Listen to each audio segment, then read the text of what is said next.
ladies and gentlemen, are just about to watch an amazing video, as also an audiobook as well. And why is it amazing? Because this is our audio video book of the Plasma Fibroblast Bible, but it's also enhanced with as a video documentary. So it's absolutely amazing. So you can listen to it if you want, only just listen to it, and it's following after this video. But remember, if you're watching this video right now and you want a copy of this book, it's free of charge. You just click on the link below and you get your free copy. So all you have to do, click on the link below and you're gonna get your free ebook copy of it. So now learning and being an expert about fibroblast plasma could be easier. We've made all this information available to you in many formats.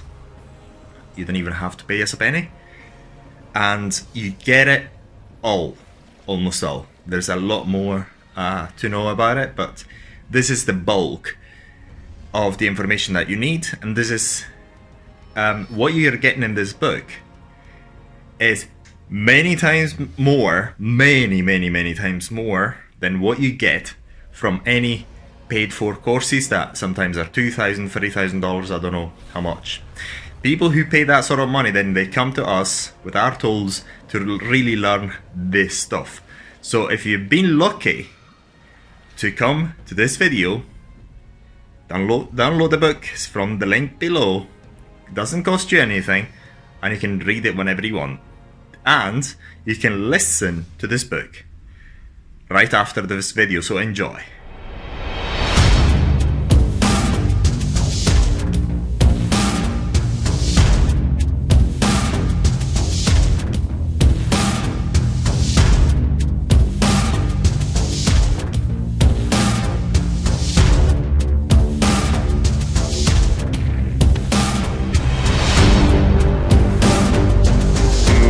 First Plasma Fibroblast Bible, written by Andreas Russo and narrated by Andreas Russo. Andreas Russo started working on electrical plasma, also referred to as fibroblast, in 2013. It has been a long journey, and the main bulk of this book is taken from the online training platform multiline.com, which Andreas Russo has worked on for a number of years now.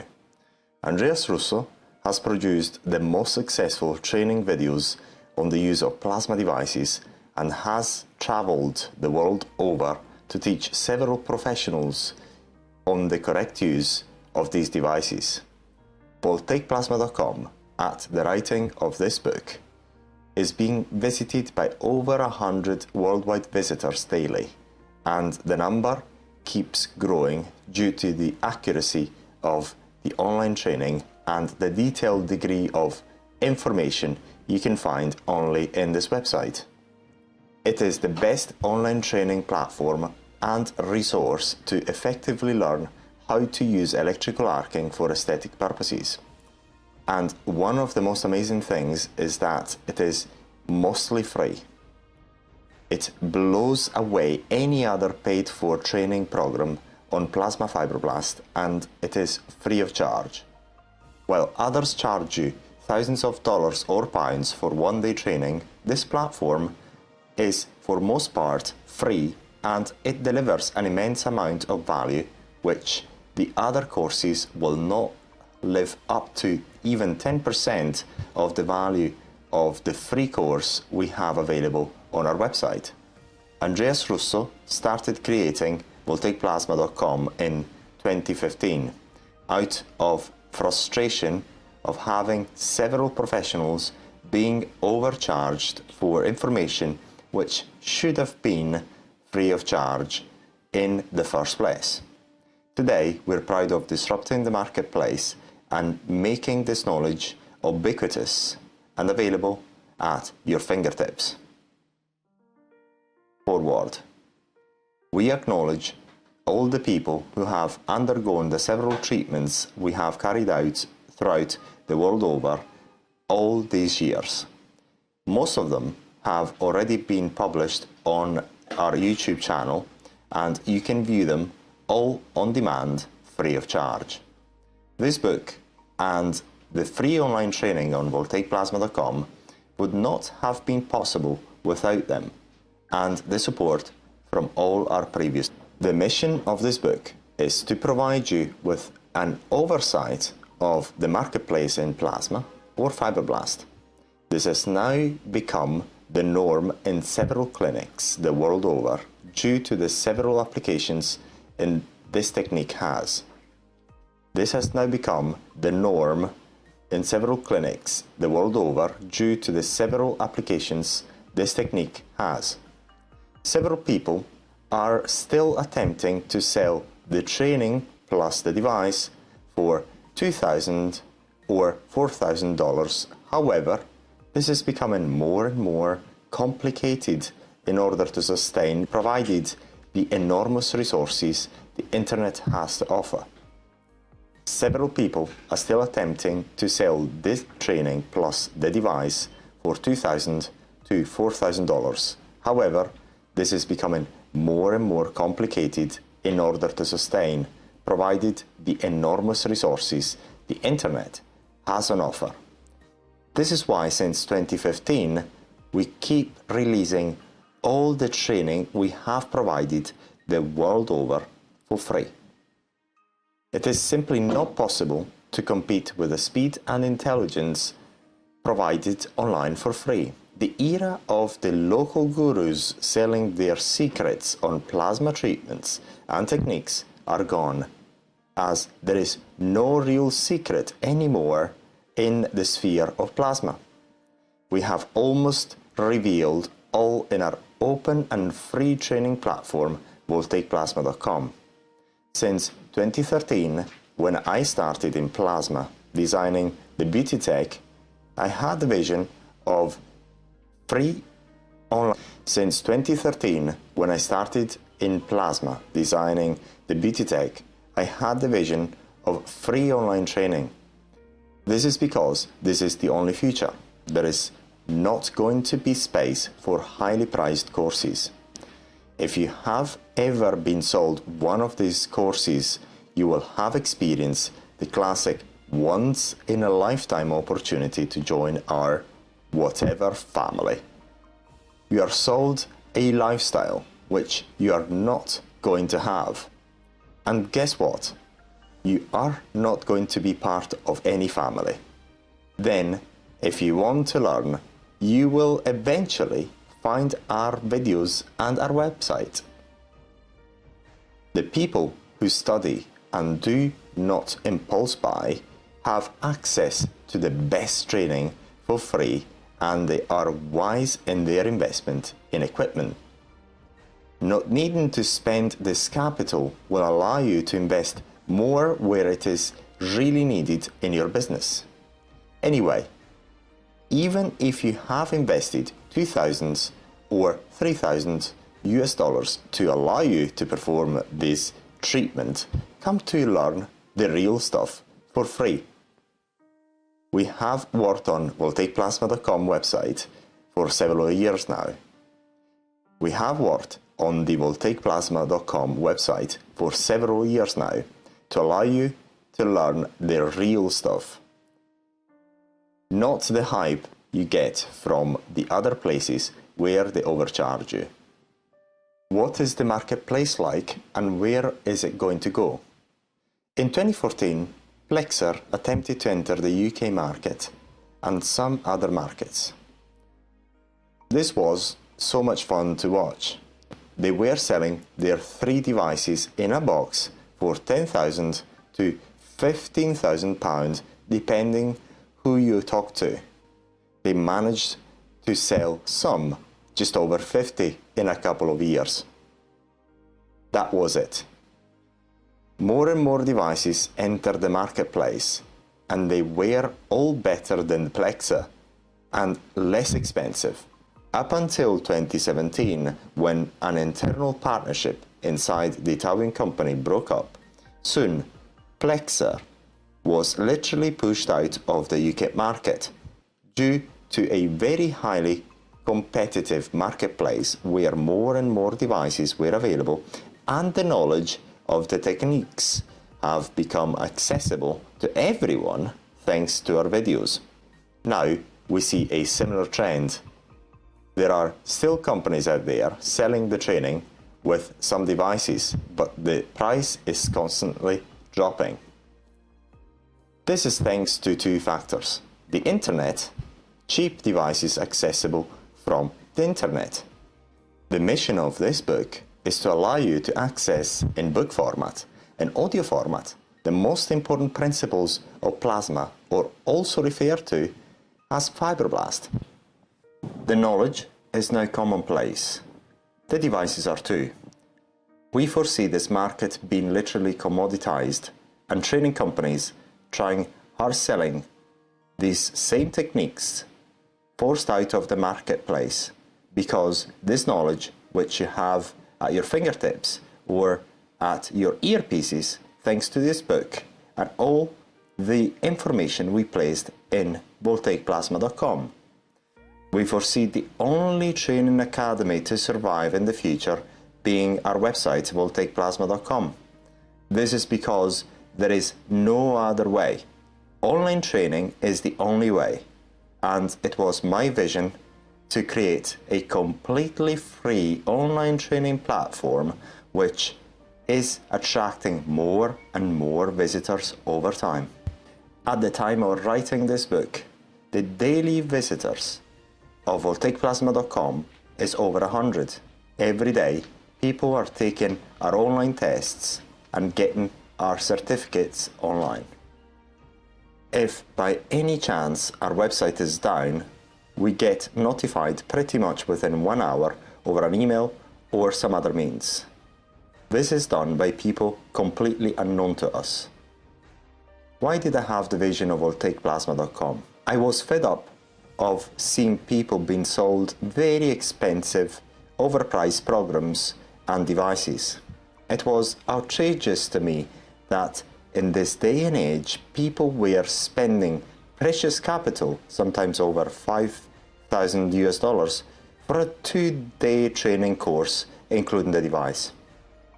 I knew that the person spelling out the secret in the open would take it all. And this is what it is happening due to two factors. More people are sold these devices. They require real training and support. The claim I'm about to make is quite bold, but I believe it is true.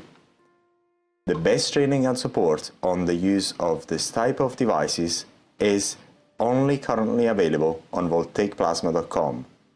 If you do not believe me, please try us. We are free. You have nothing to lose other than the time it takes for you to learn. And if you want to compare, you can compare us with other paid-for courses. You will eventually come to our website to learn what you need to learn anyhow. Simply because this is the best, most comprehensive way to learn the correct use of professional plasma devices. At the beginning of our journey with plasma, some devices were sold for 20k GBP. Then it went down to 15k, then to 10k, after a while 5k and downward. Also, I have seen several companies come stay for a while in the market to then disappear. And the cycle continues. Every time I see another marketing stunt on the various social platforms advertising these courses, I know it is short-lived. Consequently, our voltaicplasma.com website is gaining more and more visitors as companies are advertising. This is because as they advertise, we gain more and more exposure as we are the only crazy ones giving it all away. And I mean it, we are giving it away.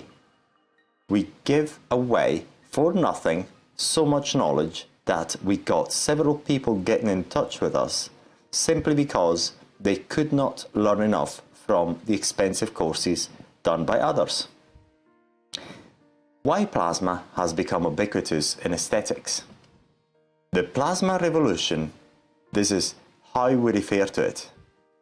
Within a very short period of time, it is being adopted the world over and very fast. Why is that? There are several reasons for that. The number of applications in aesthetics. One device can perform so many different aesthetic treatments, it is unreal. It beats most lasers in several applications, including tattoo removal. The simple technology is a real game changer. There are so many applications that it is not possible to cover them into detail just in one book, and not even voltaicplasma.com. Some people even claim to teach you everything within one day course. The ease of learning the techniques, although the applications are almost infinite, the most important ones are relatively easy to teach and learn. The fact that most devices are not very expensive. The requirements for this type of device are so little that they are not nowhere near as expensive as the nearest competitors, the lasers. And as we will see in this book, in many cases, plasma beats lasers by miles. Lack of legislation to regulate the use of these devices in most countries. This is happening so fast that no legislator has had time to react to this revolution, and plasma is now available in most parts of the world. Only in a few countries it was claimed that these are medical procedures and not aesthetic procedures, therefore requiring regulation. Limitations of this book. Before you embark in reading this book, please note that a picture is worth 1,000 words, a video 1,000 pictures. Unfortunately, there's no way we can include the videos in this book. But if you want to learn all the tricks and secrets of the plasma job, which people do not tell you about, then go to Voltaic Plasma, where most of the videos are stored, and you can learn at your own pace, accessing the videos and the online training material. There are also online tests, downloadable certificates, and several other electronic resources. Unfortunately, the writing word on a book is not as interactive as we have made our online training platform with all the online tests and loads of free training tools. So after you have read this book, if you are serious about learning how to use plasma fibroblast for aesthetic treatments, go to voltaicplasma.com and start your course. Most of it is free. Unfortunately, we will not be adding the huge number of case studies we have published in voltaicplasma.com. This is a matter of timing. We want to finish this book as soon as possible so that you can have it and use it. However, you can access all the case studies whenever you like on our voltaicplasma.com website. The case studies will generally show you the before healing progression pictures as well as the afters. But this is not all. In the case studies, you can also watch how the treatment was carried out in detail. So once you have finished with this book, go and have a look at the case studies we have. We are one of the very few, if not the only ones, who have taken the bother to build real case studies. voltaicplasma.com was created in order to democratize the learning necessary in order to become familiar and ultimately an expert in this field. Why did we build so many case studies and made them in videos? Let me tell you a story which is going to be an eye-opener. When I started this business, I was competing with unscrupulous established companies, especially one which I will not mention. They were charging an arm and a leg for their devices and their training. It was a true rip-off, and this was the main reason for me to start this business. I wanted to be a disruptor, the disruptor, and indeed I was. The competitors felt so threatened by me that tried everything, including bribery, to put me out of business. I was very inexperienced, and I did not know how they would have possibly put me out of business. It was impossible in my head, because after all, the market was with me, as I was pumping out so much valuable information for free, and on top of it, our devices were much cheaper and better.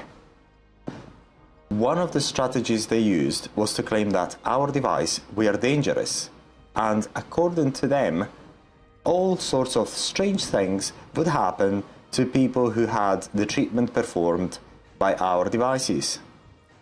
Anonymous blogs appeared claiming that our devices were fake, dangerous, and the public was at serious risk.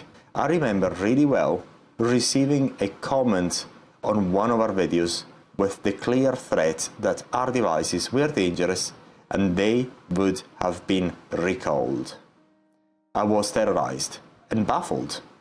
How can you recall our devices from the marketplace? Impossible, I thought, but I was still troubled. One day, in May or June 2014, we had an employee from the MHRA, Medicine and Healthcare Authority in the UK, knocking on our door. I was not in, but my girlfriend answered the door, and the gentleman asked a number of questions, also some amongst which were not pertinent at all. It was as if this MHRA employee was trying to get out of his way to try and find out my weak spot. He would ask questions like, "Is this house an HMO?" hoping that I would be running the house as an HMO without a license, of course. Also, he would ask other questions which were not that pertinent either, but clearly aimed at trying to find ways to see where I would have made a mistake. I was terrorized, simply because all I was doing was building the business, but I did not study the law, and I had no clue where I could have fallen foul of the law. I simply did not have a clue.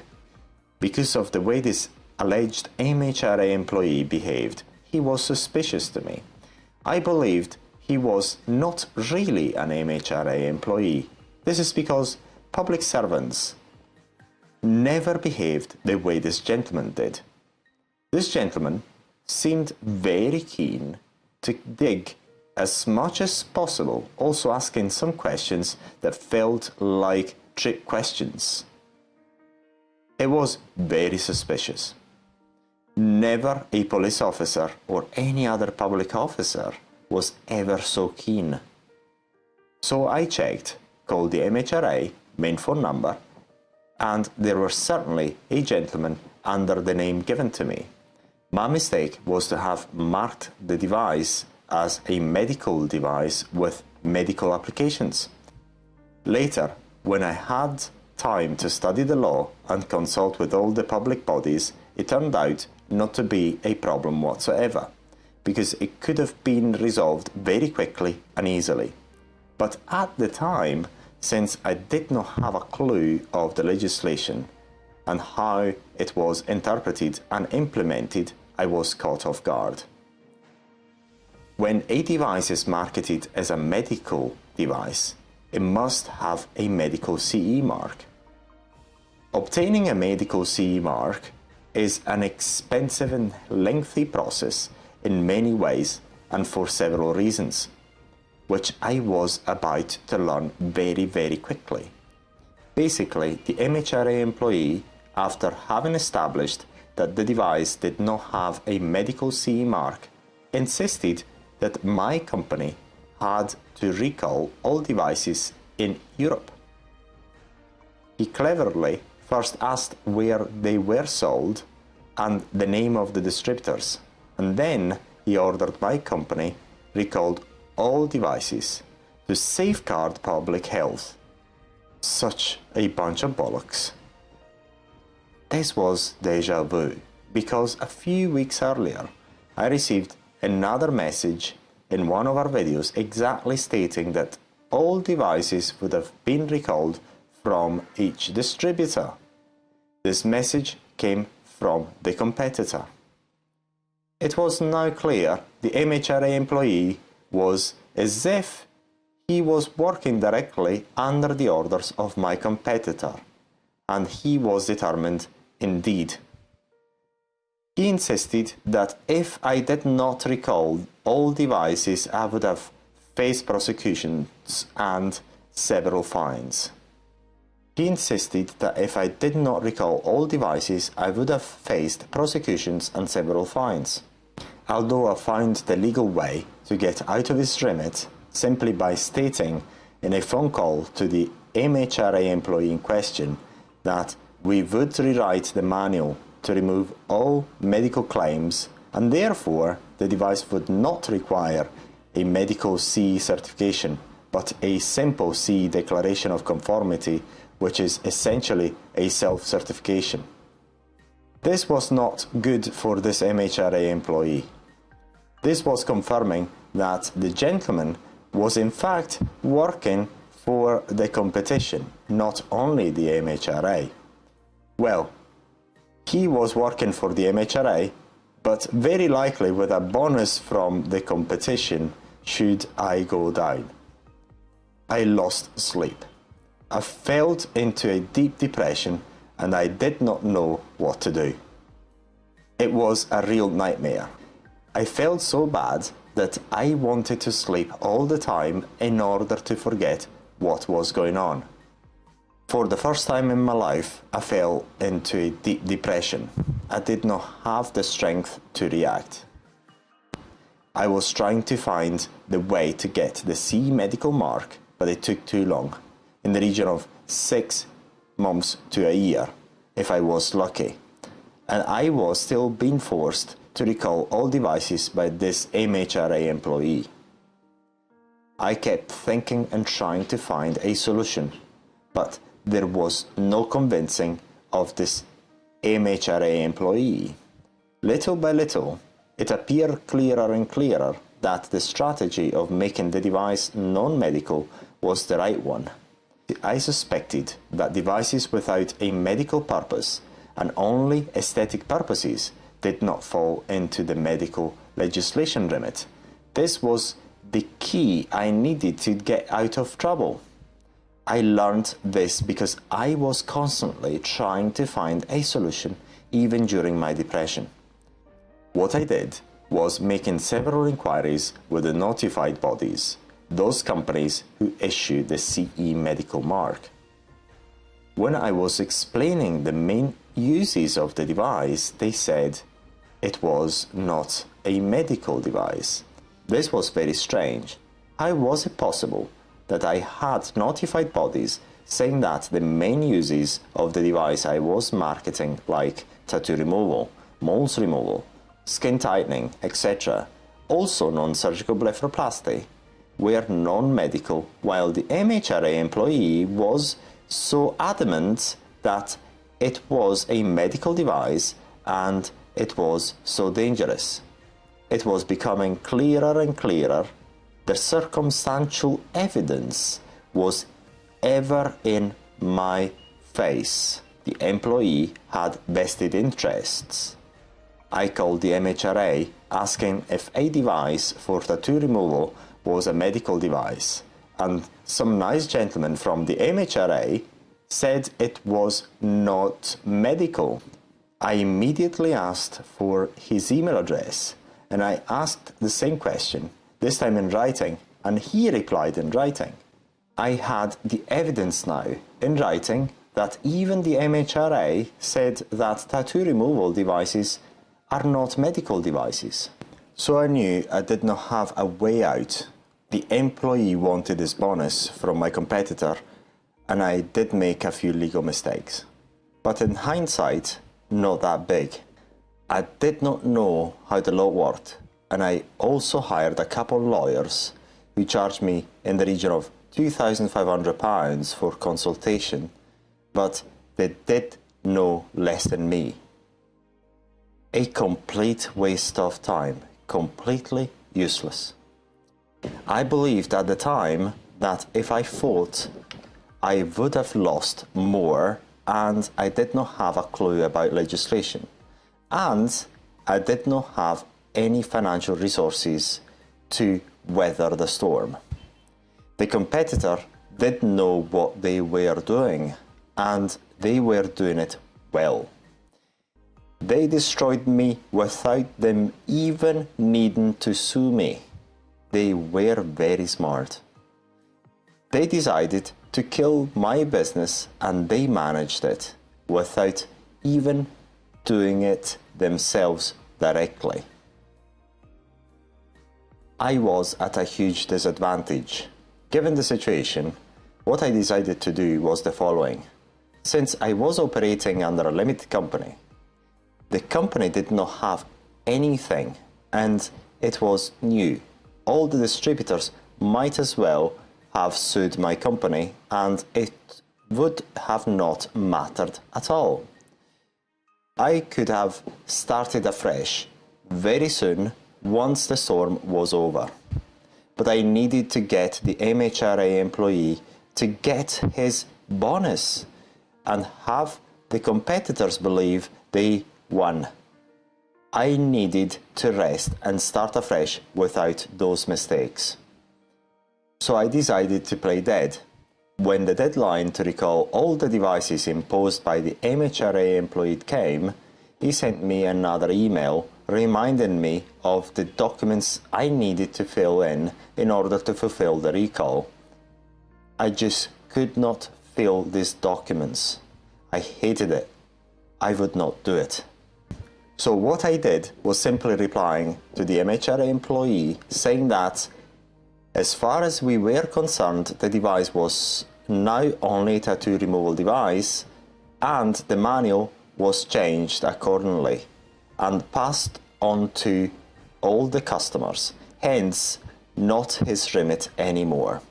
I also mentioned that a tattoo removal device, by the admission of the MHRA itself, is not a medical device, and I also mentioned in the email that it was not the MHRA trying to force me to recall the devices, but it was him. After this email, I am sure he knew I knew about his bonus. He also knew I knew he could not prosecute me that easily. But of course, he wanted his bonus from the competition. So what he did the following week was extraordinary. He flew to Slovenia to meet with one of my distributors, maybe to investigate or something else. Basically, the MHRA employee found out that it was true that the MHRA itself confirmed in writing that a tattoo removal device is not a medical device and it does not require medical CE. He knew I had a great line of defense. At that point, he stopped traveling because he realized that a prosecution would not have stacked up in any way at all. So he decided to write to each single medical body enforcement agency of each European country to enforce the so-called recall that way. Basically, each distributor received a call from each agency intimating them to send the devices back, otherwise prosecution would have ensued. One by one, each distributor called me. It was one of the worst summers in my life, the summer of 2014. But it taught me a very important lesson. By September, the so-called recall was done on paper only. I refunded my largest distributor and everything was quiet once again. At that point, I started feeling better in October 2014. I spent the whole summer up until October in Sicily.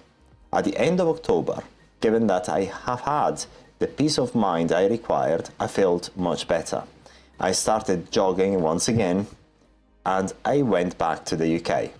I hid in Scotland. I did not want any attention from anyone while I was rebuilding the business. In October, I decided to restart. Now I would restart keeping the law in mind first, not the sales and marketing. One of the first things I did was going back through my history and see what other mistake I could have made that the competitor could have used once again. I went into great detail, and whatever I could have found, I made sure it was legal and in order. I checked and double checked because I knew all I had to do to be successful was to survive the next attack. But I was determined to know the law better than the law enforcement officers themselves. I said to myself, before I sell anything, I must triple check I have the hard evidence that it is 200% legal. And so I did. One of the things I did during the summer 2014 was to stop selling all products out of caution. I even thought for a second to stop letting my properties in fear that my competitors tried to get a tenant of their team inside one of my properties. So I became paranoid and became very careful with selecting tenants. And guess what? During that period, the inquiries made by Italians trying to live in my houses was at a record high. I said to my girlfriend, no matter what, do not get any Italian to move into my house. Such a coincidence. So many Italians were interested in renting my properties without even viewing them. Going back to October 2014, I wanted quiet and peace. So I went to Scotland, where nobody knew I had a place to stay. One of the things I did was to study the law in cosmetics, as I was able to sell the sun remover online. And this product alone was a winner. I called the council and asked to speak to the officer from Trading Standards to check out on my sun remover. I knew selling was easy, but I had to put the legality of my products to the test first, because I know what was coming later. The Trading Standards officer from Renfrewshire Council was very nice on the phone and very helpful, and he suggested meeting in person. Such a contrast from our friend supposedly working for the MHRA. The Trading Standard officer came to meet me in the room I was staying and made all the suggestions as what I was required for compliance. The Trading Standard officer came to meet me in the room I was staying and made all the suggestions as what I was required for compliance. I took notes during the meeting and I sent all the documents he requested. All good. Green light on the sun remover. One source of income was restored. I had money coming in again. Now it was the turn of the plasma device. I have to bulletproof the CE mark. So what I did, again, called Trading Standards, but now in Nottingham, because by the time I was working on the plasma device legalities, I had already moved back to Nottingham.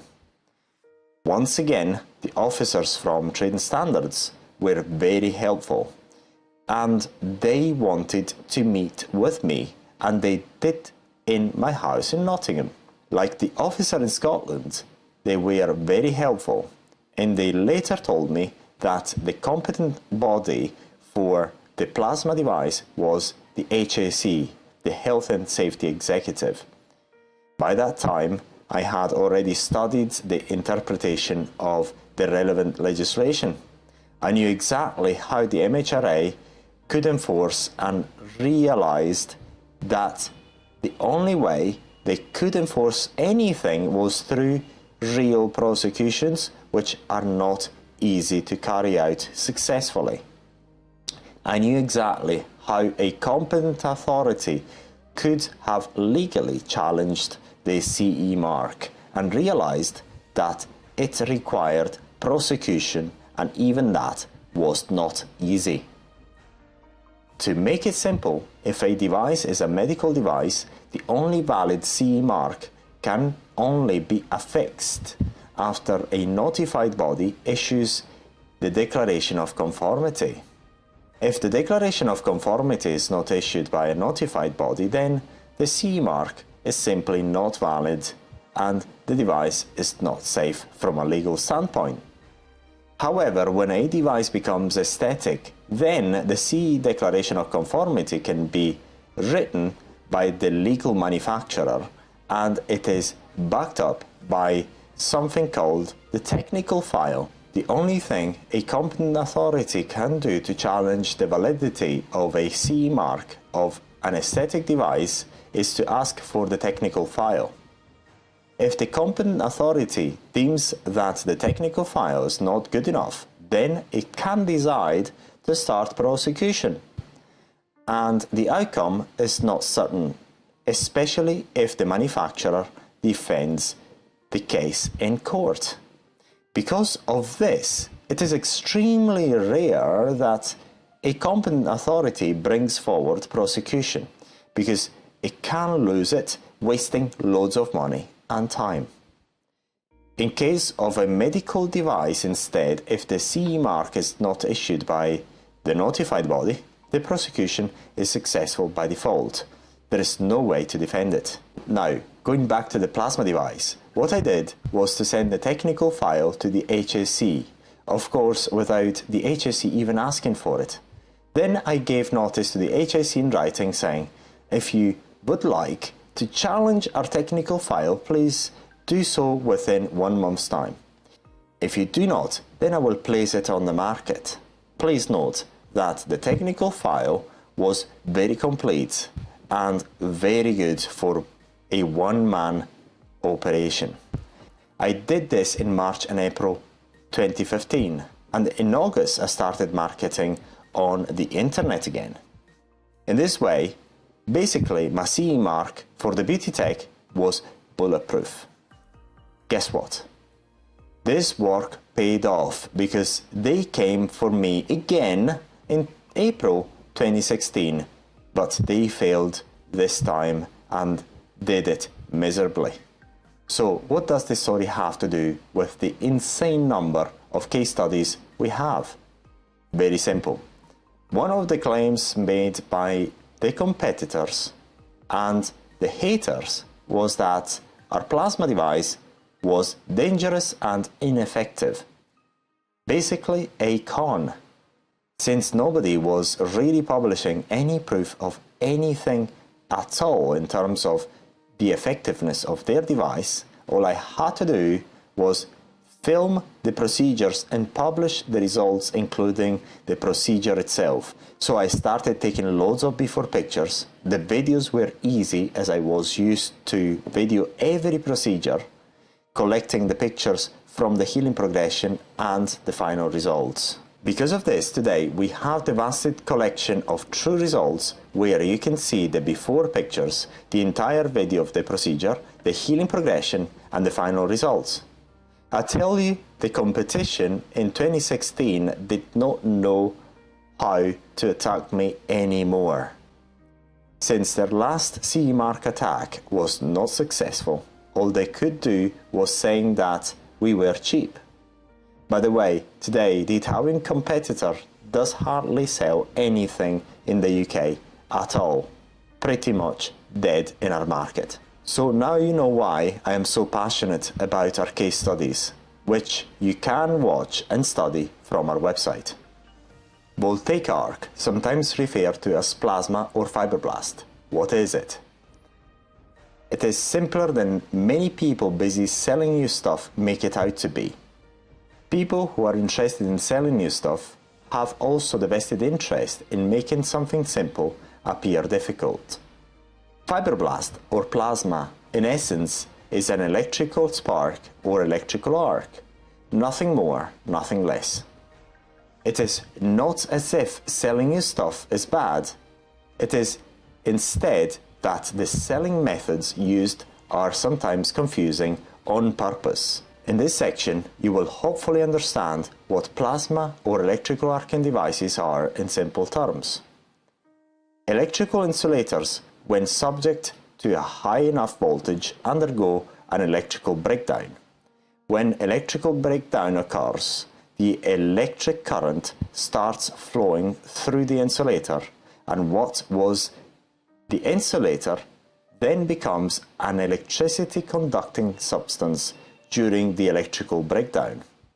In other words, voltaic arc, plasma or fibroblast is the electrical discharge which occurs in the insulating substance during an electrical breakdown, and this happens at a specific voltage and specific conditions in an insulator. The electrical spark can take place in an insulator, be it plastic, SF6, mineral oil, or even air or vacuum. A dramatic electrical arc, which we are all familiar with, is lightning, where the insulator is air. This natural phenomenon of arcing, sparking, or fibroblast was first scientifically described by Sir Humphrey Davy in an 1801 paper published in William Nicholson's Journal of Natural Philosophy, Chemistry, and the Arts.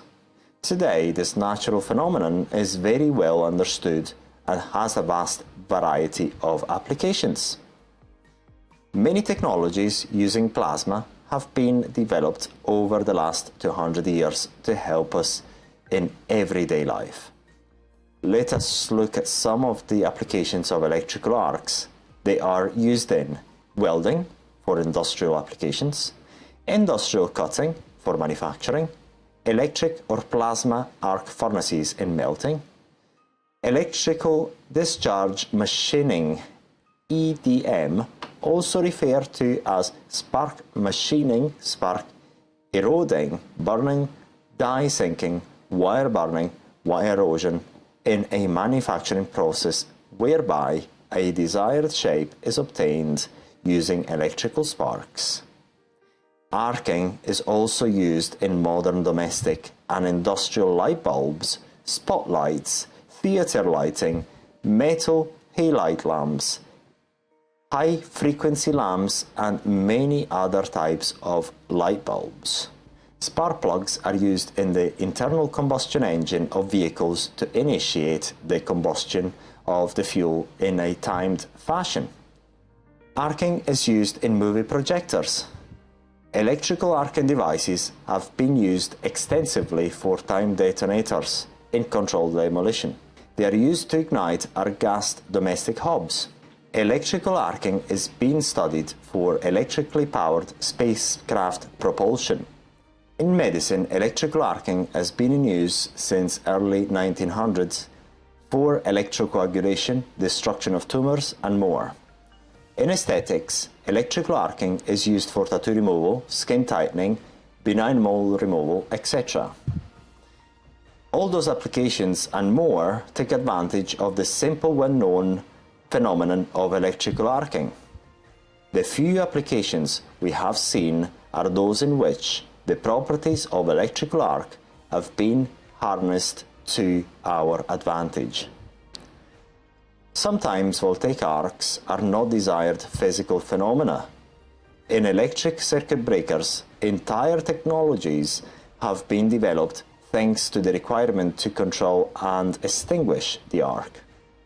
Electrical arcs are also unwanted and suppressed in electrical motors and in oil-filled power transformers, in which a spark or arc could have catastrophic consequences and even cause explosions. So we have seen how plasma and voltaic arc have been used for many years and has many different applications in everyday life, and it is applied in a vast variety of modern technologies, machines and various devices. A bit of history and context about plasma or fibroblast. Since there is a lot of sales jargon over electrical arcing in aesthetics and medicine, with some people self-proclaiming themselves as the creators or inventors of this new technology, we are providing you with some valuable context and history about plasma or fibroblast. As we will see, this is not a new technology, it is just that you happen not to have seen it before in the context you are seeing it now. Electrical arcs are used in many aspects of our lives. They are sometimes referred to as plasma or fibroblast for marketing purposes. Devices generating an electrical arc have been used in operating theatres since the early 20th century. The first electrosurgical unit, also known as the Bovie generator, is credited to William T. Bovie while he was working at Harvard University.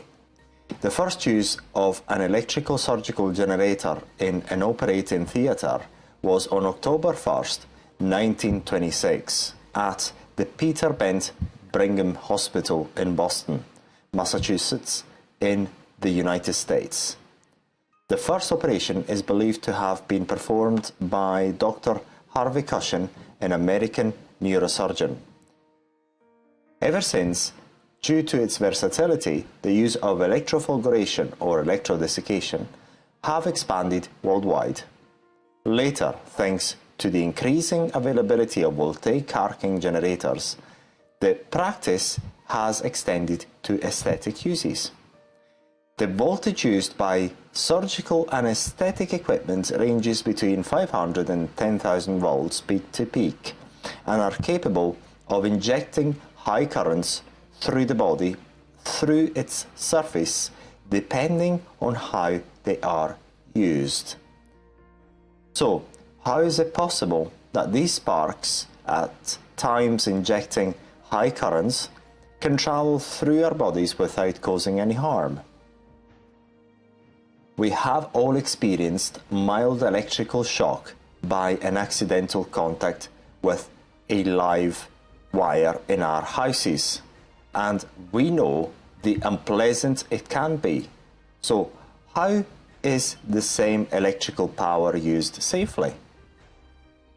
If we were to use the same peak-to-peak voltage 50 Hz as found in domestic supply, we would experience an electric shock. The magic is in the operational frequency of the device. The frequency output generating by these devices starts from 50 kHz. Note, this is 50,000 Hz, not 50 Hz. This higher frequency avoids the undesired electromuscular stimulation, which in turn avoids electric shocks. Because of this principle, electrical surgical devices have high currents at high voltage, therefore high power, and can thus be put through the human body without any harm either to the internal organs or nervous system. Remember that the first electrosurgical unit was used by a neurosurgeon, and this provides an idea of the level of confidence and inherent safety of such devices. Thanks to this, these devices have been in widespread use in the medical and aesthetic world since the 1930s. Today, the use of voltaic arcs in medicine include electrocoagulation, meaning coagulating blood vessels which require the blood flow to be stopped, hemostasis, the destruction of soft tissues, including but not limited to removal of tumors, ablation, the cutting of a variety of tissues in the operating theatre. Additionally, in aesthetics, electrical arcs with high-frequency currents have applications in skin tightening, the removal of benign moles and benign skin lesions, tattoo removal, red vein cauterization, and much more. We'll take arc in aesthetics, electrofulguration and electrodesiccation. The difference between electrodesiccation and electrofulguration. Plasma or fibroblast is also the same as electrofulguration, something which has been very well known in medicine for a long time. In this section, we will explore and explain the difference between the two so that you can even have a better context of what plasma is actually for in aesthetic applications.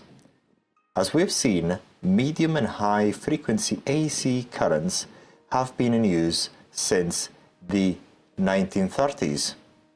This led to the development of monopolar and bipolar radiofrequency currents with diverse applications in aesthetics. In this page, we will focus our attention on two particular methods used in aesthetics: electrofulguration, the same principle used in electrocoagulation for medical use, and electrodesiccation. In illustration 3, we've got a picture depicting electrodesiccation and electrofulguration. This picture will provide you with a better context for understanding what fibroblast is in reality. In the illustration 2, we can clearly see the difference between electrodesiccation on the left and electrofulguration on the right. There are many devices on the marketplace which operate in one or both modes. The effects of electrofulguration are very superficial compared with the carbonization effects of electrodesiccation, also known as dehydration, ablation, or sublimation. Electrofulguration occurs when the electric arc takes place between the tip of the device and the skin. Electrodesiccation occurs when the tip of the device touches the skin and the electrical energy is applied onto the skin by the tip of the device itself. Effects produced by electrodesiccation are seen in the right hand side picture.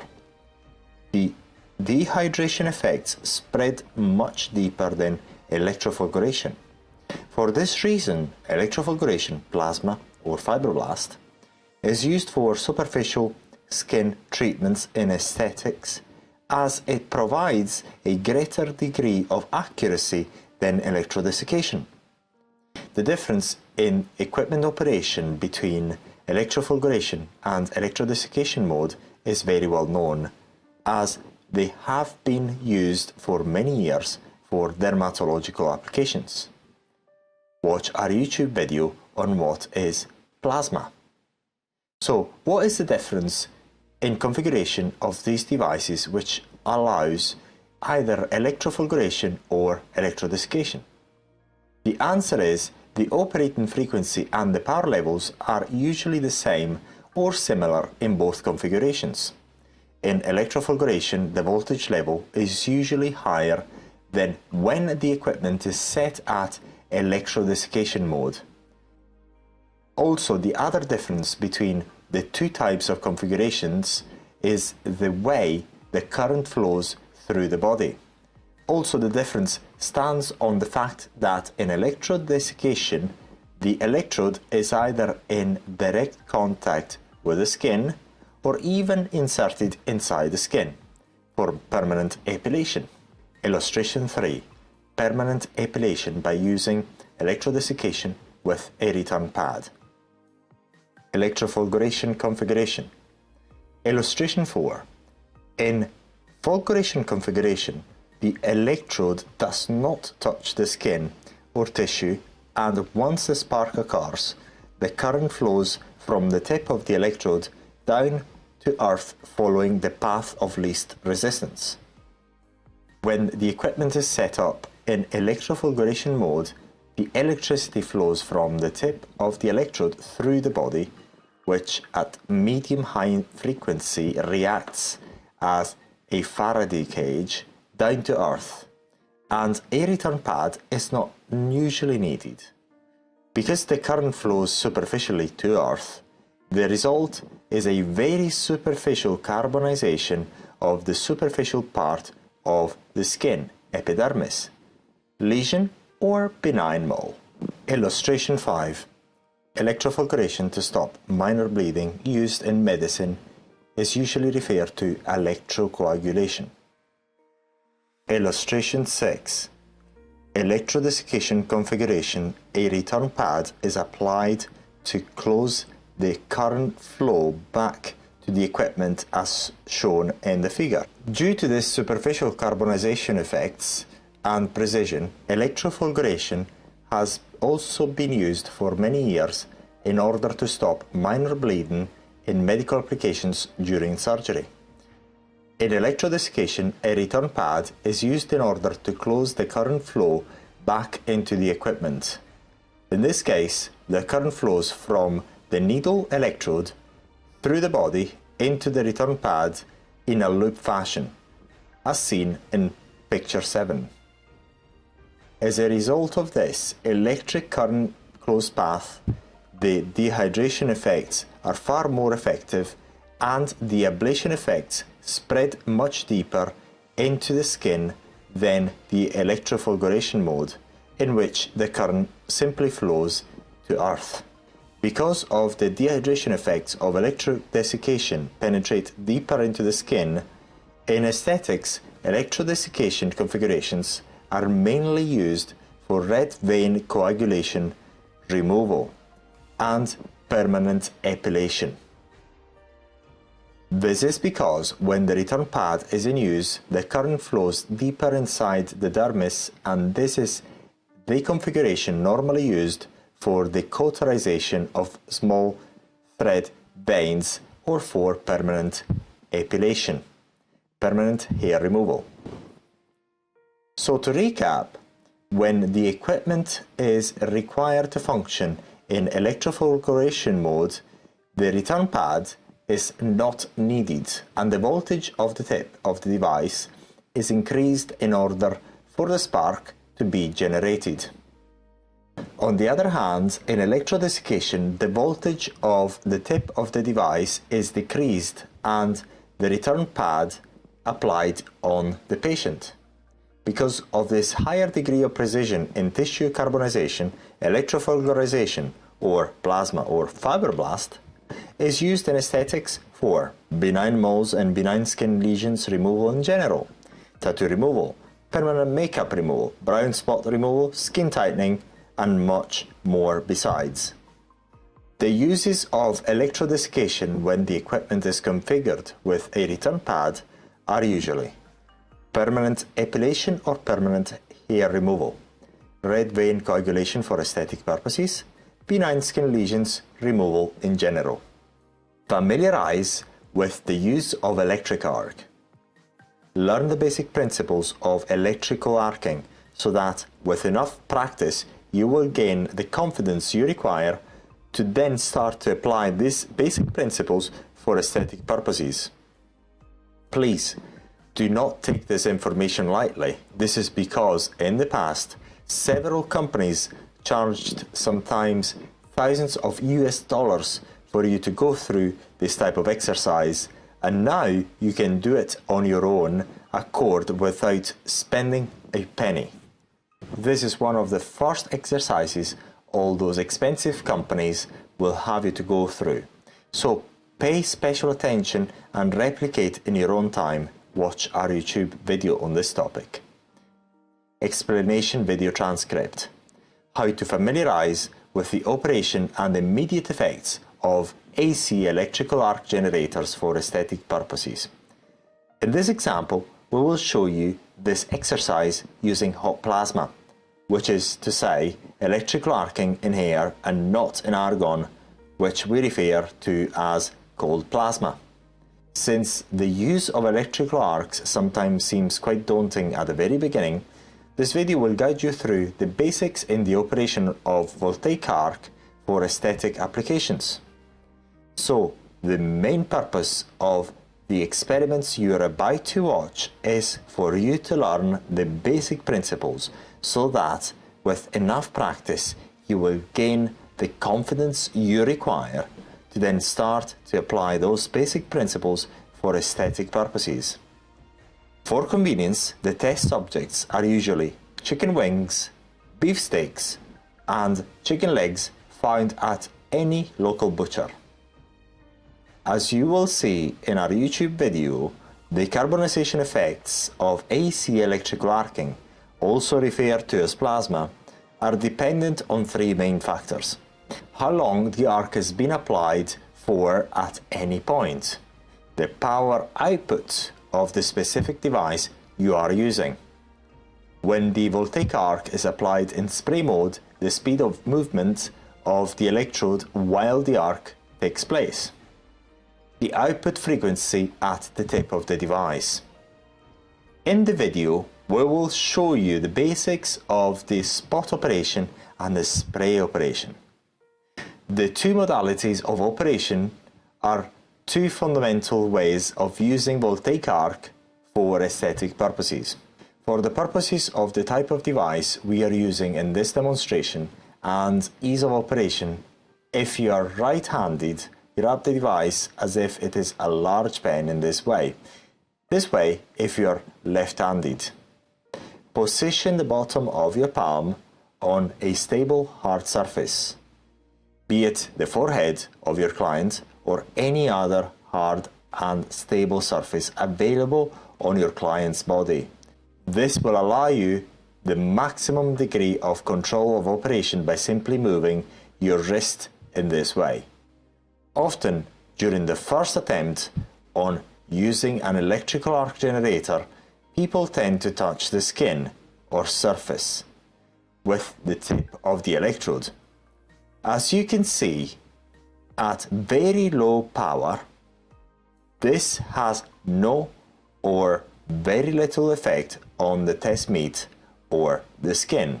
The best way to practice and learn how to generate the arc with this particular device is to increase the power setting of the device and slowly moving the tip of the electrode closer to the surface until the arc takes place.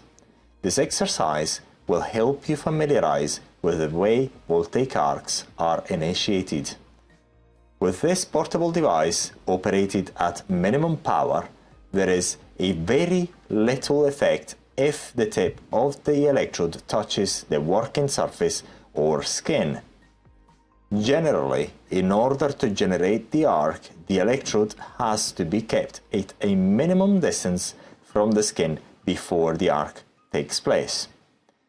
With this battery-operated device, when set at very low power and the electrode touches the skin or any particular surface, the arc extinguishes and there will be little effects on the skin or soft tissue, i.e. mole or benign skin lesion. Exercise on how to generate electric arc or spark. For the sake of this exercise, set the equipment power setting at a high enough level so that it is easy for you to generate the arc. Then slowly decrease the distance between the tip of the electrode and the surface. While you are slowly decreasing the distance, at a certain point the spark will take place. See the Paschen law. In order to extinguish the arc, simply increase the distance again. You will notice that the higher the power setting of the device, the wider the minimum distance required to generate the arc. Conversely, the lower the power setting, the closer the tip of the electrode needs to be in order to start generating the spark. The following experiment is meant for you to understand why, with this particular portable device, it is recommended to place your other hand on the client's body while you are applying the AC voltaic arc. With this particular battery-powered device, in this experiment, set the output power at maximum level. Start trying to generate the arc, but keep the other hand away from the meat. Now, as the arc is generated, touch the meat with the other hand. Notice how the arc increases in power as you touch the meat with the other hand. Conversely, the power is much lower when you do not touch the meat with the other hand. This is because when you touch the meat with the other hand, the high frequency current has an extra low resistance path to Earth, which decreases the overall resistance it encounters, therefore increasing the power of the arc and hence the carbonization effects. Practice of the spot mode or spot operation. This mode of operation is mainly used for skin tightening for aesthetic purposes. Now that we have practiced the fundamental exercise which allows to generate voltaic arcs, we can start practicing the simplest of the methods used in aesthetics, the spot operation. This type of operation is normally used for skin tightening. Please note that other methods are also suitable for the same applications. However, the spot operation is generally very effective and easy to use for skin tightening purposes. Because this is only an exercise, in order to familiarize with this technique, set the equipment at any given power level which allows you ease of operation. In this video, we have used the highest possible power level setting to demonstrate this principle. When you will be applying the spot mode or spot operation for aesthetic purposes, the power levels will generally be far lower. First of all, apply very short bursts in different areas as shown here. Stop and look at the effects on the chicken skin. As you will see, the effects on the chicken skin are hardly noticeable. Then move to another area and apply the arc for approximately 1 second, 2 seconds, 3 seconds, 6 seconds, and finally 10 seconds. Observe the effects. Now, as you can see, the lower you keep the arc on, the more the carbonization effects at each spot. So, the longer the arc is applied, the larger and deeper the effects of the voltaic arc. So, with this exercise, we've learned how the carbonization or ablation effects are directly dependent on the duration of the exposure to the arc. Practice of the spot mode or spot operation. This mode of operation is preferred in aesthetics for thermabrasion for tattoo removal, brown and H-spot removal, mild thermapeeling for localized skin tightening, benign moles and benign skin lesions removal, and much more. For ease of this exercise, the first time you practice the spray mode operation, set the equipment at maximum power, and as soon as a spark is generated, while keeping the electrode a constant distance from the surface of the chicken skin or meat, make a sweeping movement while keeping the arc on. The power will be set high only for this exercise to allow you ease of practice. As you gain confidence at high power levels, then practice at lower power levels down to the minimum setting. Normally, the power level used for aesthetic treatments, with exception for mole removal by using voltaic arc, are very low. In this last exercise, you will see that by increasing or decreasing the speed of the sweeping movement, the carbonization effects vary, even if the power setting of the equipment remains unchanged. What you will notice is that the higher your sweeping speed, the more superficial the carbonization effects, whereas as the sweeping speed decreases, the carbonization effects penetrate deeper into the skin of the chicken or meat surface. In order to later move to utilizing voltaic arcs for aesthetic applications, practice on your own by using all different power levels and spend some time practicing and having fun drawing whatever you wish on the meat. As you've seen in this video, the effects produced by the electric arc are directly related to the way the equipment is used and the arc applied. In aesthetic treatments, the final results will be dependent on the way you perform each procedure.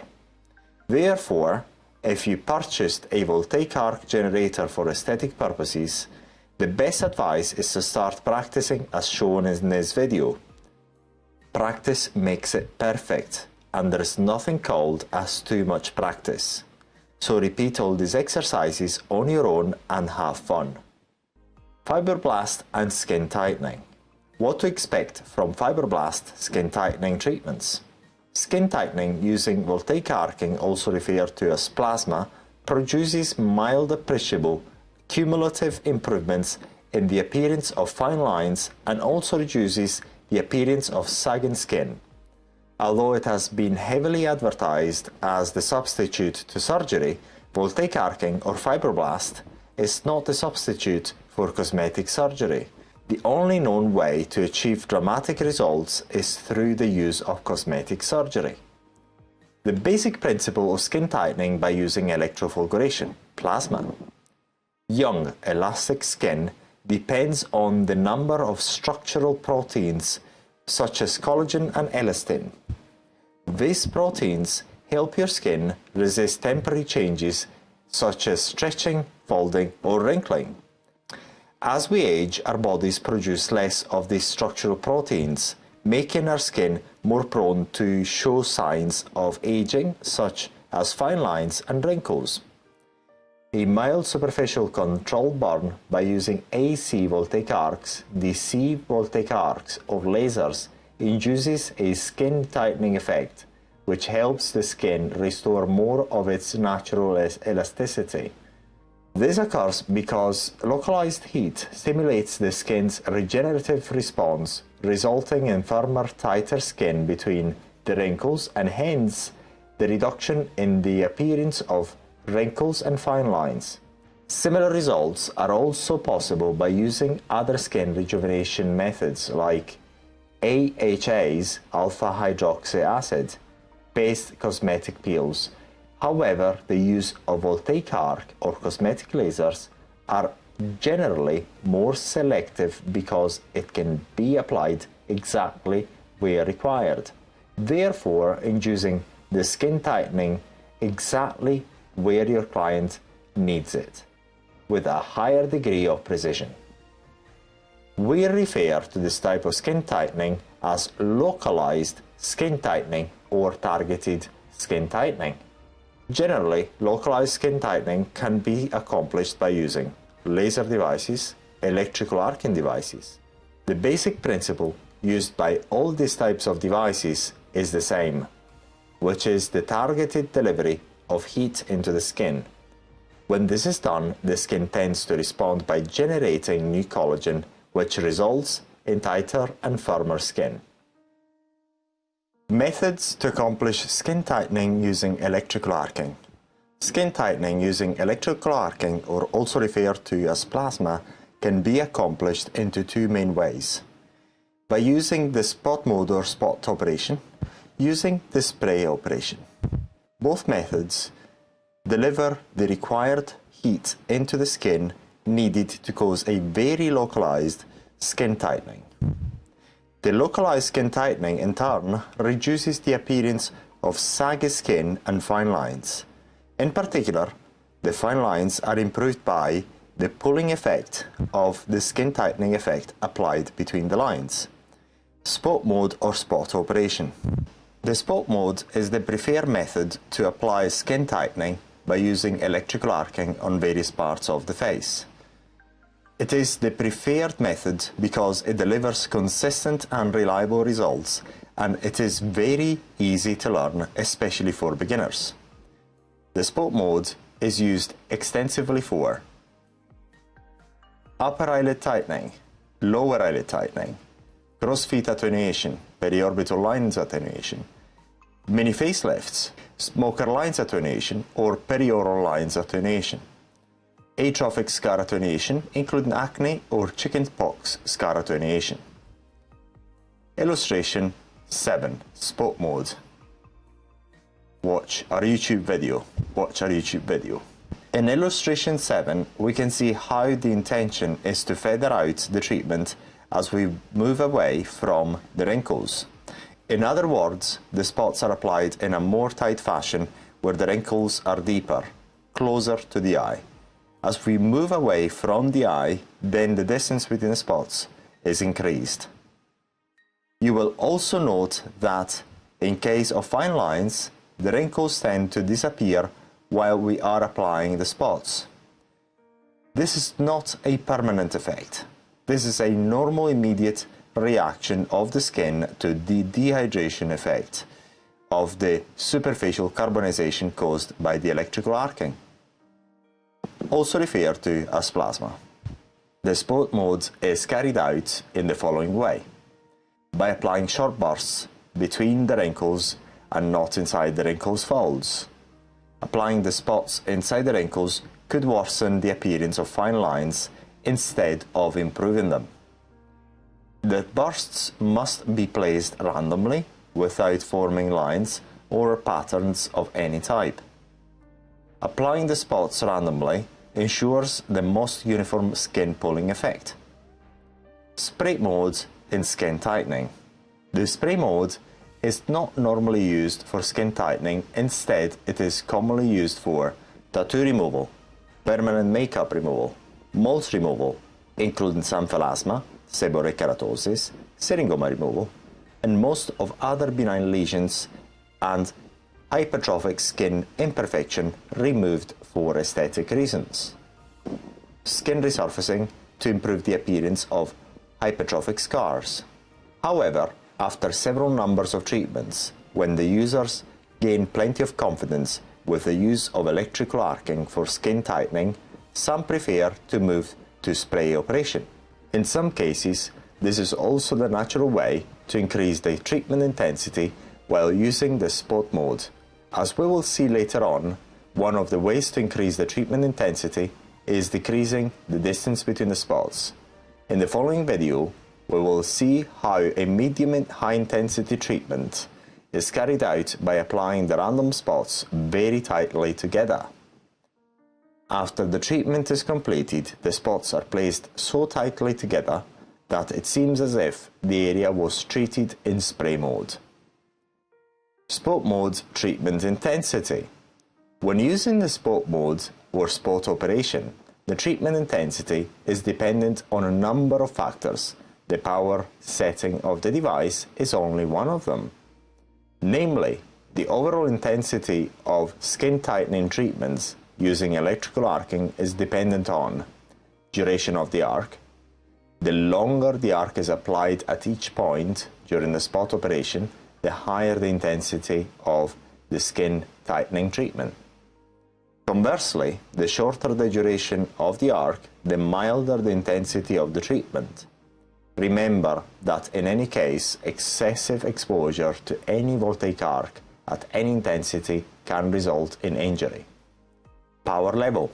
The higher the device power setting, the higher the intensity of the treatment. The distance between the spots. The shorter the distance between the spots, the higher the treatment intensity. Conversely, as the distance between each spot is increased, the treatment intensity is reduced. The area covered. The wider the overall area covered, the higher the overall intensity of the treatment. Therefore, the intensity of the treatment in the spot mode or spot operation is determined by 4 main factors, and not only the power setting of the device itself.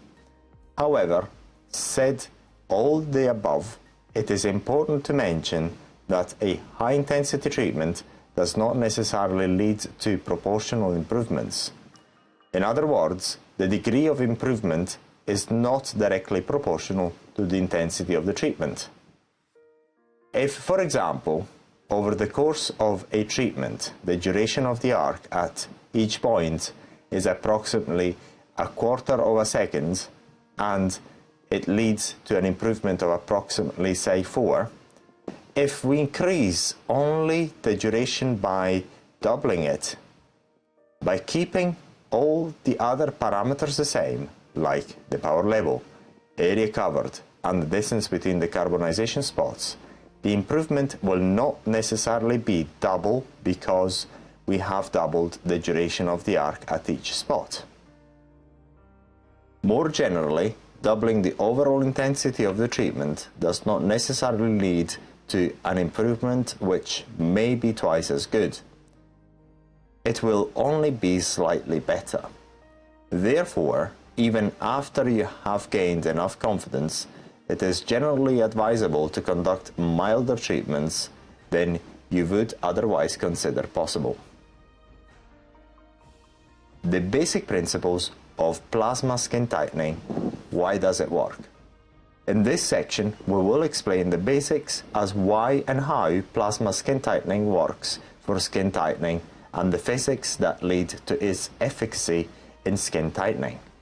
This is a very important section because plasma skin tightening has applications in upper eyelid tightening, also referred to as non-surgical blepharoplasty, lower eyelid tightening, crossfeet attenuation, neck lift, and several more.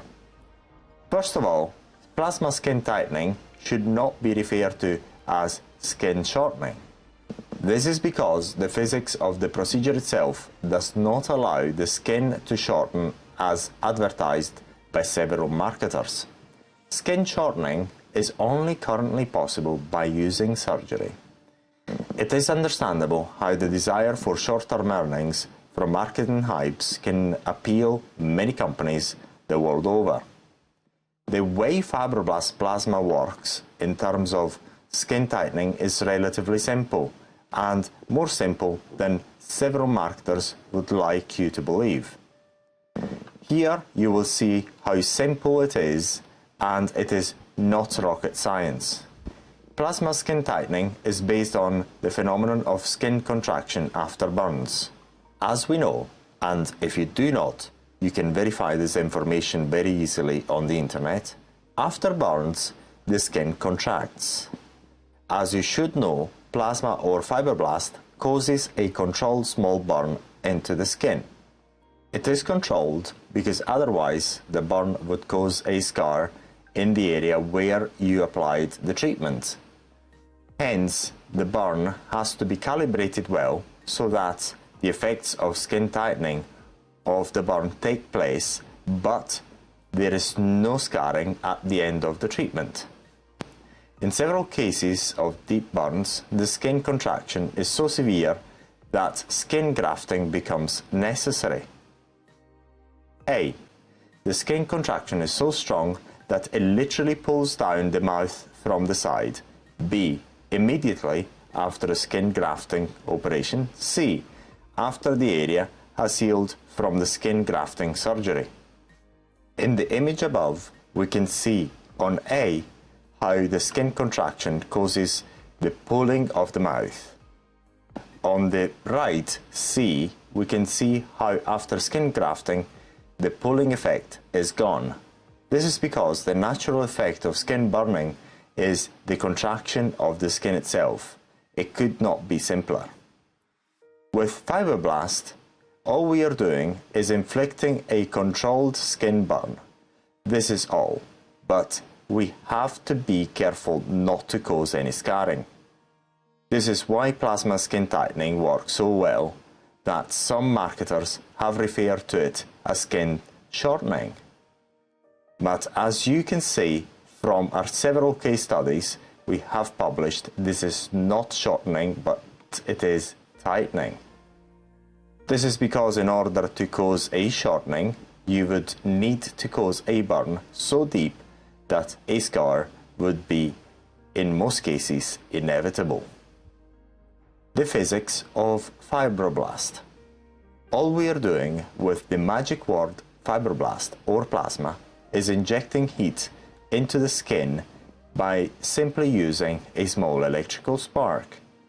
This is the most simplistic way to explain it. Some sparks may be different to others depending on the circuitry of each device and the frequency at the output of the device. What we mean by frequency is not power level, but it is actually frequency. If you want to learn the definition of frequency, this is simply the period inverted, or 1 divided by t, where t is the period. You do not need to even understand what a period is, but to make it simple, at the output of these devices you have a sine wave which has a certain frequency. If you examine the output of one of these plasma devices on the market, they pretty much have a certain output frequency. The output at the tip of the electrode is an oscillating sine wave similar to the one you see in the picture above. Depending on the frequency and the circuitry of the devices, the effect on the skin may vary in terms of how deep the burn penetrates inside the skin and its effects on the skin. Distance between the spots and treatment intensity. The spot operation is the fundamental technique used in plasma skin tightening. Below, you can see the classic spot mode or spot operation applied between the wrinkles as it should. Never apply the spots inside the wrinkles. Illustration 8. Classic spot mode or spot operation applied. Now, we assume that the spark which the device we are using is producing an injury in the right way, not to leave any scar. In the picture, we can see the illustration of an electrical arc onto the skin. As you can see in the picture on the right, the spark produces a carbonization of the epidermis.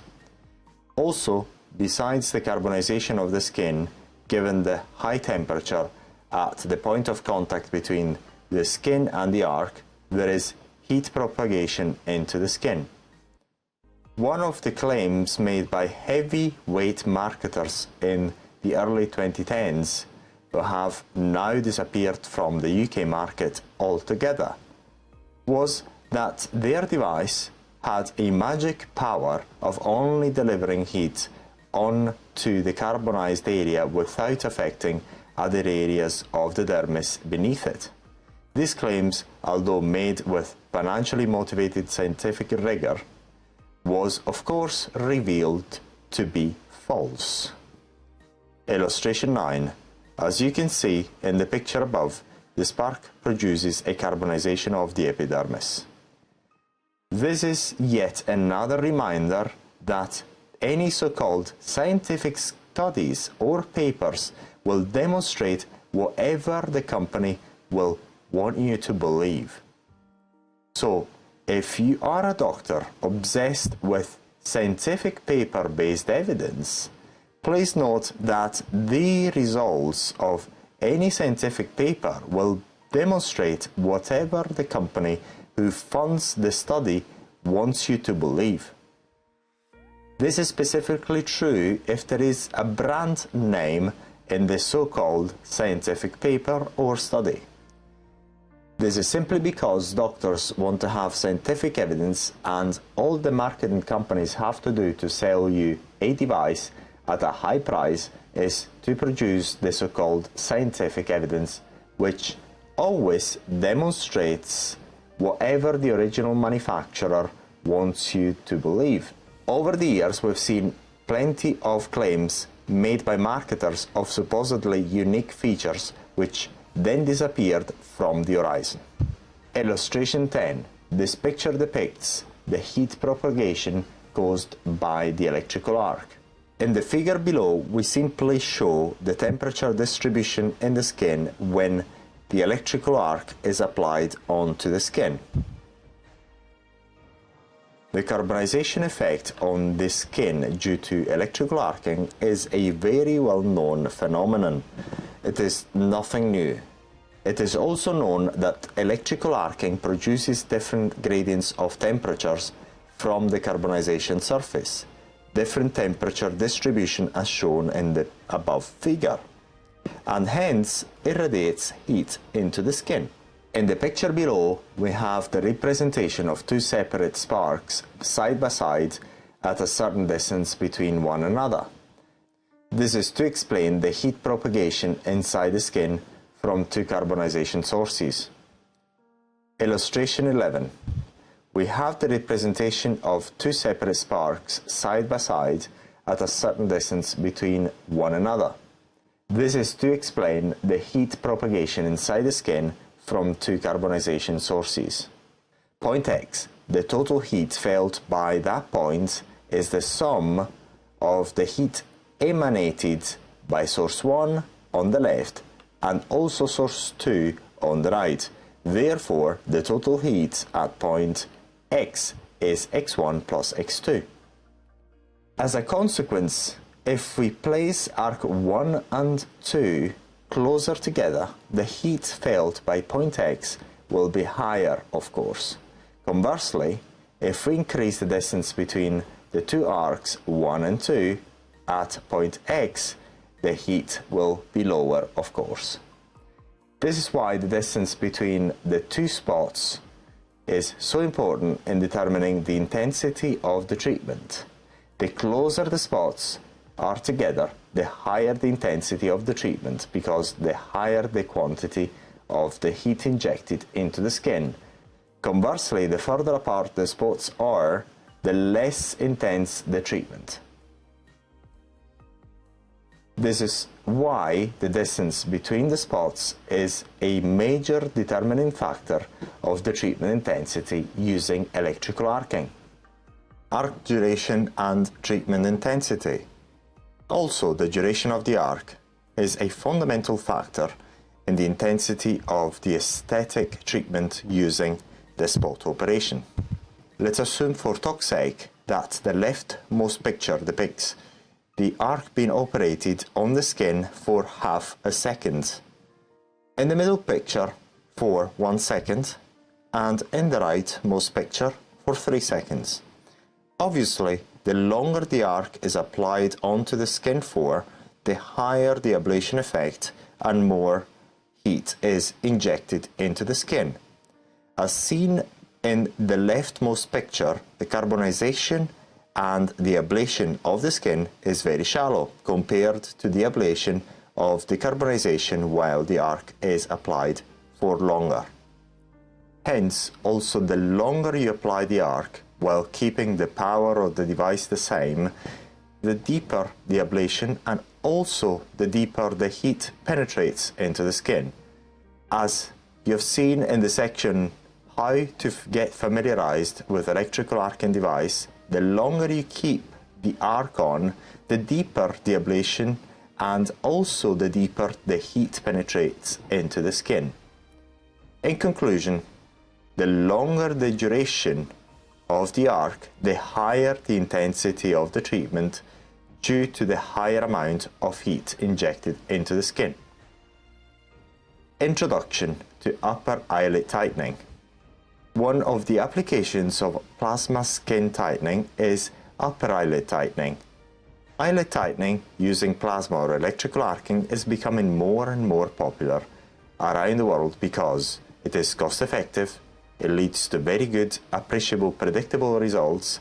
The results are cumulative. This means that you build upon the improvements already achieved after previous treatments. It is generally very easy to carry out and it is also very easy to learn. Localized skin tightening using electrical AC arcing, also referred to as plasma, is applied for upper eyelid tightening with very good cumulative results. Therefore, after a few sessions with AC electrical arcing, your client will enjoy a substantial, more youthful look by improving the appearance of sagging and heavy-looking eyelids. Upper eyelid tightening has been so successful the world over that this treatment has been sold to doctors by several companies and to patients by doctors as non-surgical blepharoplasty. This is because of the sometimes very good short-term results which the treatment can produce. Alternatives to electrical arcing for eyelid tightening or plasma. Electrical arcing or plasma is only one of the several methods used for eyelid tightening. Similar skin tightening effects are accomplished with the use of cosmetic lasers, mainly CO2 lasers, and also some electrocautery units properly configured. Generally, the power level required for this type of aesthetic treatments is very low. Additionally, similar results can be accomplished with certain specialized cosmetic peels. To summarize, similar eyelid tightening effects can be also performed by using cosmetic lasers, mainly CO2. There are many different devices available on the market which can be set up at the right wavelengths in order to carry out these types of cosmetic treatments. Consult the manufacturer's recommendations. Specialized chemical peels, i.e. glycolic acid or mandelic peels made in a special formulation. Specialized radiofrequency equipment functioning in electrofulguration mode. Clear protocols are in place. Results are consistent and repeatable. Consult the manufacturer's recommendations. Advantages and disadvantages of eyelid tightening in general. The following are the advantages and disadvantages of eyelid tightening using CO2 lasers, electrical arcing, and specialized cosmetic peels. Please note that although clients can generally resume their normal activities after this type of aesthetic treatment, the perceived downtime of eyelid tightening procedures can be similar to surgery, especially if the treatment intensity is high. This is because of the swelling which normally follows 1 to 2 days after this type of aesthetic treatment. Advantages over conventional surgery. These techniques require only topical anesthetics, i.e. numbing products like EMLA, and are very easy to perform, with exception of the use of cosmetic peels which do not require it. The skin recovery process lasts normally between 3 to 10 days after every session, depending on the treatment intensity and other factors, including the methods and product used. Of course, bleeding during and after these aesthetic procedures do not usually occur. It can occur with certain CO2 lasers and electrical arcing devices if the power level is set over a certain threshold, or if the electrical arcing is applied for longer than a certain period of time during the spot operation. Then some minor bleeding can occur. The risks of infections are very low compared with surgery. No general risks associated with surgery, as these are non-surgical easy aesthetic procedures. No incisions are performed and therefore no scarring is usually left. These procedures are extremely easy to learn and can be carried out by any trained beautician. The clients are able to resume their normal activities immediately after every session, provided that this does not increase the risks of infections. However, a certain aftercare has to be followed until complete recovery. Disadvantages versus conventional surgery. Eyelid skin tightening brings about minor cumulative improvements in the appearance of saggy eyelids. If the amount of skin to be tightened is considerable in order to achieve the desired results, surgery is the best and most effective method. The results of eyelid tightening are not comparable to blepharoplasty and should not be proposed as an alternative to surgery. This is because dramatic results can only be achieved using surgery. Fat cannot be removed by using any skin tightening method. More than one session, sometimes several, may be required to achieve the desired results depending on the amount of skin droopiness and overall intensity of the treatment. If the amount of loose skin is significant, surgery may be the best option for those who desire dramatic changes.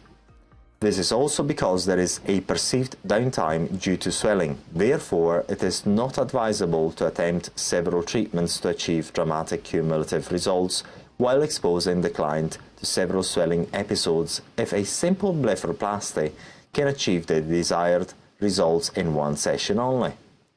Eyelid tightening by using aesthetic lasers. As we have discussed, electrical arcing is not the only effective method used to achieve eyelid tightening. Some conventional surgical lasers or cosmetic lasers, often CO2 lasers, can be set up to carry out eyelid tightening by using standard skin tightening techniques.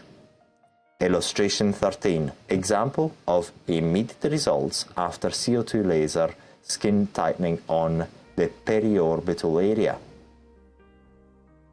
When using lasers to carry out this type of cosmetic procedure, the client should wear intraocular laser eye shields for protection. In the video below, you can see an example of eyelid tightening carried out using an aesthetic laser. The laser is used on the orbital and periorbital area superficially in order to cause mild, non-harmful burns. This has to be done carefully because if not set properly, the device could damage the dermis, causing permanent scarring to the client. Immediately after each session, the area will appear full of tiny burns caused by the laser. The area treated will recover a week after undergoing the session with the skin tightening laser. With a skin tightening laser, a typical treatment ablates 11 to 33% of the skin, removing the old or damaged collagen, which contributes to laxity. The heat generated in the tissue also helps the surrounding skin tightening, stimulating further collagen remodeling and reducing the skin area, skin tightening. For most people with moderate wrinkles or hooding, 4 to 5 treatments will result in satisfactory results. For those with very early signs of crow's feet and fine lines, 2 to 3 sessions can help as a maintenance type of aesthetic treatment to low signs of aging. Illustration 14. Typical results after a number of laser skin tightening treatments.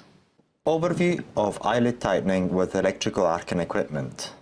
Electrofulguration equipment, or AC arcing specialized equipment, are widely used throughout the world for eyelid tightening. In the picture below, we see the result of the beauty tech being used to perform a single session of eyelid tightening. Eye protection during this type of procedure is not required like in laser treatments. The use of topical numbing products is recommended for the comfort of the client and ease of the treatment. Each session usually lasts between 5 to 15 minutes at most, depending on the area to be treated. Illustration 16. The results after only one high-intensity treatment with a beauty tech. Please click on the picture to watch how the treatment was carried out. Also, AC electrical arcing can be used to tighten the skin around the eye, resulting in the attenuation of periorbital wrinkles. This can be done during the same session of eyelid tightening if required. It is important to avoid reapplying the arc on the area already treated until the area has recovered properly, usually after 4 to 6 weeks. Additionally, although in many cases it is possible to achieve the desired results within few sessions, 2 to 3, it is preferable to split the treatment into multiple sessions instead, 3 to 5. This is because spreading the treatment allows the aesthetic practitioner to have more control over the outcome of the procedure. This is done by varying the intensity of the treatment. Also, during the skin recovery period, some areas could tighten more than others. Therefore, it is advisable to perform at least 2 sessions on every client, even in those cases where the desired results can be achieved within 1 session only. Usually, during the first session, the experienced beauty practitioner will normally cover a wide area of upper eyelid in order to achieve the best possible results. The subsequent sessions can be used to fine-tune and correct any imperfections or unevenness left after the first or previous sessions. In certain cases, due to particularly high client's pain threshold, the whole eyelid tightening procedure can be carried out without the use of any numbing product. However, the use of an appropriate numbing cream is always advisable to make sure the client is at ease during the treatment. No medication of any kind shall be applied neither by the beautician nor by the client, other than appropriate antiseptic products to reduce the likelihood of infections during the recovery period. At home, the client should only wash and rinse the whole face as usual, dry with a clean cotton cloth, being careful to gently pat and not rub the treated area. No makeup nor other creams should be worn before the area treated with the plasma device has recovered completely. During every session, the beauty therapist must always take precautions to minimize any unexpected sudden movements of the client. In certain cases, due to particularly high client's pain threshold, the whole eyelid tightening procedure can be carried out without the use of any topical numbing product. However, the use of an appropriate numbing cream is always advisable to make the client at the most ease during the treatment. Illustration 17. Eyelid tightening using the appropriate plasma or arc generating device. With eyelid tightening using the appropriate plasma or arc generating device, after a number of treatments, the results of eyelid tightening may resemble those of a blepharoplasty. However, eyelid tightening will not bring about the same dramatic results only achievable with surgery. Eyelid tightening can be performed by appropriately trained beauticians as well as doctors, dermatologists, and plastic surgeons, as sedation is not required. The procedure is very easy to learn and risks to the clients are remote. Eyelid tightening with the appropriate plasma device has the added advantage that even minor corrections can be made in a virtually risk-free and cost-effective way. Each correction made to the client is long-lasting. No scarring has ever been reported using the appropriate plasma device properly. Each session can last 15 minutes at most. It will last longer depending if the user covers a particularly large area. Topical anesthetic is not strictly necessary, but the use of an appropriate numbing product is always advisable for the comfort of the client. The client can always resume their activities immediately after each session. It is recommended that the desired results are achieved in more than one session, especially if the area to be tightened is extensive.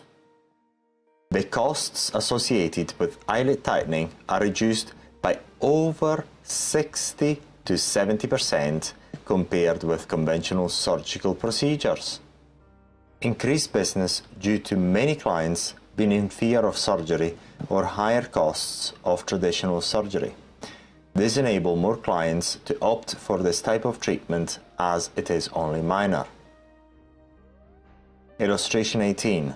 Minor improvement in the appearance of saggy eyelids. What to tell the client before the treatment? Wait until the scabs have fallen off.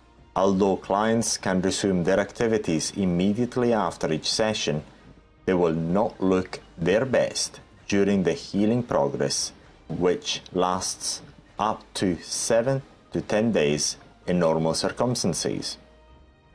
The area treated must not be covered with any type of makeup, mascara, creams or any other products until the area has fully healed. Wash gently with soap twice a day. any other treatment or wearing any type of makeup could result in unnecessary infections and undesired effects. The treatment could be uncomfortable to the client, therefore numbing products shall be used for ease of treatment and comfort reasons during the eyelid tightening procedure. Swelling 1 to 3 days after the cosmetic treatment is normal and to be expected. It is always better to make the client aware of this at consultation stage. Eyelid tightening brings about cumulative improvements of the appearance of saggy or droopy eyelids. Do not promise the dramatic results which can be only accomplished with surgery. Patch testing. Patch testing should always be performed before starting a full eyelid tightening treatment. Patch testing is important so that you can demonstrate that if the aftercare is performed correctly, the skin will recover well and there are not adverse reactions to this aesthetic treatment. The patch testing for eyelid tightening has to be performed at the same treatment intensity you intend to carry out the treatment. For example, if you'd like to use the equipment at a certain power setting with the spots at a certain distance, say 1 mm apart, and the arc duration 1/4 of a second, instantaneous bursts, perform this treatment at the desired intensity you intend to carry out the treatment and perform it on a small area behind the ear. Before applying the numbing product, removal makeup thoroughly by using normal makeup removal procedures. Removal makeup from the face. Once you have removed all the makeup, apply an appropriate non-flammable antiseptic on a clean cotton pad and gently rub the area you are going to treat with the electrical arcing device, the upper eyelids. At that point, you can apply the appropriate numbing product on the upper eyelids. Use of numbing products before the treatments. Eyelid tightening is not the only aesthetic treatment when the use of numbing products is recommended. Tattooing, laser tattoo removal, laser skin tightening, mold removal procedures, and several other aesthetic treatments require the use of some numbing products to put the client at ease during the aesthetic treatment. Like with most other aesthetic treatments, it is possible to perform eyelid tightening using electrical arcing without applying any numbing products. However, most clients have a low pain threshold, therefore, if the area is not numbed properly, eyelid tightening can become a very unpleasant experience for both the client and the beauty therapist. The unpleasantness of the treatment may prevent the client from undergoing further sessions due to the discomfort caused by the previous treatment. Also, when the client has an unpleasant experience, it becomes much harder for the beauty therapist to perform the treatment correctly. This is all easily resolved by using the appropriate numbing product correctly before beginning the treatment. A very common topical numbing product available on the market in most parts of Europe, including the UK, is EMLA. EMLA is available of 5% formulations from most chemists in the UK. This is a product which can be purchased and used without a medical prescription. Because of this, EMLA is also the preferred numbing product used by tattoo artists for tattooing and performing body piercings. EMLA is used by applying the cream on the eyelids and covering the cream with normal cling film, the same that can be purchased from any supermarket. The cling film is applied in order to cause an occlusion effect, which will amplify the effects of the numbing ingredients of the EMLA numbing cream. The area is then left to rest for approximately 40 to 45 minutes in order to achieve the desired numbing effects. Unfortunately, although available without prescription from any chemist in the UK, the EMLA formulation requires a relatively long wait in order to become effective, and it is not generally very effective if a cling film is not applied on top of the cream. If you attempt to start the aesthetic treatment before the 40 minutes, the area will likely not be numb enough in order to carry out the aesthetic treatment in ease and comfort. Additionally, the topical effects of the EMLA formulation end within 5 to 10 minutes from the time the cling film is removed and the EMLA residues are wiped off. Therefore, the window of time while you can perform the treatment in comfort is relatively brief. Given that the use of numbing products are heavily regulated, EMLA is the main product available over the counter in the UK. Some medical practitioners can be authorized to use other numbing products. The formulation that has been used extensively and successfully by medical practitioners who use electrical arcing devices for aesthetic purposes is a topical custom formulated product. Formulation: active ingredients are lidocaine 20%, prilocaine 5%, tetracaine 5%. This topical numbing product is either made in a gel or a cream formulation. In European countries like Italy and Spain, this is made by most local chemists who have an internal licensed laboratory to manufacture these types of products. In Europe, this type of topical formulation can only be made under medical prescription, therefore under the sole responsibility of the medical practitioner who orders the product. Due to current legislations, this is a product which can be used by medical practitioners only or under their direct supervision. The main advantage of using this type of formulation is that the desired numbing effects are achieved almost immediately and are so good that the client will only feel a tingling sensation when the electrical arc is applied. The area where this formulation is applied becomes numb within 5 to 10 minutes after the application. Please note that these types of products are not meant to be completely absorbed. Therefore, all you have to do is to apply the cream or gel on the area you intend to treat and leave the product to do its job. With this formulation, there will be no need to apply a cling film because the product itself will be strong enough to achieve the desired numbing effects. Whenever you start a treatment on the client, remember to remove the topical anesthetic on a small area only. The common mistake made by beginners is to remove all the numbing product at once. For example, if the topical anesthetic has been placed on both upper eyelids, the untrained beginner usually removes the cream on both eyelids before starting the treatment. The main problem is that the effect of most topical numbing products do not last long.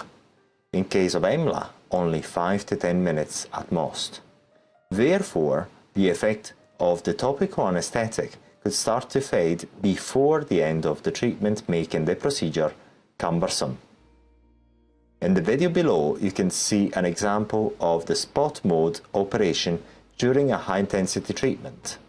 The spots are deliberately applied very tightly in order to carry out a high-intensity treatment. As you can see, the topical numbing product is only removed on the upper eyelid and in stages, while it is left on the lower eyelid, which is going to be treated as soon as the upper eyelid treatment is over. In the video, a custom numbing product is applied. There is no need for occlusion with cling film. The video is fast forwarded.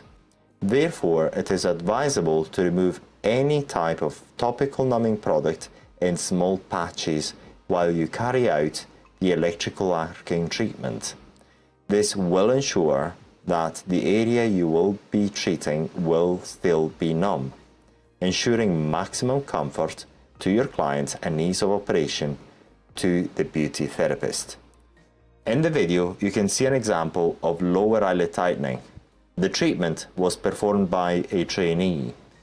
As you can see, the topical numbing product is still applied on the upper eyelid. In this way, the upper eyelid will still be numb when the beauty therapist will perform the eyelid tightening. Custom numbing product applied, no need for occlusion with cling film. Illustration 19. For eyelid tightening and similar skin tightening procedures using electrical arcing, the use of local injectable anesthetic must be avoided even if the beauty practitioner is authorized to use them. Watch our video. How to perform upper eyelid tightening. The preferred method of performing eyelid tightening is the spot mode or spot operation. This is because the spot mode or spot operation is very easy to learn and leads to consistent and predictable results. The spots should be applied randomly without forming any straight line or particular recognizable pattern. One method commonly used to ensure that the spots are applied randomly is to try and apply the voltaic spots in a zigzag fashion. The distance between each spot varies according to the intensity of the treatment of the specific treatment. This varies between 3 to 4 mm apart for very mild intensity treatment to very dense spot application which resemble the immediate result of the spray operation. A smoke evacuator should be used to get rid of the fumes caused by the cosmetic treatment. In the video below, you can see an example of overall high-intensity treatment. The treatment begins as a low-intensity treatment, but then the intensity of the treatment is increased by applying more voltaic spots. The treatment was carried out by a trainee under supervision. As we can see in this video, upper eyelid tightening, lower eyelid tightening, and cross-feet attenuation can be all incorporated within one session. However, this is not advisable in most cases because the overall intensity is increased dramatically. This causes dramatic swelling events and a certain level of discomfort which can be easily avoided by simply splitting the treatment in various different sessions, each dedicated to the particular area to be treated. For example, one for the upper eyelids, one for the lower eyelids, and another one for cross-feet attenuation. Please avoid performing high-intensity treatments in any case, as this can lead to protracted inflammations and various adverse reactions including skin laxity.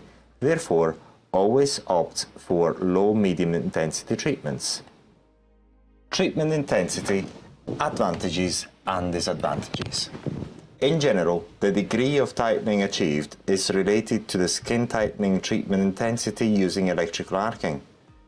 As we have seen in skin tightening, the intensity of the treatment is related to a number of factors and not only the power setting of the device itself.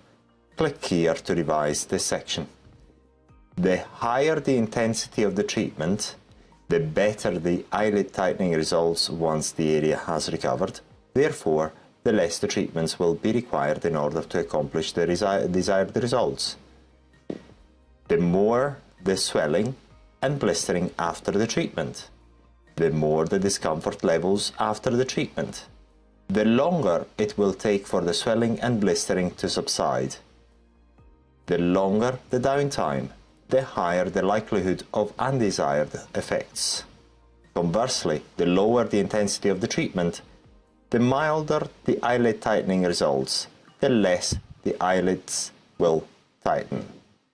The less the swelling or blistering after the treatment, the less the discomfort levels after the treatment, the less time it will take for the swelling and blistering to subside.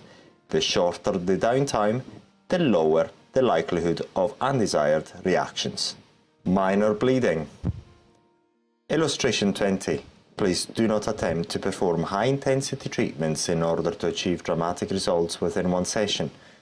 Most of the times, doing so does not lead to those dramatic results only possible with surgery. Minor bleeding is a rare occurrence when using AC electrical arcing devices for this type of applications. Additionally, minor bleeding also occurs after the use of lasers for similar skin tightening applications, including laser tattoo removal. Bleeding occurrence is particularly rare, especially if the intensity of the treatment is very mild. The likelihood of minor bleeding increases as the arc duration increases, the power setting of the device increases, or both. Please note that minor bleeding is not an indication that the treatment has not been carried out correctly, as this can occur despite the type of device used, technique, or intensity of the treatment itself. However, some degree of minor bleeding can occur even at very low intensity treatments in those cases where fine blood vessels are present on the treated area, especially on the upper eyelids. The carbon residues. As we will see in mole removal or brown spot removal, the carbon residues need to be purposely removed in order to accomplish the desired results. This is done by using a cotton pad impregnated with non-flammable antiseptic. In case of skin tightening and especially eyelid tightening, the carbon residues should not be purposely removed. In case of skin tightening and especially eyelid tightening, the carbon residues should not be purposely removed. This is because throughout our experience, we have seen that best and fastest recovery is achieved when the carbon residues are not intentionally removed. This is probably due to the microtraumas caused by rubbing the cotton pad while trying to remove the carbon residues. Therefore, while performing skin tightening and especially eyelid tightening, do not intentionally rub the area you treated with the cotton pad as you would do in other aesthetic applications. If you are applying an appropriate sterile topical product soon after the treatment, including antiseptic, make sure you do not rub it on the area you treated. Just apply the product very gently, including the use of any sterile cream. As you can see, if you're using our website voltaicplasma.com in the video, no effort is made to remove the carbon residues. This is deliberate. In case you have applied a sterile cream, most commonly a sterile soothing topical product, you will find that the carbon residues will mix with the cream, making the cream brownish. This is normal. The carbon residues are sterile anyway, as you have cleaned and disinfected the area before applying the numbing product. Immediate apparent contraction during eyelid tightening. The immediate noticeable effect of eyelid tightening is an apparent skin contraction. Please note that this is not permanent and not representative of the end results of the particular session you are carrying out. The results will become apparent only once the area has fully recovered after the swelling has subsided and the scabs have fallen off or the peeling process is over. This apparent immediate skin contraction can result in the fine lines to apparently disappear completely. However, this is not a permanent effect because this is simply due to the superficial dehydration effects of the electrical arcing. If you are using our website voltaicplasma.com, you can watch a video. In this video above, we can see how the skin contraction due to dehydration effect lead to the fine line to apparently disappear. Once again, Please note that this apparently dramatic effect is temporary, and it is not strictly representative of the end result after the area has recovered. Sometimes, in 40% of the cases, as the arc is applied, the area around the skin reddens noticeably. This means that the skin reaction to the treatment can be quite significant, and the swelling following the treatment can be quite intense. Swelling usually starts the day following the treatment. Swelling and downtime. Swelling is a characteristic to eyelid tightening using plasma or lasers, and it should be always expected after this type of aesthetic procedure. Swelling can be minimized using certain techniques, but never completely avoided, because in order to produce the desired localized skin tightening, a deliberate controlled burn has to be caused to the eyelids. Also, swelling is associated to the perceived downtime because the client prefers to withdraw from social activities until the area looks normal again, and makeup can be used as usual. Please note that the swelling should not be cured because it is not a disease, and it is a direct transient consequence of the controlled burn caused by the aesthetic treatment. A common mistake made as aftercare treatment is the use of antihistamines to try and alleviate the swelling. However, this type of swelling does not respond to antihistamines. During the downtime, some clients can experience a certain degree of discomfort. The degree of discomfort depends on the sensitivity of the skin to the treatment as well as the overall treatment intensity. The higher the treatment intensity, the more the swelling and the discomfort which can be experienced by the client during the period of time in which the swelling is most pronounced. As the swelling starts to subside, so will the discomfort levels. Swelling starts on the following day and usually peaks on the second day. The third and fourth day after the treatment, the swelling usually starts to subside slightly, and in most cases the swelling will have subsided completely on the fifth day. While the swelling starts to subside, the scabs starts to form. Please note that the scabs do not always form, however they do in most cases. The scabs will normally have fallen off by themselves on the 6th or 7th day after the treatment. The swelling intensity and discomfort levels are not only dependent on the intensity of the treatment but also the individual skin reaction. In case of high intensity treatments, blistering can also develop. The fluid inside the blister can also be transferred to the under eyelids eye bags. Sometimes the blistered eyelid can give up some fluid during the recovery period. This is when the aftercare is very important, and it has to focus on avoiding possible causes of infection. This is simply done by keeping the area clean, avoid possible causes of infections, and applying the appropriate antiseptic twice a day. Once again, swelling is a normal reaction to be expected after high-intensity treatment, and it normally starts to subside 3 to 4 days after the treatment by itself. How to reduce swelling and downtime? We have investigated all possible ways to reduce the swelling period, consequently reducing the perceived downtime and discomfort to a minimum. It is important to emphasize that due to the very nature of this type of aesthetic treatments, including those using lasers, swelling can be attenuated but never eliminated. In order to minimize the downtime after any type of laser treatment for skin tightening, a soothing product is used in order to alleviate the burning feeling soon after the treatment. Any treatment focused to reduce the burning sensation and later attenuate the swelling has to be carried out immediately after the treatment to be most effective, typically within 5 minutes from the time you have completed the treatment.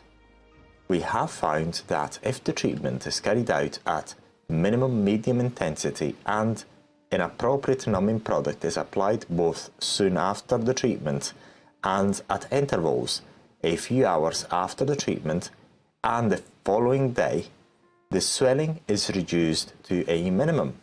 If the treatment is carried out at the right intensity, the skin is not particularly sensitive and the right product is applied, then the swelling is reduced to such a minimum that it is hardly visible and most clients do not feel any discomfort during the skin recovery period. How to perform the treatment with our device. Set the device at minimum power level, free battery configuration if you are using the earlier version of the Beauty Tech. Apply the arc in instantaneous bursts, approximate arc duration 1/4 of a second. Only increase the intensity of the treatment by reducing the distance between the spots to a minimum. You can apply the spots one beside the other as shown in the video above.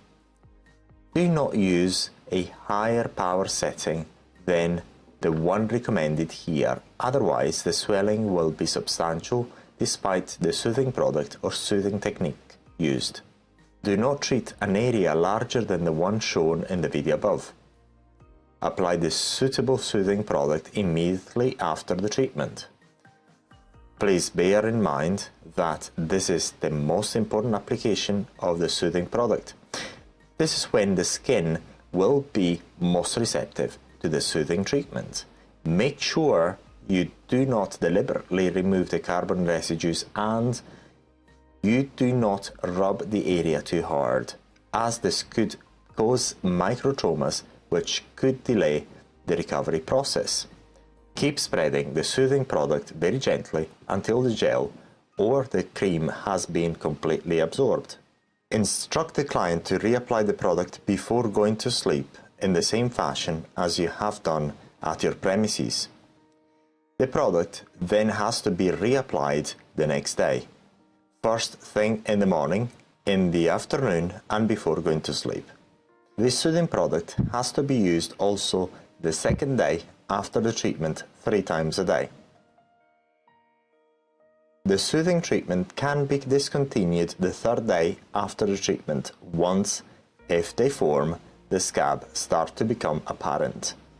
Please bear in mind that certain skin types are particularly sensitive and reactive to the treatment. Therefore, in these cases, the clients may show the normal signs of swelling despite the method used in order to soothe the area after the treatment. This particular type of skin reaction is predictable, especially if the surrounding area you have treated reddens visibly a few minutes after the treatment. About the soothing product to be used.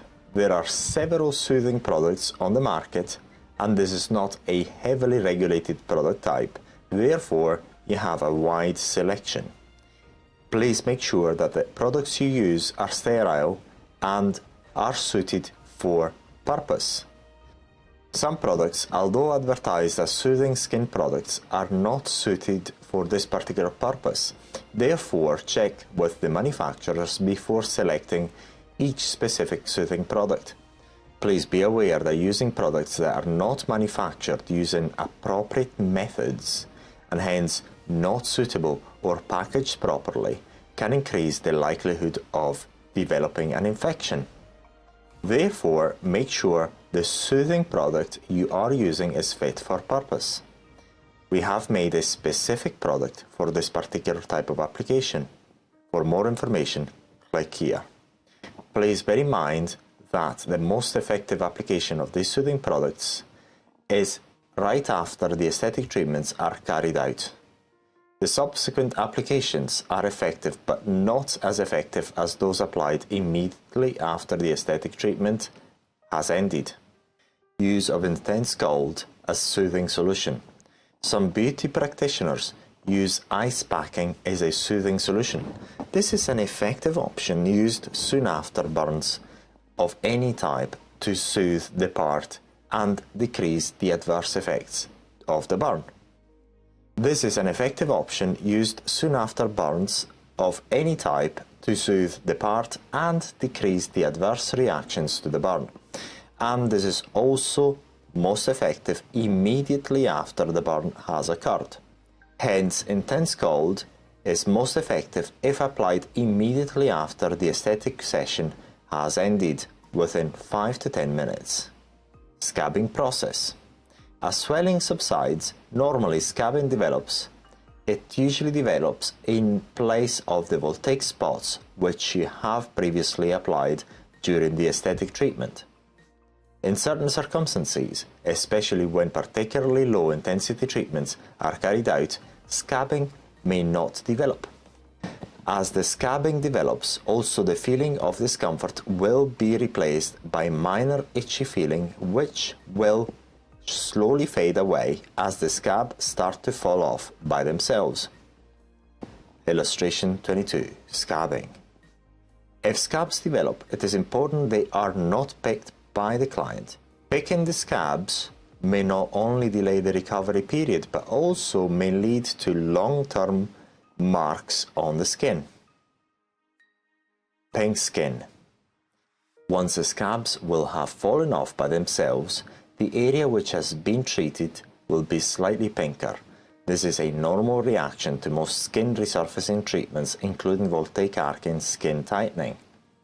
This is because the new skin formed after treatment has not enough melanin to match the rest of the skin. Amongst all professional skin resurfacing devices or products, this also occurs with most professional skin peel products. After a while, the pinker skin will gradually develop the normal skin color of the surrounding skin.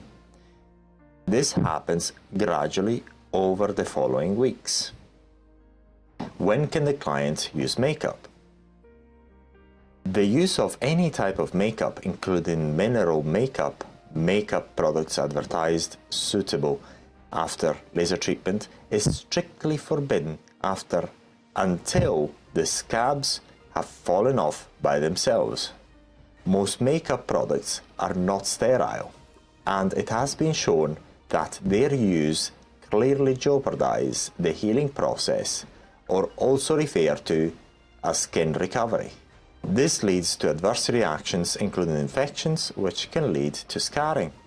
Often the use of makeup before the right time lead to long-term hypopigmentation or cause the formation of red dots. Even if appropriate sterile products are used, the area becomes occluded for an extensive period of time, and this can increase the likelihood of bacteria proliferation inside the area that is supposed to be recovering in the fastest possible way.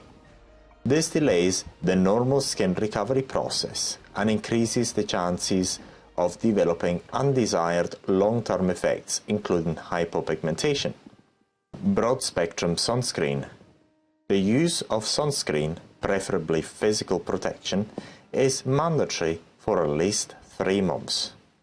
UV protection must be worn on the treated area in the morning before going out and in early afternoon.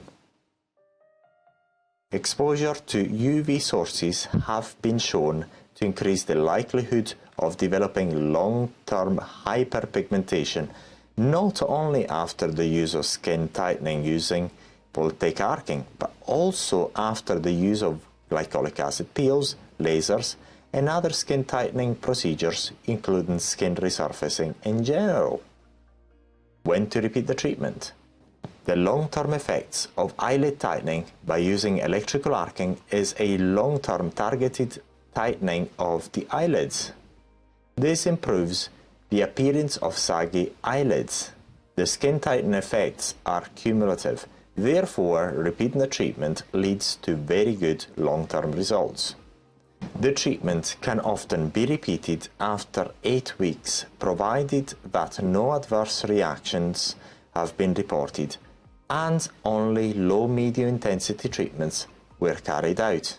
Although high-intensity treatments should be avoided, in case they have been carried out, the wait time between treatments should be 6 months. Ask the client if the treated area feels tender to the touch or sensitive.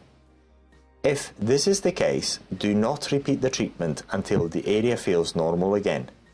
Different people have different skin reactions to the treatment, and the beauty therapist has to ensure the area has recovered fully.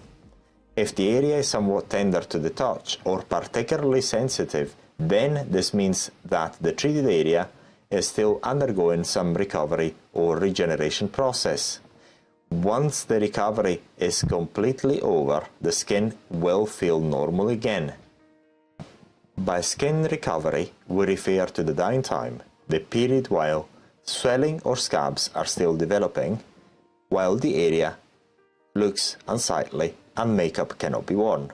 The skin will still be recovering and forming new collagen a few days and sometimes weeks after the scabs have fallen off. Long-term adverse reactions to the plasma eyelid tightening treatments.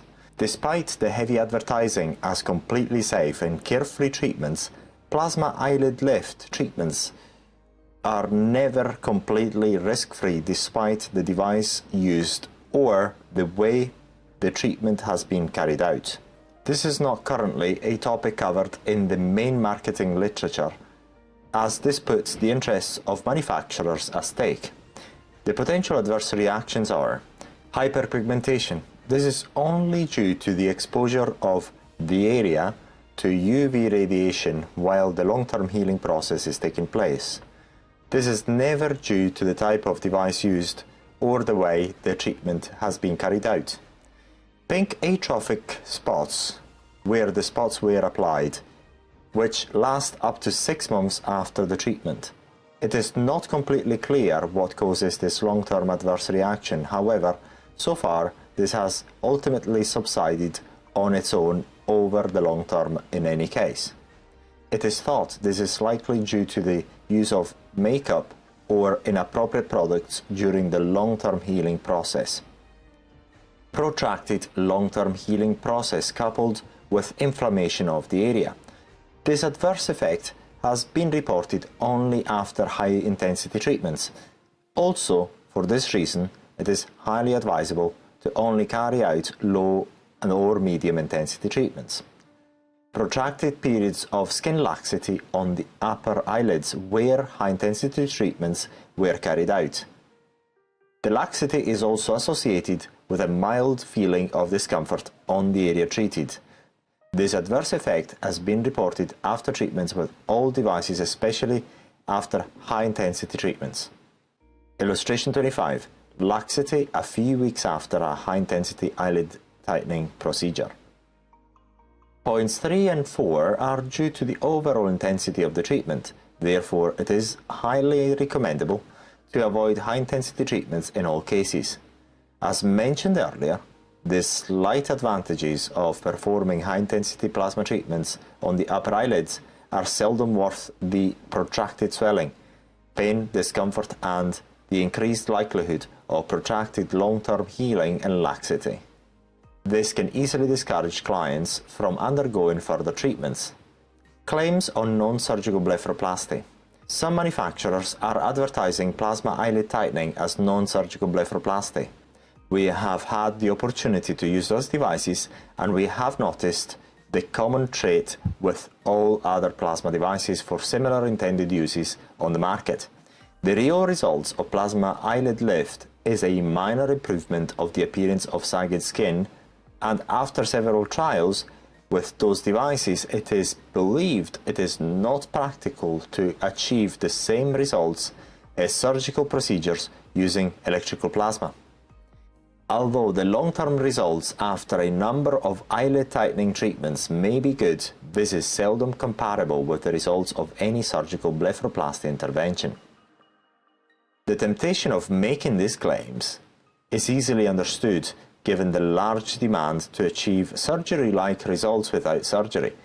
However, seldom plasma treatments can match the results of surgical procedures despite the technique and device used. The claim which seems more appropriate and has been more widely accepted is plasma eyelid lift leads to a minor improvement in the appearance of saggy eyelids. It is recommended to all aesthetic practitioners to make realistic claims in their advertising of plasma procedures despite promises made by others. It has now been accepted that people are willing to undergo these treatments even if the claims made about these treatments are realistic. Reviews of these types of voltaic plasma procedures made by professionals without vested financial interests in selling these types of devices or the treatments all have felt that it would not be realistic to expect results which are equivalent to surgery in cases of a great amount of loose skin to be removed. Every time one undergoes a plasma treatment, he or she will go through the healing process and the long-term healing. During the healing process, both long-term and short-term, a number of adverse reactions could take place. Therefore, if the improvement sought by the individual is dramatic, surgical procedures should be recommended instead. Not all cases are suitable for these types of procedures. Although several people would like to have the same results as surgery with the use of plasma eyelid tightening, in case of considerable skin laxity, this procedure should not be recommended. This is because several number of sessions may be required in order to achieve the results desired by the client. Every time the client undergoes a plasma eyelid tightening treatment, he or she undergoes a number of potential adverse reactions. Therefore, repeating the treatment a number of times exposes the individual a number of times to the same potential adverse effects. Therefore, the higher the number of treatments, the higher the likelihood of an adverse reaction to occur. For this reason, plasma treatment should not be replacing surgical dramatic improvements. On the other hand, if the improvement sought is only minor, then medium-mild intensity treatments can be far more advisable to surgical interventions in the first place. 1 to 2 treatments can achieve the desired results, like in this case presented below, where the tightening was satisfactory after only 2 treatments. People with minor laxity are the best candidates for this type of aesthetic procedures.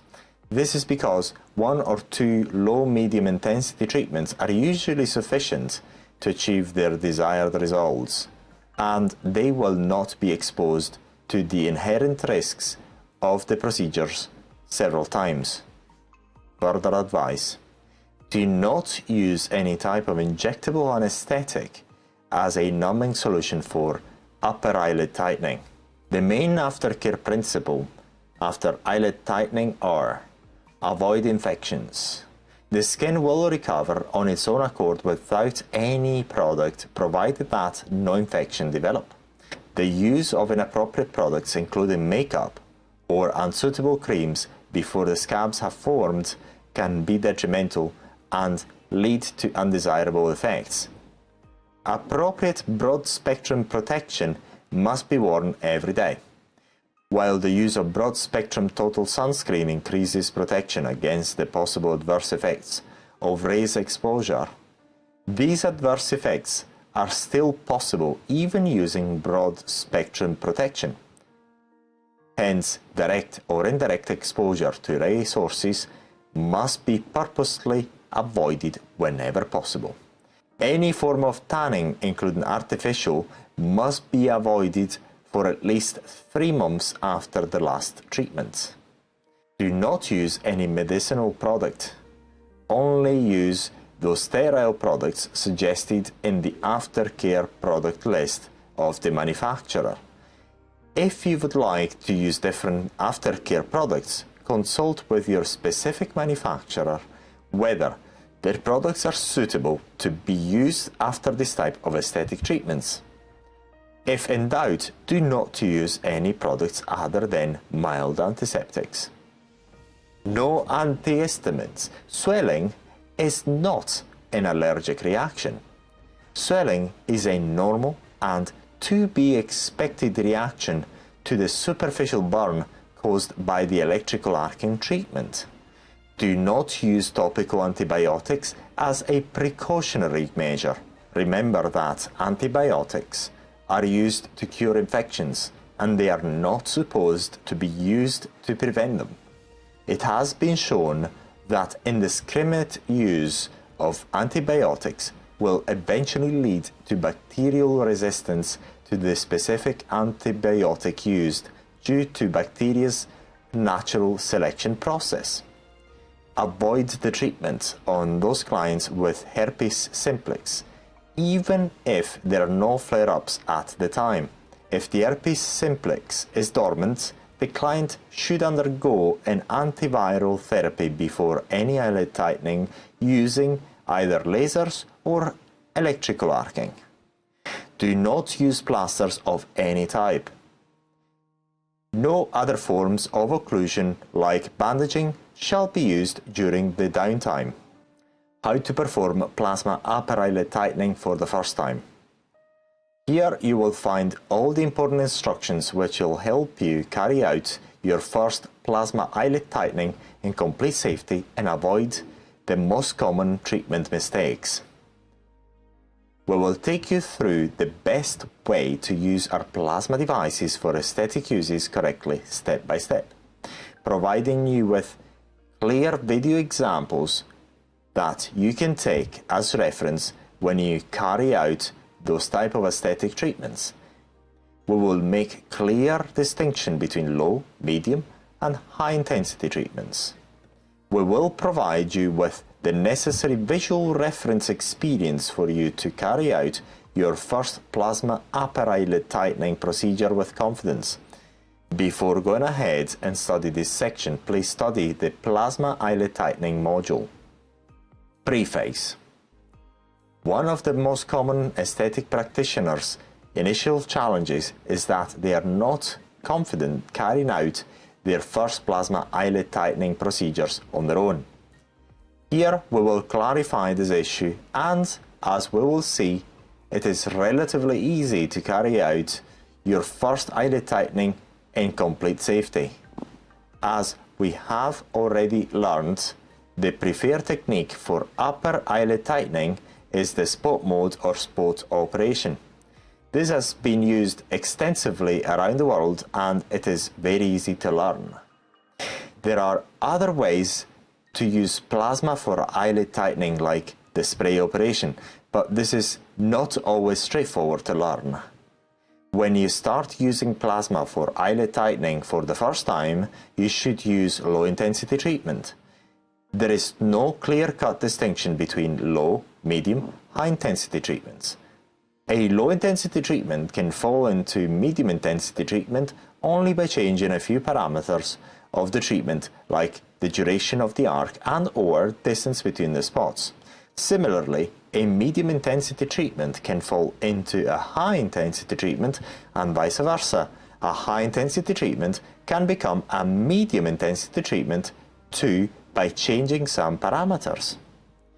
Even if there is no clear-cut definition of low, medium and high intensity treatments, it is easy to recognize the intensity of this specific treatment by looking at them as they are being performed. At live training sessions, you are shown how these types of treatments are performed on one person only. This webpage will show you several examples so that you will have more reference experience in order to perform these types of treatments in complete confidence and safety. Given the number of examples you will be able to watch in this webpage and our YouTube channel, you will be equipped with all the tools you require to recognize the difference between the different types of intensity treatments and learn how to carry them out for the first time. How to carry out the first plasma upper eyelid tightening procedure. Please note that this webpage has been made for the use of the BT Tech and or the devices marketed by Areton Ltd. For instructions of other devices, please refer to the original manufacturer's instructions and training. The first step for you is to familiarize with the way plasma devices are used on Familiarize with the use of electrical arcing devices webpage on voltaicplasma.com. There is extensive information on how to become accustomed to the use of these devices for the very first time. Once you have completed the exercises on the test meet and you are comfortably able to use the device at the minimum power level, then you can start the use of the device for eyelid tightening for the first time. If you have the Beauty Tech, set the device at minimum power level with 3 battery configuration. In any case, do not be tempted to use a higher power setting than the lowest one. If you are using devices sold by other companies, use their instructions for these procedures. Use only short bursts duration of less than 1/4 of a second as seen in the video below. Distance between the spots between 3 and 2 millimeters apart. You can also distance them 4 millimeters apart if you wish. Cover a relatively small area of the upper eyelid. It is easier to understand what we mean by watching a video example. The following video is your reference for low intensity treatment when you carry it out for the first time. Watch our YouTube video. Medium intensity. Once you have performed your first low intensity upper eyelid tightening treatment and you have seen the results, then you can move to perform medium intensity treatments. Normally, medium intensity treatments are performed by only changing the duration of the arc slightly and reducing the distance between the spots. Also, the area treated will increase slightly. If you're using the Beauty Tech, the device setting is level 1 with 3 battery configuration. The distance between spots is decreased slightly and ranges between 1 to 2 millimeters. The duration of each spot is in the region of 1/4 to half a second. The video below will provide you with some reference treatments to emulate in order to reproduce this type of treatment intensity. Watch the YouTube video. High intensity treatments. After witnessing the results of low and medium intensity treatments, you may be tempted to perform high intensity treatments in order to achieve far better results. Please remember that the results of plasma eyelid tightening cannot be rushed, and the improvements achieved due to the treatment cannot produce the miracles that many short-lived marketers advertise. There are limits to what it is realistically possible due to the physics of this type of treatment. The problem with high-intensity treatments is that while the results may be marginally better than low and medium-intensity treatments, the immediate reactions and increased likelihood of potential long-term adverse reactions can discourage people from undergoing further plasma tightening treatments. Additionally, it has become clear that high-intensity treatments do not bring significant improvements compared to medium-intensity treatments. In other words, high-intensity treatments do not bring about proportional improvements to the tightening sought out by the clients. In terms of results, high-intensity treatments only bring about a minor long-term improvement compared with long-term results of medium-intensity treatments. The immediate transient adverse effects of high-intensity treatments are major swelling, which is inevitable after high-intensity treatments, even using appropriate soothing products. Soothing products can sometimes alleviate the severe swelling. Pain following the first 24 hours after the treatment.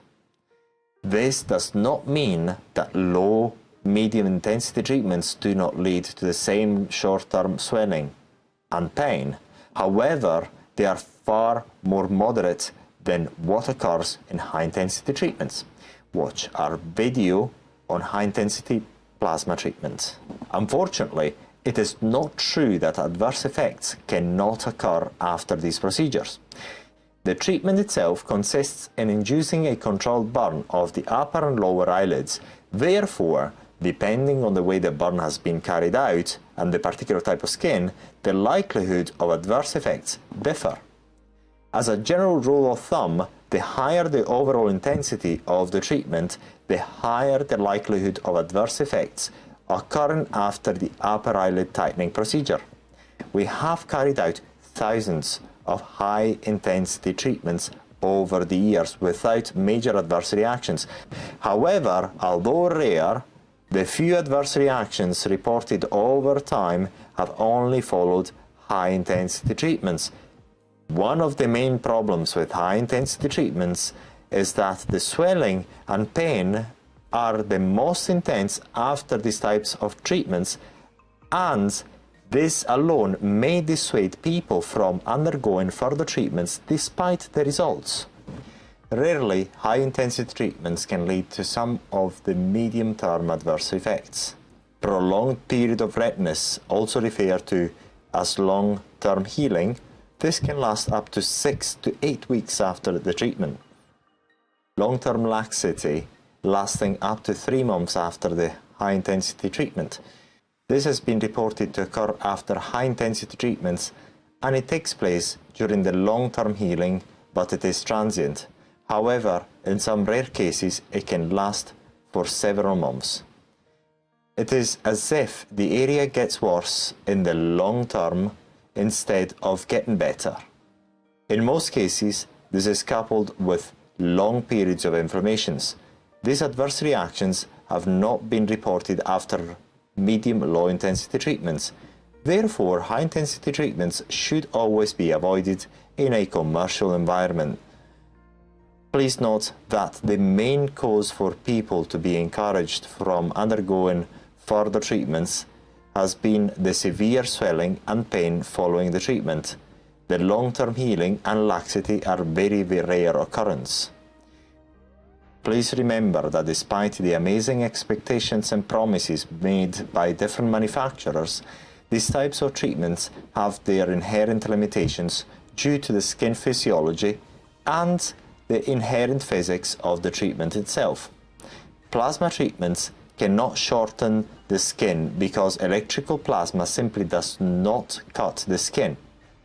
Some manufacturers bring forward the immediate carbonization, therefore deep dehydration, to show that there is an immediate shortening of the skin. However, please note that the immediate skin contraction of the area after the carbonization, also referred to as sublimation for marketing purposes, is only transient because the dehydration will be over as soon as the swelling takes place.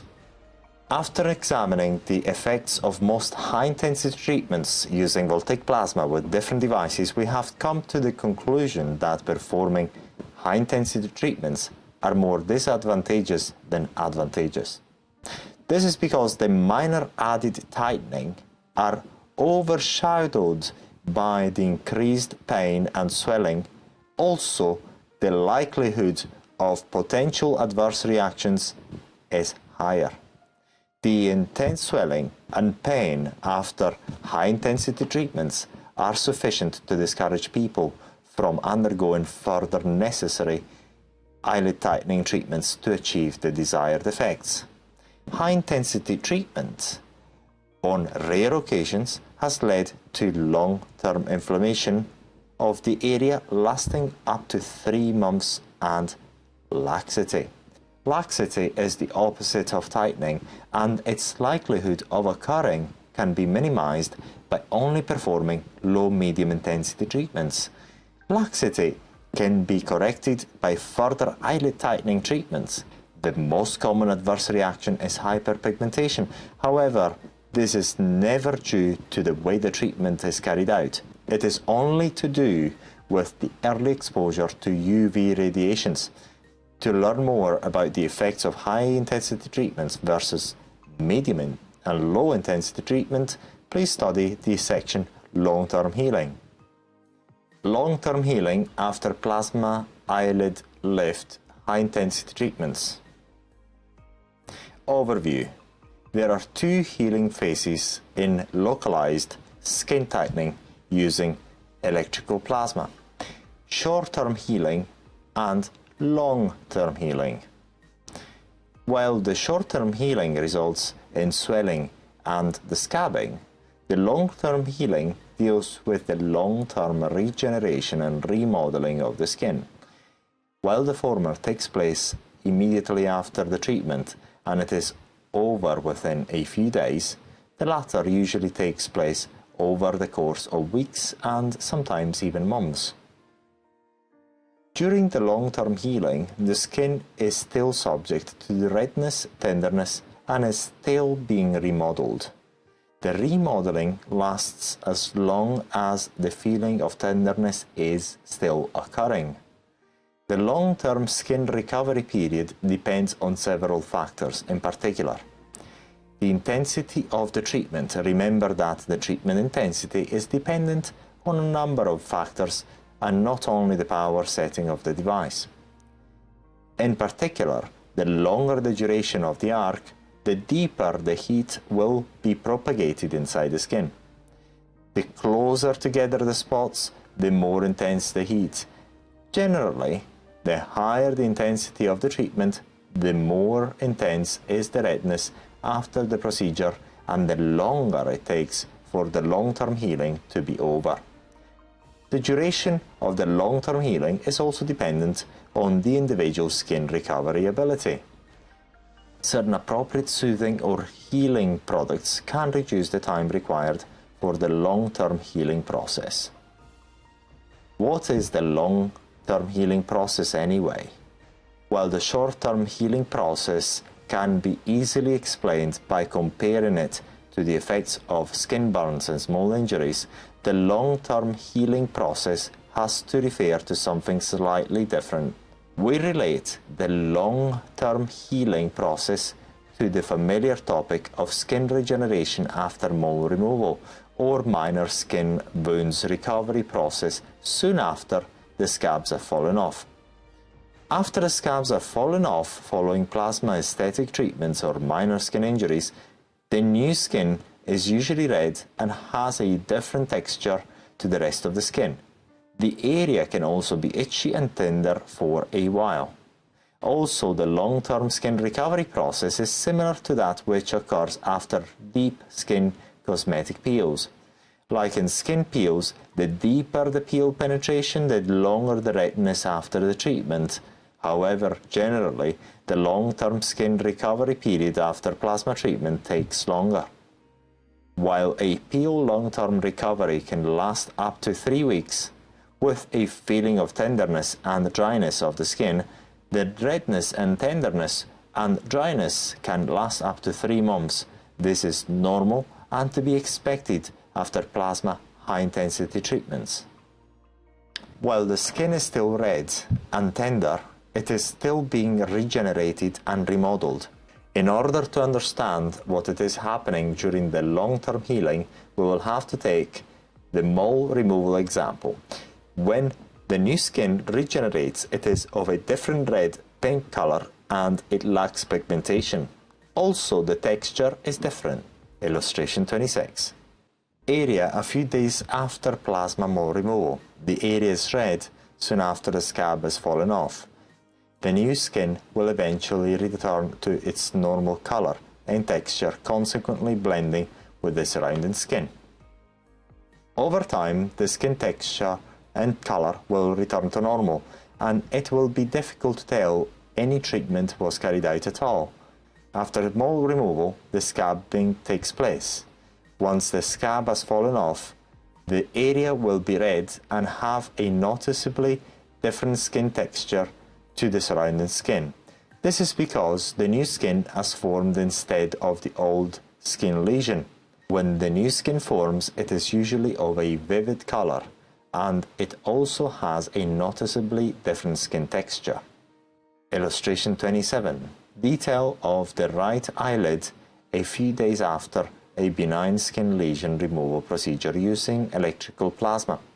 The area is red, pink, after the scab has fallen off. The difference in color between the treated area and the surrounding skin will slowly fade away over the following weeks. Similarly, the new skin texture will blend with the surrounding skin over the course of the following weeks. Redness after localized plasma skin tightening. In a similar fashion to mole removal after localized tightening treatments including plasma upper eyelid lift, the new skin will be red after the scabs have fallen off. The same applies to localized skin tightening during electrical plasma. Once the scab has fallen off, the area has an intense red color like the one seen in mole removal. Additionally, in case of localized skin tightening, the skin will tend to regenerate due to the thermal stimulation caused by the burn inflicted by the electrical arc.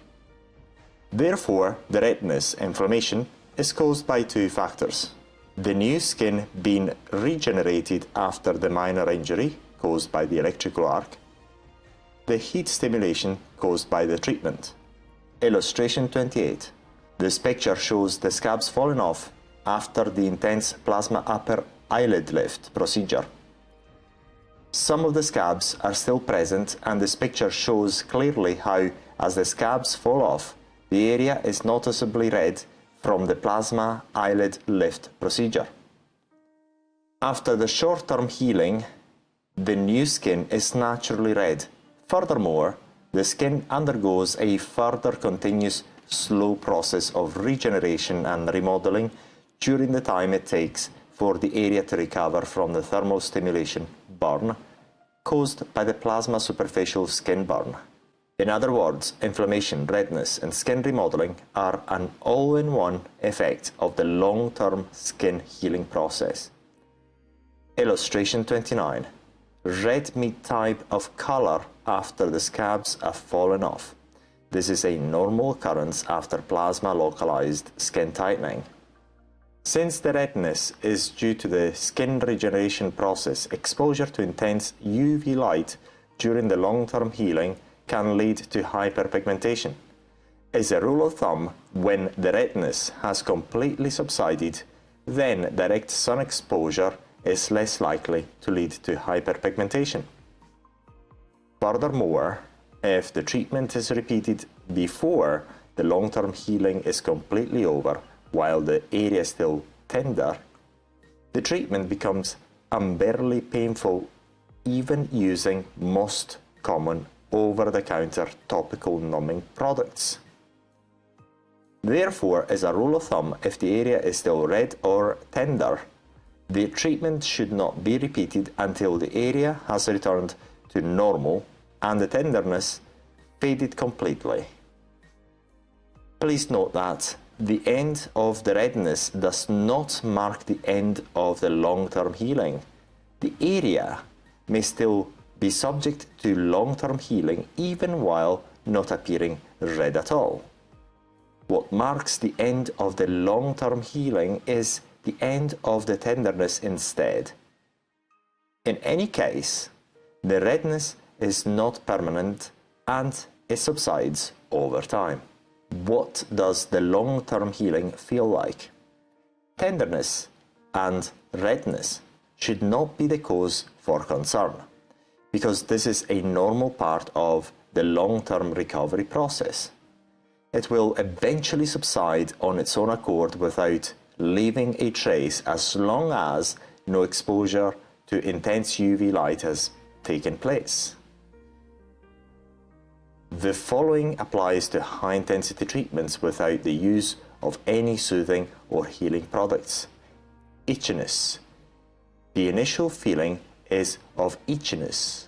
This starts during the scabbing process and continues soon after the scabs have fallen off. It usually lasts approximately 7 to 10 days after the scabs have fallen off. Tenderness. While the itchy feeling subsides slowly, it is replaced by a feeling of tenderness. The degree of tenderness and its duration is dependent on the treatment intensity. The end of the long-term healing process is marked by the end of the feeling of tenderness. Dryness. This feeling can occur as soon as the scabs have fallen off, and it can last all throughout the long-term healing period. A stinging feeling is also common all throughout the long-term healing when applying creams, sunscreens, and cosmetics. Illustration 30. This picture was taken 1 month after the plasma high intensity treatment, redness and tenderness of the area, and slight laxity after a plasma high intensity treatment. Even low intensity treatments do cause similar reactions. However, the symptoms last less and their intensity is far milder. Please note that the redness can still have subsided while the healing process is still ongoing. What really marks the end of the long-term healing process is the end of the tenderness. Plasma upper eyelid tightening remodeling during the long-term healing period. An important aspect of the long healing process is the skin remodeling. There is usually a clear change in skin structure immediately after the scabs have fallen off. However, the change at that point is evident but not permanent. The skin structure will change over the course of the long-term healing while the skin feels still tender. The following pictures are a demonstration of the remodeling happening over the course of a few hours after the scabs have fallen off. Illustration 31. The day after the scabs have fallen off completely, the area is significantly red. Some results may be apparent already in most cases, however, the area is still subject to change over the following hours and days. After the scabs have fallen off during the long-term healing, the change becomes significant and relatively rapid. In the picture below, you can see the difference in terms of tightening a few hours later. However, the area is still red. Illustration 32. A few days after the scabs fell off after plasma eyelid lift treatment using the spray operation. The area is still red and still subject to remodeling. The area has tightened further compared to the picture taken immediately after the scabs have fallen off. The area will be still subject to change over the course of long-term healing. Once the tenderness is over, the results can be regarded as virtually permanent. Illustration 33. Eyelids over 1 year after the last plasma upper eyelid lift procedure, November 2016. This is the long-term result of the plasma procedure. Please bear in mind that the skin is a live organ and subject to change over the long term anyway. Therefore, however slow, the skin will change over the long period even after the long-term healing process is over. Once the desired results are achieved, the treatment can be repeated when required, usually several years later. Skin laxity is a temporary adverse reaction to plasma eyelid tightening treatment. Please note that in all cases examined so far, skin laxity has been a transient effect only observed during the long-term healing process while the area was still very tender. The transient effect has been observed only after high-intensity treatments. Illustration 34. Upper eyelid laxity 3 weeks after a plasma high-intensity upper eyelid tightening treatment. This was a transient effect and it was part of the skin remodeling during the long-term healing. This effect has only been observed after high-intensity treatments, and in all cases observed, this was transient. The picture was taken at the end of November 2016. The treatment was performed at the beginning of November 2016. Treatment date 7/11/2016. If skin laxity occurs, it starts to take place a few days after the scabs have fallen off on their own accord. In any case, even if the laxity is taking place, the skin tightening will still occur in the long term. Skin laxity has subsided in all cases observed. Illustration 35, 14th January 2017. Laxity reducing over time. Tightening taking place during the long-term healing.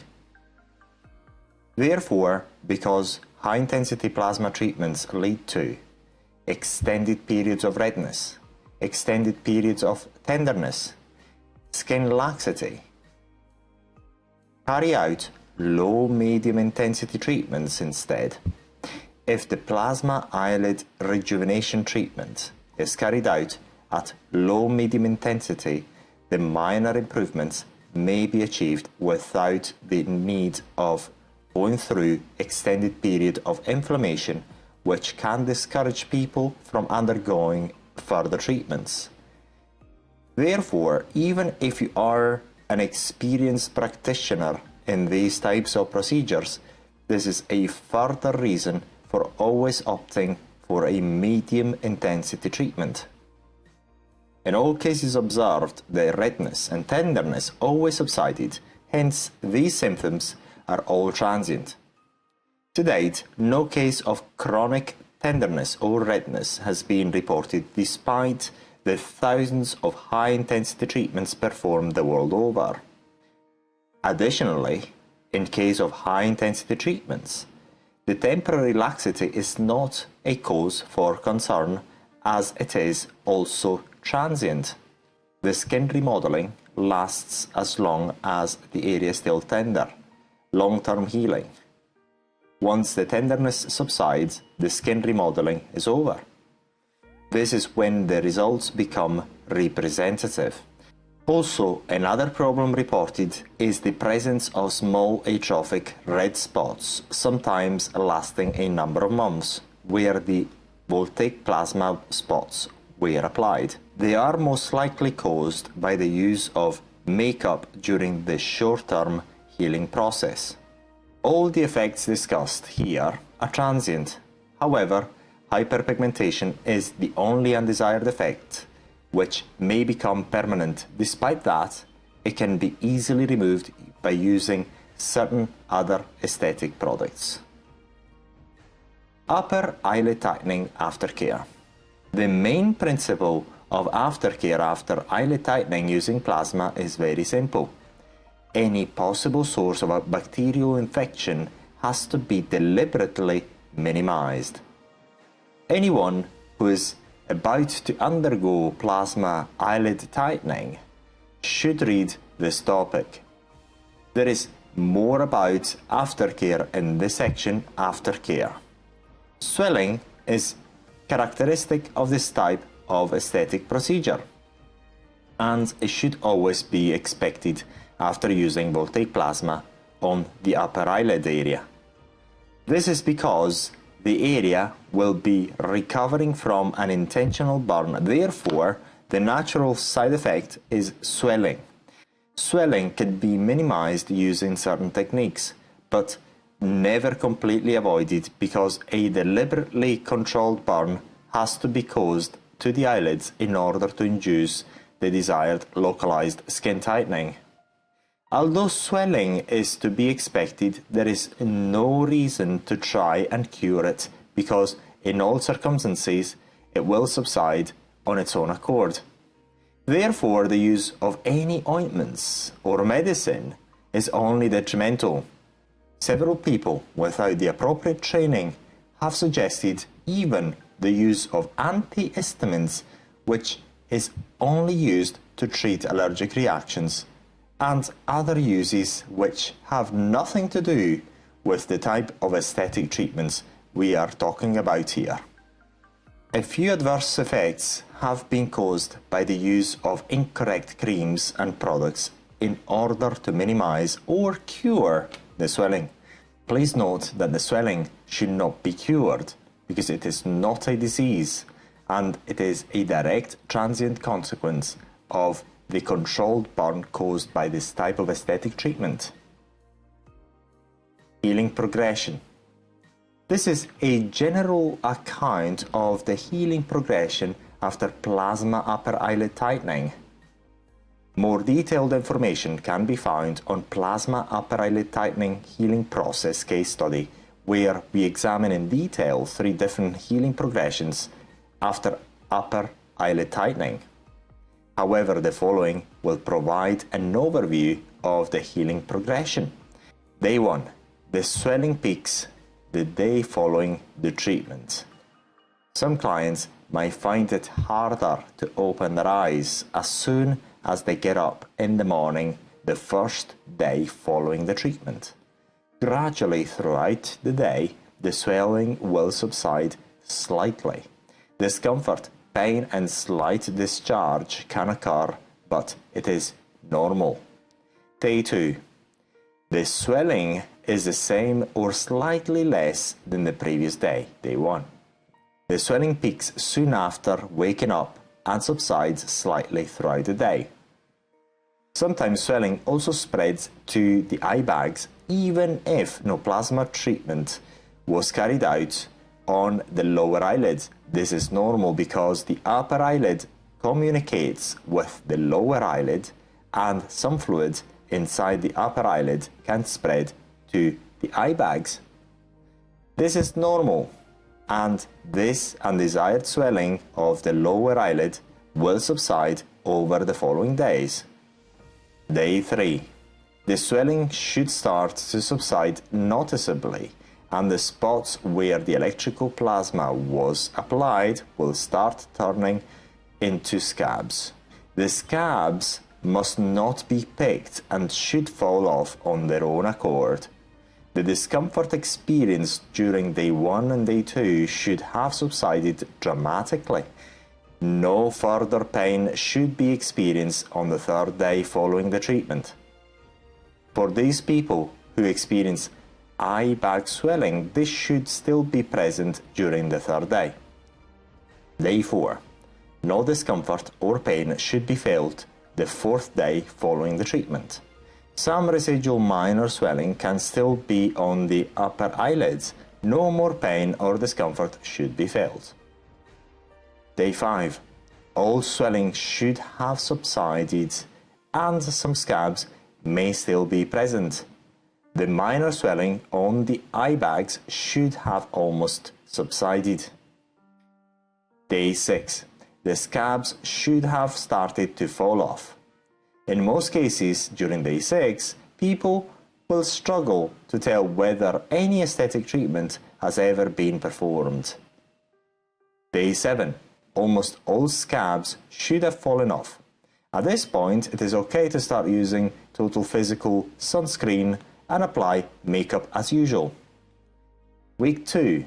The area, although has healed, it may feel more tender to the touch than usual, and people may experience a stinging sensation while applying creams or washing normally. The area may look pinker than usual. Week 3 and 4. The treated area may be still slightly tender and pinker than the non-treated area. Month 2. Tenderness should have subsided, and the area should have fully blended with the surrounding skin. Aftercare at home. The main principle to follow in the aftercare is just minimizing the likelihood of contracting any bacterial infection or scratching the area while the scabs have formed. Eyelid tightening aftercare during the 3 days while the swelling is present consists of do's: washing the area with neutral soap twice a day at night before going to sleep and in the morning immediately after getting up. Wash the area as gently as possible. Rinse profusely with cold water. Do not use warm or hot water to rinse. Dry the area using a clean towel, patting the area gently but never rubbing it.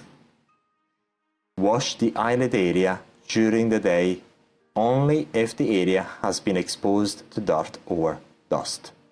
Make sure all linen in your bed are very clean and try to minimize contact with bacteria while sleeping.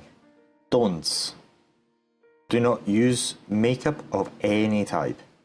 Do not touch your eyelids or the area treated in general with your hands. In case of accidental rubbing or touching, wash the area immediately as directed above. Do not use any creams of any type. The use of creams can lead to bacteria proliferation, delayed healing, and some minor adverse effects. The use of inappropriate creams can lead to infections, especially if used before the scabbing takes place. Do not use ice packing at home, as this could cause the area to get in contact with bacteria. The use of ice packing can be soothing, but the added risk of making the area in contact with bacteria can be more detrimental than advantageous. Aftercare while the area has scabbed. Avoid picking the scabs, avoid sun exposure, avoid the use of any creams and makeup. Aftercare after the scabs have fallen off. The area will still be slightly pink and sensitive. When applying creams, you can have a stinging sensation. Apply total physical sunscreen every day before going out in the sun. If using makeup, applying physical sunscreen on the area treated before applying the makeup. Avoid deliberate direct sun exposure for at least 3 months after the treatment. Early sun exposure, even while you are wearing sunscreen, can increase the likelihood of hyperpigmentation. Plasma upper eyelid healing process case study. Plasma eyelid tightening is an effective treatment which produces results, and like most effective treatments, the area will get worse before it gets better. In this section, we are going to study the healing progression of plasma upper eyelid tightening. Illustration 37. The leftmost picture depicts the upper eyelid before any plasma upper eyelid tightening treatment was carried out. The middle picture is a detail of the right eyelid the day after one of the plasma upper eyelid tightening treatments. The rightmost picture is another picture several months after the last plasma eyelid tightening treatment. As seen here, despite the dramatic immediate after effects of the voltaic plasma eyelid tightening treatment, no signs of the procedure are left. This section is very important because both practitioners and clients undergoing the upper eyelid treatment are scared when they are confronted with the immediate swelling and other natural reactions to the treatment.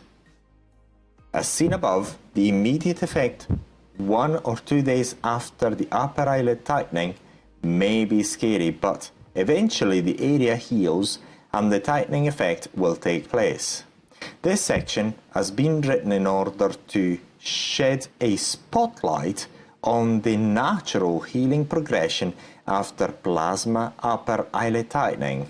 This is because swelling is a normal transient side effect of fibroblast, and this has been cause for unnecessary concern.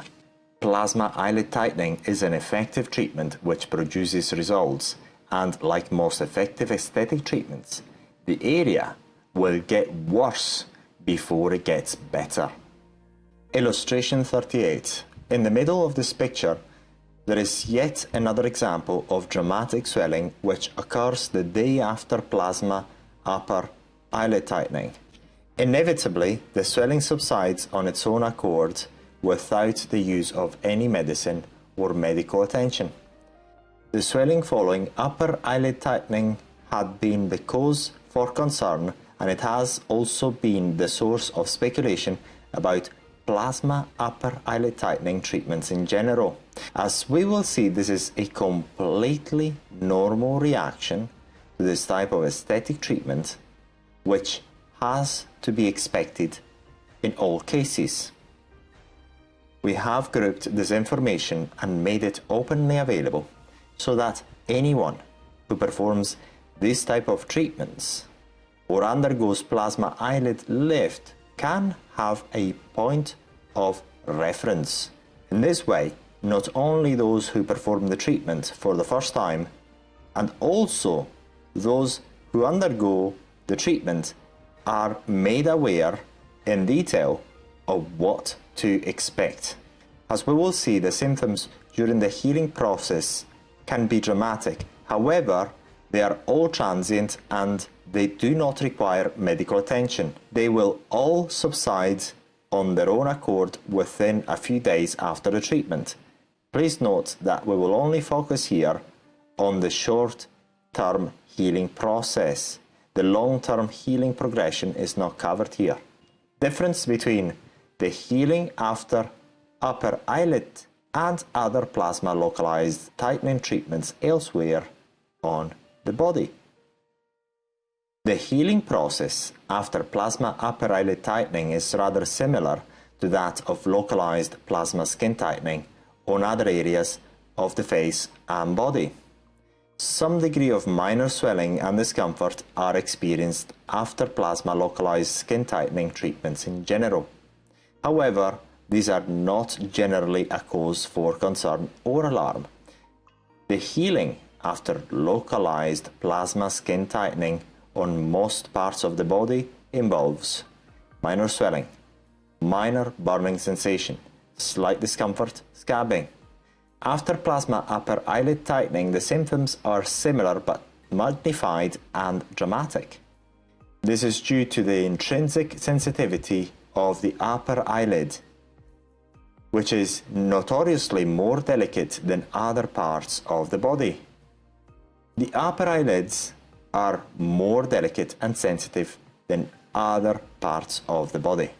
After plasma upper eyelid tightening using voltaic plasma, swelling is much more dramatic than the one experienced after localized plasma skin tightening. Everything is magnified. The burning sensation is more accentuated, more intense, and sometimes more difficult to cope with, etc. In particular, not only the swelling is more dramatic, but while in localized plasma skin tightening, where the swelling is only minor and confined to the treated area, in upper eyelid tightening, the swelling can also spread to the lower eyelids. Illustration 39. Minor swelling experienced the day following lower eyelid tightening. This is only minor compared to the swelling experienced after upper eyelid tightening. In other words, everything that happens during the healing process after plasma localized skin tightening on most parts of the face and body also occurs after upper eyelid tightening, but most symptoms are more dramatic when the procedure is applied on the upper eyelids. Upper plasma eyelid tightening healing process overview. In plasma upper eyelid tightening, the area gets worse before it gets better. Because of this, one of the main issues is the dramatic reactions which occur following the treatment, especially the swelling of the upper eyelids. However, swelling is a natural reaction to the burn induced by the voltaic arc, and it is not only to be expected, but it is exactly what is needed in order to achieve the upper eyelid tightening sought by the client. Also, some of the aesthetic practitioners new to this type of procedure can sometimes be caught by surprise by these reactions during the healing period. The confusion about the healing process about plasma upper eyelid tightening is primarily due to the fact that there has not been sufficient structured information exploring in detail the healing process. This has caused unnecessary anxiety to some people undergoing the treatment. Illustration 40. In the middle, we can see how the severe swelling can make it difficult to open the eyes fully. This occurs only the morning following the plasma treatment. This is a normal reaction to be expected after this type of aesthetic treatment. The normal healing process of plasma upper eyelid tightening involves major swelling of the upper eyelid the day following the treatment, lasting 24 to 48 hours. The swelling of the lower eyelids, eye bags, can occur even if the lower eyelids have not undergone any treatment, lasting up to 72 hours. Intense burning sensation lasting 12 to 24 hours. Discomfort lasting 24 to 48 hours. Pain lasting 12 to 24 hours. The sometimes dramatic upper eyelid swelling and discomfort experienced after plasma eyelid lift had been the cause of worry and even distress at times to those people undergoing plasma upper eyelid lift but were not well informed about the immediate after effects of the procedure. Although they may appear dramatic, such as pain, discomfort and swelling, these symptoms should not be cause for concern. As we will see, these symptoms are all normal effects which are transient and to be expected in all cases.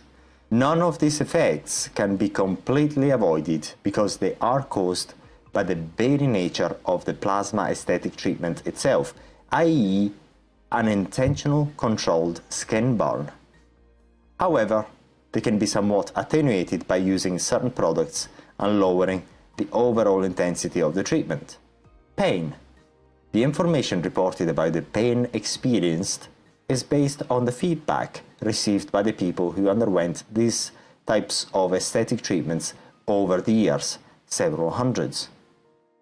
As we know, the pain is caused by the burn inflicted during the treatment. Therefore, this is a normal reaction to this type of aesthetic procedure. Pain lasts up to 24 hours in most cases. The second day following the treatment is mostly pain-free, and the pain is replaced by a feeling of slight discomfort first and itchy sensation after. Illustration 41. The pain after plasma upper eyelid lift is very subjective. However, this representative sketch provides an idea of the way pain is experienced. While discomfort is experienced by everyone undergoing plasma upper eyelid lift in different ways, on the other hand, the pain experienced after the treatment is dependent on the particular individual sensitivity to pain. Sometimes pain is not reported at all. In fact, there had been several cases where the individuals never reported pain as such, just discomfort. The level of pain experienced by people who are particularly sensitive to pain also goes hand in hand with the level of swelling. Generally, the more the swelling, the more the pain experienced. Illustration 42. The upper eyelid swelling can make it difficult to fully open the eyes the morning following the treatment. The pain experienced and swelling go hand in hand. Where the swelling is at its peak, this is also when the pain experienced is at its highest. As the swelling subsides, the pain and discomfort subside too. The pain and discomfort are replaced by an itchy sensation when the scabs start to develop. In general, the level of pain experienced is dependent on the sensitivity of the particular individual to pain, the intensity of the voltaic plasma treatment. The lower the intensity of the treatment, the less pain experienced during the day following the treatment. The higher the overall intensity of the treatment, the more the pain felt after. The use of soothing products immediately after the treatment and during the healing process, including the use of ice packing.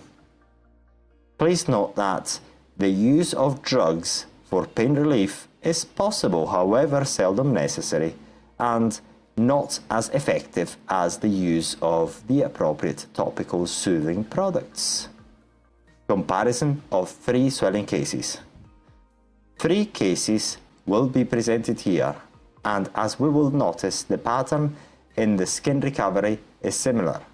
The upper eyelids swell in very similar ways. The degree of predictability of the swelling is relatively high. Also, the swelling subsides in similar ways, making its development a very predictable phenomenon.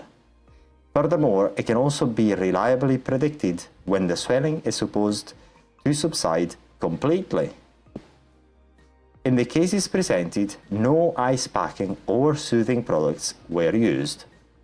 The treatment intensity applied was also particularly high. The healing occurred without the help of any medication or drugs. Illustration 43. Representative cases are presented here with photographic evidence. Over 300 cases were also examined, and they reported the same or very similar healing patterns. Given the high number of cases examined, these are deemed sufficient to bring forward reliable conclusions about the issue of swelling after plasma upper eyelid tightening.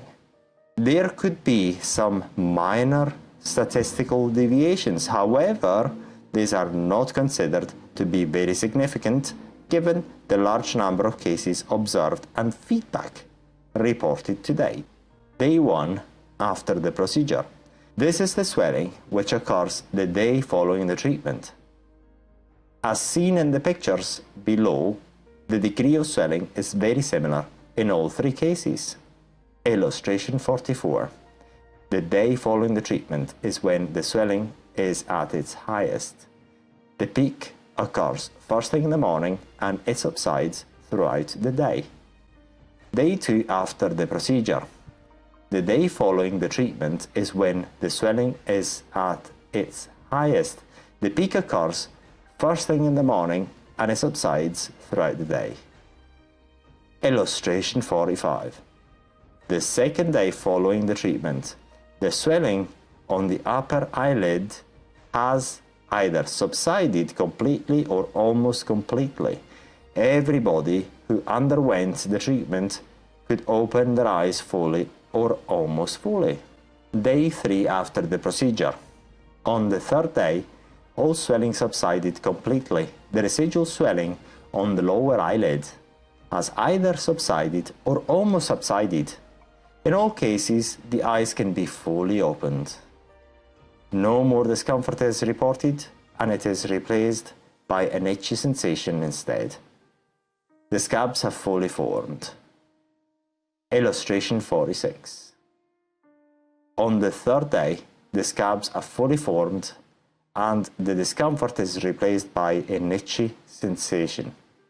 Day 4 after the procedure. The scabs have fully formed and they start to fall off on their own accord. No more discomfort is felt and the itchy sensation has intensified. Illustration 47. The fourth day, the scabs start to fall off. The itchy sensation intensified. In some cases, like the one on the right, the scabs fall off immediately depending on the skin type and how the treatment is performed. Day 5 after the procedure. Illustration 48. The fifth day, the scabs should have almost fallen off on their own accord.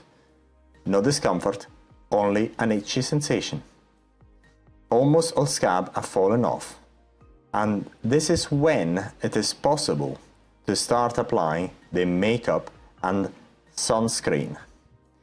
In most cases, this marks the end of what it is commonly referred to as downtime.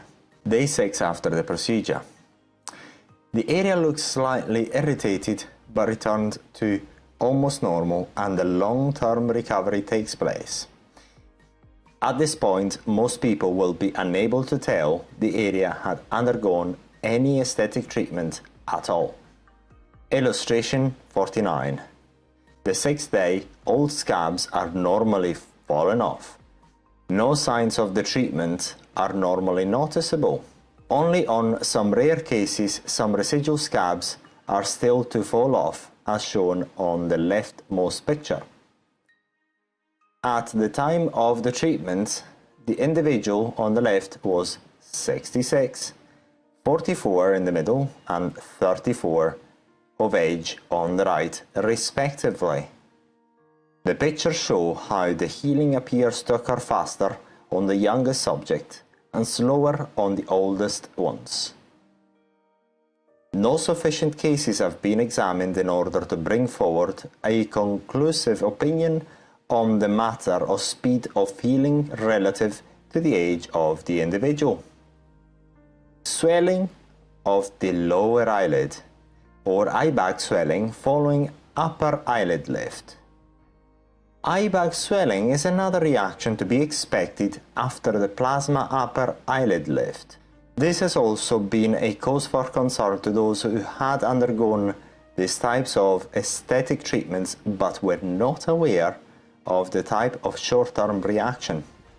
During the healing process, although the lower eyelids have not undergone any treatment at all, they often swell too. It is interesting that the lower eyelids or eye bags swell even if no treatment has been performed to the area at all. This is because the upper and lower eyelids are interconnected. Therefore, the fluid produced after the controlled burn on the upper eyelids tend to travel to the eye bags. The way the lower eyelid swelling can occur varies from person to person, and sometimes it may even not occur at all, especially in case of low medium intensity treatments coupled with the use of appropriate soothing products. Illustration 50. Second day following plasma upper eyelid tightening high intensity treatment. The upper eyelid swelling has almost completely subsided, but the swelling appeared on the lower eyelids eye bags instead. The fluid is transferred to the eye bags. However, this reaction has to be expected in any case. The swelling of the lower eyelid can occur either the day after the treatment coupled with the swelling of the upper eyelid, but it often occurs the second day after the treatment. The lower eyelid swelling is caused by the fluid on the upper eyelids transferred to the eye bags during the second night after the treatment. As we know, in any case, the fluid will naturally be absorbed by the body and will leave no trace. In conclusion, the swelling of the lower eyelid is transient and will subside completely on its own accord without the use of any treatment of any type or medication. Plasma upper eyelid lift healing process table. The following table goes through the healing progression after plasma upper eyelid lift in detail. The table has been built based on our experience and feedback received after treating hundreds of people using plasma devices for aesthetic purposes. Please note that any individual reaction could differ to a certain extent from what described therein based on technique used, overall treatment intensity, individual reaction to the treatment, and device used. However, as a rule of thumb, if the swelling has not subsided completely by the fourth day after the treatment and the scabs have not formed yet, contact your aesthetic practitioner. Conclusions. Pain, discomfort, swelling of both upper and lower eyelids are all normal reactions in plasma upper eyelid tightening. Generally, they are all to be expected. However, they all subside on their own accord without the help of any medical treatment or medication of any type. In all cases examined, swelling, pain, and discomfort peaked throughout the night after the treatment, and the following morning. The day following the treatment is also the most challenging, and this is when the pain, discomfort and swelling peak. Swelling of the lower eyelid was observed in some occasions the day following the treatment, especially when the treatment was carried out at high intensity and/or no soothing product or ice packing were applied to the area to soothe it. When the swelling of the eye bags occurred, it was almost often observed 2 days after the treatment. Mostly, the swelling of the lower eyelid started to subside the 3rd day after the treatment. In all cases, the lower eyelid swelling subsided by the 4th day. In most cases, the scabs were fully formed on the 3rd day after the treatment. However, it has to be noted that scabs do not always form during the healing process. In most cases, the area returns to normal within 5 days, when all scabs have also fallen off by then. This usually marks the end of what most people perceive as downtime. In all cases examined, pain, discomfort and swelling subsided without the help of any particular remedy or medication, and the area eventually returned to normal. No medical treatment was carried out in all cases, i.e., no medical consultation or use of any drugs or any ointments of any type, and the area healed on its own. Please bear in mind that most of the undesired reactions are due to poor aftercare during the healing period. Crow's feet attenuation. Previous knowledge on skin tightening using electrical arcing is required. One of the several applications of skin tightening using electrical arcing or fibroblast is crow's feet attenuation, Botox and periorbital lines attenuation using plasma. It is important to differentiate this type of treatment from the effects of Botox. Botox is the preferred way to attenuate the crow's feet by simply relaxing the periorbital muscles, therefore preventing the formation of these wrinkles while smiling or making other facial expressions. In case of crow's feet attenuation using electrical arcing, the effect is a minor improvement in the appearance of wrinkles while the muscles are relaxed. Therefore, the effects will be visible while the muscles are relaxed. This treatment can also be combined with Botox. However, any Botox treatment must be carried out at least 40 days away from the last crow's feet attenuation using electrical arcing. How to perform crow's feet attenuation using plasma? Apply the normal pre-treatment routine before carrying out the aesthetic treatment. Use skin tightening between the lines and do not apply the voltaic arc on the lines themselves. Illustration 51. The black spots represent where we would place the voltaic spots in order to accomplish the skin tightening on the crow's feet. When you first start this type of aesthetic treatment, if you use one of our devices, set it at minimum power and apply very short bursts lasting approximately 1/4 of a second if you are using the spot mode. The distance between the spots must be approximately 2 to 3 millimeters. Illustration 52. Another example of where the voltaic spots would be placed in a low intensity treatment. The spots are always applied randomly.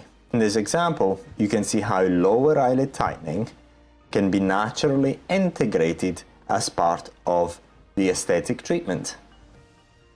Unlike upper eyelid tightening, this particular application of skin tightening does not cause the pronounced swelling characteristic of eyelid tightening. Therefore, the use of soothing product is not recommended. Remember not to remove the carbon residues intentionally by wiping them off during the procedure. Illustration 53. The voltaic spots are applied randomly between the lines and never inside the wrinkles themselves.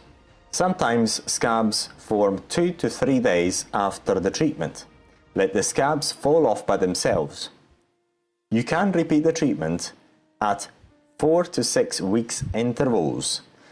Remind the importance of the aftercare to your clients. Mini facelift.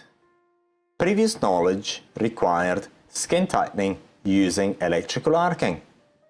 The main principle applied to mini facelift using electrical arcing or plasma is localized skin tightening. Use skin tightening between the lines and do not apply the voltaic arc on the lines themselves. Mini facelift by using electrical arcing or plasma is usually carried out by applying the skin tightening where the skin would be pulled during a normal facelift procedure, which is close to the ears as shown in the video above. Also, if you prefer, you can apply the voltaic arc spots on the entire face, and this has led to very good results. However, for the sake of this section, we will focus the treatment on the classic areas of a normal facelift. It is important to manage the client expectations for this type of procedure because the improvements will only be minor and cannot be compared to the dramatic results achieved with surgery. However, since the localized skin tightening effects of electrical arcing are cumulative, repeating the treatments a number of times will lead to good results. Illustration 54. The incision during a standard facelift surgical procedure is carried out along the hairline and around the ear to achieve the desired pulling effect. While using electrical arcing, the voltaic spots are applied close to the ear to reproduce a similar pulling effect. Although in the examples in the videos, you can see how high-intensity treatments are usually carried out to perform many facelifts during electrical arcing. When you first use electrical arcing devices for this type of treatment, it is highly recommended use low-intensity treatments. The first time you use electrical arcing for mini facelift, if you are using one of our electrical arcing devices, set it at the minimum power level. Apply the spots distancing them 2 to 3 millimeters apart and use an instantaneous spot duration approximately 1/4 of a second. As you gain experience, you can then progressively increase the intensity of the treatment by decreasing the distance between the spots. Sometimes scabs form 2 to 3 days after the treatment. Let the scab fall off by themselves. You can repeat the treatment at 4 to 6 weeks intervals. Remind the importance of the aftercare to your clients. Jawline.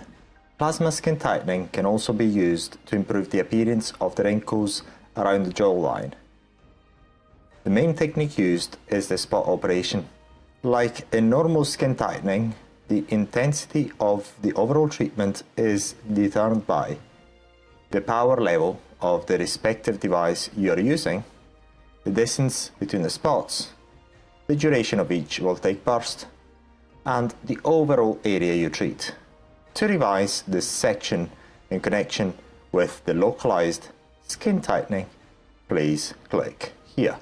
If you want to watch a couple of examples of jawline tightening, please watch the following videos. There's 2 videos to watch. Atrophic scar attenuation. Improving the appearance of depressed or atrophic scars like acne and chickenpox scars is very easy using AC electrical arcing. The previous knowledge required is skin tightening using plasma. In this section, you will be able to learn how to assess the type of atrophic scar you're dealing with and have the knowledge base at your disposal to best choose the method to remove or attenuate them. Scars can come in different shapes and forms. In this section, we will discuss the most common types of scars. The main distinction made between scars is the differentiation between atrophic and hypertrophic scars. A hypertrophic scar is raised, protruding, whereas an atrophic scar is a visibly depressed part of the skin. A hypertrophic scar is left after a deep injury, i.e. deep wounds infected during surgery, superficial wounds followed by protracted infection. And in case of atrophic scars, these are usually left after acne, chickenpox, and other types of skin inflammation. Burn scars are not discussed here, and they are referred to as contractures. To learn more about this type of scars, please read this section. Illustration 55. The two main types of scars, atrophic or depressed scars, and hypertrophic or protruding scars. In illustration 55, we can see the main two types of scars which can develop after an injury or traumatic event has occurred to the skin. Atrophic depressed scars or hypertrophic raised scars. It is important to emphasize the difference between keloids and hypertrophic scars because they are often mistaken for one another. Illustration 56. Example of keloidal formation, not to be confused with normal hypertrophic scars. Keloids and hypertrophic scars are fundamentally different. To learn more about the difference between hypertrophic scars and keloids, please read the section on keloids. Types of atrophic scars: ice pick, box scars, and rolling scars. Atrophic scars are those depressed areas or missing part of the skin left after a sudden skin traumatic event, typically dermal inflammation. The likelihood of developing an atrophic scar depends on how deeply the inflammation has developed and the healing process. In some cases, an atrophic scar can also develop after a skin injury. Illustration 57. Depending on the type of skin inflammation, the scar which can develop can have different characteristics. In case of atrophic scars, this can be classed into ice pick, box scars, rolling scars. In certain other cases, especially when an infection persists for a long time or a deep wound has been inflicted, a hypertrophic scar can develop. Atrophic scars are usually classed into three categories: ice pick scar, box scar, and rolling scar. There are several types of skin inflammation which can lead to atrophic scar formation. The most common cause of atrophic scars are severe acne and chickenpox. However, other types of injuries can cause atrophic scars as well. More generally, atrophic scars are produced by skin conditions that cause an endured inflammation of the dermis. The most common atrophic scar formation process typically begins as a mild form of acne called comedone. This comedone is formed when oil secreted from the sebaceous glands combines with the dirt or skin cells in the hair follicles. This combination creates a plug that blocks the hair follicle. After the comedone forms, bacteria begins to multiply inside the blocked hair follicle. The white cells of the body rush to the site of the infection in order to destroy the bacteria. With the build-up of the white blood cells, pus is formed. In a few cases, the bacteria, white blood cells, and sebum can burst into the surrounding skin and cause further skin inflammation. With the aggregation of inflammation, pressure is created and this pushes the inflammation deeper into the skin. This in turn causes severe damage and can lead to the formation of nodules or cysts. The inflammation on the skin damages the skin tissues and disrupts the structure of collagen. When the resultant scar tissue is formed after the severe inflammation, it sinks into the skin and appears as an atrophic scar. Depending on the extent and depth of damage to the dermis, the type of atrophic scar can develop into ice pick, box or rolling scar. Illustration 58. The main difference between the three types of scars is not merely in the depth of the missing skin. It is mostly with the scar itself and the shape of the scar edges. The deeper the damage caused to the dermis, the higher the likelihood of the formation of ice pick scars. In case the damage is not involving the hypodermis, then box scars can develop. If the damage to the dermis is superficial, then the atrophic scar can develop into a rolling scar. Illustration 59. The difference in classification of an atrophic scar is not always very well marked, whereas the difference between atrophic and hypertrophic scars are very well defined and recognizable. In case of atrophic scars, the difference between ice pick scars and box rolling scars is quite marked. On the other hand, the difference between box scars and rolling scars can blur sometimes. This is because the edges of box scars tend to have a different degree of sharpness. Small depressed atrophic scars of a diameter less than 2 mm are usually referred to as ice pick scars. If the edges of the scar are sharp, then they are classed as a box scar. Usually the diameter of box scars are between 2 to 4 mm. When the edges are not very well defined, then the atrophic scar is usually referred to as rolling scar. Rolling scars are normally over 5 mm in diameter. The difference in classification of atrophic scars is not always very well marked, whereas the difference between atrophic and hypertrophic scars are very well defined and recognizable. In case of atrophic scars, the difference between ice pick scars and box rolling scars is quite marked. On the other hand, the difference between box scars and rolling scars can blur sometimes.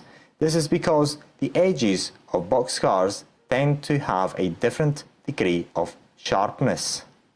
In illustration 62, you can see an example of ice pick scars on the face caused by severe acne. These types of scars are clearly indented, typical of ice pick scars. The missing part of the skin can be reconstructed using minor skin grafting. Illustration 62. Ice pick scars or indented scars are generally caused by severe acne, where the inflammation has affected the hypodermis. Ice pick scars are deep, small and narrow. The scars appear as if the skin has been injured by a sharp instrument such as an ice pick. Some people may have deep holes or large open pores. Often, ice pick scars treatments can involve minor skin grafting to reconstruct the missing part of the skin. Ice pick scars appear on the face and other parts of the body after a severe episode of skin inflammation and are sometimes difficult to cover up. As the name itself suggests, this type of scar looks as if your skin has been pierced by an ice pick or sharp instrument because they are deep and very narrow. Not all acne, chickenpox or skin inflammation develop into ice pick scars. This type of atrophic scars appear only if the inflammation has affected the deeper parts of the dermis, hypodermis. Usually, the deeper the inflammation, the more the likelihood of forming an ice pick scar. Very often, ice pick scars appear after the formation of an infected cyst. which destroys the innermost parts of the dermis. Illustration 63. Typical example box scars. Their edges are very sharp and well defined. Normally they are 3 to 4 millimeters in diameter. Box scars occur when an inflamed acne lesion destroys the skin tissue, leaving a sunken area on the skin. They have an oval shape and look like depressions in the skin. Unlike ice-pick scars, box scars do not taper to a point. Depending on how severe acne was, the depth of the box scars varies. This kind of scar is most frequently seen on temples and cheeks, normally on young skin. When the scar have recently formed, the edges of the box scar are very sharp and very well defined. This is what characterizes box scars when they are recently formed. The difference between box scars and rolling scars can be blurred at times, as seen in the figure below, when the edges become less defined over time. Illustration 64. Over time, or after collagen regeneration treatments, i.e. cosmetic peels, laser resurfacing, plasma resurfacing, etc., the edges of box scars become less defined. Therefore, over time, the line between box scars and rolling scars become less and less defined, as shown in the atrophic scars displayed in this picture. Almost all box scars over time will transition to rolling scars. This is due to the normal collagen regeneration process, which occurs over time. This process can be speeded up by using collagen regeneration treatments like cosmetic peels, plasma skin resurfacing, laser resurfacing, microneedling, etc. Illustration 65. Rolling scars grouped close together. Over time or after a few skin resurfacing treatments, the edge of the scars start to smooth progressively. Normally, all aesthetic treatments for atrophic scar attenuation, which does not involve minor skin grafting or subcision, focus on accomplishing this first transition from box scars to rolling scars by using collagen regeneration techniques. Illustration 66. Typical example of rolling scars where the depressed areas have become blurred over time. Rolling scars are much larger in diameter than box scars, and because their edges are not as sharp and defined as those of ice-pick scars or box scars, they are much easier to fade using most skin resurfacing techniques.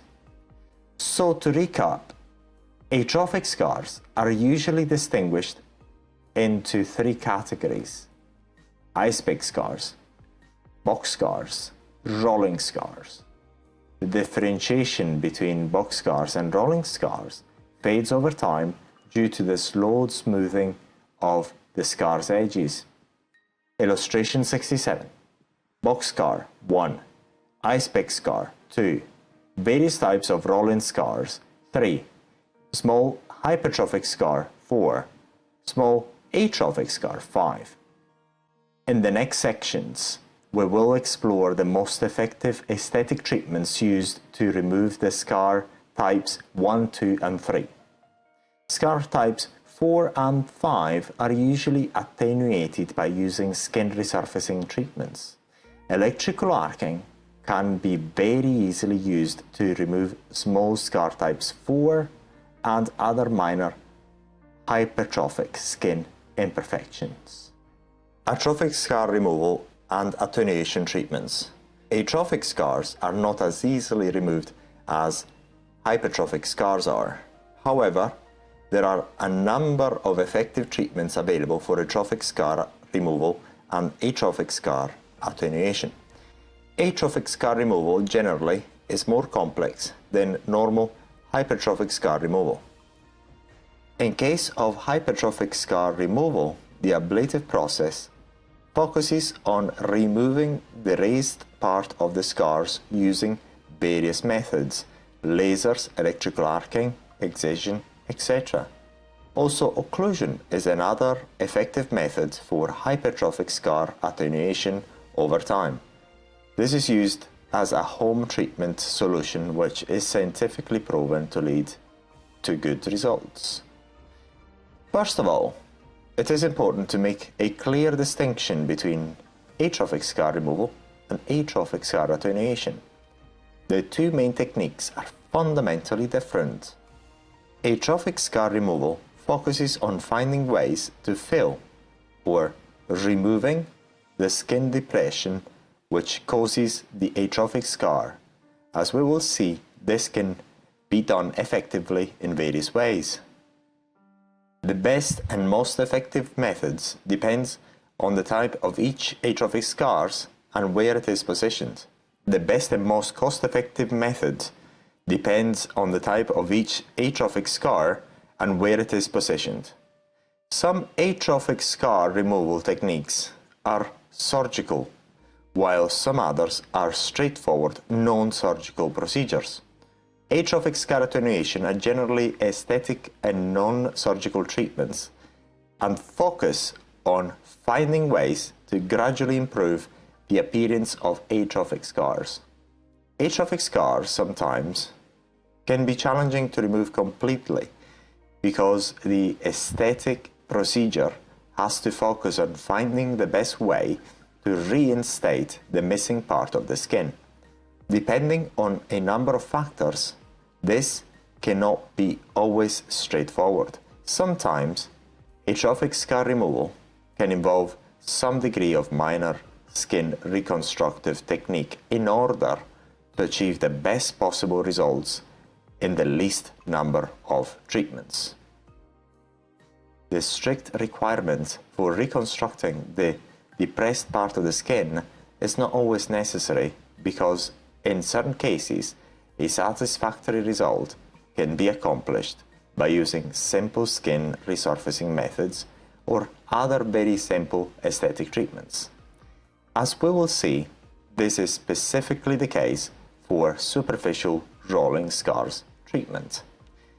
Generally, in case of box scars, the natural skin regeneration process, which occurs over time or induced by using skin resurfacing techniques, leads to a progressive smoothing of the sharp edges of the atrophic scar, and therefore box scars normally progress into rolling scars over time.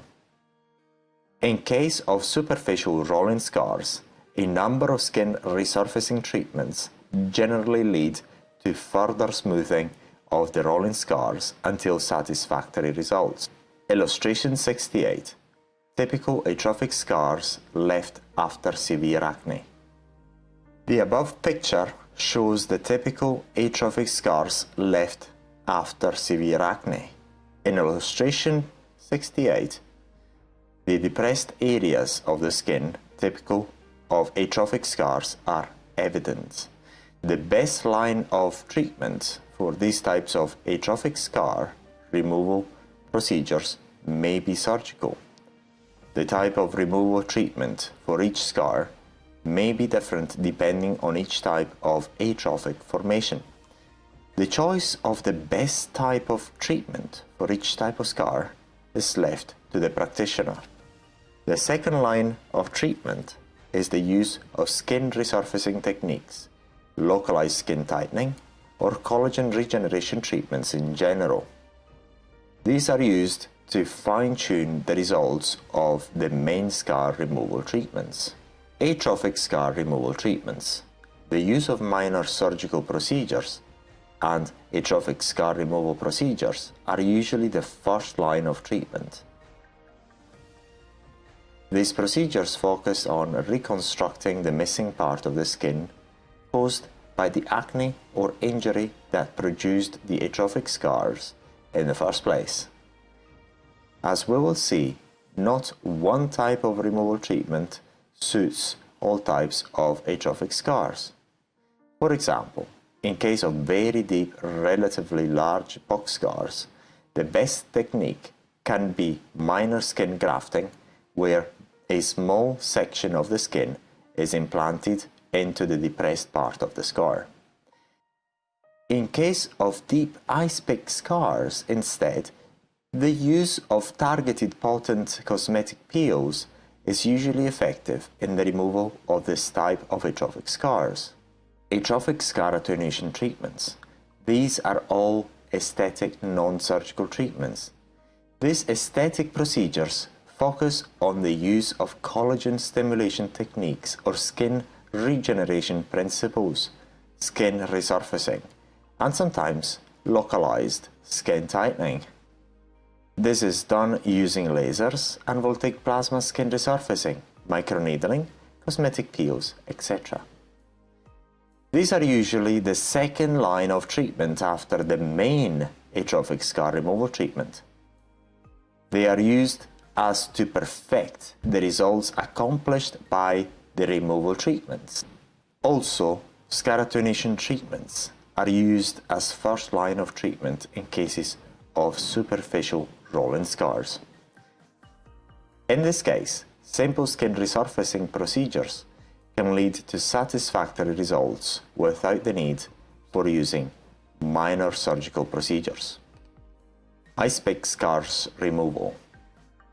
In case of very deep indented scars, ice-pick scars, the smoothing effects of skin resurfacing procedures will be effective in improving the appearance of this type of atrophic scars. However, the missing part of the skin cannot be reconstructed by using traditional skin resurfacing methods.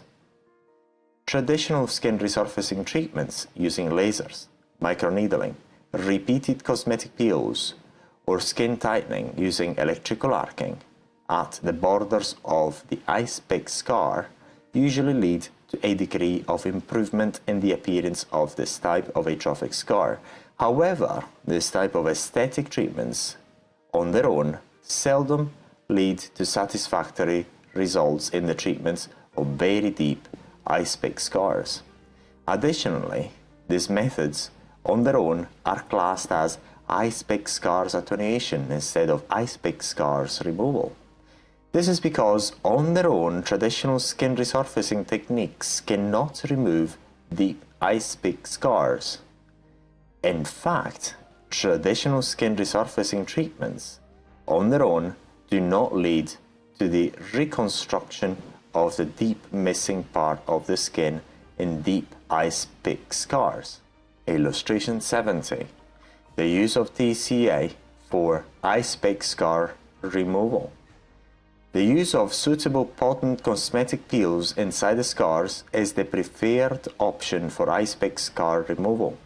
This method is referred to as bridging the ice-pick scars. Although this is considered the best practice for ice-pick scars removal, this is an easy non-surgical procedure. A very effective method used to reconstruct the missing part of the skin in deep and narrow ice-pick scars is the technique called bridging. Throughout the years, this method has been used the world over with great success for ice-pick scars removal. It is referred to as bridging because this technique takes advantage of the fact that the internal walls of the ice-pick scars are very close together.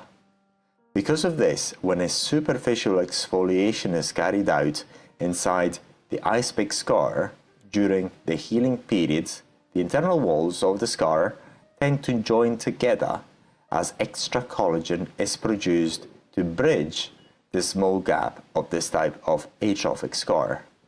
In other words, the highly concentrated cosmetic peel delivered inside the narrow scar causes a very superficial small wound inside the narrow walls of the ice-pick scar. As the internal walls of the atrophic scar heal, the effect is as if the scar starts to fill up with new skin tissue, which is formed between the walls of the scar, bridging effect. Therefore, the depth of the scar decreases visibly due to the new collagen formed inside the scar. The preferred product used for this application in many aesthetic clinics with very good and repeatable result is TCA. Highly concentrated trichloroacetic acid solution over 80% in concentration are delivered in small droplets inside the ice pick scar. Immediately after the TCA solution has been delivered, the atrophic scar turns white. This whitening will last in the region of 3 hours. It will then be followed by redness around the ice pick scar. A couple of days after the treatment, the scar treated will start turning black, a sign that the scabbing process and bridging is taking place. The scars usually recover completely within 1 week. Please note that other specialized cosmetic peels other than TCA can be used instead, leading to similar results in ice pick scar removal. Over several years, toothpicks impregnated with the potent cosmetic peel have been used to deliver the cosmetic substance inside the ice pick scar. Some aesthetic practitioners prefer the use of small, conventional mesotherapy type of syringes to deliver the small droplets of potent peel inside the ice pick scars. Please note that cosmetic peel is not injected but simply poured in droplets inside the ice pick scar. The use of a syringe allows a faster and more effective delivery of the cosmetic peel. In the video below, you can appreciate how this easy method is applied on a real case. During the healing process, the part has to be kept free of infections and disinfected twice a day. Sunscreen must be worn for at least 3 months after the last treatment, and exposure to sunlight or UV sources deliberately avoided for at least that period. This type of treatment has to be repeated a number of times in order to achieve good results. On average, 2 sessions are normally sufficient. This treatment is usually followed by the skin resurfacing treatments using lasers, electrical arcing, or cosmetic peels. Those techniques are used to fine-tune the results and correct minor skin imperfections. If using one of our AC electrical arcing devices to fine-tune the results after bridging treatments for ice pick scar removal, set the device at minimum power level and apply the spot mode on the edge of each scar and between the scars. Do not apply the spots inside the depressed part of the scars themselves. In the following video, you can see a voltaic arcing treatment for acne scar attenuation. As you can see, the arc is applied between each scar and never inside the scar itself. Please note that, in this case, no bridging treatment was used before this voltaic arcing treatment. Box scars removal. Before you perform any box scar removal treatment, make sure the area is vascularized, properly reached by blood vessels.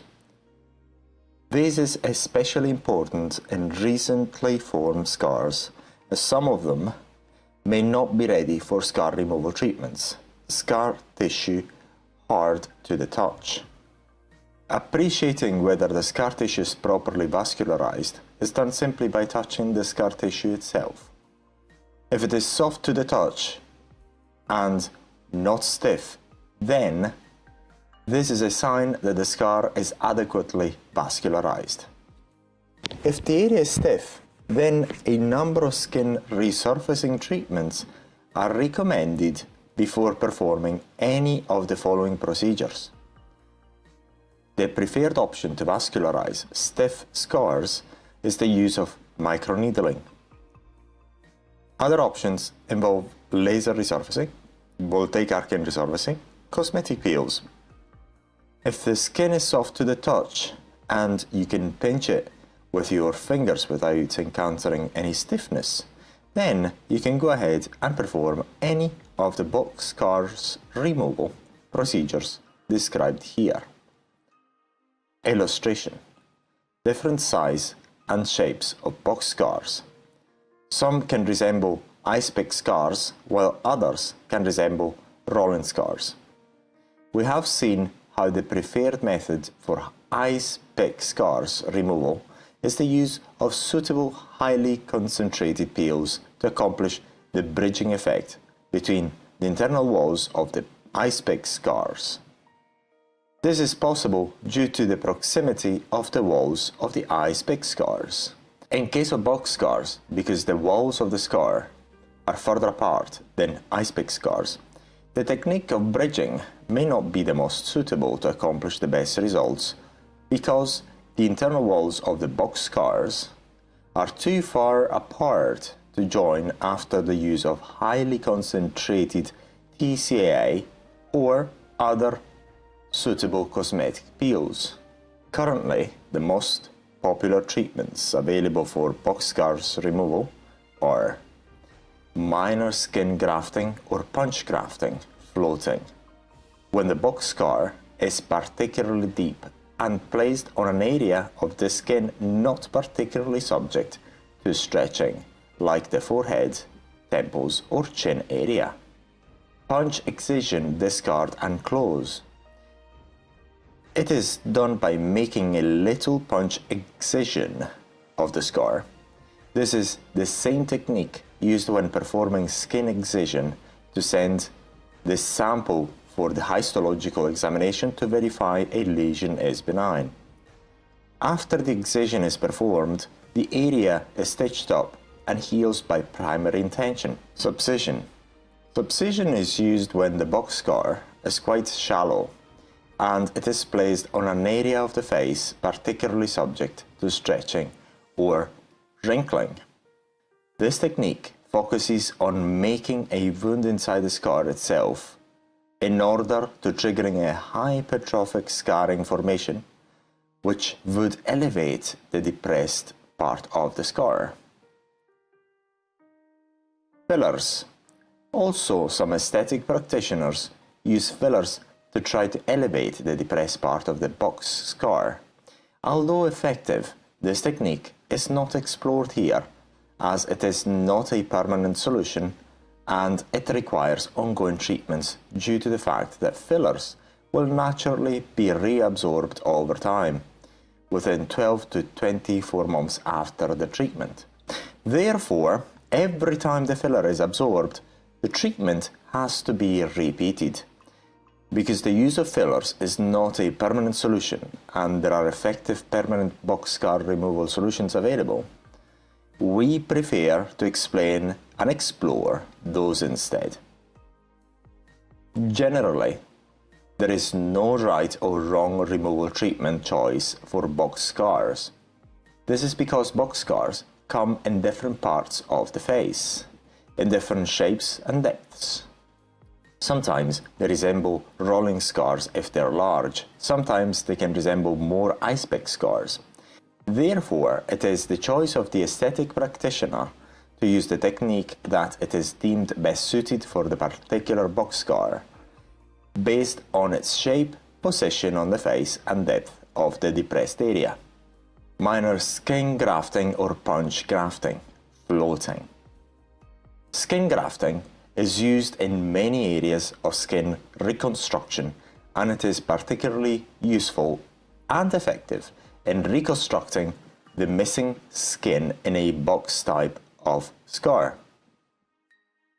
Punch grafting is a simple minor surgical technique used to fill the missing part of the skin inside the atrophic scar. Another part of the skin is implanted into the missing part of the atrophic scar.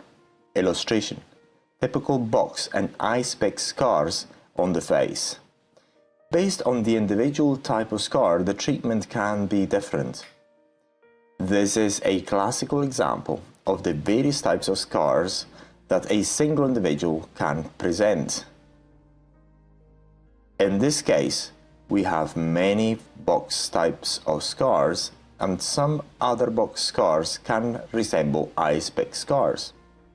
So the practitioner has to choose the type of scar removal treatment for each individual scar based on their experience and specific type of scar.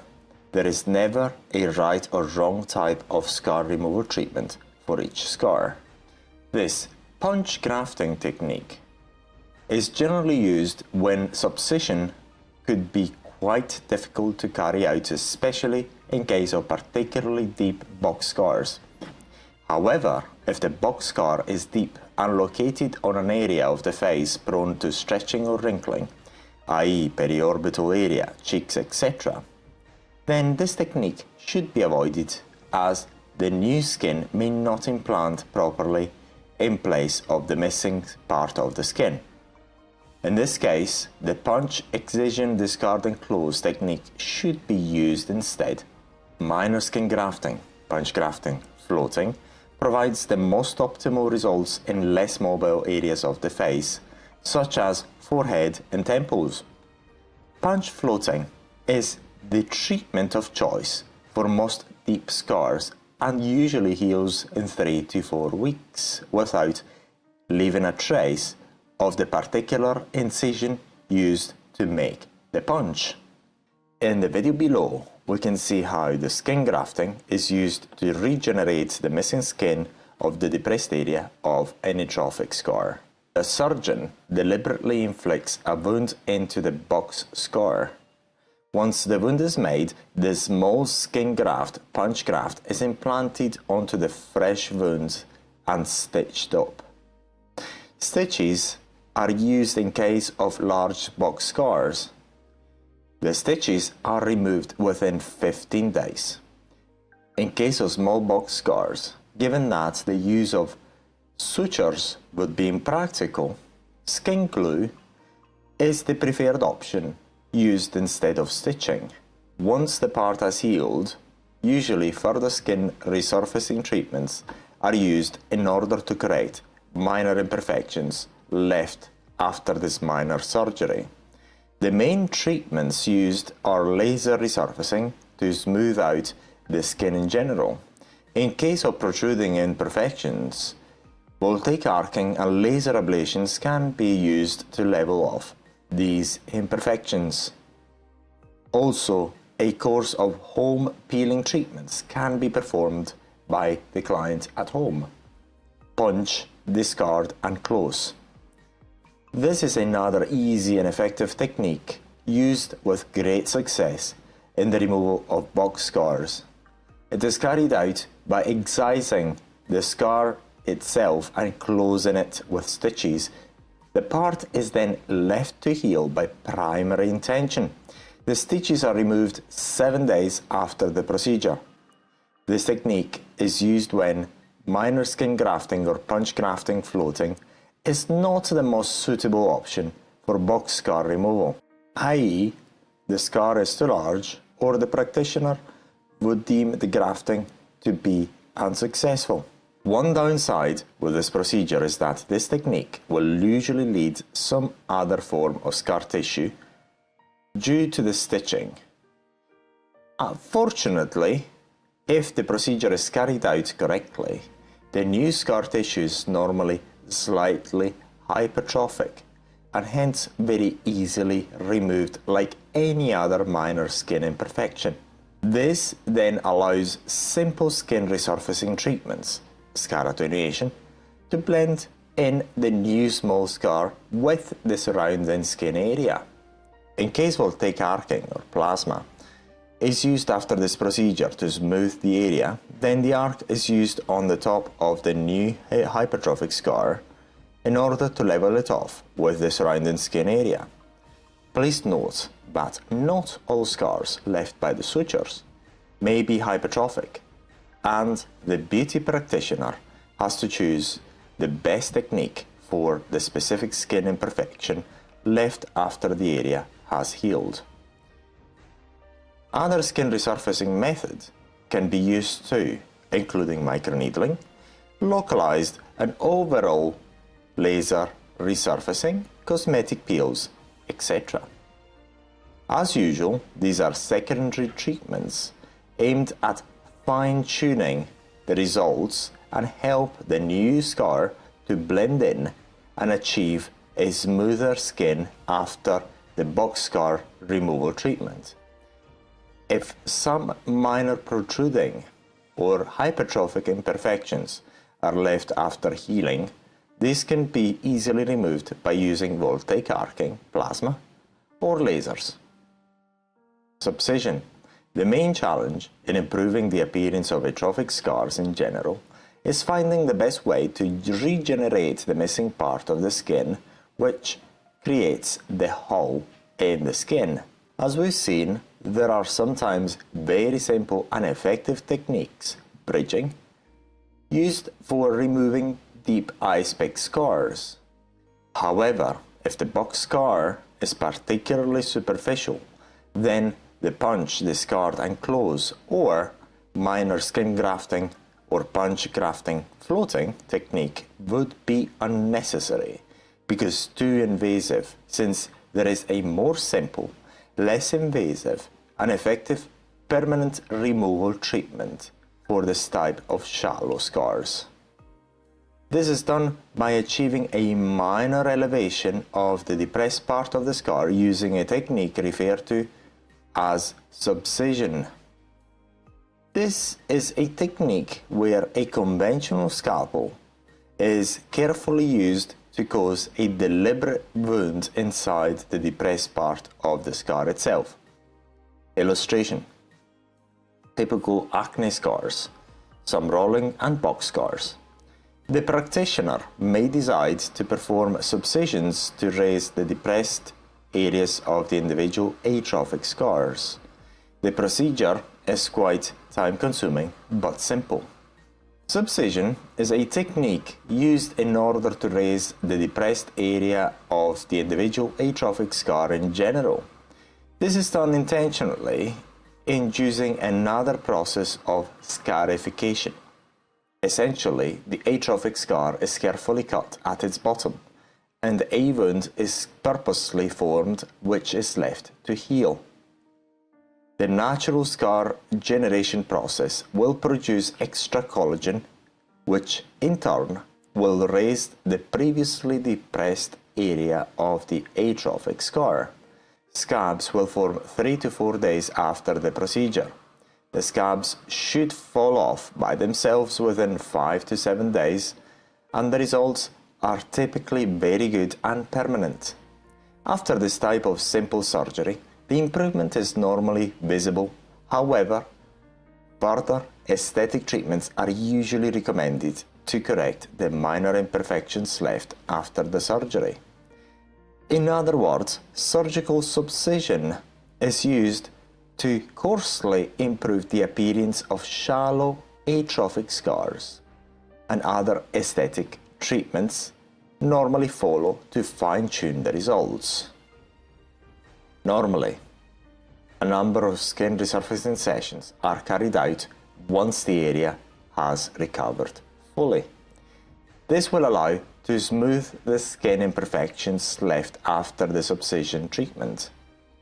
The skin resurfacing can be carried out by using cosmetic lasers, voltaic arcing, or a number of sessions of cosmetic peels. Subcision is a simple technique and it is well explained as shown in the following video. This technique, subcision, is preferred when the atrophic scar, typically box scar and sometimes rolling scars, are relatively shallow. Usually, the depth of scar required to opt for subcision is between 1 to 2 millimeters.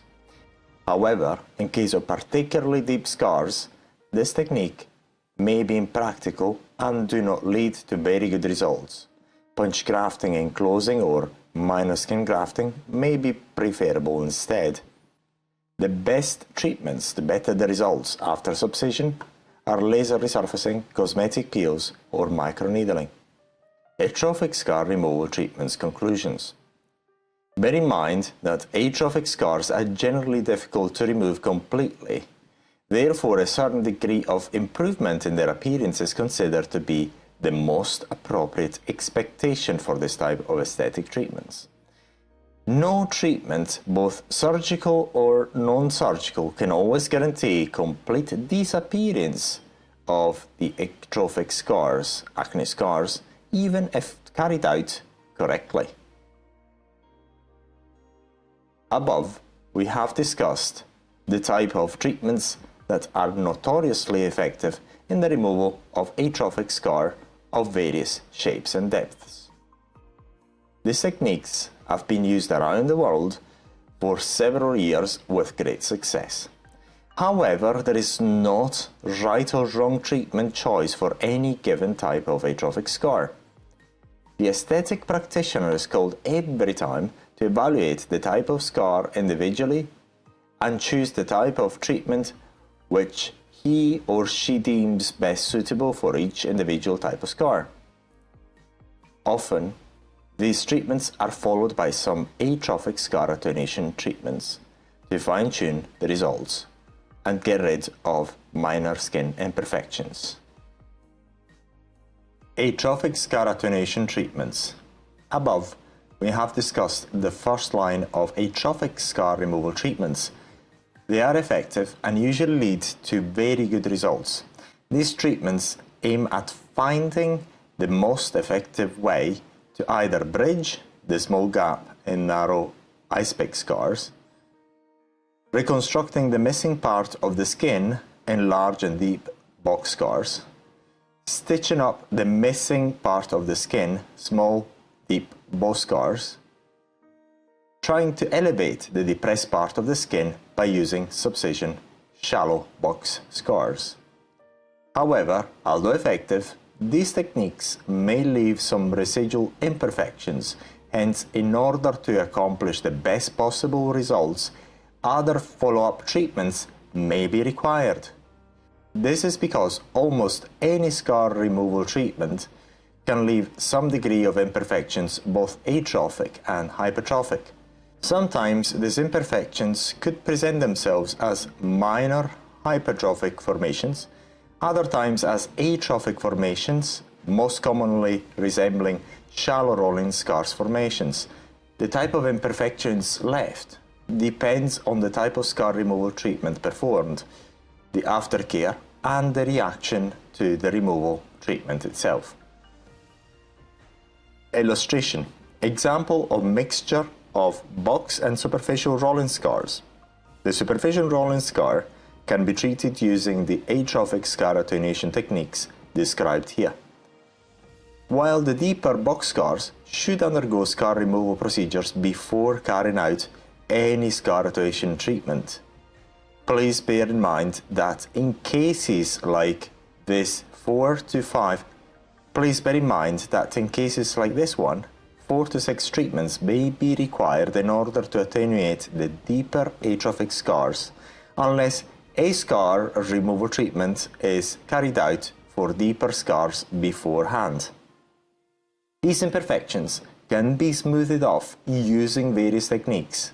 If these imperfections are hypertrophic, the best post-treatments are either voltaic arcing or laser removal of the protruding imperfections. If the imperfections are atrophic or depressed, there are several options for atrophic scar attenuation treatments.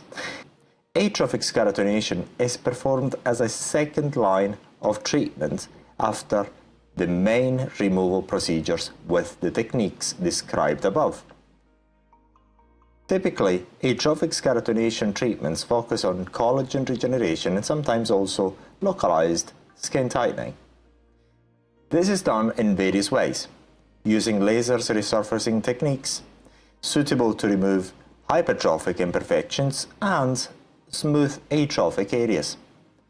Voltaic arcing, also referred to as plasma, suitable to remove minor hypertrophic imperfections and smooth atrophic areas. Microneedling, suitable to stimulate collagen regeneration, therefore smoothing shallow rolling scars.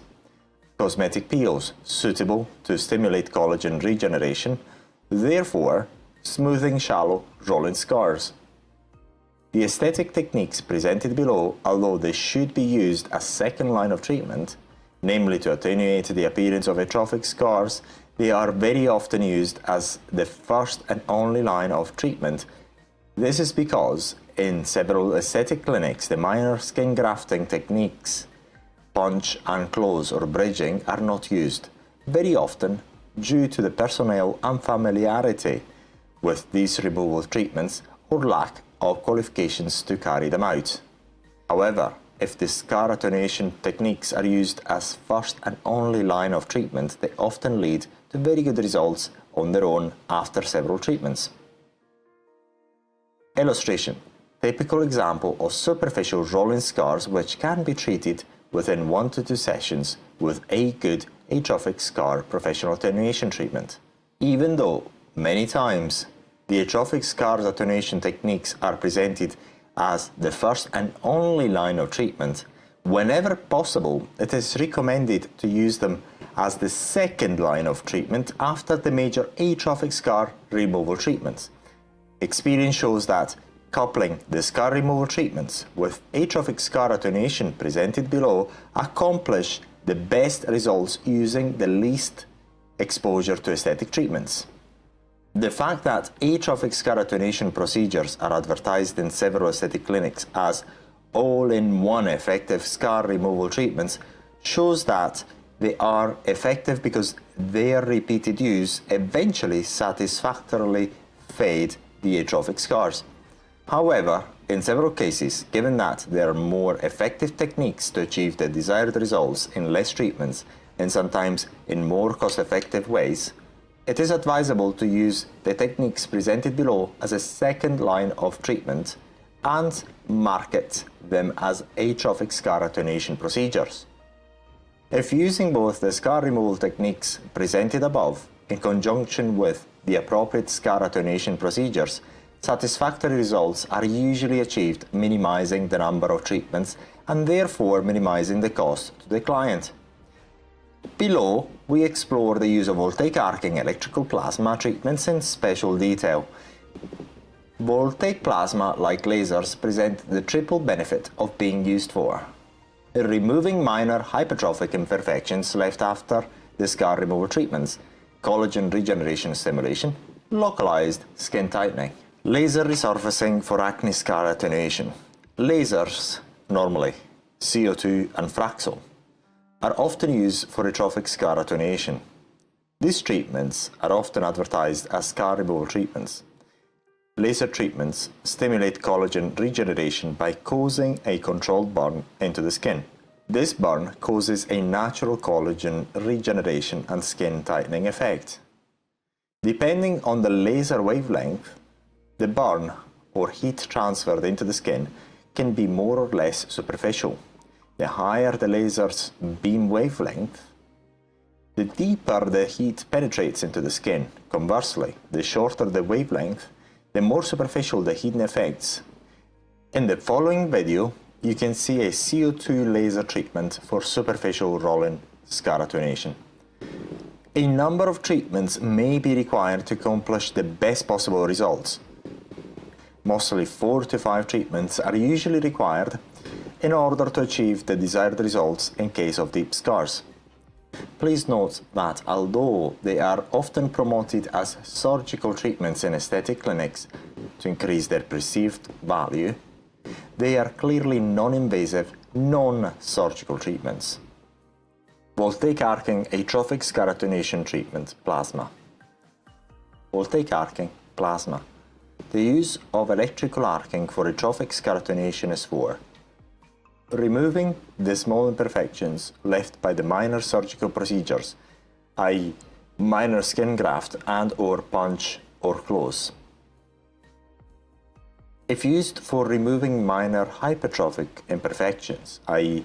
minor hypertrophic scars naturally left after the use of minor skin grafting or punch and close, the common spring technique can be used to ablate the minor hypertrophic formation with the view of leveling it off with the surrounding skin. This is the same technique used for moles removal. Like lasers, it is also used for its skin tightening and collagen regeneration properties to smooth the shallow rolling scars or the shallow atrophic imperfections left after atrophic scar removal treatment. Therefore, voltaic arcing treatments are very good for atrophic scar attenuation in general. Attenuate shallow atrophic scars. When using plasma or voltaic arc, use the typical Spock technique on the borders of the scars and never inside the scars themselves. What we are trying to accomplish is pulling the surrounding skin area so that after a few treatments, the scar will be less noticeable. Please note that for treatment of very deep scars, using AC electrical arcing can improve the appearance of this aesthetic condition by making the deep scar look more shallow. In most cases, however, the complete disappearance of the scar is unlikely. If the atrophic scars are isolated or far apart from each other, apply the spots around each scar. Never apply the arc on the depressed part of the scar, as doing so could eventually worsen the appearance of the scars instead of improving it. In the video below, you can see how the typical Spock technique is applied for a relatively large isolated atrophic rolling scar. This scar is over 15 years old, and therefore it has not preserved its original box type characteristics, the typical sharp edges of box scars, and it has evolved into a relatively large rolling scar. In this case, the atrophic scar was caused by a childhood wound and not acne or a cyst. In this short video, the voltaic spots are applied very tightly together and the device is set at minimum power level. Watch the video here. In the following video, we can appreciate the treatment of another isolated rolling scar using skin tightening resurfacing techniques.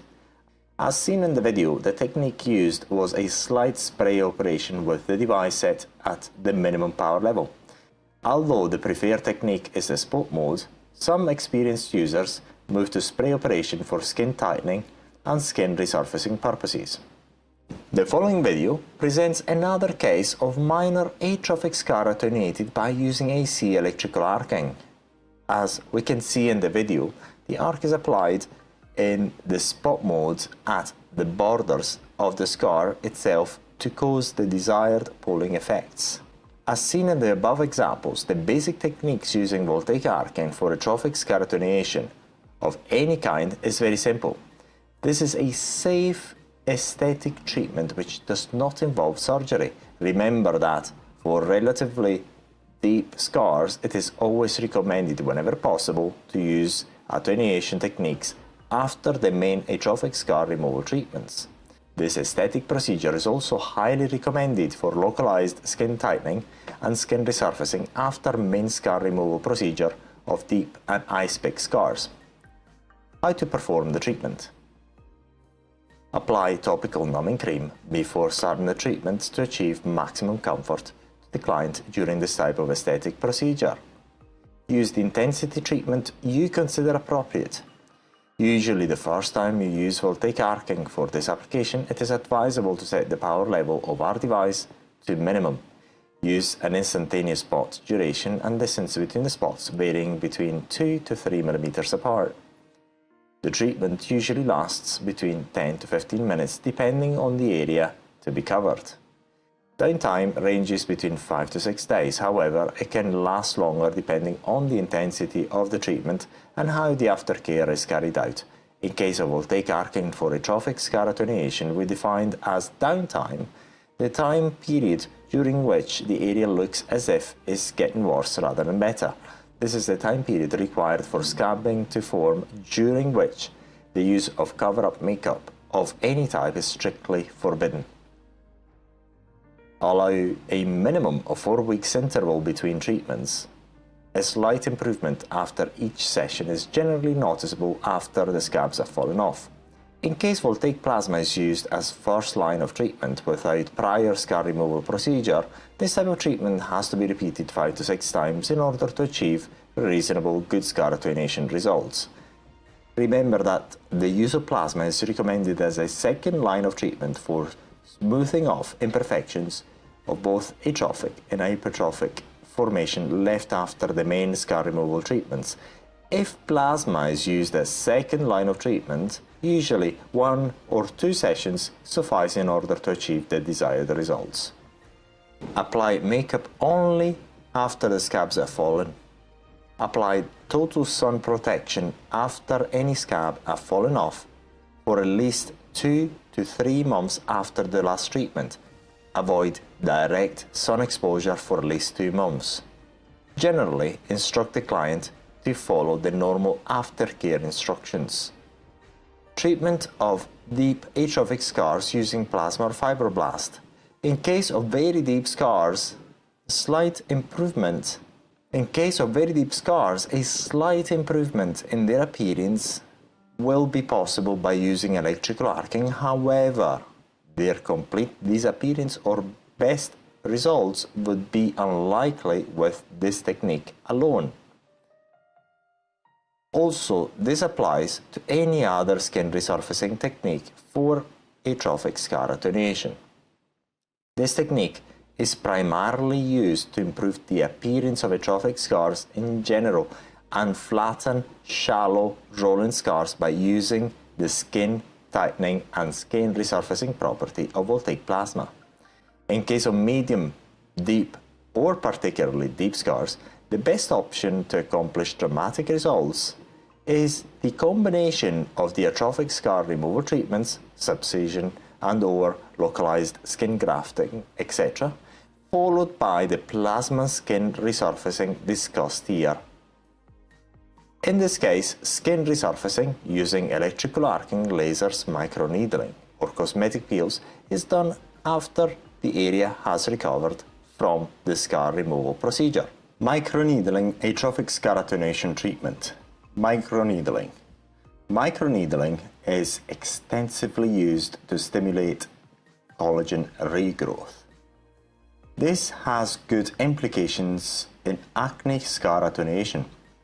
This is a non-surgical, non-invasive technique.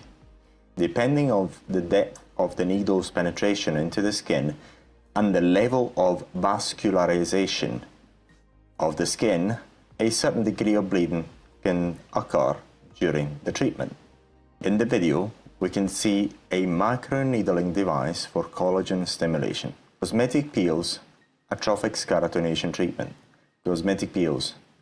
Collagen regeneration is at the basis of most scar attenuation treatments. As it is well known, collagen regeneration can be triggered easily using simple cosmetic peels. Please note that most cosmetic peels suitable for this application are all allowed in the Cosmetic European portal, which can be freely used for this type of treatment. Illustration: representative dramatic results of combined minor cosmetic surgery and skin resurfacing tightening. How to treat atrophic scars in practical cases. There are different approaches in treating atrophic scars, and in general, there is no right and wrong answer. Treating atrophic scars and improving their appearance can be a long process, and you can combine a number of different types of treatments to improve their appearance. The method proposed is treating the deeper scars and eye-spec scars to make them shallower first, and then perfect the results by using easier aesthetic treatments. The initial treatments should be tailored to try and improve the appearance of the deeper scars, identify the deepest and big scars, and apply the relevant aesthetic treatment to flatten them as much as possible. You can use subcision or punch discard and close to improve deep box scars. For eye-spec scars, the most popular is bridging methods using TCA. This is the most popular because it is non-surgical and TCA is widely available. However, you can also use punch, discard and close to improve the appearance of eye-spec scars. If your clinic has a surgeon or medical practitioner, then the punch, discard and close method can be used minor skin grafting is also another option.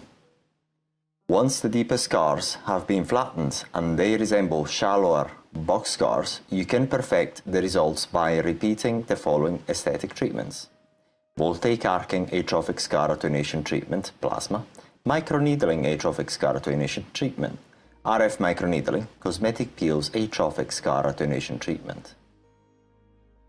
Smoker lines attenuation. Improving the appearance of these classic smoker lines, also addressed as barcode lines or perioral lines, is easy using AC electrical arcing.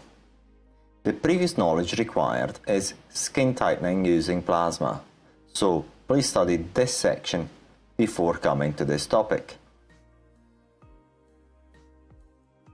Introduction to perioral lines.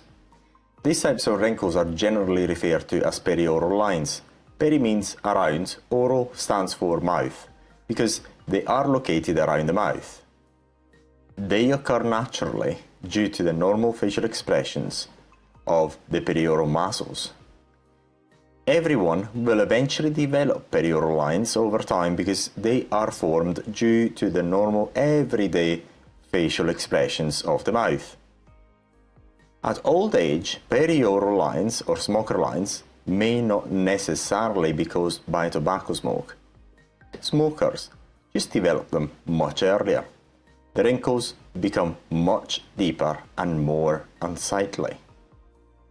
Illustration: smoker lines are caused by repeated lip muscles contractions while talking, drinking, from straws, smoking, etc., but particularly exacerbated by the skin aging effects of oxidation due to smoking. Hence, perioral lines are usually referred to as smoker lines because they are highly accentuated in heavy smokers. Perioral lines are just deeper and more unsightly in heavy smokers who develop them earlier and faster than non-smokers. To read two interesting articles about the damage caused by cigarette smoke, please click here and here. Women are particularly self-conscious of their perioral lines, and sometimes women also seek aesthetic perioral lines attenuation treatments, even if they are non-smokers. Heavy smokers over 60 years of age usually have particularly deep and sometimes unsightly perioral wrinkles. Smoker lines may be challenging to fix because sometimes they can be particularly deep. However, there are many aesthetic treatments available to improve their appearance. Illustration: typical perioral lines exacerbated by the skin oxidation effects caused by tobacco smoke. It is important to emphasize that no aesthetic treatment can guarantee the complete disappearance of these lines, as any expression wrinkle can be attenuated even significantly, but never removed unless the facial muscles movements are impaired, both intentionally using Botox toxin or unintentionally due to medical conditions. The options to reduce the appearance of perioral lines. Although they can seem quite challenging to treat, there are several solutions for perioral lines attenuation. There are permanent and non-permanent solutions. We will explore the non-permanent solution first and the permanent solutions after. Temporary solutions. Non-permanent treatments to attenuate perioral or smoker lines are accomplished through the use of Botox injections or fillers, alternatively a combined treatment of both. Botox treatments have the effect of reducing the facial muscle movement that causes the perioral lines in the first place. However, the effects of Botox are temporary, and this treatment requires to be repeated over time. Also, fillers are used in order to fill the recess of the wrinkles themselves. Like Botox, fillers are not a permanent solution, and they will get reabsorbed over time. This means that the treatment has to be repeated every time the filler has been reabsorbed. Permanent solutions. The main principle behind permanent solutions for perioral lines attenuation also referred and advertised as smoker lines removal, is skin regeneration, collagen regeneration or stimulation, and skin tightening. Although some of the treatments may be incorrectly advertised as surgical procedures, by definition, they are or aesthetics, non-surgical treatments. As it is well known, collagen regeneration and skin tightening can be accomplished in several ways. For example, using laser resurfacing, electrical arcing, microneedling, cosmetic peels, microdermal abrasion. Although the focus of this page is the use of voltaic arcing plasma for perioral lines attenuation, we will touch briefly on each of the aesthetic treatments available for smoker lines attenuation. The following video provides a good overview of the approach which can be taken in tackling perioral lines by the professional aesthetic practitioner. Laser resurfacing. Laser treatments have very effective skin resurfacing and skin tightening properties. Therefore, they have been used over several years for perioral line attenuation. Both Fraxel and CO2 lasers are normally used for this application in aesthetic clinics, although as they are sometimes referred to as surgical methods for marketing purposes. They are clearly non-invasive, non-surgical procedures. Like in laser tattoo removal, a certain degree of bleeding can occur during these aesthetic treatments. Bleeding is a minor occurrence and it is temporary. This stops immediately after the treatment has ended because the minor bleeding is caused by broken superficial capillaries. Redness immediately after the treatment, lasting up to 24 hours, is a normal reaction to this type of aesthetic treatment using aesthetic lasers. The day following the treatment, redness is followed by swelling caused by the burn induced by the laser treatment itself. The degree of swelling is proportional to the intensity of the treatment and it peaks the third to fourth day after the treatment. As the swelling subsides, a scabbing peeling process usually takes place. The scabbing can last up to 7 to 10 days after the aesthetic treatment, depending on the intensity of the aesthetic treatment and the particular skin reaction. Both swelling and the peeling effects disappear on their own accord without the use of any medicines or medication. The downtime of this type of treatment varies between 6 to 10 days depending on the type of treatment and the particular skin reaction. Microneedling. Microneedling has the notorious effect of collagen stimulation. Microneedling reduces the appearance of fine lines, including perioral lines, as a standalone treatment. There are also devices which combine microneedling with microcurrents used to heat the skin. This has a double collagen stimulation effect, not only through the microinjury caused by the microneedling, but also due to the microcurrent injected into the skin. Furthermore, there are other microneedling devices which inject skin rejuvenation substances through the skin. Peels. AHAs, alpha hydroxy acids, based products have well-known collagen stimulation regeneration properties. These properties make AHA-based cosmetic peels excellent products to reduce the appearance of fine lines and also perioral lines attenuation. There are several AHAs options for cosmetic peels suitable for this type of aesthetic treatment. The most popular is glycolic acid. However, there are several other options for this particular application, including mandelic acid, TCA-based products, etc. One of the main disadvantages of this aesthetic solution is that several treatments may be required in order to achieve the best possible results. By contrast, the main advantage is that they are relatively inexpensive because they are widely available on the market, and they can sometimes be used at home and not only in aesthetic clinics, making this a very convenient home-based aesthetic treatment. Microdermabrasion. Significant improvements in the appearance of perioral lines can be also achieved by using microdermabrasion treatments. By sanding down the skin around the perioral area, the treatment lessened the uneven pigment and brightened the skin around the mouth, thus improving the textural appearance of the skin around the mouth. Brighter, lighter and more evenly colored skin looks smoother and less wrinkled. Done right, these superficial treatments may also stimulate new collagen formation and the superficial dermis to help structurally reverse wrinkles too. Smoker lines attenuation using electrical arcing resurfacing and tightening. Over the years, voltaic arcing, also referred to as plasma or microarcing, has been used extensively in perioral lines attenuation with very good results. As we will see in this section, this aesthetic procedure is safe and extremely easy to perform.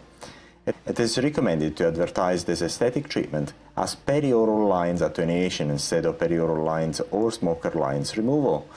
Although some clinics may advertise this type of treatment with voltaic arcing devices as perioral lines removal or smoker lines removal, this is best to be advertised as perioral lines attenuation, as there is a mild improvement in the appearance of these fine lines after each treatment.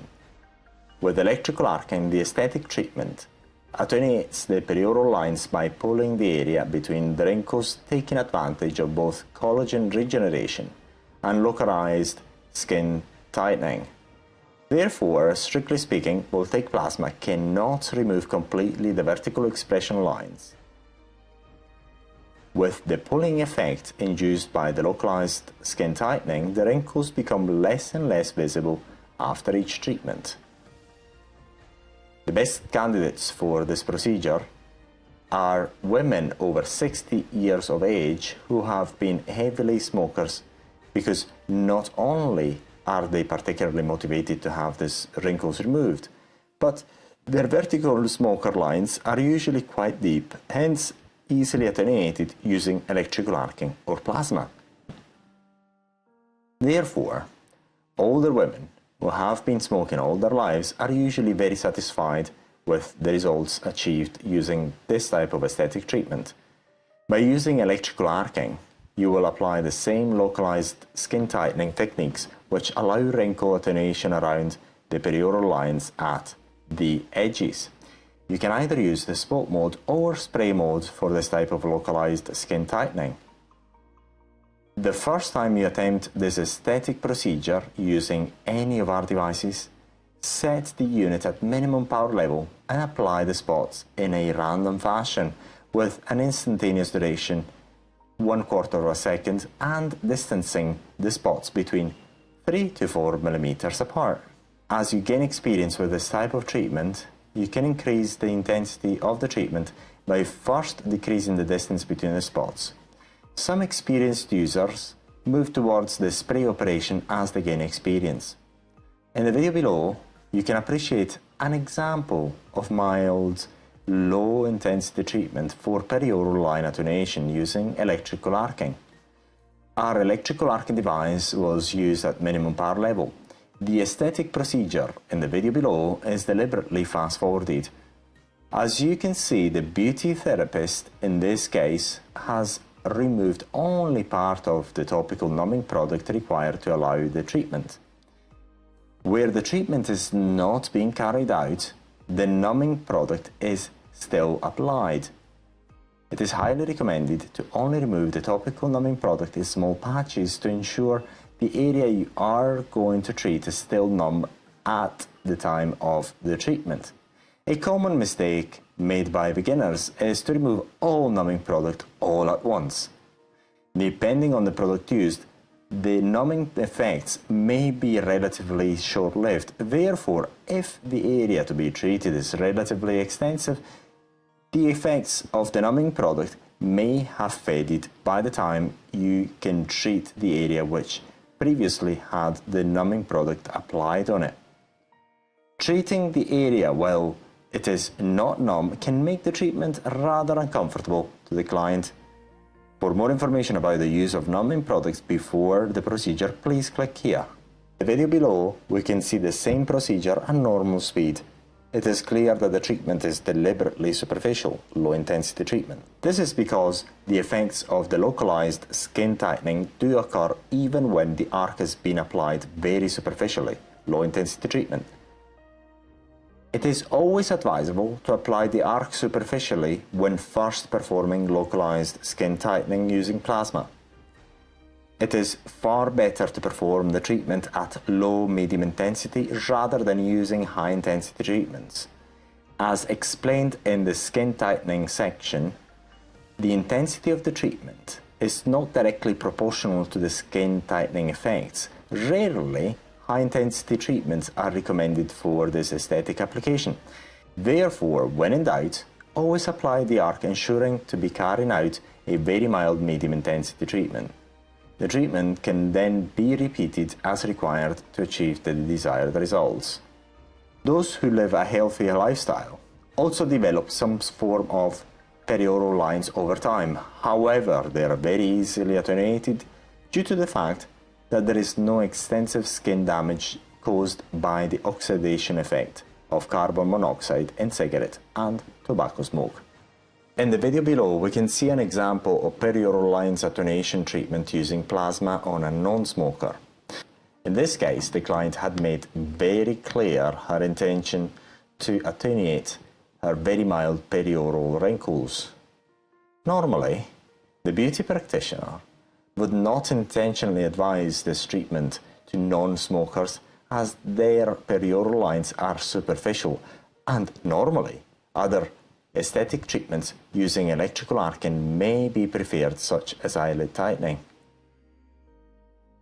However, should the client expressly request this treatment, you can go ahead and perform it using low-intensity treatments as demonstrated in the video below. The beauty therapist in this case used a mild spraying technique. The device used was set at minimum power level.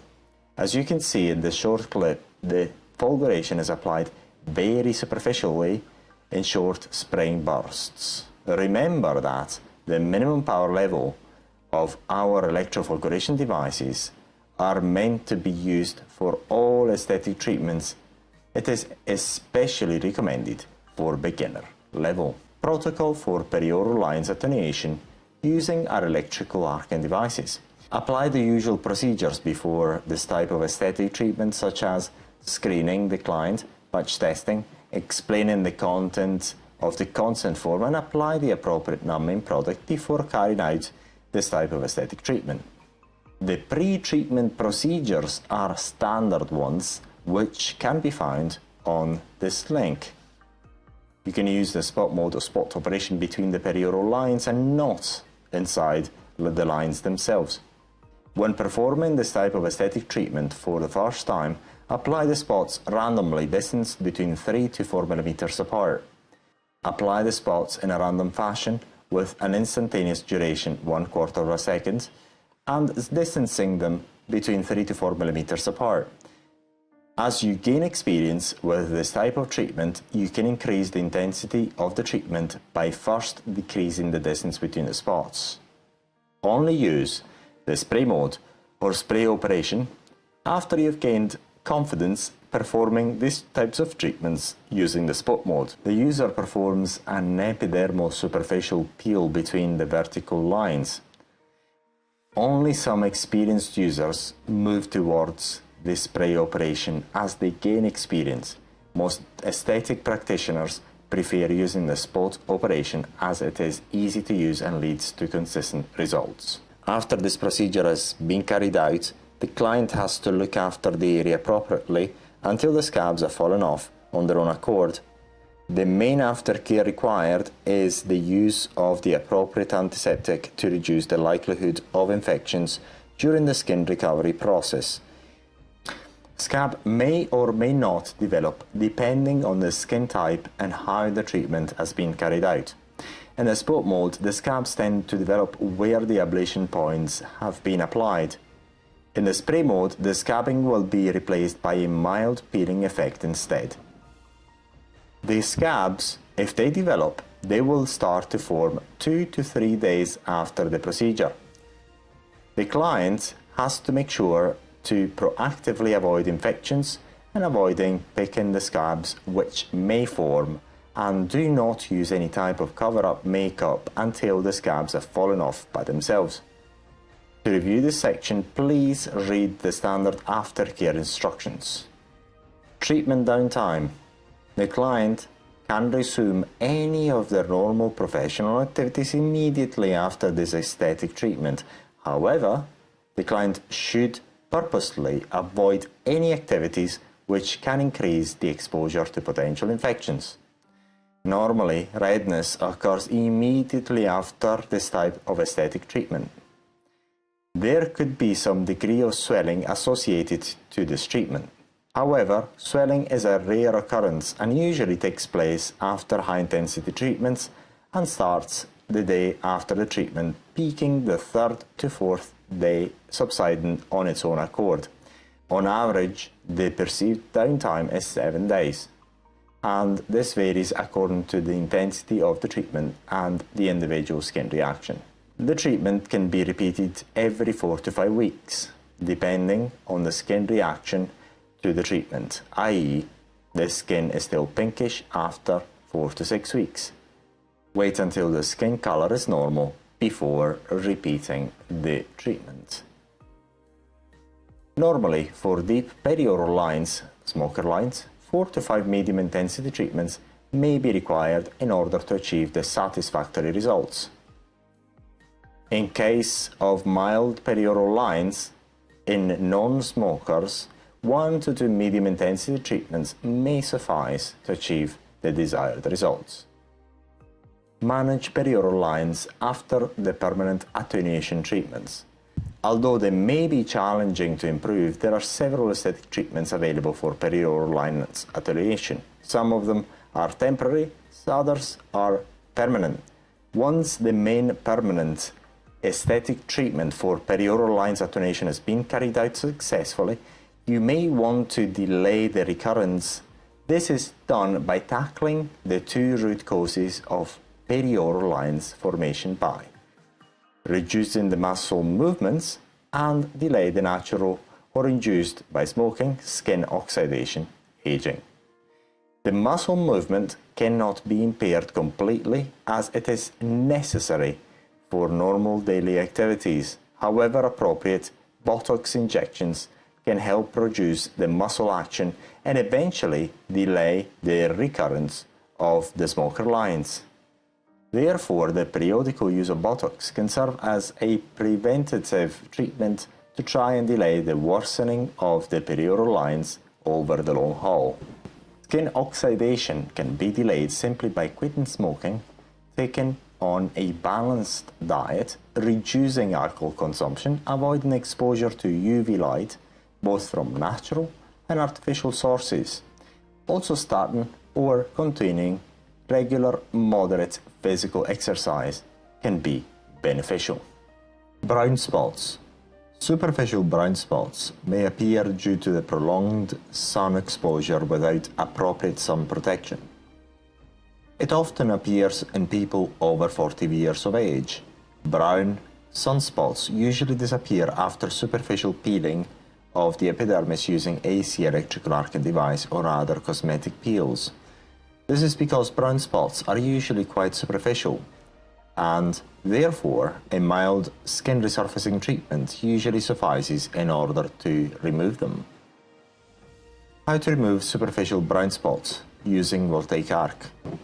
Apply the appropriate numbing product for your client's maximum comfort. Set the device at minimum power level, level 1 with 3 batteries if you're using the BeautyTech.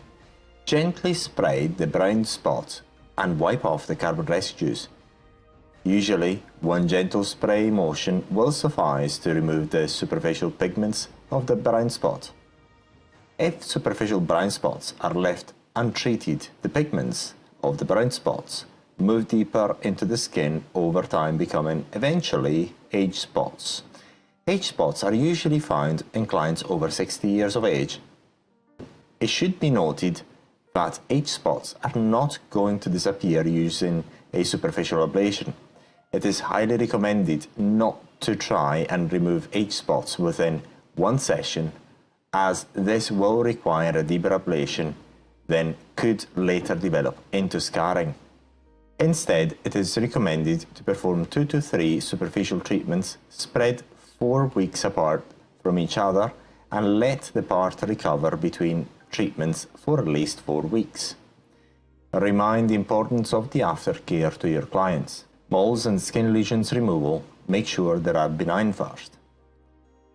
When we are working to remove moles and benign skin growths, we first need to make sure that the lesion is not cancerous. This is very important because if you remove the lesion which was precancerous or cancerous, this could cause grave risks to the person you removed the lesions from. But why? This is because when you remove a mole for aesthetic reasons, all you are interested in is achieving the best possible aesthetic results. In case the lesion you removed was cancerous, likely you may not have removed it completely, and the cancer may continue to grow and spread without the person noticing it on time. Therefore, it is important to perform a correct diagnosis before removing the mole. But how is a diagnosis performed? Up until today, the way a skin diagnosis is made are symptom-based. The specialist examined the color, size, shape of a skin condition and asks you a few questions. Based on his/her experience or knowledge, he or she may be able to make an educated guess of the skin condition you may have.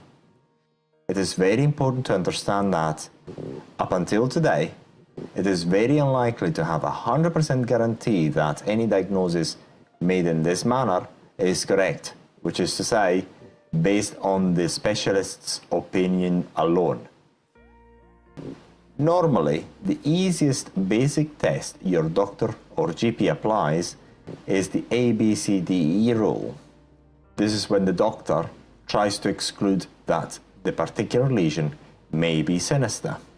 Medicine is never an exact science, and currently the only known way to have the best degree of certainty that you have a correct diagnosis of each skin lesion on your body is the use of histological examination. A histological examination is a detailed observation of the tissue of a living organism's tissue under the microscope. By examining the tissue in the microscope, one can have the best chances to make the most accurate diagnosis currently possible. To this day, the problem with histological examinations is that it is still impractical to perform on all lesions on your body for 2 reasons. Generally, because in order to extract the cell of the particular lesion, a biopsy is required. Biopsies are rather invasive and are very likely to leave a scar. Also, it would be impractical to perform a biopsy on each lesion on your body because there are so many of them. The real resources allocated, i.e. costs, to performing a histological examination itself are relatively significant. Illustration: a punch biopsy of the skin. The sample will be sent to the lab for a histological examination. A punch biopsy is generally only performed if the doctor deems necessary to perform further investigations. For these 2 reasons, scarring and costs, the doctor or specialist normally makes an estimation of how likely the lesions may be benign, harmless. In case the perceived likelihood of the lesion to be non-benign is relatively high, the doctor will opt to perform a punch biopsy to send the sample taken to the lab for a histological examination. In this way, by visual inspection, the diagnosis, although not 100% accurate, will provide the best compromise in terms of invasiveness and costs, while hopefully still maintaining an acceptable degree of accuracy. To summarize, only a histological examination can guarantee the highest probability of an accurate diagnosis. The specialist's trained eye can provide an indication, but it is never a guarantee of 100% accurate diagnosis despite his or her qualifications or experience. So if you're not a specialist, what is the practical solution? You're not capable of formulating an accurate diagnosis, or if you are, you may not be even qualified to do it. The solution is simple. Learn yourself how to identify any possible cancerous mole.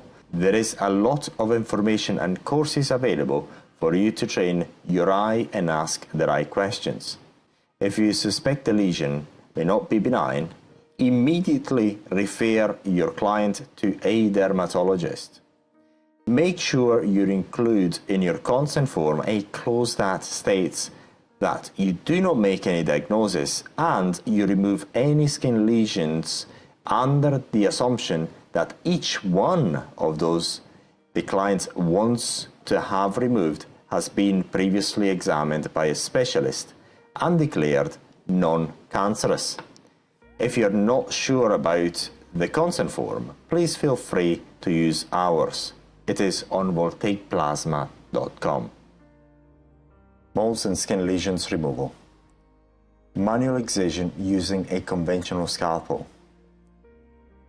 Before considering removing a mole using any method, it is essential that a proper diagnosis of the mole is carried out. This is because if a potentially cancerous mole or birthmark is not properly removed, it can potentially aggravate risks to the client. Therefore, if there is the slightest concern that the mole could be dangerous, the client should be referred to a specialist. The specialist will perform a biopsy and the mole will be sent for histological examination. This is the traditional method for removing birthmarks. This is the best way to remove a mole or birthmarks that have chances of being cancerous. The birthmark itself is removed as well as a part of the surrounding healthy skin. This is necessary for histological examination. The histologist needs to examine both the birthmark and the healthy skin to make sure they will be able to make an appropriate diagnosis. Manual excision will almost always result in scarring. Therefore, it is now only used if the mole appears to be dangerous and there may be chances of further developments. Illustration. This is the traditional method for removing birthmarks. This is the best way to remove a mole or birthmark that have chances of being cancerous. Mole removal using lasers. The technique used to remove moles for aesthetic reasons is to ablate the skin lesion superficially. The ablation is generally carried out until the mole is flattened. In other words, the mole is burned or vaporized superficially until it is level with the surrounding skin. Please note that this is a very generalized method. There are certain skin lesions like symphilasma, syringoma and others that require a deep ablation to remove them completely in one session. Illustration. Mole removal using laser.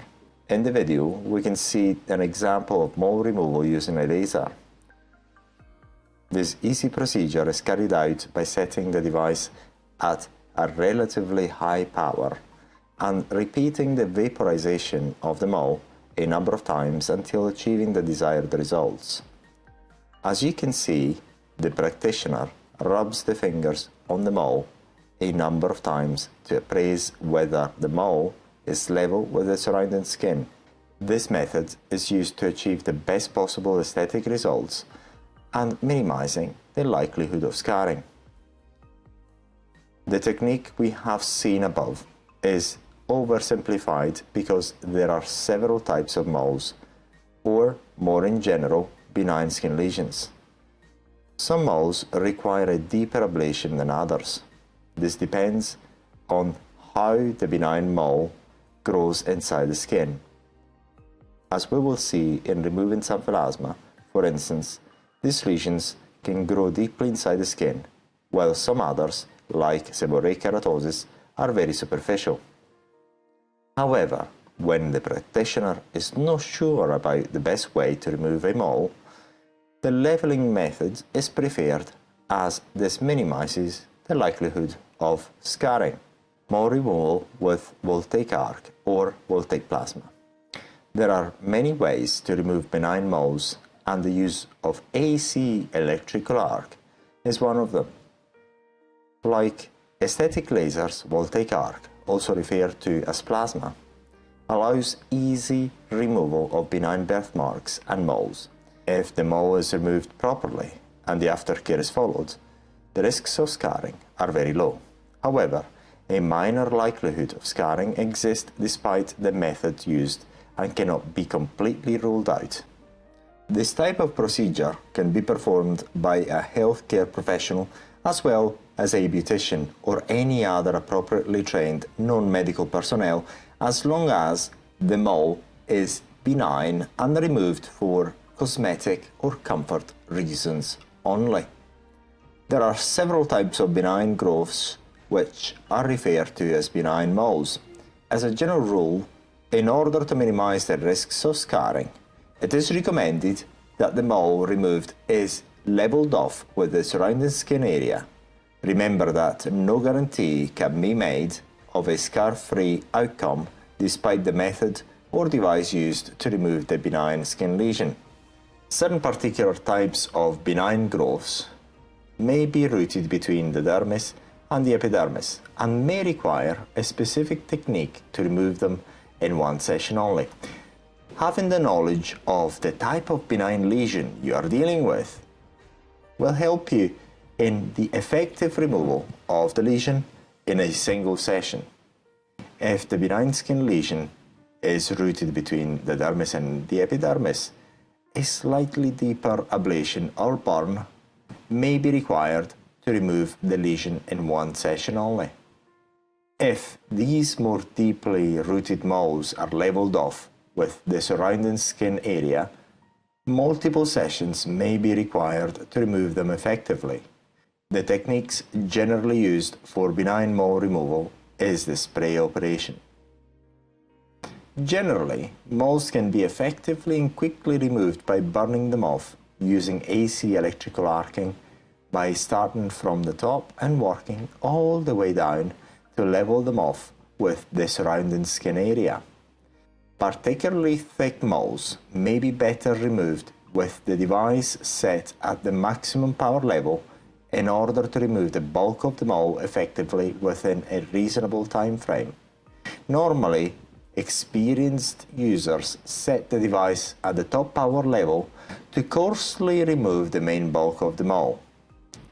However, when you first start using this type of device, it is advisable to apply the arc at a minimum power level or generally low power settings in order to gain confidence with this type of procedure. Also, if you're a first-time user of AC electrical arc, after every voltaic arc should spray, wipe the carbon residues away by using a cotton pad impregnated with non-flammable antiseptic to clear the carbon residues. This will allow you to get used to the amount of mole ablation possible with the device set at the predetermined power level. When the carbon residues are cleared, you can see the level of ablation you have reached. You can also feel the remainder of the mole to be removed by running the tip of your finger on the mole you are removing. As long as you feel a small bump, this means that you will still have some work to do to level it off. Start reducing the power level of the device to a minimum setting when, after touching the mole, you feel that the bump is very thin and you're just about to level off the mole with the surrounding skin area. This is because reducing the power level will allow a higher degree of accuracy in the ablation of the mole. The lower the power level, the higher the degree of precision you will be able to operate in the leveling off of the mole. The more experience you gain, the more confident you will be in the removal of the mole. When removing small and thin moles, low power levels may suffice to remove the small moles quickly. If you suspect a mole to be then it is advisable to ablating the mole by using the lowest power level. You may also find that for small thin moles, a short spraying on top of the mole will suffice to remove them. Always wipe off the carbon residues after every burst, especially when you start removing the moles using electrical arc. Summary: make sure that the mole your client intends to have removed is a benign growth. Explain the content of the consent form and have it signed by the client. Explain that there are no guarantees that a scar may not replace the mole after removal. Take before pictures of the moles and store them electronically. They will turn out to be useful in the future. Apply numbing cream on the mole. Follow the instructions of the numbing cream supplier. Once the area is numb, wipe the cream residues away and start removing the mole. In case of particularly thick moles, if you are an experienced user, start burning the top of the mole with the equipment set at a top power level to remove the bulk of the mole within a convenient time frame. Wipe off the carbon residues after each burst to appreciate the level you have reached. Repeat the process until you have almost reached the surrounding skin level. When you're close enough to leveling off the mole, reduce the power level to increase the level of precision of the ablation in order to level off the remainder of the mole with the surrounding skin really well. For thin moles, use the device set a minimum power level and wipe off the carbon residues after each spray burst. You may find that in some cases the thin mole is completely wiped off after a short spray burst at minimum power. Apply the appropriate soothing product and antiseptic immediately after the removal. Emphasizing its importance, hand out the appropriate aftercare information sheet to the client.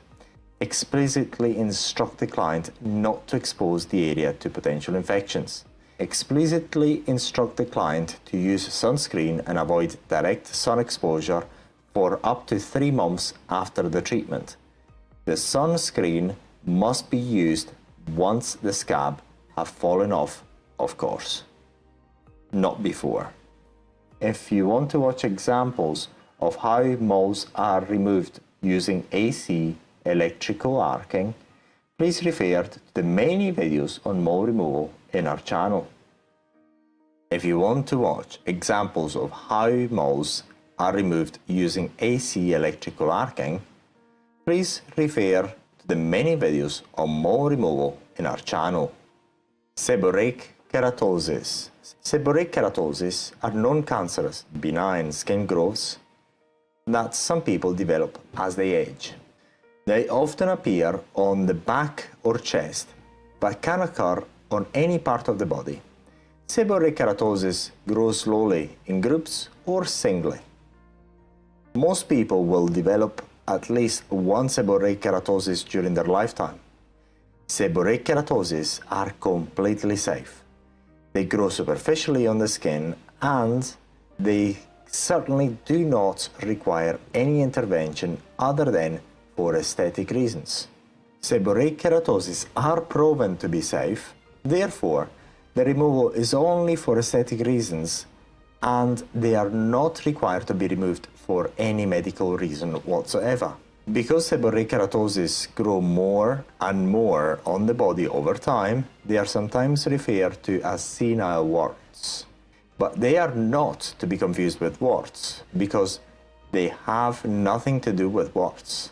Removing them using plasma or fibroblast is extremely easy.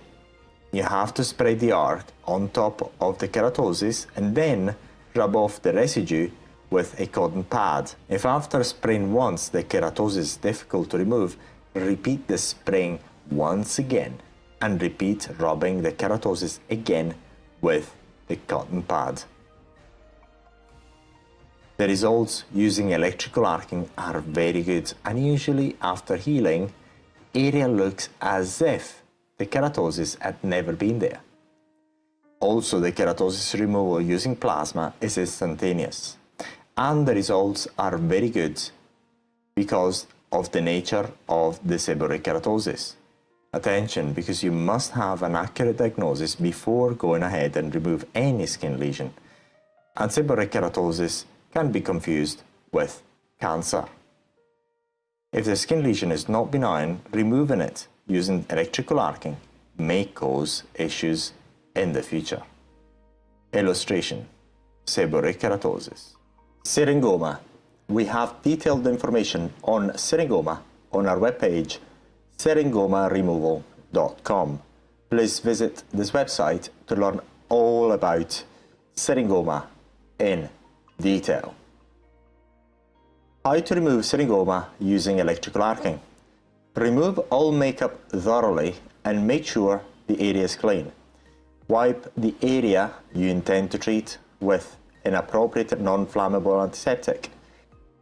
Once the area is clean, dry and disinfected, apply the appropriate numbing topical product for the comfort of your client only during this simple aesthetic procedure.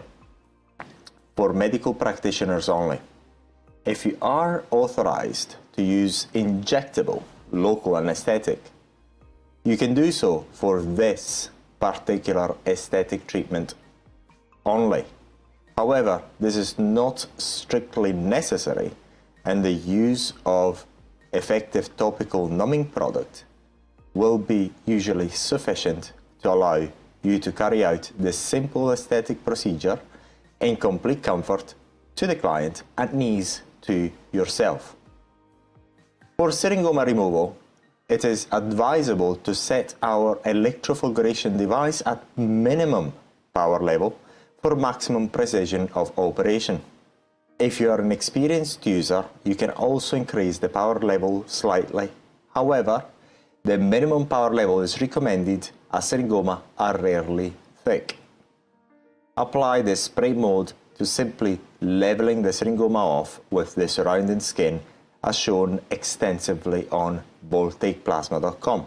Remember to wipe off the carbon residues from time to time, preferably after every spraying operation. Syringoma recurrence. Please bear in mind that there is no currently known method to guarantee that syringoma are removed permanently. This is because syringoma tend to recur, and therefore the effects of syringoma removal can be only transient. This applies to any method used to remove syringoma, be it laser, electrical arcing, electrofulguration or electrodesiccation, TCA, and any other cosmetic peels including cryotherapy. This means that despite the fact that they are effectively removed completely during your professional aesthetic removal session, they can reappear a few weeks later in the same areas where they have been removed. Unfortunately, these recurrence effects have been extensively reported by several people who have undergone various aesthetic treatments to remove them.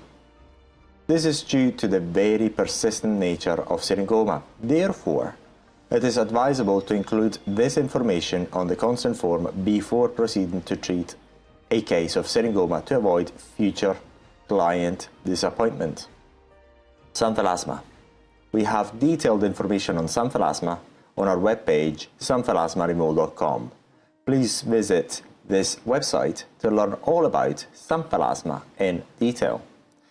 If you're using voltaic arcing for xanthelasma removal, you can either opt for leveling off this benign skin lesion with the surrounding skin area, or you can remove also part of the lesion which resides inside the skin. If you only level off this type of lesion, you usually require to perform a number of treatments in order to remove them completely. If you want to remove all xanthelasma in one session, you should usually need to remove the deep part of the xanthelasma as well. The usual question is, how do I know when to stop ablating the xanthelasma? After wiping off the carbon residues with a cotton pad impregnated with non-flammable antiseptic, if you notice that some yellow fatty residues are still present, then you may want to carry on burning off the Symphalasma until you remove all the yellow residues and there is no trace of any fatty deposits. Be careful, because if you ablate too deeply, you damage the inner part of the dermis. The risks of scarring increases. Remember that there is no currently known way to remove benign lesions while guaranteeing that the final results will be scar-free. All you can do is minimize the risks of developing permanent scarring. If removed completely, the new skin tissue grown after the part has healed usually has a pinkish texture to it, and this is normal. Illustration: Symphalasma on upper eyelids. The first time you attempt symphalasma removal, remember to be cautious, and it is generally better to have the client come back with a smaller symphalasma than going too deep with the removal. The aftercare is up to your client, and if infections arise after the simple aesthetic procedure, risks of permanent scarring can increase. Skin tags removal using Fibroblast. Skin tags are very common but harmless small soft skin growths. They tend to occur on the eyelids, neck, armpits, current folds and under the breasts. One person may have anywhere from 1 to over 100 skin tags. Almost everyone will develop a skin tag at some point in their life. Middle-aged adults are most prone to developing skin tags. Obesity seems to be also associated with the tendency of forming skin tags. Illustration of skin tags. Removing a skin tag does not cause more to grow, and the procedure to remove them are generally easy and harmless. When removing skin tags by using electrical arcing, you have two possible approaches. Apply the electric arc on top of the skin tag and work all the way down until you have almost reached the base of it, skin level. At that point, if you have not already done so, reduce the power level of the device to the minimum to allow the greatest degree of precision. Continue the carbonization of the skin tag until you have leveled it off with the surrounding skin. Remember to wipe off the carbon residues from time to time to allow you to see the level you have reached. In case the skin tag you are removing is particularly large, you can apply the arc onto an area of the skin tags itself close to the skin level. Once the skin tag has become detached, you can then proceed to level off the remaining skin tag residues with the surrounding skin in order to accomplish good aesthetic results. The aftercare is left to your client. Some other treatments to remove them include freezing, tying off with a thread or suture, or cutting them off. Keloids. After the skin is injured, in certain cases the healing process can leave a raised or depressed scar. However, not all wounds will leave a scar. Normally, very superficial wounds do not leave scars, provided that the healing process is smooth and they are not significant infections. It is important to understand that generally scars develop when a certain degree of damage to the dermis has been caused, either by an injury or infection. The scar is a normal reaction to the damage caused to the dermis. How and why does a atrophic scar form? After the skin is injured, in certain cases the healing process can leave a raised or a depressed scar. However, not all wounds will leave a scar. Normally, very superficial wounds do not leave scars, provided that the healing process is smooth and there are no significant infections. It is important to understand that generally scars develop when a certain degree of damage to the dermis has been caused either by an injury or infection. The scar is a normal reaction to the damage caused to the dermis. In case of deep wounds, i.e. deep cuts like those of serious accidents or surgical procedures, they usually develop into some form of scarring even if the healing process is smooth and free of infections. This is because in deep wounds, the deeper part of the dermis, hypodermis, is usually affected, and whenever the hypodermis is injured in some way, the healing process will eventually lead to some degree of scarring, despite the way the wound has healed. Illustration: whenever the dermis or the hypodermis are affected by an injury, the wound will eventually develop into a certain degree of scarring. In case the injury only involves the upper part of the dermis, if the wound heals speedily and appropriate aftercare is followed, then the likelihood of developing a scar decreases dramatically. On the other hand, even a superficial wound can develop into a fully fledged hypertrophic scar if infections arise and persist over a long period of time. This is because the longer the infection persists, the higher the likelihood of a certain degree of damage to be caused to the dermis. Sometimes a scar is hypertrophic, thickened or raised, or atrophic, depressed, but always confined to the margin of the original wound or injury.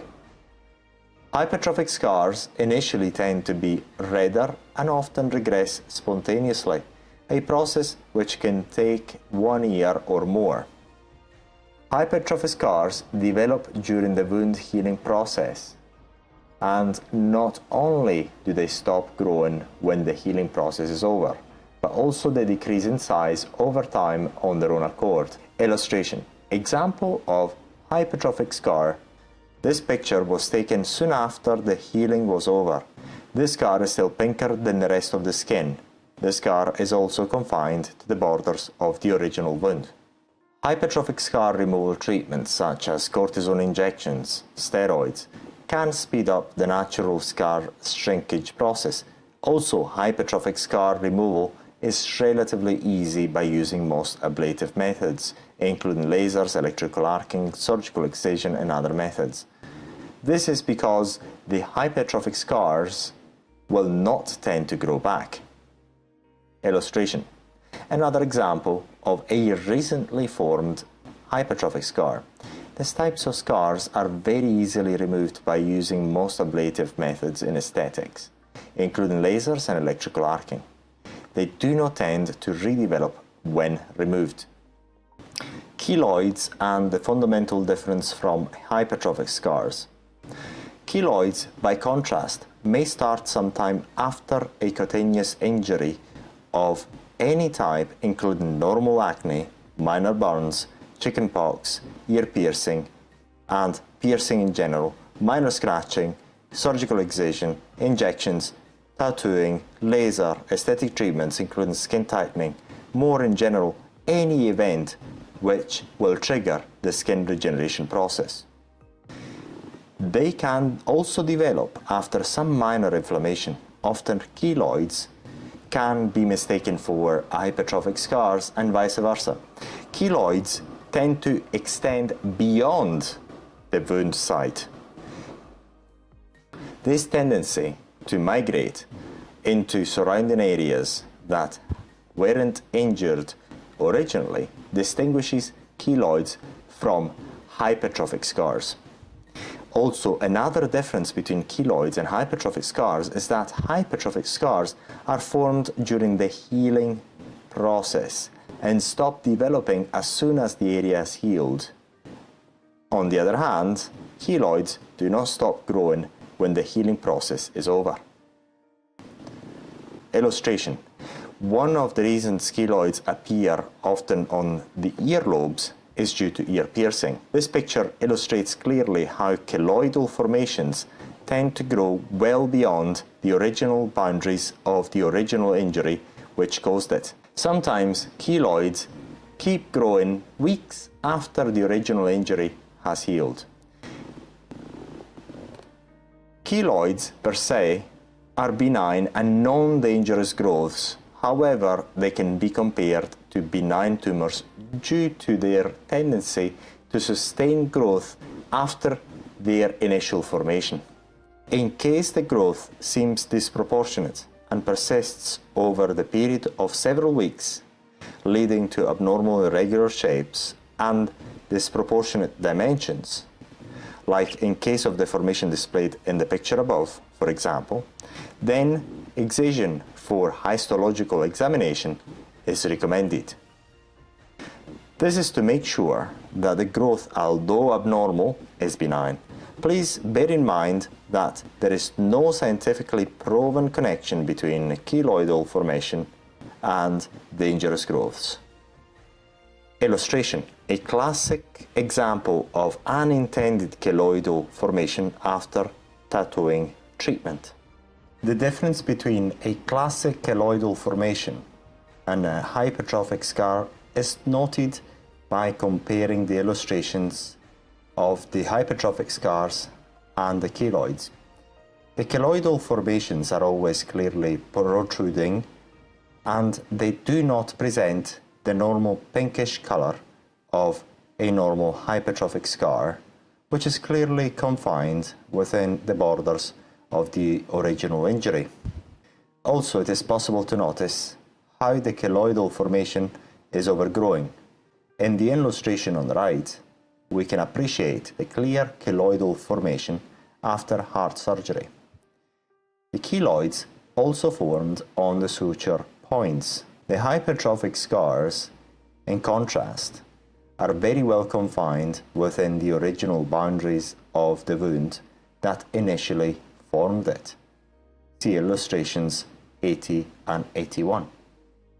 Keloids affect both sexes equally, although the incidence in the young female population has been reported to be higher than in young males, probably reflecting the greater frequency of earlobe piercing amongst women. The frequency of keloidal occurrence is 15 times higher in highly pigmented people, skin type 4, 5, and 6. Therefore, African, Asian, Indian descendants have increased likelihood of keloidal occurrences. It is also shown that the tendency to form keloids is familial. Therefore, if one of your ancestors had this tendency, then you will be more likely to form keloids too. Illustration 84. Keloidal formations after heart surgery. The suture points are demarcated by the clear keloids. While hypertrophic scars are very easily removed by using various ablation methods, including lasers, electrical arcing, cryotherapy, excision, the removal of keloidal formation can be challenging. This is because, despite the fact that they are removed using the several ablation methods currently available, including surgical excision, keloids tend to grow back, or even expand or increase in size after their removal. Unfortunately, there is no known treatment which can scientifically guarantee keloids will not recur after removal. Illustration 85. Keloidal formation excised surgically. The surgical removal alone may be futile, as the keloid will tend to grow back due to the injury caused by the surgery itself. Therefore, a post-surgical treatment to prevent the keloid to recur will be necessary. Despite the methods used to remove any keloidal formation, if a preventative measure to avoid the keloidal recurrence is not used, the lesion will grow back, or worse, even regrow larger. Therefore, any form of ablation alone is not sufficient to remove this type of lesion. or may even be detrimental due to the normal tendency of keloids to develop and expand after a dramatic event to the skin. The methods used to prevent the regrowth of keloids after the removal using ablative methods are cortisone, superficial injections, radiotherapy, and others. These regrowth preventative methods are applied soon after the keloid removal procedure using ablative methods, i.e. lasers, electrical arcing, cryotherapy, surgical excision, etc. This is because any ablative methods inevitably causes a skin dramatic event which will in turn trigger the keloidal growth. For this reason, any effective treatment has to focus on having the keloids to stop growing back after the removal. No single regrowth preventative treatment is best for all keloids because they may react differently to different treatments. The keloid location, size, depth of the lesion, the age of the person, and the past response to the removal treatment may determine the best type of removal treatment. Steroid injections or intralesional corticosteroids injections. One of the most known and economical methods to reduce the size of keloidal formation is the use of injectable steroids, cortisone, directly administered into the lesion. In most cases, this alone has been shown to reduce the size of the keloidal formations without the use of any other ablative methods. As we know, ablative methods of any type bear an inherent likelihood of keloid recurrence as well as the potential increase in size of the keloid itself. Illustration 87. Kenalog is a brand name for a synthetic corticosteroid used to treat various skin conditions. In this image, we can see how the needle has to be inserted into the keloid. Cortisone injections are administered into the keloid at 6 weeks interval, and after each session, normally the keloid will reduce progressively in size by its own accord. The advantage of using this method is primarily the wide availability of safe and sustainable steroids on the market. Furthermore, the first steroid course of injections alone will provide a clear indication if the keloid responds well to this type of treatment. The avoidance of invasive surgery and non-invasive lasers or voltaic arcing ablative treatments is a clear benefit because the skin does not require to undergo any traumatic events which could trigger a keloidal regrowth or enlargement. This type of treatment will consist of a number of cortisone injections into the keloids made at 4 to 6 weeks interval. This treatment on its own will suffice to reduce the keloid in size after each course of a cortisone injection. Illustration 88. Cortisone injection directly administered into the keloidal formation. The use of cortisone injections should be the first attempt to treat keloidal formations. It is important to emphasize that if the keloid responds well to this treatment alone, in most cases it is not recommended to use ablative methods to fine-tune the results. This is because, as we know, the use of any ablative treatments bears the inherent likelihood of triggering a form of recurrence. Although the treatment is not always effective, it has a very high success rate and it has a low risk associated with it. The results are apparent from the first course of injections, as seen in the figure on the right. Illustration 89. This picture clearly shows the efficacy of cortisone injections into the keloid. ablative treatments should be avoided if the keloid responds well to this type of treatment. Typical drugs used for this type of procedure: triamcinolone, acetonide, hydrocortisone, methylprednisolone. Typical dosages 5 to 10 mg per milliliter for developing keloids and 10 to 40 mg per milliliter for pre-existing fully mature keloids. The larger doses are used on bulky mature keloids.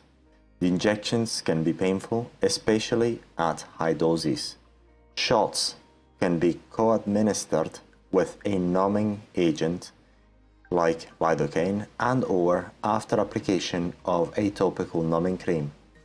Possible adverse reactions can be hypopigmentation, hyperpigmentation, dark red blotches, or tissue atrophy. Tissue atrophy looks like indentations in the skin and can occur with large amounts of steroids and/or injection in the surrounding normal tissue. Generally, hypopigmentation may be reversible over time. It may take up to a year. However, tissue and fat atrophy can be permanent. Cushing's syndrome can develop if too much steroid is used. Remember that the likelihood of side effects can be minimized but never completely avoided. Of course, if this treatment is effective, varying the dosage per session will determine the number of treatments required to achieve a satisfactory outcome. However, it is advisable to administer lower doses than normally possible and increase the number of sessions in order to minimize the likelihood of adverse reactions. Main types of combined ablative treatments. In case intralesion steroid injections are not effective, then the use of ablative treatments combined with recurrence prevention treatments can be the next step forward. As stated previously, the use of ablative treatments, both invasive like surgery and non-invasive like laser and voltaic arcing treatments, should be avoided in the first instance due to the inherent likelihood of triggering recurrence or further growths. However, the use of lasers and voltaic arcing coupled with steroid treatments, radiation therapy, or other treatments to prevent recurrence can be very effective. The growth preventative treatment is normally carried out after the keloidal ablation has taken place. However, it can be carried out even before the ablative treatment. In case the practitioner decides to use injectable steroids as a recurrence preventative measure, it is recommended to administer the steroid injections into the keloid before the ablative treatment and then proceed to the physical removal of the keloid by using surgical excision, laser, or the electrical arcing ablation. When using lasers or electrical arcing, the technique is simply burning the keloid to make it level with the surrounding skin, as you have seen in the removal of any common mole. Illustration 90. The stages of keloid removal over time. Keloids are not always straightforward to remove. At the end of the removal treatment, then another course of superficial injections should be administered to both the treated and the surrounding area to further minimize the recurrence rate. In case of the use of radiation therapy to minimize the recurrence rate, this has to be used only at the end of the ablative treatment. The use of combined treatments bears the inherent advantage of being able to remove the keloid within one session, provided that the keloid will not recur after the healing process. Once again, combined treatments should be used only as the last resort or if the client prefers it. The client should be informed about all suitable available options for keloid removal to make an informed decision. Types of combined ablative methods. The options of ablative treatments suitable for keloid removal in case intralesional corticosteroids injections did not achieve the desired results are lasers by vaporizing the keloid coupled with preventative measures to minimize recurrence, voltaic arcing, vaporization, coupled with preventative measures to minimize recurrence, surgical excision coupled with preventative measures to minimize recurrence, cryotherapy combined with preventative measures to minimize recurrence, microdermal abrasion combined with preventative measures to minimize recurrence. Any ablative method on its own bears high likelihood of triggering keloid recurrence, and therefore a form of keloid recurrence preventative treatments should be used at least immediately after the keloid removal. Recurrence preventative measures. The most common keloid recurrence minimization method is the use of corticosteroid injections after any of these types of ablative treatments. This is due to the availability, efficacy, and relatively low side effects of these drugs. In most cases, the injections are administered both before the ablation treatment directly into the keloid and after the removal treatment into the surrounding area using superficial infiltrations. Illustration 91. Occlusion using silicone sheets as a recurrence preventative measure after keloid laser removal treatment. The use of radiotherapy and other methods have been proved to be also effective. A particular study also suggests the use of silicone gel sheathing up to 48 hours after an ablative treatment as a means of reducing the likelihood of recurrence. As the results are not always satisfactory, this is not a first-line preventative therapeutical treatment recommendable after keloid ablative treatments. Click here to learn more. Other promising keloid recurrence preventative therapies after removal using ablative treatments include anti-angiogenic factors, including vascular endothelial growth factors, inhibitors, phototherapy, transforming growth factors, beta-3, tumor necrosis factor, alpha inhibitors, and recombinant human interleukin, which are directed at decreasing collagen synthesis. A useful table detailing the various types of treatments available for keloid removal combined with regrowth prevention therapies, mentioning also the likelihood of recurrence, can be found here. Home treatments. Home treatments should not involve cutting, sanding, constricting the keloids with strings or rubber bands, or using any other method that traumatizes the skin. Doing so can increase the likelihood of recurrence, infections, or keloid enlargement. Use care when attempting home remedies for keloid removal. Safe and effective remedies to shrink keloids include occlusion, silicone pads or gel, and/or the application of certain substances. Please note that despite the fact that the proposed treatments are scientifically proven to improve the appearance of keloids over time, several treatments over a long time period are usually required in order to achieve the desired results. The duration of the treatment depends on the method used. The following home treatments are also effective in the treatment of normal hypertrophic scars. Dramatic results are only currently achievable using intralesional corticosteroids injections or ablative methods combined with recurrence preventative treatments. Illustration 92. Occlusion applied on keloids sustained over months for over 10 hours a day has been shown to be effective. However, this treatment is seldom viable for most people due to the impracticality of applying occlusion over long periods of time. Silicone sheeting simple occlusion. Occlusion for scars treatment has been used for several years.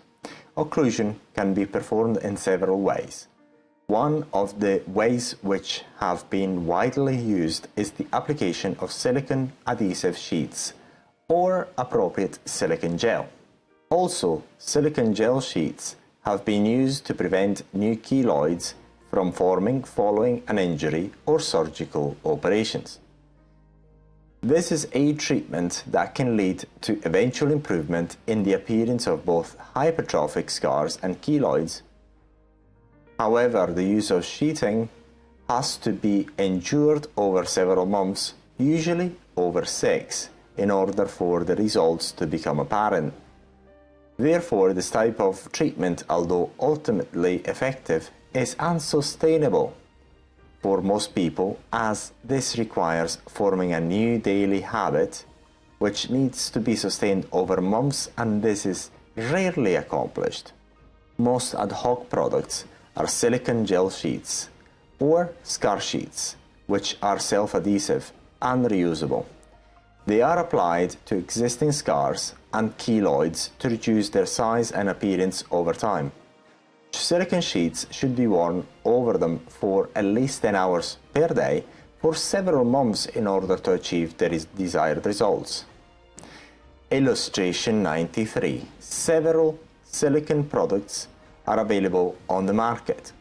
They must be worn for over 10 hours a day. The treatment has to be endured for over 6 months in order to achieve good results. Silicone gel sheets are widely available on the market and can be bought at most pharmacies and many online retailers. Vitamin E coupled with occlusion. The use of topical vitamin E based products, gel, oil and ointments have been shown a real efficacy in the eventual reduction in the size of the keloid over a long period of time, namely several months. Therefore, the solution on its own is not suitable for most people because the use of this type of products can hardly be sustained over the long period. Likewise, as we know, the main problem with occlusion used on its own is the impracticality of wearing silicone sheets or gel products over long periods during the day, over 10 hours per day, and over sustained periods of time, over 6 months.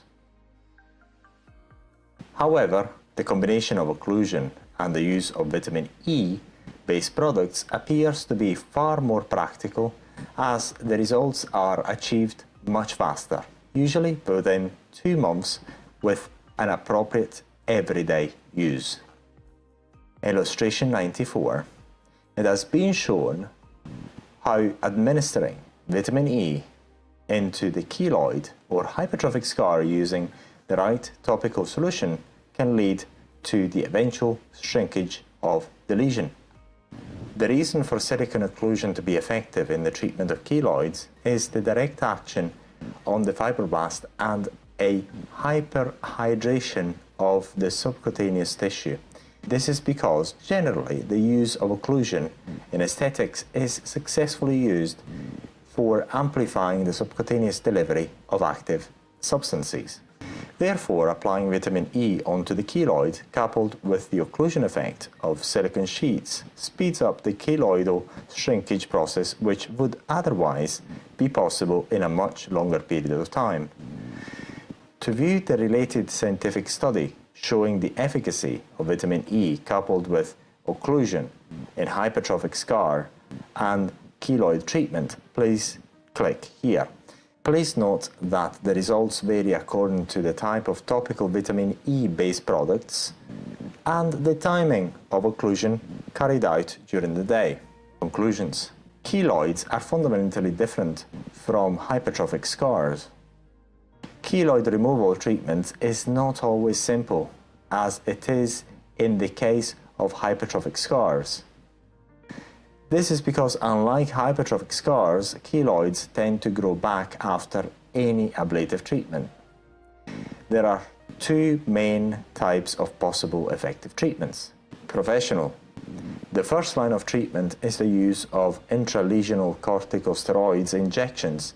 Failing that, the preferred option is the use of ablative treatments, physical removal of the keloids, combined with some other recurrence inhibition treatment. There are also several other options, however, they are not frequently used yet. Home treatments. The most successful type of home treatment is the use of suitable vitamin E topical products combined with occlusion. If carried out appropriately, this type of treatment has been shown to reduce the size of most keloids within 2 months. Both professional and home treatments are effective. Professional treatments bear the advantage of allowing the keloid removal with high success rate within 1 or multiple sittings without the client needing to wear patches on its own. The main disadvantage is the higher costs and the potential side effects. Home treatments are effective, however, this does require the sustained daily use of vitamin E based products coupled with occlusion over an extended period of time during the day and over several weeks. The main advantage is the lower costs and the very low likelihood of side effects. Tattoos. In this section, we will focus on understanding the physiology of tattoos. In this way, we will be better equipped to advise the clients on the various options to fade their tattoos. Also, this will help us understand how the fading techniques currently available work and how to use them in order to remove, or most appropriately, fade them effectively according to the client's desires. What is tattoo and an overview of its physiology? A tattoo is a skin drawing meant to be permanently visible throughout the person's life. Tattoos historically have had various functions, mainly aesthetic, and more recently have been used for permanent makeup. In order for the tattoo to be permanent, the ink has to be injected into this dermis. This is because the pigments that only reside on the dermis will be removed by the natural skin regeneration process. During the skin tattooing, the ink will be deposited also on the epidermis, simply by virtue of the fact that the needle is on the way to the dermis and just passing through it. Illustration 95. The tattooing process is relatively simple. It consists in injecting the tattoo pigments into the dermal layer. As we have seen in the picture, the tattooing process consists in delivering the pigments tattoo ink into the dermal layer. In the process of doing so, both the epidermal and dermal layer will be modified and injured, causing an open wound. In the picture below, we can see an example of how bright the finished tattoo work can be. This is because the pigments are also deposited on the epidermis, and most of the dermis is also exposed, making the tattoo look at its brightest. When the area is healed completely, all the pigments deposited onto the epidermis will have naturally been removed by the healing process. Therefore, at that point, the pigments will not be present in the epidermal layer. The epidermal layer is transparent, therefore the tattoo will still be clearly visible through it. However, the epidermal layer is not 100% transparent and it is slightly opaque. Illustration 96. Once the tattoo has healed, the picture loses its original brightness. This is because the tattoo is visible through the skin epidermal layer. If the epidermal layer is removed, exposing the dermal layer, the original brightness is restored. Therefore, when the tattoo has healed, The original brightness is apparently lost due to the fact that it will be visible through the opaque and transparent epidermal layer. In the picture above, illustration 97, we can see the representative distribution of the tattoo pigments through the healing process. After the healing process, no pigmentation will be left on the epidermal layer. Illustration 97. When the tattoo has been made, the initial ink location is both in the epidermis and dermis. The area is essentially an open wound. Over time, the scabbing process will take care of gradually removing the residual pigments from the epidermis. In a month's time, only very few residues of ink will be left on the epidermis.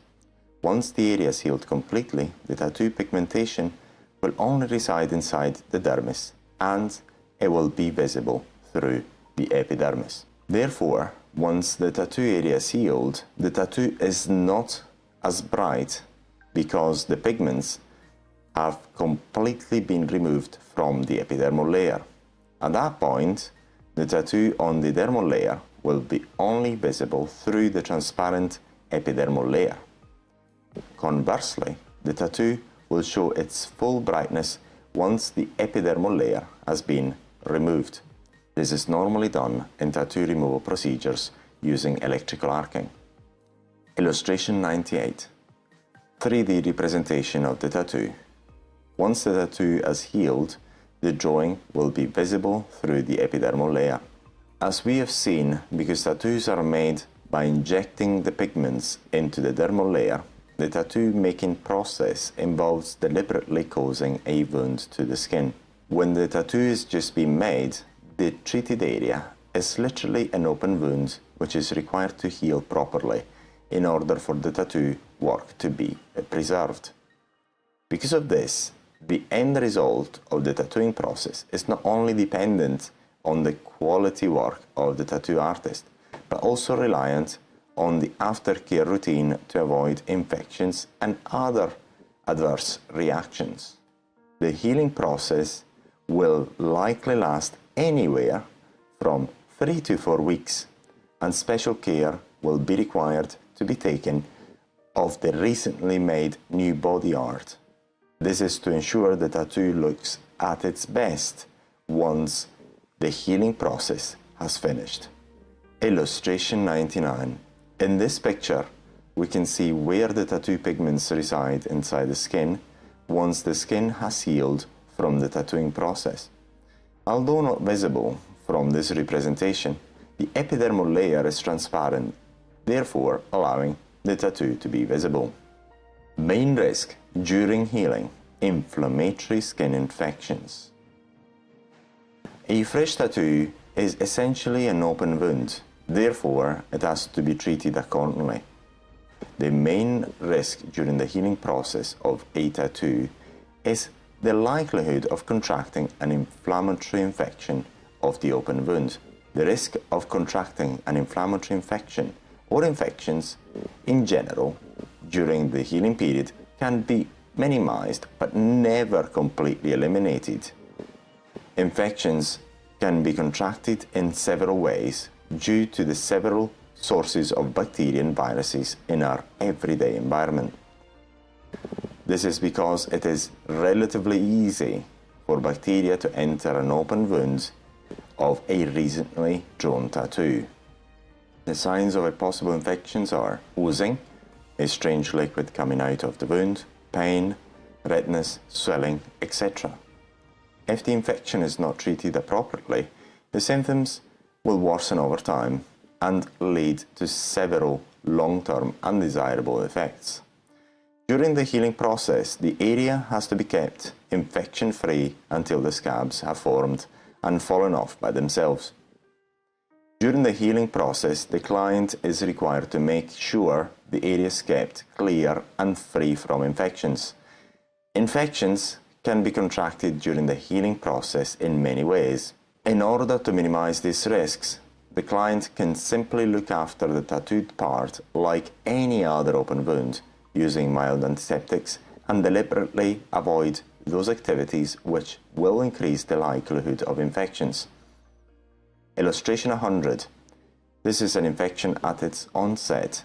It is noticeable how the area is red at the border of the wound caused by the tattooed work. If treated immediately, this type of infection may not jeopardize the tattoo end result after healing. In case of tattoo infections, if they are treated early on, there may not be devastating consequences for the tattoo. Therefore, in case it is suspected a tattoo is becoming infected, it is best to seek medical advice immediately in order to minimize the possible detrimental effects of the infection. Usually, if the infection is treated appropriately, it can be cured quickly without major consequences, therefore without compromising the final tattoo work. In the picture on the right, we can see the devastating effects of the tattoo work which an infection can cause. An infection which is not properly looked after can lead to several undesired effects, which could distort the tattoo work, even lead to fully fledged hypertrophic or atrophic permanent scars. Illustration 101. In this picture, we can see the dire immediate consequences of any infection caused by poor aftercare after a normal tattooing procedure. This particular infection was being cured. However, it was still present at the time the picture was taken, as proved by the redness of the border of the affected area. The redness at the borders is an example of an infection-induced inflammation. Therefore, if an infection is not treated promptly, effectively, and with the right products, the consequences could be permanent. In the previous illustration, the long-term effects of this type of infection can make the tattoo distorted and also lead to scarring. Tattoo inflammatory infection symptoms. Here are the most common symptoms of an infected tattoo. If your client is experiencing any of these, it is time to take action. Remember, if you're in doubt whether an infection is ongoing, it is always advisable to consult a doctor, because general practitioners are legally qualified to diagnose infections and prescribe the medical treatment for each specific case in most countries. The tattoo artist, although will recognize an infected tattoo immediately, due to its vast experience, he may not be qualified to make diagnosis and advise on the best medical treatment of each specific case. Legislation may vary from country to country. Redness. The area starts to redden, and the redness may include the tattoo work itself and the edges too. The redness of the edges feathers out, and it spread further as the infection worsens over time if not treated properly. Illustration 102. Redness can be a symptom of an inflammatory infection. We can see how the infected area peels off. Swelling. It is normal for a tattoo to swell during the first 48 hours after a tattoo has been drawn. However, if the swelling increases over 3 to 4 days instead of decreasing, or begins to extend past the tattoo, this is likely a sign of infection. Heat. An infected tattoo may feel hot to the touch. While it is normal for the tattoo to feel warm, especially during the first 48 hours, it should not feel very hot, and the heat should fade away on its own accord. If it is infected, the whole tattoo and/or the area around it may feel hot to the touch, and it may also feel as if there is heat radiating from within the tattoo itself. Discharge. During the first 48 hours after the tattoo has just been drawn, a slight discharge and some bleeding can occur, and this is normal. However, if this continues or worsens after the first 48 hours, it can be a clear sign of infection. The infected tattoo often has a slimy discharge oozing from them in various places. This may appear as a clear fluid with a golden color or a thick yellow-green goo that sits within the tattoo. You might also see pus, white, yellow, or green. Illustration 103. Example of abnormal discharge due to infection. Odor. This is a surefire sign that your tattoo is infected. Often the discharge from an infected tattoo will have a nasty smell or odor. The smell increases in intensity as the infection spreads or worsens. Pain. If you're experiencing mild pain that increases over 3 to 5 days after your tattoo has been drawn, or has sharp, shooting pains from within the tattoo itself, it is likely an infection. Blistering. Blistering may also be a sign of infection, and it can occur on top of the tattoo, manifesting as red raised sores filled with body fluids. If your tattoo is bubbly or bright red, then this is a sign of infection. This is not to be confused with the normal swelling occurring after the first 48 hours of receiving your tattoo. Any raised areas should slowly level out and decrease to the height of the surrounding non-tattooed skin. Increased scab size. Due to the abnormal levels of discharge, the scabs of an infected tattoo may appear thick and have a yellow and green crust. This normally occurs when the infections are subsiding while the scabs are being formed. This is generally a better situation than the symptoms mentioned above. Illustration 104. The infection is subsiding. Abnormal scabbing caused by an earlier infection. Fever and lethargy. This is possible in advanced stages of infection. Also, this can occur if the tattoo is clearly large and infected. An infection over a large area will trigger the natural feverish body reaction, which is designed to help the body to combat bacterial infection.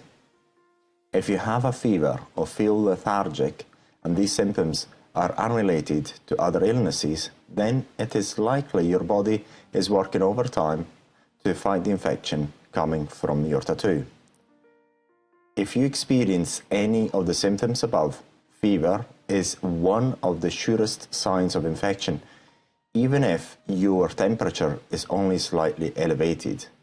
In fact, even a slightly elevated temperature can be symptomatic of serious advanced state of an inflammatory skin infection. Skin infections rarely lead to high temperature fevers. Redness or streaking. This is an extremely severe case of an advanced stage of infection. As we have seen previously, if the tattoo or the skin around it is extremely red, you likely have an infection. If you see thin red lines radiating from your tattoo, you should go to your doctor immediately, as streaking can be an early sign of blood poisoning. Introduction to the stages of the tattooing process. As we have seen above, the tattoo is an open wound when it is just been drawn. The tattooing is a process which can last several weeks to reach its final permanent appearance. Understanding the healing stages of tattoos provides a better idea of what to expect in the days and weeks after the tattoo has just been made. The end result depends on the aftercare and not only on the final tattoo work at the time it was drawn. The tattoo healing process can be divided into 3 main stages. Stage 1. Healing the open wound. Most delicate part of the process. This is when an infection or diseases can be contracted through the open wound. Stage 2, scabbing or peeling process. Stage 3, pigments resettling. Overall, the healing stages of tattoos stretch out over a 3 to 4 week period up to 2 to 3 months, and taking special care of the tattoo during this time is essential to preserve the wonderful work the tattoo artist has created. If you experience any symptoms beyond those mentioned here, contact your doctor for medical advice and the tattoo artist straight away. Although your tattoo artist cannot provide medical advice, tattoo artists are very familiar with the signs of abnormal healing and the signs of a burgeoning infection. Remember that if in doubt, you should always consult your doctor. Stage 1. Healing of the open wound soon after the tattoo has been made. This initial stage of healing begins right after your tattoo is finished. At this point, you can consider the area for what is an open wound, and it should be treated accordingly. Your tattoo artist will gently wash the area and bandage it to protect it from bacteria.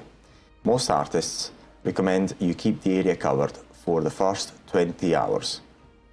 Although you will likely need to change the bandage because a fresh tattoo usually bleeds and can weep slightly. All fresh tattoos are temporarily bandaged to help prevent infections. This healing stage usually lasts about 1 week.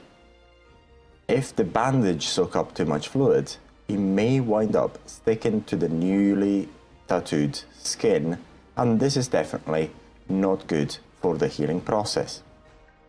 Illustration 105. Fresh tattoos can bleed and weep like any other open wound, which requires healing. In this picture, we can see a fresh tattoo slightly bleeding and weeping. Many people describe a fresh tattoo as feeling similar to a sunburn. The area tends to sting and it can become inflamed, a little raised and or swollen. This is a natural and normal reaction to the tattoo healing process. As we have seen, the tattoo is an open wound caused by the injury inflicted by the tattooing procedure, and after an inflicted skin injury, the skin can become inflamed as well. This is in fact a normal reaction to be expected in the normal tattooing process. Illustration 106. This picture serves to show the immediate effects of the tattooing process. Tattooing involves not only deliberately causing a wound inside the dermis, but also impregnating the dermis with the ink necessary to make the drawing requested by the client. Sometimes swelling can be caused by both the injury caused by the tattooing needle and the dermis reaction to the new substance injected into the dermis. Inflammation and swelling are to be expected because the tattooing process deliberately inflicts a wound injury into the dermis. Therefore, they are a normal skin reaction which can often occur soon after the tattooing. It normally begins immediately after the area has been tattooed. It lasts up to 1 to 2 days and it subsides on its own accord. Additionally, in certain cases, the swelling can be exacerbated by the individual's skin reaction to the new external agent injected into the dermis, the tattoo ink colors. The swelling will subside on its own accord, and normally 2 days after the treatment it will have subsided. If the swelling does not subside, this can be a clear sign of infection or some other side effect which will likely require medical attention. Scabs will begin to form over the tattooed area 4 to 5 days after the tattoo had been first made. Illustration 107. The fresh tattoo is an open wound that requires healing. The scabbing process usually sets on the 3rd to 4th day after the tattoo has been drawn, provided that the area has not become infected. During this period, avoid the use of any product not expressly recommended by your tattoo artist, as using unsuitable products on an open wound can cause unnecessary complications. No attempt must be made to remove them. Any scabs must not be picked and should fall off by themselves. Just gently wash the area once or twice a day with a very mild soap, but dry with a fresh paper towel. Gently dab on a light amount of moisturizing aftercare lotion only if your tattoo artist recommends it. Do not apply any creams or product on the fresh tattoo other than those expressly recommended by the tattoo artist, as applying unsuitable products on an open wound could easily lead to unnecessary complications. After all, a fresh tattoo is an open wound which is trying to heal by its own accord. Although people tend to heal at different rates, the first healing stage of a tattoo usually lasts about 1 week, as long as an infection doesn't set in. Some people can experience some discomfort and even pain. In those cases, the pain is more than expected. Some over-the-counter pain reliever can be taken. In any case, if in doubt, you can visit your doctor. Illustration 108. The scabbing also contains some of the pigments injected during the tattoo drawing, as demonstrated by this green scabbing. Stage 2. Scabbing, peeling and itching. The second stage of healing usually brings the onset of scabbing, peeling and itching. After the first healing stage, the scabs are well formed and just beginning to flake off. This process will continue for about a week. The skin around the tattoo may become a bit dry. Most people experience some peeling, just as they would with a sunburn. The client has to avoid both picking the scabs and peeling the flaky skin intentionally. Doing so can jeopardize the final tattoo results. Just allow it to slough off naturally. By all means, do not scratch your tattoo. Illustration 109. Peeling effect of a tattoo after scabbing has taken place. This process normally lasts for a week. Scratching can cause damage and ultimately spoil the look of the tattoo work by the time healing is complete. Applying more aftercare lotion to the area should bring some more relief to the itching. However, please note that the itching is a natural reaction of the skin to the good healing of any skin injury, including tattooing. Stage 3. Stage 3 brings the final healing of the area. By this point, most of all the scabs have fallen away from the tattoo, although the area may still be slightly dry and mildly tender. At that point, some mild itchy feeling can still be felt, and the tattoo does not look as vibrant as it did when it was first finished. And this is normal. There is typically still a layer of dead skin over the tattoo at this point. This obscures it a bit, but once the layer naturally and slowly sloughs away, the tattoo will look as it should. If you have managed to avoid infections and scratching, it probably looks great. Aftercare during the healing recovery period. In any case, please follow the recommendations of your own tattoo artist. If you require any medical advice, consult your doctor. The aftercare has to be performed by the client, and consequently the client alone assumes all responsibility to carry it out appropriately. Always wash your hands before touching your tattoo, especially while the tattoo is still an open wound. Stage 1. When you get home, remove the bandage within 2 to 3 hours after getting your tattoo. Rebandage according to the instruction of your tattoo artist. On the first night, you may want to wrap your tattoo in saran wrap to prevent sticking to your bedding. Do not use any cloth bandages or pads, as the fibers of this material can adhere to your open tattoo and hinder the healing process.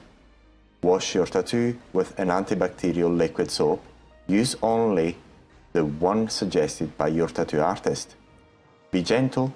Do not use a washcloth or anything that will exfoliate your tattoo. Gently pat your tattoo dry with a clean cloth or paper towel.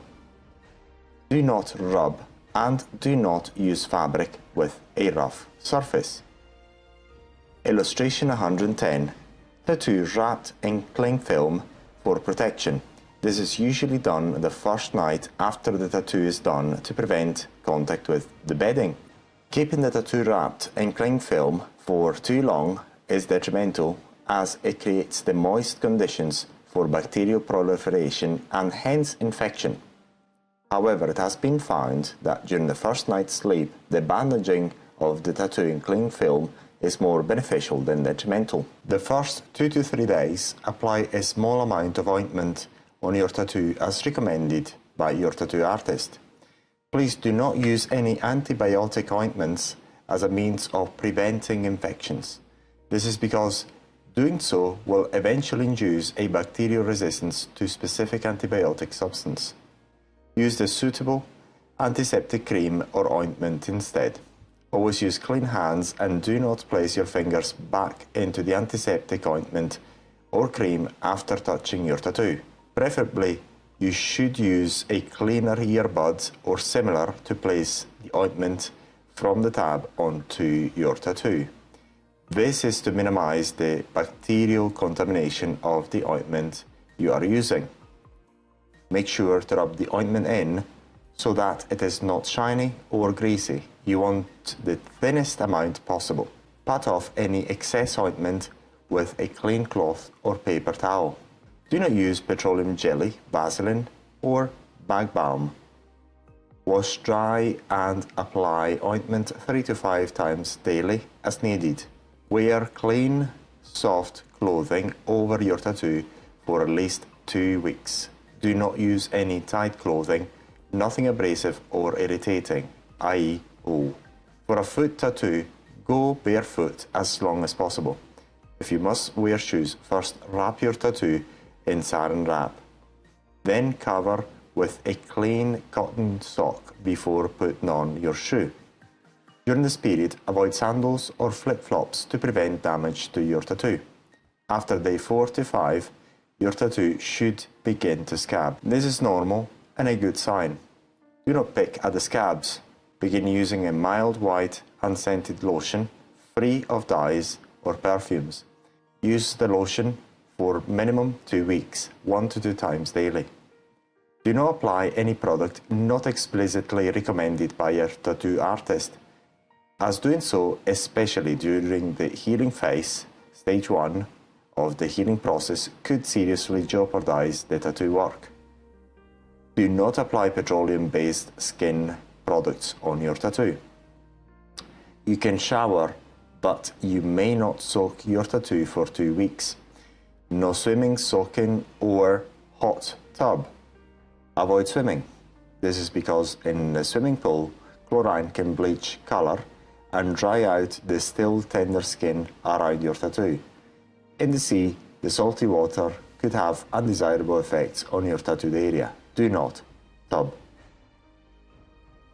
Do not wear tight abrasive material jewelry or shoes that rub against your tattoo.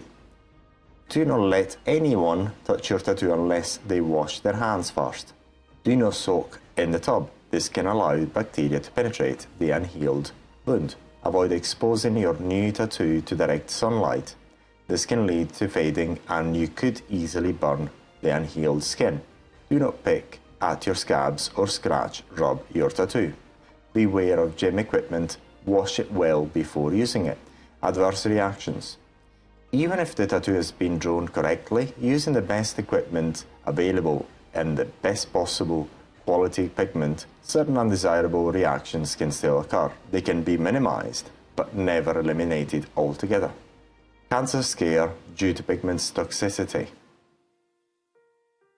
This is a side effect which is directly dependent on the type of pigment used during the tattooing procedure. The best quality pigments should not lead to an increased risk of recurrence throughout life. Studies to document the effect of tattoos on the body and its relationship with cancer are still ongoing. However, several experts are of the opinion that tattoo can increase the likelihood of developing cancer later in life depending on the type of substances used in the pigments. Where earlier tattoos were made from natural dyes, today's inks can be made from a variety of ingredients such as pigments suspended in a carrier solution for color, of which the pigments are composed of plastics or metallic salts such as mercury sulfide, cobalt, cadmium, chromium, and chromic oxides. It is also claimed that the nanoparticles from the tattoo ink can seep into the body's major organs. Illustration 111. Abnormal growth inside a tattoo. Cancer scares are associated with the body reaction to certain substances in the tattoo pigments. Aluminium silicates and barium sulfates are used to preserve some physical properties of the tattoo, and ferrous oxides and titanium oxides are mixed as well for desired transparency. The toxicity of inks, whose chemical composition is sometimes unknown and mostly unregulated, can travel through the bloodstream and accrue in the kidneys and the spleen. The most common health risk that you put yourself into when you get a tattoo would always be skin cancer. Though no proven, tattoos do raise the risk of developing melanomas, that is abnormal growth of cells. Illustration 112. Melanomas developing inside a tattoo. Sometimes these malignant growths are concealed inside the tattoo, making their correct diagnosis more challenging. A direct correlation between melanoma and tattooing has not been proven to this date. Now, the actual amount of mixture of those constituents vary from tattoo parlor to tattoo parlor because it is considered to be a trade secret. These inks are injected below the skin layer for permanency, and the toxic effect of these metals in your body, even in small amounts, cannot be ignored. From growth retardation, mild skin irritation, and to affecting the cardiovascular system, this can all be the potential side effects of just getting a tattoo. Viral and bacterial infections. This is an effect merely attributable to the specific safety standards of the tattoo parlor you are using to get your tattoo done. The use of non-sterile needles during the process of tattooing application can increase the risks of contracting transfusion-transmitted diseases such as tetanus, hepatitis B and C, herpes, tetanus, staph, syphilis, and HIV due to simple needles cross-contamination. Hence, there are several places where prospective blood donors are screened out for tattoos. Therefore, it is important that you visit an established and well-known shop which follows proper safety standards to prevent the spread of these diseases. Now, new sealed needles for every tattoo, sterilizing hands and instruments regularly, and using gloves are basic safety protocols every tattoo parlor is required to follow. Remember that while the tattoo is still an open wound, stage 1, although the tattoo work has been carried out in a sterile condition and there was no cross-contamination, you can still acquire most of the diseases mentioned above through contact of the open wound with the respective viruses and or bacteria.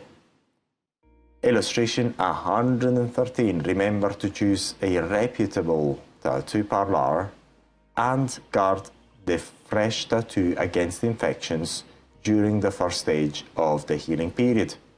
Keloids. People prone to developing keloids should avoid undergoing any form of tattooing.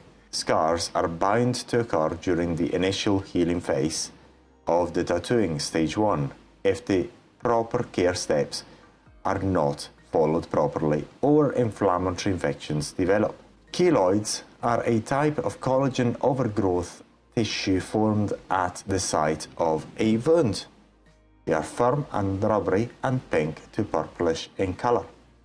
In contrast to scars, keloids do not shrink with time and continue to grow. They grow beyond the boundaries of the wounds which caused them. Certain people are more prone to developing them than others depending on the family history. Hence, they should avoid getting piercing or tattoo done. Illustration 114. Keloidal formation caused by a simple tattooing.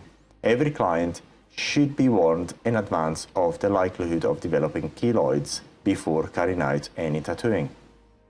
By getting a tattoo done, people with past keloidal history put themselves at risk of growing new keloids due to the injury inflicted by the tattooing process itself.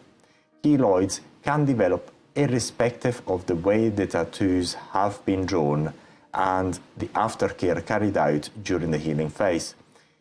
To know more about keloids, please click here. Allergic reactions.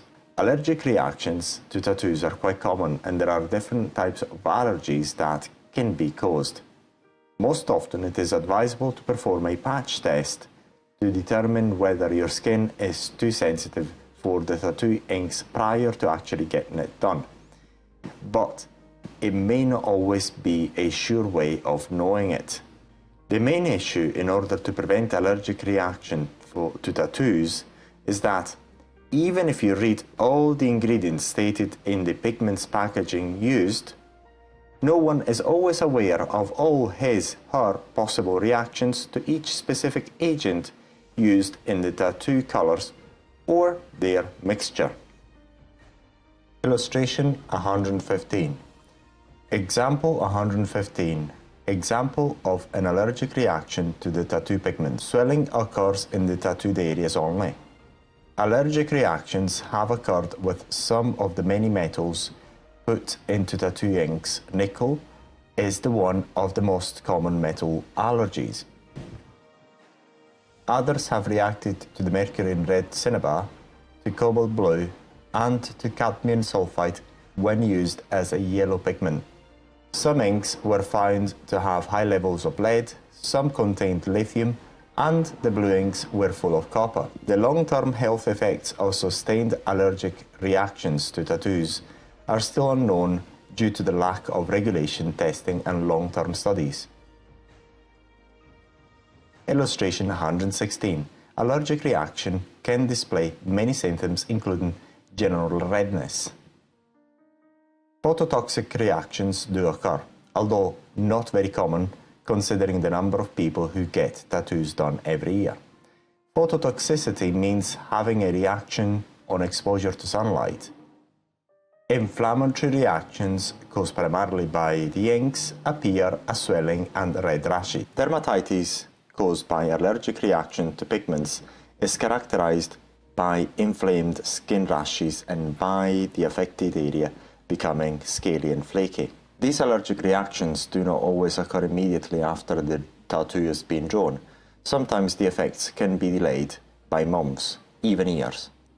Tattoo itchiness and red bumps can be caused due to the changes in weather or body temperature and often require a visit to your dermatologist. Granulomas is a collection of immune cells known as histiocytes. Granulomas form when the immune system attempts to wall off substances it perceives as foreign but it is unable to eliminate. Since tattoo ink particles are foreign material, granulomas can develop around and inside the tattooed tissue. Apart from granulomas, enlargements of the lymph nodes have also been reported as a side effect of tattoos. The pigments used leak into the bloodstream, accumulating at the lymph nodes, causing painful swelling in these regions. The major cause for concern due to this inflammation is the misdiagnosis of melanoma. In patients with cancer risks, a radiologist is often unable to distinguish between the ink staining in the lymph nodes and abnormal tissue growth. Illustration 117. Granulomas on a tattoo. Other side effects of tattoos may be hematomas. These are bruises that can occur due to the puncturing of a blood vessel during the tattooing process. Keratocathoma is a skin tumor characterized by a dome-shaped inflamed skin which will gradually increase in size and its development risks increases with tattoo. Hyperkeratosis, which is an excess growth of keratin in hair follicle, are all examples of abnormal growth of those occurrences. This type of reaction will depend from the person and the tattoo. Hyperplasia can also occur. Hyperplasia is an organ enlargement due to abnormal cell multiplication. Illustration 118. Keratocathoma in a tattoo. MRI errors due to tattoos. Since the ink used for tattooing contain metals, there have been complaints by people having tattoos experiencing a burning sensation when they are undergoing an MRI scan. Although not conclusively verified, there have been reports of MRI image quality getting affected by the pigments in the tattoo inks. An MRI, or a magnetic resonance image, creates pictures of the interior of the body using magnetic fields and also radio frequency pulses. The concern for tattoo inks arises mainly due to the magnetic force, which is extremely powerful and can affect the metal particles in the inks. Hence, the MRI done for people with tattoos requires more attention. Tattoo removal. Here we provide an overview of the main tattoo removal treatments currently available, the EU legislation applicable, and what to be expected after this type of aesthetic treatments. Terminology used: tattoo removal or tattoo fading. The procedures we are going to describe are widely referred to as tattoo removal. This is mainly because the complete removal is the main desired result the clients expect from these aesthetic procedures. In reality, most tattoos are very resilient, and most treatments currently available require a number of treatments in order to achieve satisfactory results whenever feasible. Because the most popular tattoo removal procedures rarely lead to the complete disappearance of the tattoo within one session, we would rather refer to most types of tattoo removal procedures as tattoo fading, because most of the treatments available can only realistically fade the tattoo too slightly after each session instead of removing it. As we will see, in some cases, complete removal is not even feasible without leaving some scars or some sort of permanent skin texture modification. Illustration 119. Slight fading after only one mild laser treatment. Most popular tattoo removal procedures can only fade the tattoo slightly after one session. Most of the popular treatments currently available can only fade the tattoo slightly after each treatment. For this reason, most procedures advertised as tattoo removal should be referred to as tattoo fading instead. Currently, only very invasive treatments can guarantee complete removal within one session only. However, after making this clear distinction in terminology, we may refer to tattoo fading procedures as tattoo removal to align the normal terminology used on the current aesthetic marketplace. Sometimes, due to the type of pigments used, it may be detrimental to try and remove the tattoo completely, as doing so could require the client to undergo too many treatments. Sustained exposure to some of the most popular treatments for tattoo removal procedures, especially laser treatments, can become detrimental to the skin due to the repeated deep burns caused, and therefore, if the desired effects are not achieved after a few sessions, then it may be advisable to discontinue the aesthetic treatment. In case where the degree of tattoo fading is low, the likelihood of incurring into the adverse effects of these aesthetic treatments may not be worthwhile, and therefore the fading treatments should be discontinued or switched for others, tattoo excision or tattoo cover-up. Legislation on tattoo and tattoo removal procedures at European level. Tattoo drawings, although have potential side effects, include infections, and these procedures involve purposely modifying the dermis by injecting the pigments inside it while causing an open wound. Tattoos made for aesthetic and lifestyle choices are not considered to be medical applications. Tattooing procedures are currently carried out by tattoo artists who are not required to hold any formal medical qualification. In case of tattoo removal, although when advertising, several clinics refer to them as medical procedures, and the client is also often referred to as patient. From a mere legislative point of view, tattoo fading procedures that do not involve surgery, i.e. excision, are considered aesthetic procedures. Furthermore, the current interpretation of European legislation considers tattoo fading procedures as cosmetic aesthetic applications. This is because the main reason behind a tattoo removal procedure is the fact that the client regrets their previous tattoo and desires to either change it or remove it completely. Of course, there are no medical reasons in order to have an aesthetic tattoo drawn in the first place. Likewise, there are no medical reasons beyond an aesthetic tattoo removal process. For these reasons, in Europe, many tattoo removal procedures are widely regarded as mere aesthetic procedures. Since early 2000s, there has been several lobbying pressures in order to modify the legal status classifications of tattoo fading procedures in general in order to be regarded as medical applications. As we know, almost any tattoo removal process do require to inflict a burn or a purposely inflicted injury of the tattooed area in some way in order to fade or remove the pigments which reside inside the dermis. In case of tattoo fading techniques, this is done a number of times in order to accomplish the desired effects.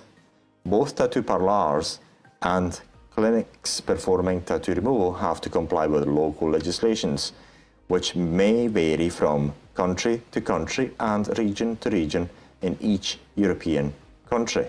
Illustration 120.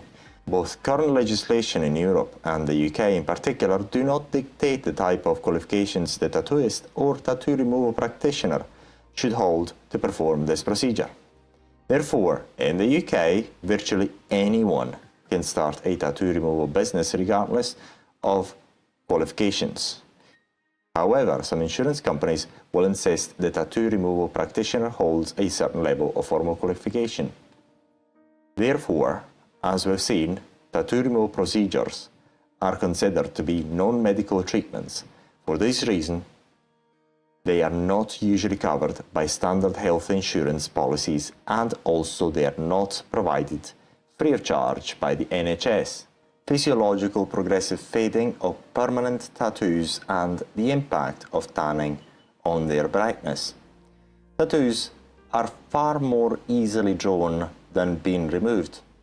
This is because the pigments of permanent tattoos are made in a way so that they will withstand the test of time. However, the natural body reaction to tattoo pigments is to try to eliminate them.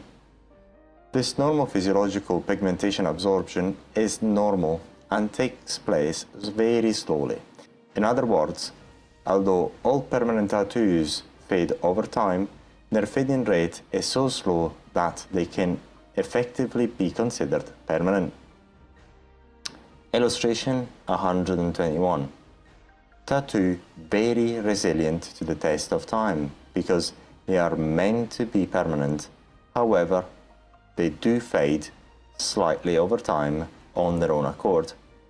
The rate at which the tattoo fades over time depends on a number of factors, and one of them is the type of pigments used by the tattoo artist. Different type of pigments will fade at different rates and in different ways.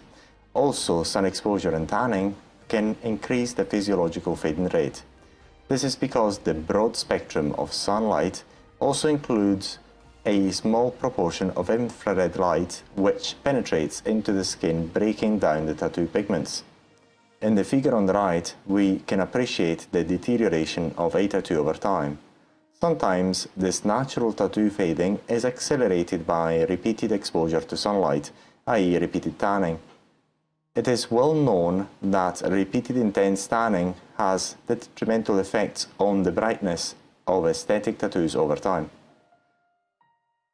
This is because some lower wavelengths of the broad spectrum natural sunlight, in particular red and infrared, have the effect of breaking down the tattoo pigments in a similar fashion of lasers and IPL. However, the process is much slower than the degree of fading achieved with laser or IPL. In fact, what we are doing with tattoo fading techniques is accelerating this natural tattoo fading process one way or another. Illustration 122. The body immune system attacks the pigments and destroys them, but this process is very slow. The discoloration over time is also dependent on the type of pigmentation used. There are more and less resilient pigments. In this picture, we can appreciate how the drawing blurred over time as the edges lost their sharpness over time. This type of blurring can also be experienced after tattoo fading procedures.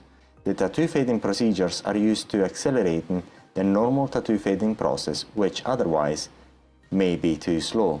Because the tattoo pigments are meant to be permanent and they reside inside the dermis, tattoo removal procedures are normally involving a degree of dermal treatment.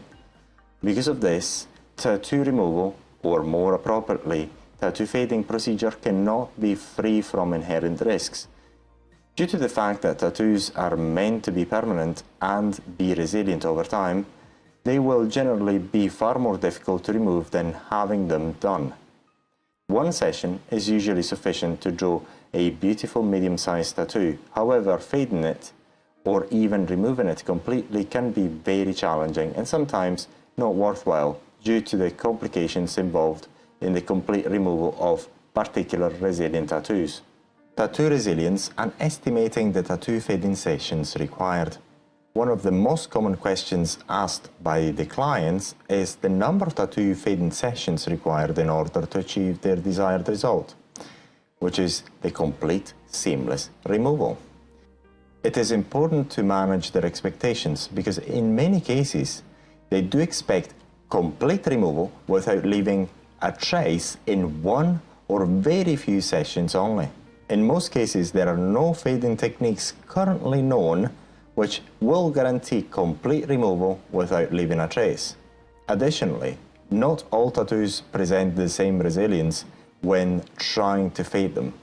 Some types of tattoos can be easily removed in only a few easy fading sessions, while others can be more challenging and sometimes almost impossible to remove completely without leaving a scar or some sort of trace, i.e. permanent hypopigmentation in case of laser removal, due to the aggressiveness of the treatment required for their complete removal.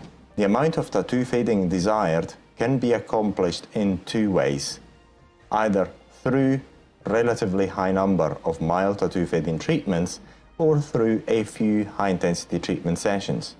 Generally, the better the pigment quality used and the better the devices used to draw the tattoos, the easier it will be to achieve the desired results while minimizing the aggressiveness and intensity of the tattoo fading treatments. On the other hand, low-quality pigments or even not fit-for-purpose colors can be almost impossible to remove completely using the most popular tattoo removal techniques. In most cases, the only viable option for the removal of poorly drawn tattoos can be tattoo surgical excision. Also, sometimes the tattoo pigments can be injected further into the dermis, closer to the hypodermis. This can make the removal even more challenging. Illustration 123. Laser tattoo removal is the only one of several options available for tattoo fading. Although it is the most popular option, not all the tattoos will fade in the same way. Please note that the deeper the positioning of the pigments inside the dermis, the more challenging the tattoo fading will be. See the section on tattoo physiology for more information. Please note that the points below mainly apply to the most common tattoo fading procedures, and unless stated otherwise, do not refer to tattoo surgical excision. Generally, the ease of removing tattoos depends on the following main factors: depth of the pigments. The deeper the pigments inside the dermis, the more challenging it will be to fade the tattoo. This applies to any tattoo fading technique.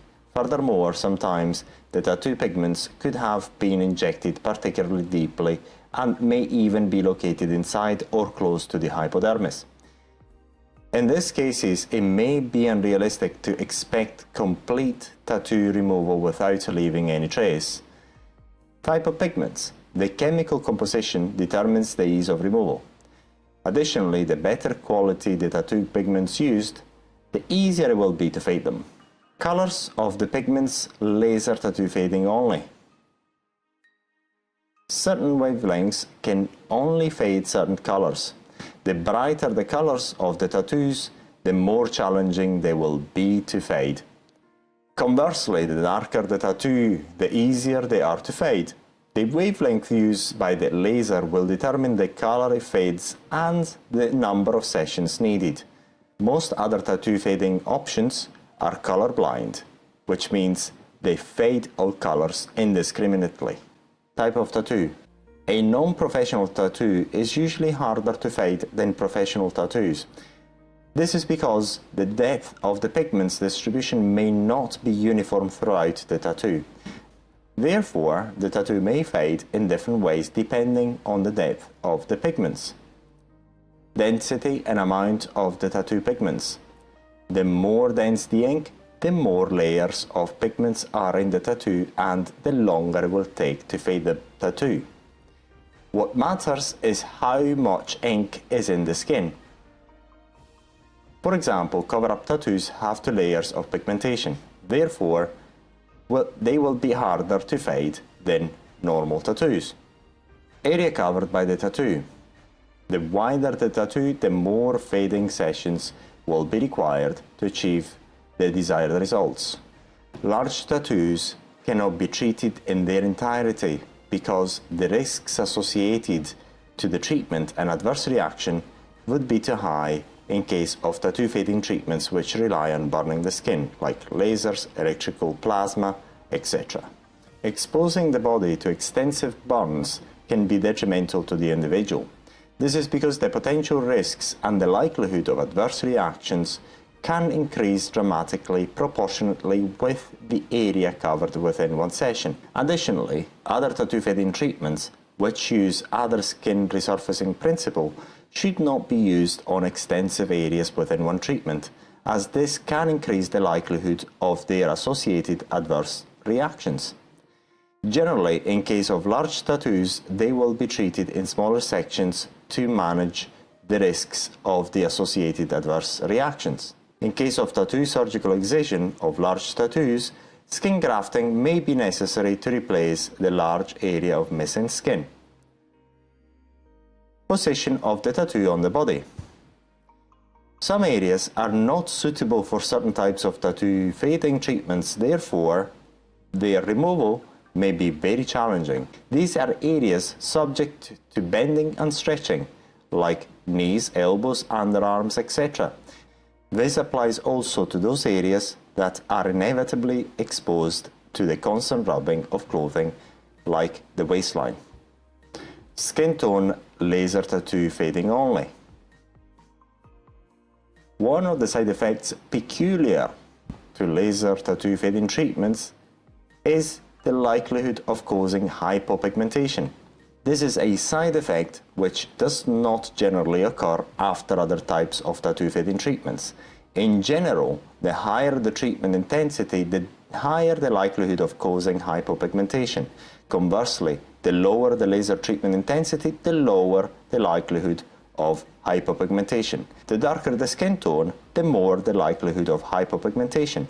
Therefore, when treating tattoos on dark skin tones, the intensity of the treatment has to be lowered in order to decrease the likelihood of hypopigmentation, therefore increasing the number of sessions required in order to achieve a satisfactory level of tattoo fading. Tattoo age, laser tattoo fading only.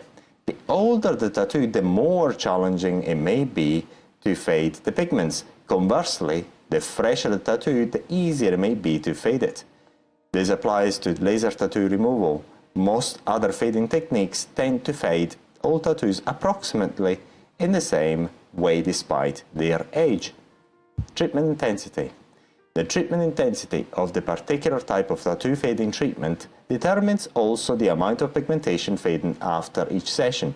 Generally, the higher the intensity, the more the tattoo fades after each treatment. Conversely, the milder the treatment, the less the degree of tattoo fading after the treatment. Estimating the number of sessions required in order to achieve the desired final results is often very difficult if basing the opinion on the key factors above alone. This is because there is seldom reliable information about the way the tattoo was originally drawn, which determines the ease of fading each particular tattoo. Often, some assumptions or information about the tattoo may turn out to be incorrect. In other words, the tattoo removal practitioner may not be able to establish the reaction of the specific tattoo to the fading treatment only by looking at the tattoo or asking questions in relation of how the tattoo was drawn. There is seldom reliable information on the pigmentation distribution depth, of the chemical composition of the ink used, etc. Therefore, the best option to estimate the number of sessions required in order to achieve the desired results is by making an extrapolation based on the degree of tattoo fading after the initial patch testing.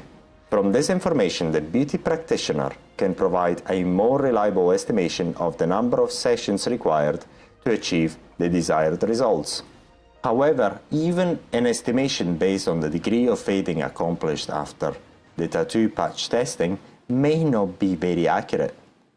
How much the tattoo fades after each treatment varies from treatment to treatment. The tattoo fades most after the first few treatments. This is because the superficial pigments are the most easily removed.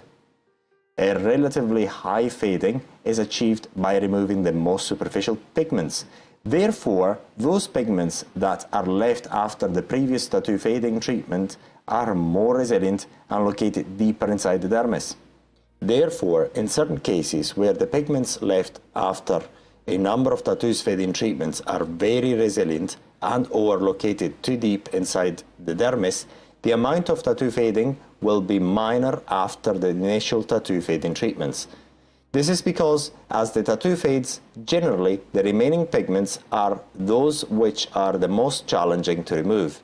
In certain cases of particular resilient pigmentation, fading the tattoo can become so arduous that further attempts to fade it can not only become futile, but even potentially counterproductive, as it only exposes the client to the adverse effects of the tattoo fading procedure without bringing about any substantial improvements. In this case, the further steps can be either surgical excision or tattoo cover-up. Why is having a tattoo done perceived to be less risky than having it removed?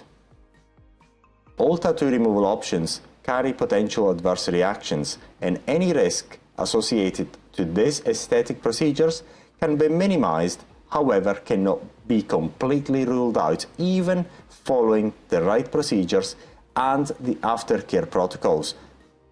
As we have seen, also tattooing presents inherent risks. However, the perceived likelihood of adverse reactions associated to the removal are generally perceived as higher. Illustration 124. Keloidal formation after tattoo removal. Some adverse reactions cannot be avoided. This is also why it is important to carry out a patch test at consultation stage. The reason for this is very simple. Although the inherent risks of both tattoo drawing and tattoo removal are very similar, tattoo removal are perceived to be riskier procedures because, unlike tattooing, several tattoo fading treatments are often required in order to achieve satisfactory results. On the other hand, the client exposes himself or herself to the inherent risks of tattooing only once. By contrast, they will require to expose themselves to the potential adverse effects several times in order to remove, or more appropriately, fade them. Because of this repeated exposure to the inherent adverse reactions of tattoo fading treatments, the perceived associated risks are higher in tattoo removal than the tattooing process itself. The risks associated to each tattoo removal or tattoo fading treatment vary dramatically according to the type of fading treatments, the way the treatment was carried out, for example, the intensity of the treatment, and especially the aftercare. Therefore, the client has to go through several burns or several resurfacing treatments each time, being exposed to similar side effects to those of the tattoo drawing process. It is important to emphasize that most of the permanent adverse reactions to the most popular tattoo fading techniques are usually due to the client's failure to comply with the aftercare procedures. To review the undesirable effects of adverse reactions to tattooing, please click here. Tattoo removal techniques introduction, the challenges. The request for tattoo removal is currently constantly on the increase, and the price charged for this type of aesthetic procedure are high, also due to the relative complexity of tattoo removal procedures. Additionally, more and more people are highly motivated and sometimes willing to pay almost any amount to have their tattoo removed. In the UK, it is not uncommon for some tattoo removal quotes to reach £20,000 or £30,000. Furthermore, due to the inherent complexity of these aesthetic treatments, the tattoo removal market provides very conflicting information in connection with each type of tattoo fading or tattoo removal procedure. This is thought to be due to the several vested financial interests in tattoo removal procedures. Some sources point to the same treatment types as being extremely risky and focus only on their potential adverse reactions of this specific type of tattoo fading treatment. Other sources emphasize the risk of undertaking tattoo removal procedures from non-qualified tattoo removal laser practitioners by pointing out and showing only the potential adverse reactions of tattoo fading procedures. However, as it is well known, all tattoo fading treatments have potential adverse reactions which can be minimized but never completely eliminated. Due to these two factors, vested financial interests, and the mere fact that none of the tattoo fading options currently available cannot be considered completely risk-free, there are several contrasting information on the public domain suggesting one method to be more effective and safer than others. There are several options for tattoo removal. Here, we will explore the most popular first. Some of the most common tattoo fading treatments involve essentially skin resurfacing technique, i.e. laser, plasma electrical arcing, microdermabrasion, etc. These techniques, although sometimes slowly, will lead to a certain degree of tattoo fading. However, the problem with skin resurfacing tattoo removal is that the tattoo pigments are located inside the dermis. Therefore, the resurfacing treatment has to involve the dermal layer in order to be somewhat effective. Each skin resurfacing technique, which involves the dermal layer, has intrinsic potential adverse reactions, including scarring.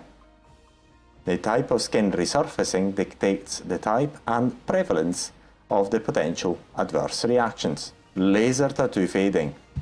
This is one of the most popular options available on the market. This is heavily advertised the world over and used in several cosmetic clinics. This method relies on the skin resurfacing of the dermal layer by causing a controlled burn. Essentially, the tattoo pigments as well as the dermal layer are targeted by the laser, causing part of the pigments to be reabsorbed. For more information about laser tattoo removal or laser tattoo fading, please click here. Tattoo fading using plasma or thermal abrasion with or without osmosis. This is a technique which has been used for several years, particularly in Italy and Germany, and has been in use for several years in many European aesthetic clinics with very good consistent results. It combines the use of stellation and thermabrasion. Now, thermabrasion can be carried out by using devices generating electrical arcing or certain radio frequency devices which have the same ablative burning effect. Devices for this intended purpose have been on the market for the past 40 years. Today, there are even several more devices on the market, and this technique is increasing in popularity throughout Europe. Although very effective, this tattoo fading technique is not as popular as laser tattoo removal fading. If carried out appropriately, this tattoo fading treatment generally accomplishes a greater degree of pigmentation fading than most other techniques. Surgical excision, also referred to as surgical tattoo removal, is one of the most invasive options for tattoo removal when compared to most popular tattoo fading procedures. However, this is the only procedure which can effectively be referred to as tattoo removal. This is because only surgical tattoo removal can guarantee the complete removal of the unwanted tattoo within one session. All the other non-surgical aesthetic treatments are mostly less invasive. However, they can only fade the tattoo but seldom remove it completely within one session. Illustration 125, example of tattoo surgical excision. As we can see, the tattoo is not in an area especially prone to stretching and bending. In this particular case, the tattoo, although relatively large for an excision, is positioned on the upper arm where there is usually a certain amount of loose skin which can be removed without causing undesirable skin pulling effects. We can appreciate the typical scar characteristic of a surgical excision. Before suggesting tattoo surgical excision, the practitioner assesses the area in order to have a clear appreciation of how the part would look like if the skin where the tattoo resides were removed completely. If the pulling effects of the surgery is not dramatic or would not impair normal movements, hence apart from the scar, the final result would practically look seamless, then the procedure is carried out under local anesthetic. This is the only tattoo removal procedure which requires local anesthetic. For all other tattoo fading treatments, topical numbing products usually suffice for the comfort of the client. In some cases where the tattoo covers a large area, this procedure may not be recommendable as removing large portion of the skin could be detrimental and could sometimes require subsequent skin grafting. Illustration 126. The best candidates for this type of surgical procedure are relatively small tattoos which are not located in areas particularly prone to bending and stretching. The tattoo in the picture is relatively small and not located in a critical area of the body. Surgical removal of large portion of the skin could be detrimental to the individual and should be avoided. Not all tattoos are the best candidates for this type of procedure. If they are located on the face or areas where the skin is subject to bending or stretching, i.e. elbows, knees, shoulders, etc., then this procedure may not be recommendable. Specifically, this procedure should be avoided close to the major joints where a certain degree of skin stretching is required for normal movement. The main problem with removing large tattoos using surgical excision is the fact that the skin will be pulled and the effects of the procedure could be clearly visible long after the removal. One of the disadvantages of this type of procedure is that it will almost inevitably leave a certain degree of scarring caused by the sutures. Therefore, if the tattoo is on the face, the skin constriction caused by the surgery and the scar left by the sutures do not make this type of procedure the most recommendable. Small tattoos are the best candidates for this type of procedure, especially if they are located in areas where there is a relative amount of loose skin which can be removed without subsequent need for skin grafting, or the skin can be removed without causing major pulling effects, which could make the area look awkward. The surgical technique proves highly effective in removing certain types of tattoos where the presence of a small scar will not be very important. Advantages of surgical tattoo excision. The main advantage of excision is that the tattoo will be gone immediately after the surgical procedure. This is generally the most cost-effective option for smaller tattoos. This procedure, although invasive, offers the clear clinical advantage of avoiding multiple exposures to burns and other intrinsic adverse reactions of most common tattoo fading procedures.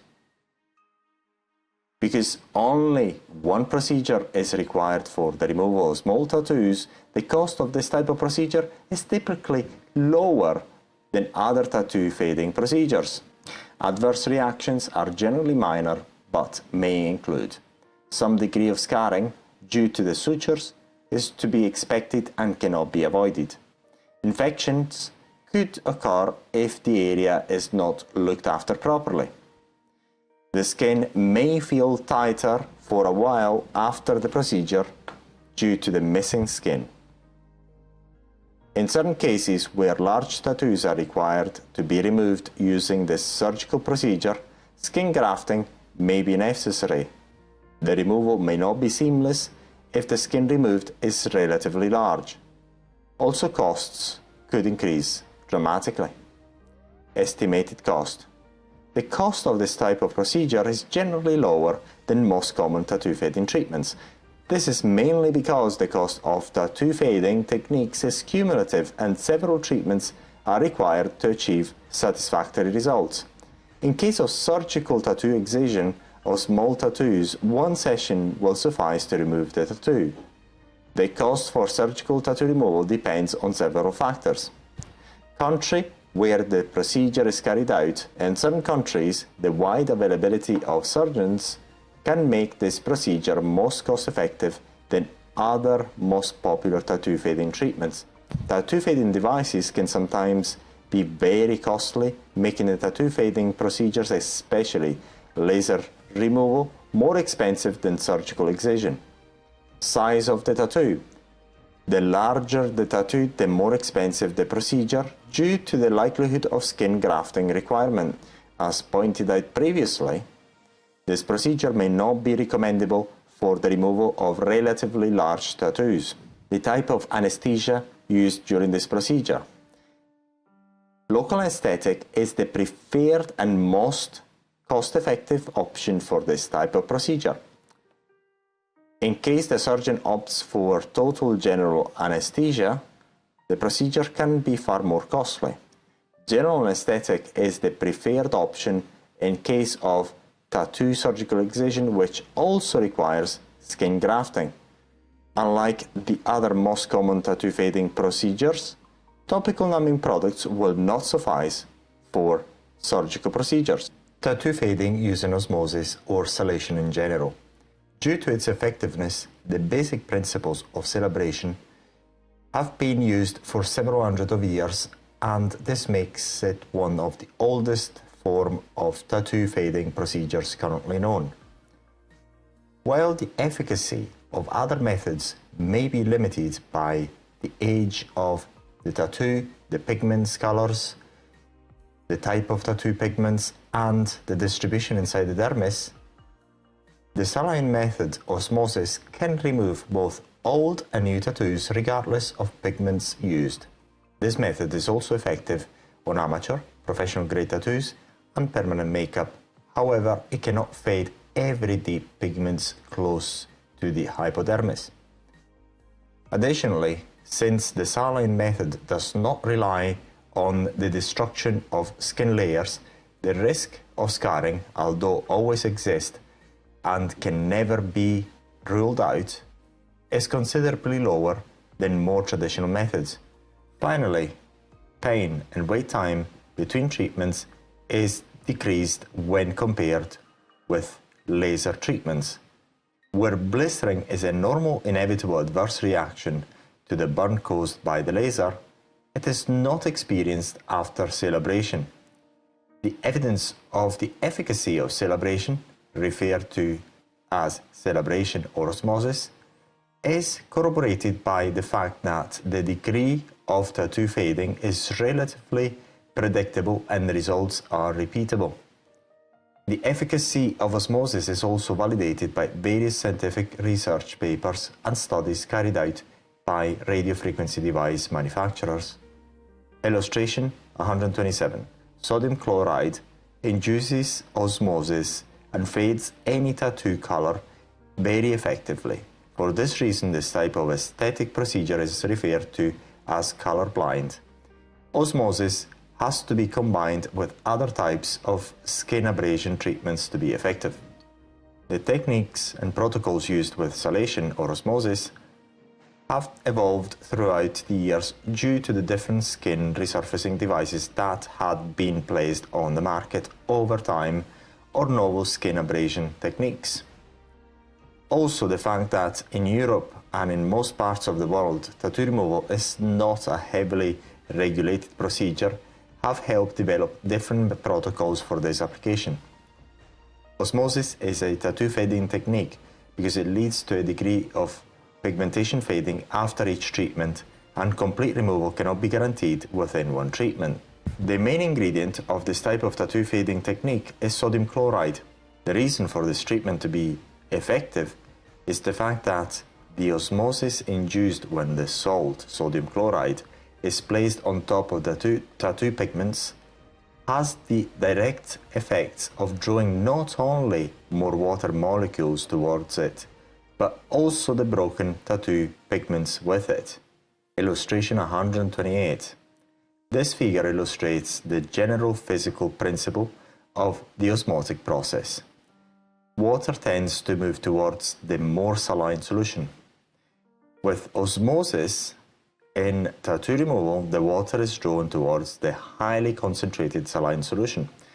This also allows the broken free tattoo color pigments to be drawn towards the sterile saline solution or the sterile fine salt.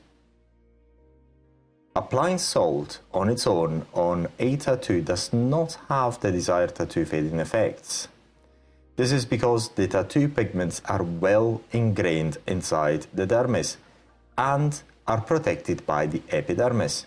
Therefore, merely trying to apply osmosis without another skin abrading treatment which facilitates the osmotic process is not going to produce the desired tattoo fading effects.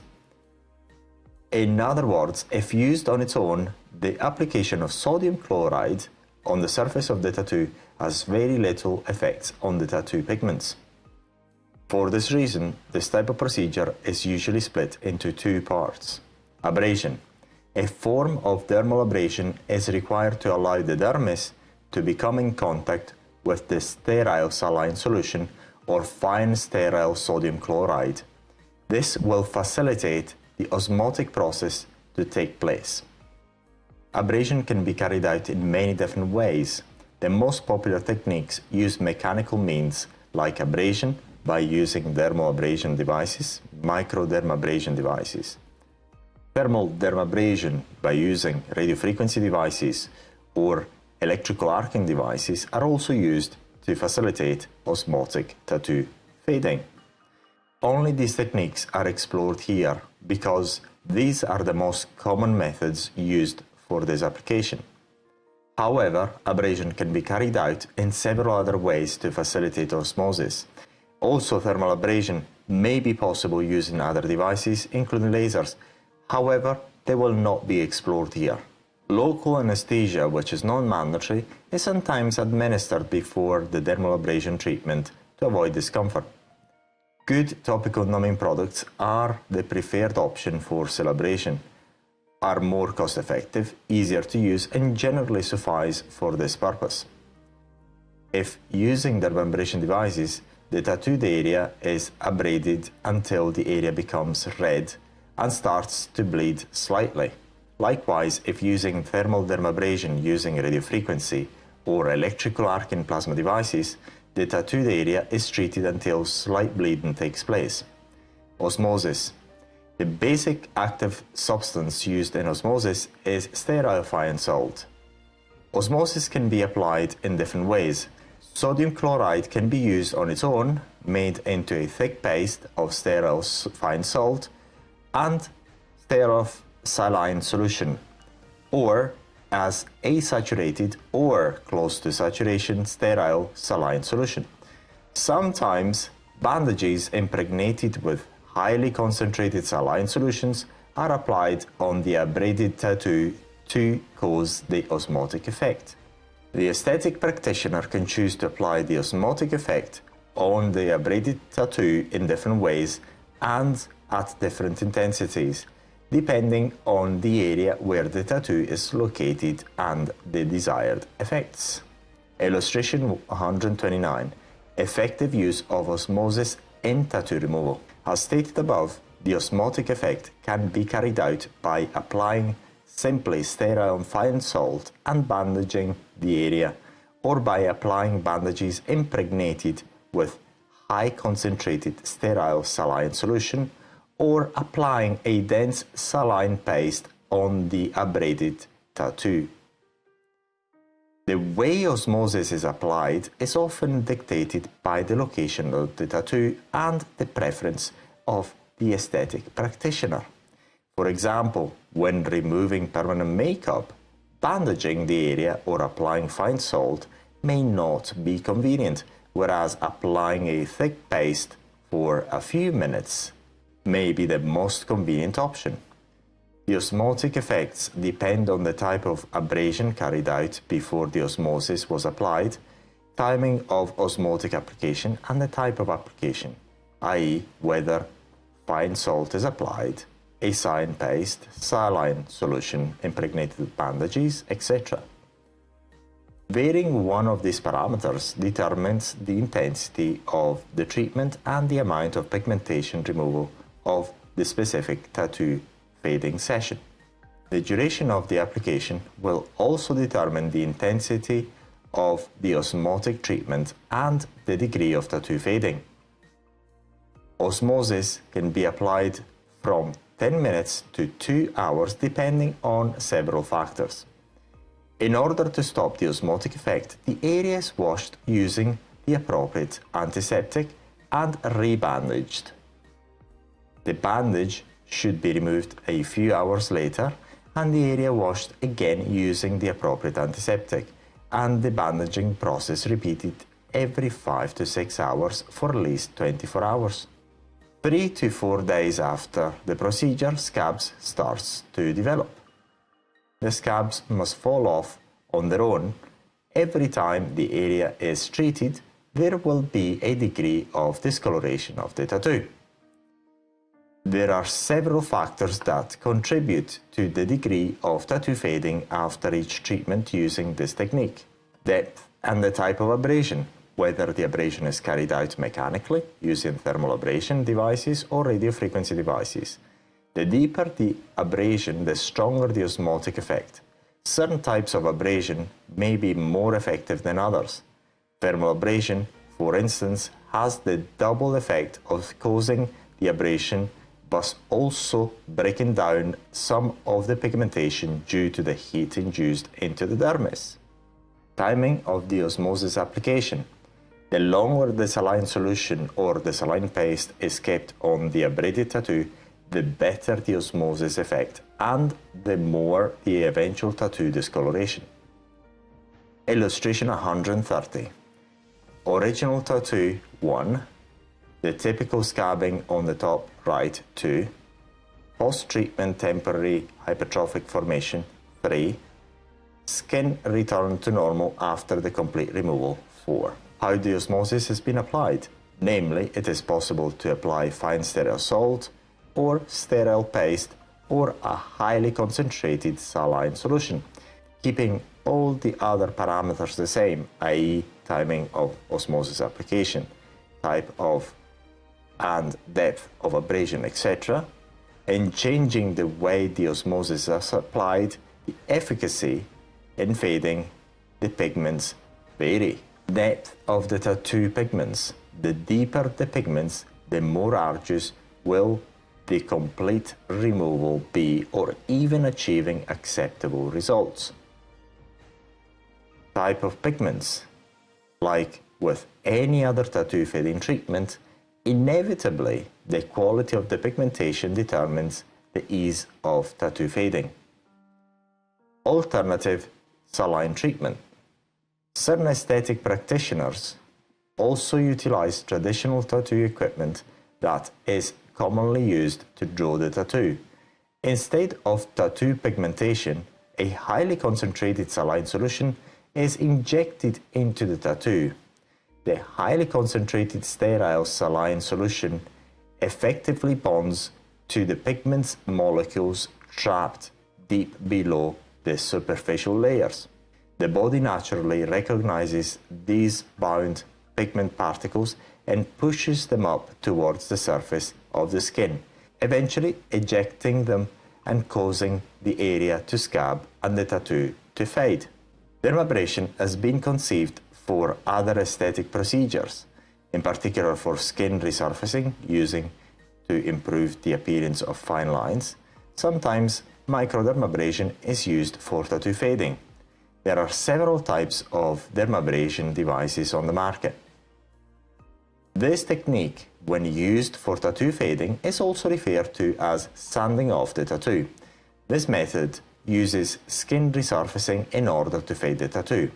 This aesthetic procedure can be used on its own or combined with other procedures, i.e. salation or osmosis. On its own, this procedure focuses on stimulating the skin regeneration process by sanding off the epidermal layer, and in case of tattoo removal, also the upper part of the dermis where the tattoo resides. This is not a very popular tattoo fading method, particularly due to its immediate gruesomeness. The treated area will in fact immediately start to bleed. The relatively low degree of tattoo fading after each session, and hence the fact that several treatments are required in order to achieve the desired results, consequently exposing the client to the intrinsic associated adverse effects of this treatment several times. Because of these reasons, microdermabrasion on its own is not widely used for tattoo fading treatments. After each session, scabs will form and the tattoo should have faded slightly. Illustration 131. Tattoo dermabrasion. Tattoo fading using chemical peels. Like dermabrasion, this is a technique which relies on skin resurfacing. There are several types of chemical peels that can be used for this application. The main problem, like with the use of any other skin resurfacing techniques, is that although the cosmetic peels can remove skin layers as deep as required, the pigments do not fade like the mainstream tattoo fading techniques like plasma and osmosis, osmosis on its own, or lasers. The reason is that in order for this technique to be effective, the ablation should be carried out to remove part of the dermis where the tattoo pigments reside. As we know, the deeper the ablation into the dermis, the more likely the risks of causing permanent hypertrophic scars formation. Also, the fading results are not very consistent using this method, as the ablation effects depend on the application of the particular peeling product. Illustration 132. TCA is one of the peels advertised for tattoo removal. TCA is one of the peels advertised for tattoo removal. Also, peels for tattoo fading are advertised as home tattoo removal treatments. There are several articles warning about the risks of such home treatments, referring to them as risky. However, as we know, all tattoo fading treatments do all have potential adverse reactions.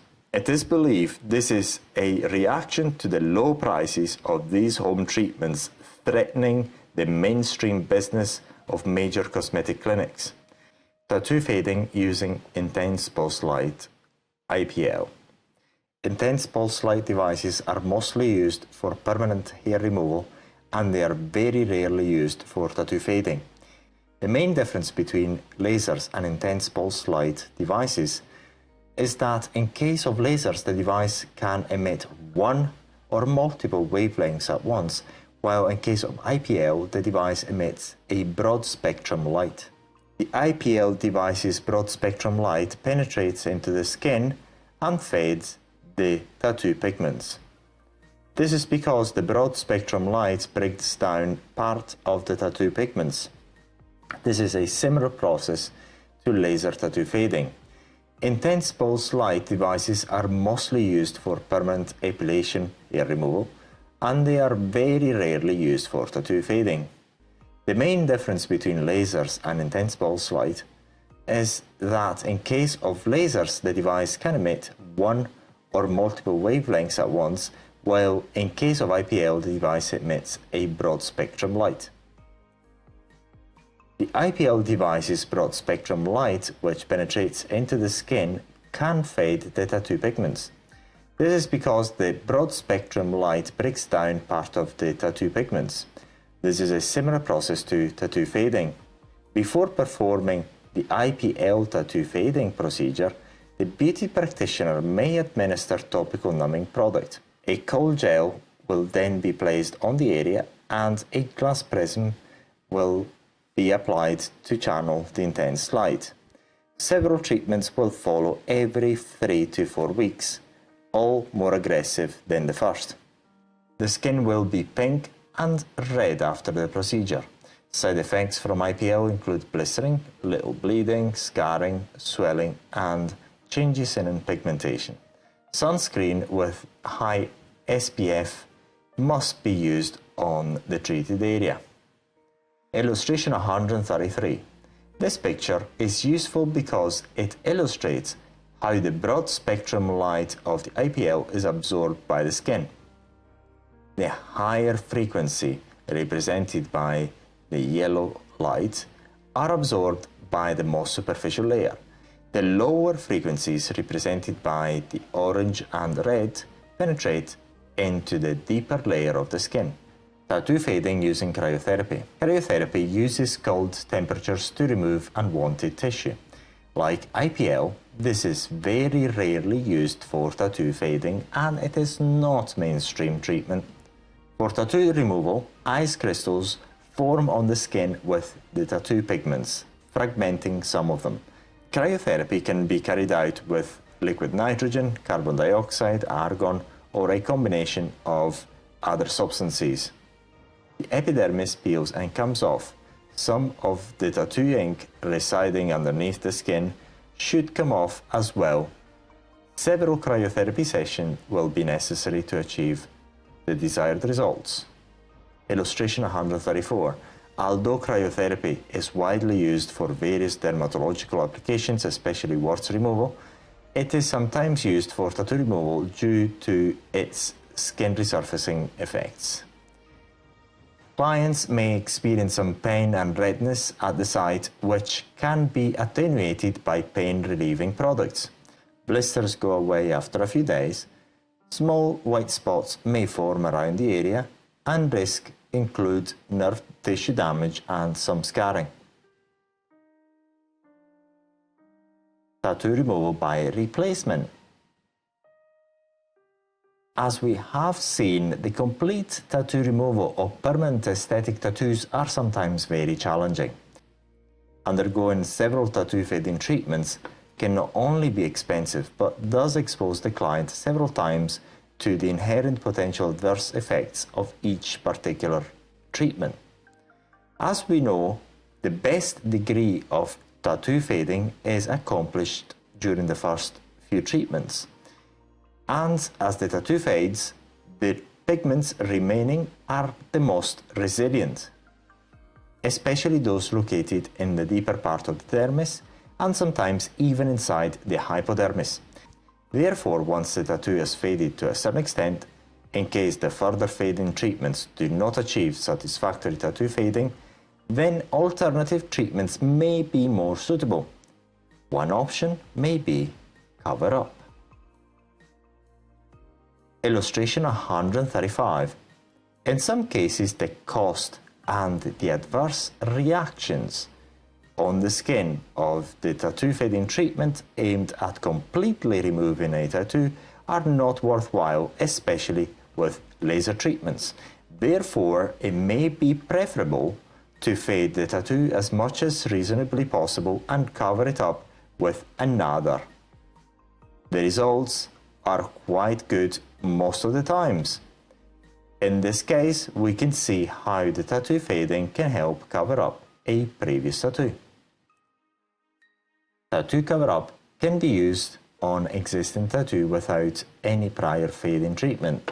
In fact, an artfully done cover-up may render the old tattoo completely invisible, though this will depend largely on the size, style, color, and techniques used on the old tattoo and the skill of the tattoo artist. Covering up a previous tattoo requires darker tones in the new tattoo to effectively hide the older, and also can be used as soon as the fading of the particular tattoo removal treatment reduces in effectiveness, becoming not worthwhile. Illustration 136. Tattoo fading followed by subsequent cover-up. Generally, the main challenge of all current tattoo removal or better tattoo fading techniques is that, due to the inherent physiology of aesthetic tattoos, the pigments reside inside the dermal layer. Therefore, any effective treatment will inevitably affect the dermis in one way or another, consequently causing a number of inherent risks, including developing scars or other side effects. Despite the type of treatment used to fade the tattoo, the inherent risks of scarring and other adverse reactions can be minimized but never completely eliminated due to the very nature of these aesthetic treatments. Unfortunately, despite many different claims of selective tattoo pigments targeting, there are not currently known methods that actually allow selective targeting and destruction of the tattoo pigments without also affecting the dermal layer where the tattoo resides. This is proven by the fact that the adverse reaction to the tattoo fading treatment is the same in any part of the body not covered by the tattoo. Additionally, the most popular tattoo fading treatments rely on burning the skin, i.e. laser treatments, IPL, plasma, etc. Therefore, these treatments may carry inherent adverse effects associated to any common skin burn. There are three types of adverse reactions. The temporary adverse reactions, those which follow the treatment and cause the so-called downtime, most of them will subside on their own accord. Semi-permanent adverse reactions and permanent. Temporary adverse reactions. The type of temporary adverse reactions vary according to the type of tattoo fading treatment. These are inevitably due to the very nature of the treatments. Most of them will not require any treatment as they will subside on their own accord. Some others, like inflammatory infections, will necessitate treatment. These temporary adverse reactions are discomfort and pain during the treatment, frosting, laser treatments, minor bleeding, immediate redness and swelling, blistering, scabbing, itching, swelling and infections. Discomfort and pain.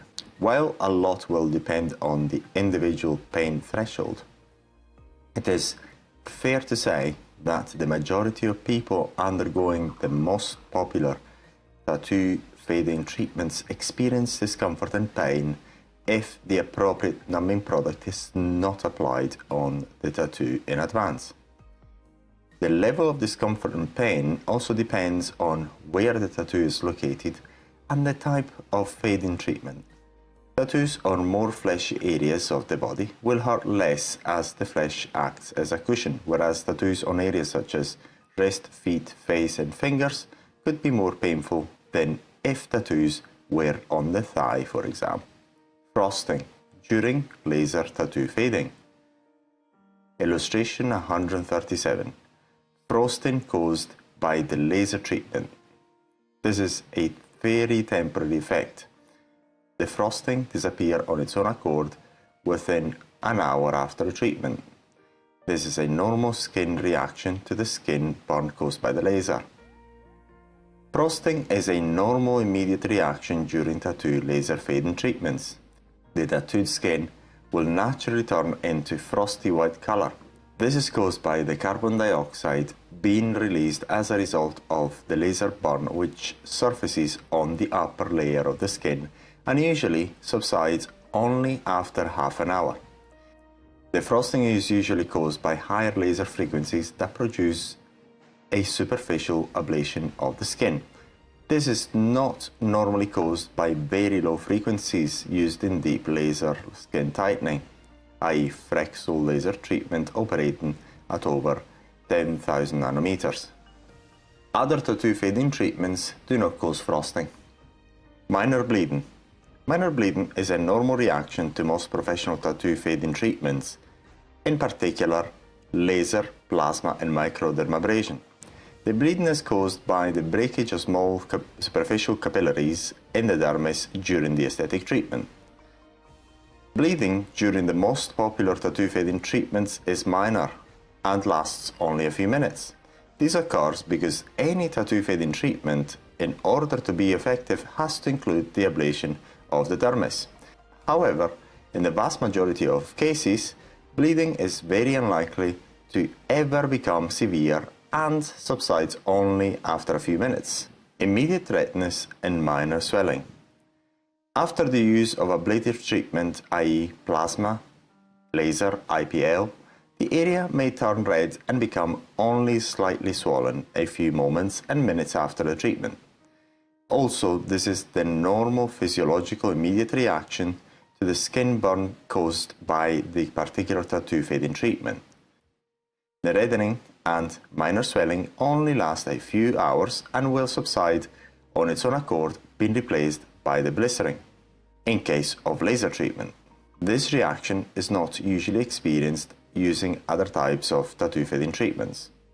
Illustration 138. Frosting, skin reddening and minor swelling immediately after a laser tattoo fading treatment. The reddening is manifested also on the surrounding area of the tattoo treated. This is a normal reaction to the burn caused by the laser tattoo fading treatment. Blistering. Some tattoo fading treatments like laser, plasma, IPL rely on burning the tattoo in order to help fade it. Blistering is a physiological reaction to any type of burns. Therefore, any treatments which cause an intentional burn of the skin will lead to some form of blistering. The blisters usually start forming the day following the treatment, replacing the minor swelling and redness caused by the skin burn. Blistering does not require any treatment and will subside on its own accord. In order to reduce the blistering and the downtime associated with the burn caused by the treatment, ice packing and other soothing products should not always be used after plasma tattoo attenuation treatment. This is because there is no blistering after plasma tattoo removal fading. Illustration 139. Blisters after laser tattoo fading treatment. This is a physiological reaction to several laser skin treatments. The blisters must not be purposely burst. Therefore, blistering is a normal reaction and an indication that the healing process has begun.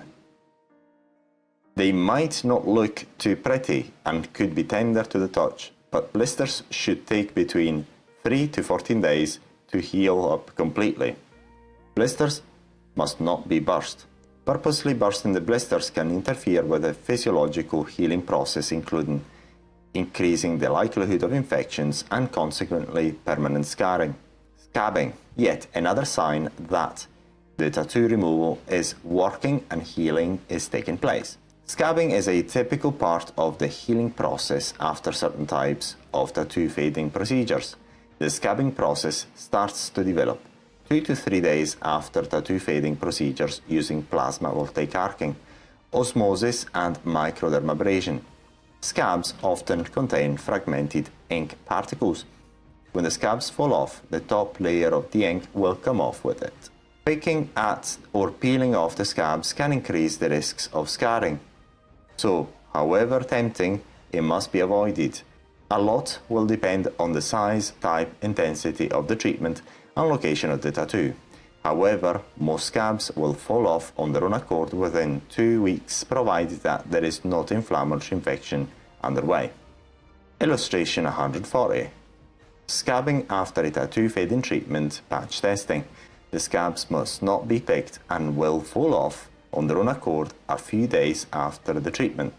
Itching. This should be seen as a good sign as the immune system kicks in and starts to heal the affected area. Also, this is a sign that there are no ongoing infections. An itching sensation is common, but just like any other type of skin irritation, the client must not scratch the treated area. Scratching could impact on the effectiveness of the removal and, more importantly, break the skin and cause a wound, which could increase the likelihood of infection and scarring. Generally, the client should not apply creams or lotions on the treated area. However, in case the itching becomes unbearable, the client should seek medical advice.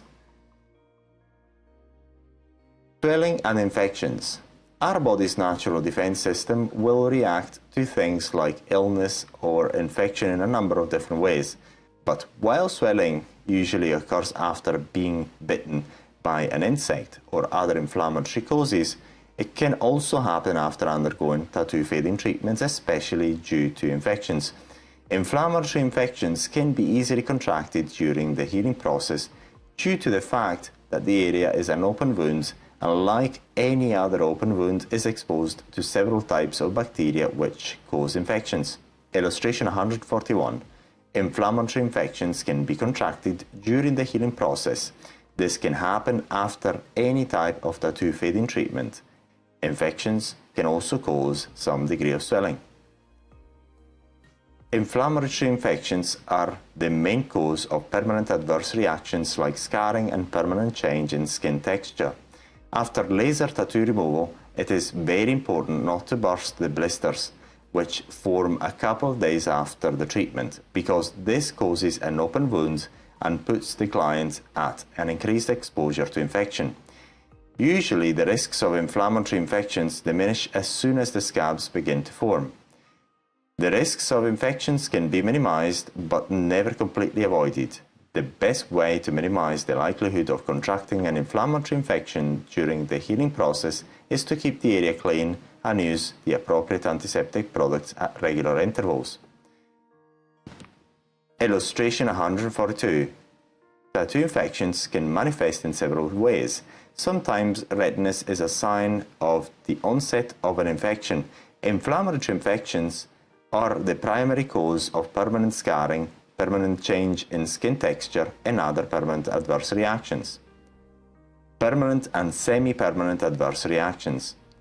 Semi-permanent adverse reactions. The most common semi-permanent adverse reaction is a temporary change in skin texture. This is a normal reaction to the skin regeneration process of skin resurfacing treatments. As it is well known, after skin resurfacing treatments, the new skin has a pinkish color and a slight different texture to the rest of the skin. The pinkish color is due to the lack of pigmentation of the new skin. Over time, the skin texture blends in with the rest of the skin and new pigments will form. This applies to all the tattoo fading techniques discussed in this webpage, including laser tattoo fading. In other cases, in particular with the use of osmosis, the common semi-permanent adverse reaction in those cases, especially where an infection has taken place, is an often temporary raised scar. This temporary raised scar usually lasts 2 to 3 months, and in most cases it will subside over time and the area will blend with the surrounding skin. Permanent adverse reactions. The types of permanent adverse reactions can be scarring or permanent change of skin texture, keloidal formation, hyperpigmentation, hyperpigmentation adverse reaction associated with laser treatments only. These types of permanent adverse effects can occur despite the type of tattoo fading treatment carried out. In any case, the likelihood of these inherent adverse effects can be minimized but never completely eliminated. Scarring. Permanent scarring is an inherent risk of any type of tattoo fading treatments. It can be minimized but never completely excluded. Rarely, permanent scarring occurs due to tattoo fading treatment alone. Permanent scarring is often caused by the damage inflicted by the infections contracting during the healing stage. Also, in case of laser tattoo fading treatments, the normal blisters must not be purposely burst, as this also increases the likelihood of complications, especially infections. If the tattoo fading treatment lead to scabbing, the scabs must not be picked and must fall off on their own accord.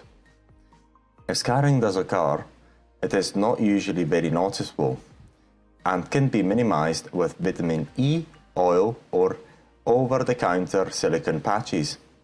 Illustration 143.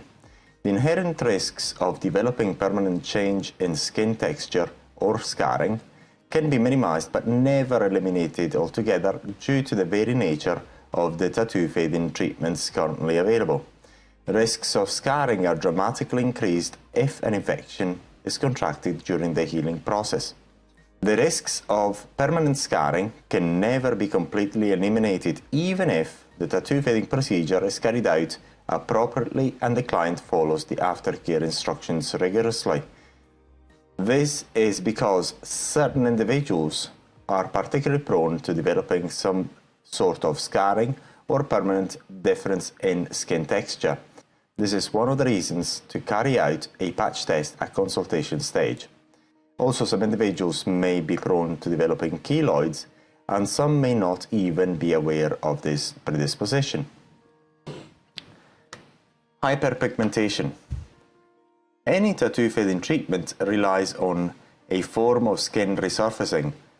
That may be done by means of burning the skin using lasers, electrical arcing, chemical peels, etc. However, the skin is starting its physiological regeneration process and it is exposed to UV light sources, both natural or artificial. The normal skin reaction can be hyperpigmentation.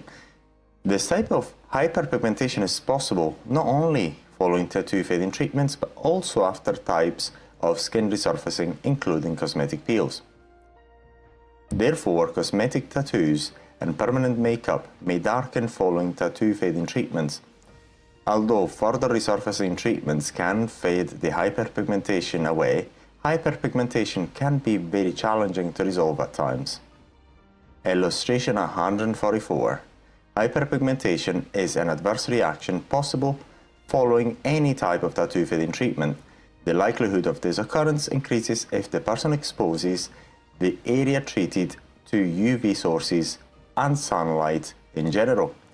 Hyperpigmentation, unfortunately, is an inherent risk of any type of skin resurfacing treatment. Therefore, it can be minimized but never completely ruled out after tattoo fading treatments.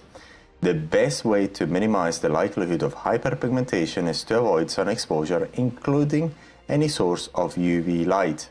The use of total sunscreen up to 2 months after the healing process should be mandatory. Please note that sun and UV light exposure must be avoided even while using total sunscreen up to 2 months after the last treatment. Hypopigmentation. Hypopigmentation is a common adverse reaction to aesthetic laser treatments in general, including laser skin tightening, laser skin resurfacing, etc. The potential risks of this permanent change in texture and color can be minimized but never excluded after laser aesthetic treatments. Hypopigmentation is particularly common in darker skin tones 6, 5, and 4. However, it has been reported on lighter skin types too, including 1 and 2. This type of adverse reaction is prevalent only after tattoo laser fading treatments, and they are very rare after other types of tattoo fading treatments. Hyperpigmentation is where overproduction of pigmentation occurs during the healing process. Conversely, hypopigmentation is where the skin's normal pigmentation has been removed and new melanin cannot either permanently or temporarily be produced. Hence, the hypopigmentation effect can be permanent or semi-permanent. It can sometimes take months or even years for your skin's pigment to appear normal again. For some people, the skin texture may never be the same again. As a result of hyperpigmentation, lighter patches of skin will be visible where the tattoo once was, and on the area of the skin treated by the laser in general. However, in most cases, hypopigmentation is bound to be more tolerable than the unwanted tattoo.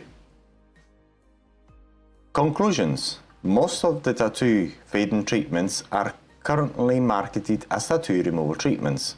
To date, the only procedure which can be correctly addressed as tattoo removal is surgical excision. Only tattoo surgical excision can guarantee the cosmetic removal within one session only. The other techniques can fade the tattoo, however, complete disappearance within one session cannot be guaranteed. In the vast majority of cases, several sessions are required in order to achieve a satisfactory tattoo fading. Sometimes the complete, seamless, scar-free removal of tattoos is not always possible using any conventional tattoo fading techniques currently available. In these cases, tattoo cover-up may be a good option after fading the tattoo as much as possible using most tattoo fading techniques available. Clients are keen to have an estimation of the number of treatments required to achieve their desired results. The number of sessions required can vary from as few as 1 in case of permanent makeup removal, and can even require up to 10 or more sessions in case of resilient tattoos. The number of sessions required also depends on the type of tattoo fading treatment as well as the intensity of the treatment. In order to make a realistic estimation, a patch test should be carried out to extrapolate this information from the degree of tattoo fading accomplished after the patch testing. Patch testing also reveals if the client can be susceptible to any particular type of inherent permanent adverse reactions to the particular tattoo fading procedure. Although laser tattoo fading currently is the most popular tattoo removal procedure, there are also several other effective tattoo fading treatments available, i.e. plasma and osmosis, osmosis associated with other dermabrasion treatments, microdermabrasion, IPL, chemical peels, cryotherapy, etc.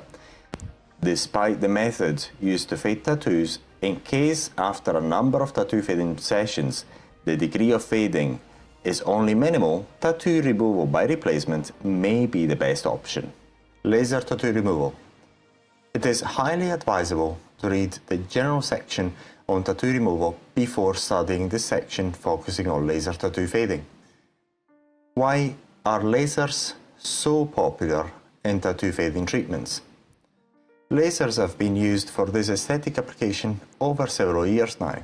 Tattoo fading lasers are very easy to use, and the intensity of the treatment is not dependent on the way the device is used during the treatment itself. This is because, as we will see, the intensity of the treatment is largely dependent by the setting of the device and not by the way the laser is operated. This makes laser tattoo fading devices relatively easy to use. There is little error related to the way the laser is used during the treatment. The only mistake which can be made is overlapping the laser bursts on the tattoo while operating the device. However, this is easily avoided as the operator can appreciate the frosting caused by the laser and avoid treating the area again. Illustration 146. Laser tattoo removal. These aesthetic treatments only last a few minutes and are straightforward to perform, and the price per minute for this type of treatment is relatively high. Therefore, very profitable to the cosmetic clinics performing them. This is because the duration of the treatment per se is very brief and the price charged for treatment is relatively high because the clientele is usually highly motivated to have their tattoo faded or removed. Also, several numbers of treatments are required to achieve satisfactory results, making the cumulative total amount charged relatively high. Both the ever-increased demand and the profitability of these treatments to clinics have made laser tattoo fading treatments the most popular aesthetic treatment for this type of application. Illustration 147. Laser tattoo fading treatments are widely advertised as tattoo removal treatments. They are the most popular method to fade tattoos in most Western countries. The fading results are relatively easily recognized after the first few sessions when the least resilient colors have faded most. Furthermore, the common perception that the use of lasers in aesthetics utilizes the latest cutting-edge technology, therefore safe and effective, has contributed to the rise in popularity of this type of treatment. An overview of lasers physics and basic principles of operation in aesthetics. The main characteristics of lasers is their capability of emitting a coherent light source at a predetermined frequency or wavelength. Lasers can also emit a number of different frequencies.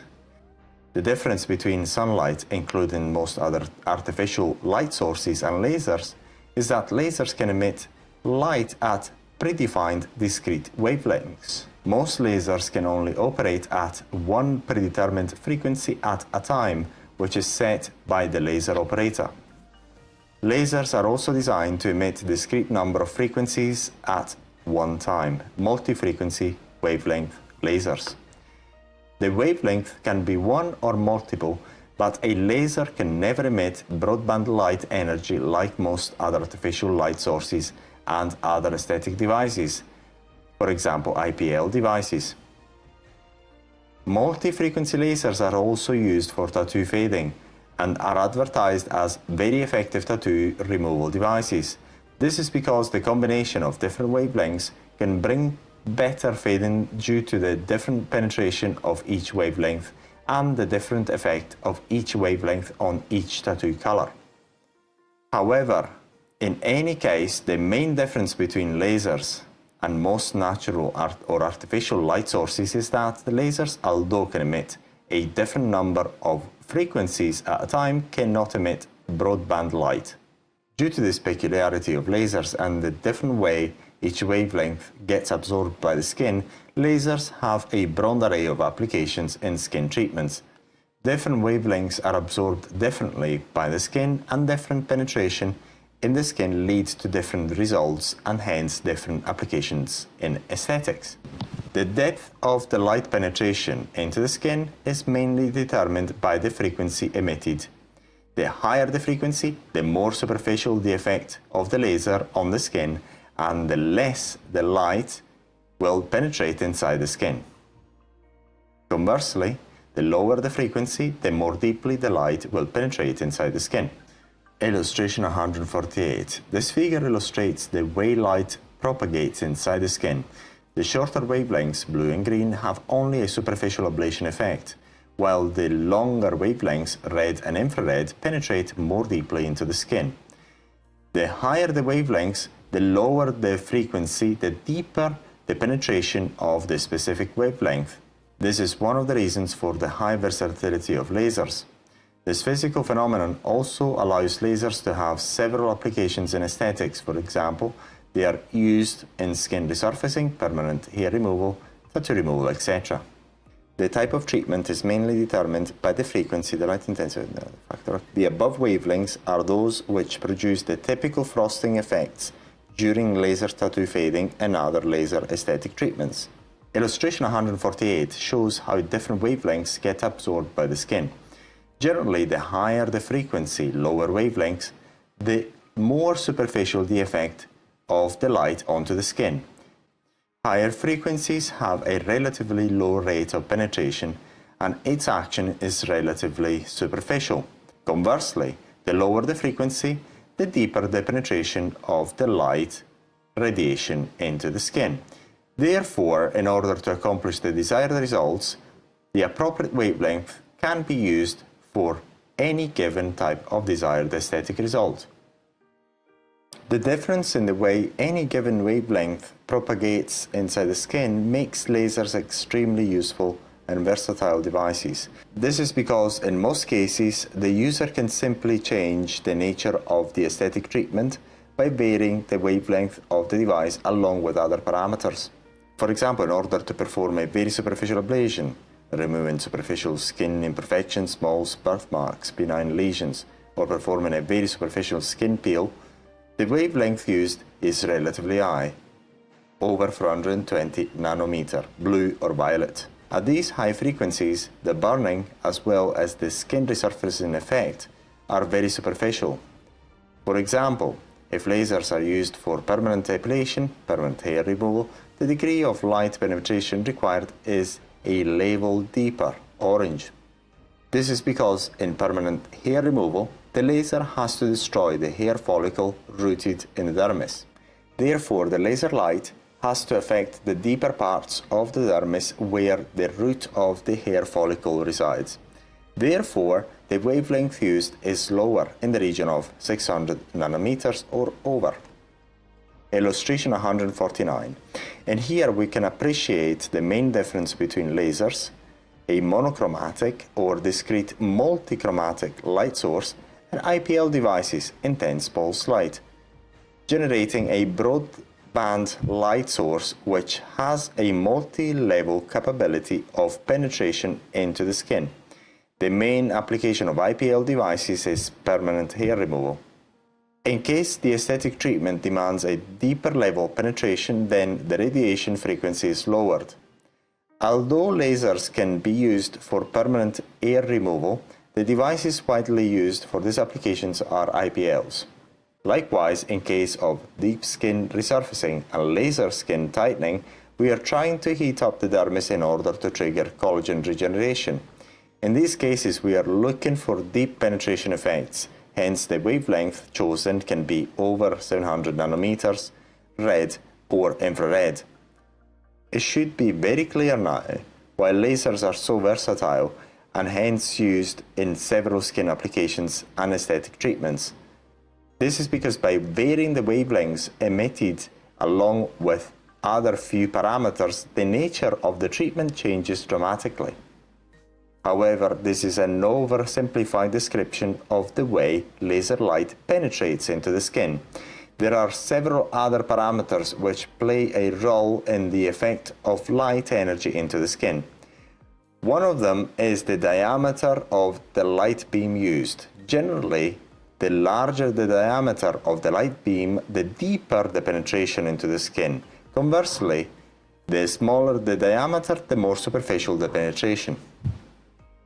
Illustration 150. Depth of penetration and application depends on spot size. The graph shows how this phenomenon varies with the wavelength used.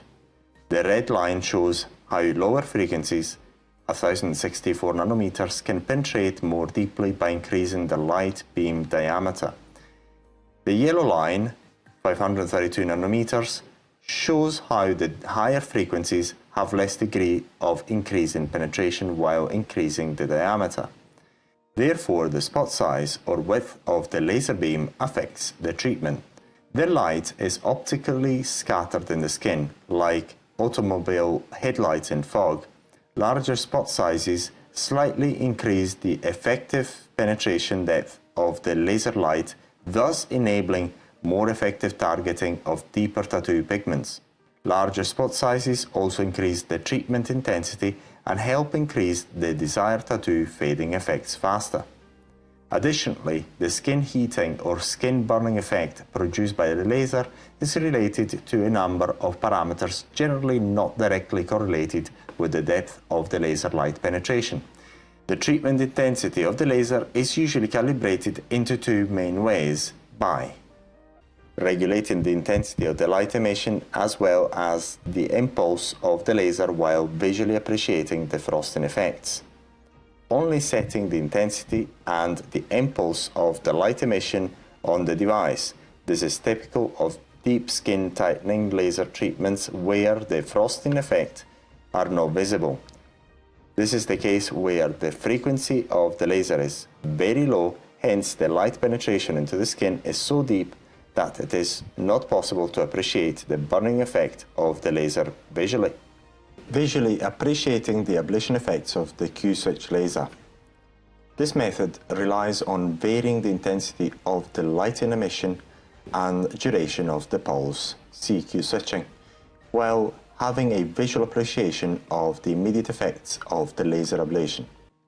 It is important to realize that the intensity of the treatment is mainly determined by the setting of the device, and the visual appreciation is mainly used to make sure the treatment effects are not accidentally exacerbated by overlapping the laser ablation. This method is normally used for removal of benign moles, correction of skin imperfections, superficial laser skin resurfacing treatments, as well as laser tattoo removal. The laser operator controls the ablation effects in two ways, both by varying the setting of the device and visually by appreciating the frosting effects on the skin, varying the timing of the light emission without frosting effects. On the other hand, when the laser ablation or the heating effects is required to be performed deeply into the skin, the operator has no way of visually appreciating the immediate ablation or burning. For example, in deep laser skin tightening, the effects of the skin treatment are not immediately visible. Therefore, the treatment has to be calibrated only according to previous experience. The treatment intensity is determined by setting the light intensity and duration of the laser pulse.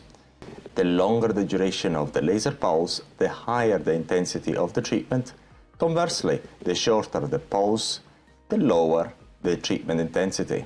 In the types of laser skin treatments, the effects of the treatment itself only becomes visible 1 or 2 days following the aesthetic procedure.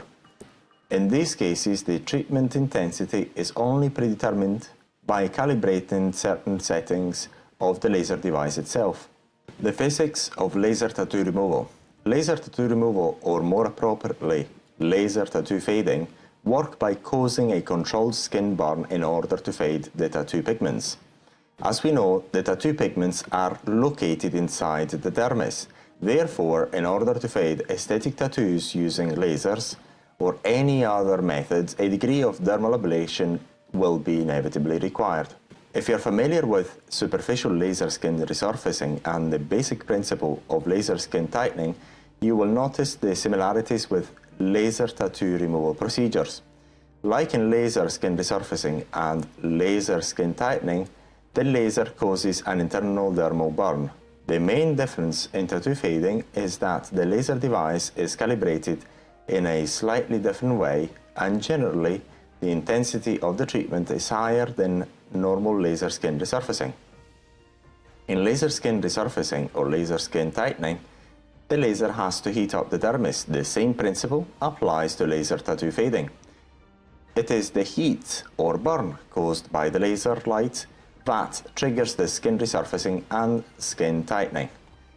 In a similar fashion, the laser treatment speeds up the absorption of the tattoo pigments in stages, both by breaking down some of the pigments and by triggering the skin regeneration caused by the dermal burn inflicted by the laser.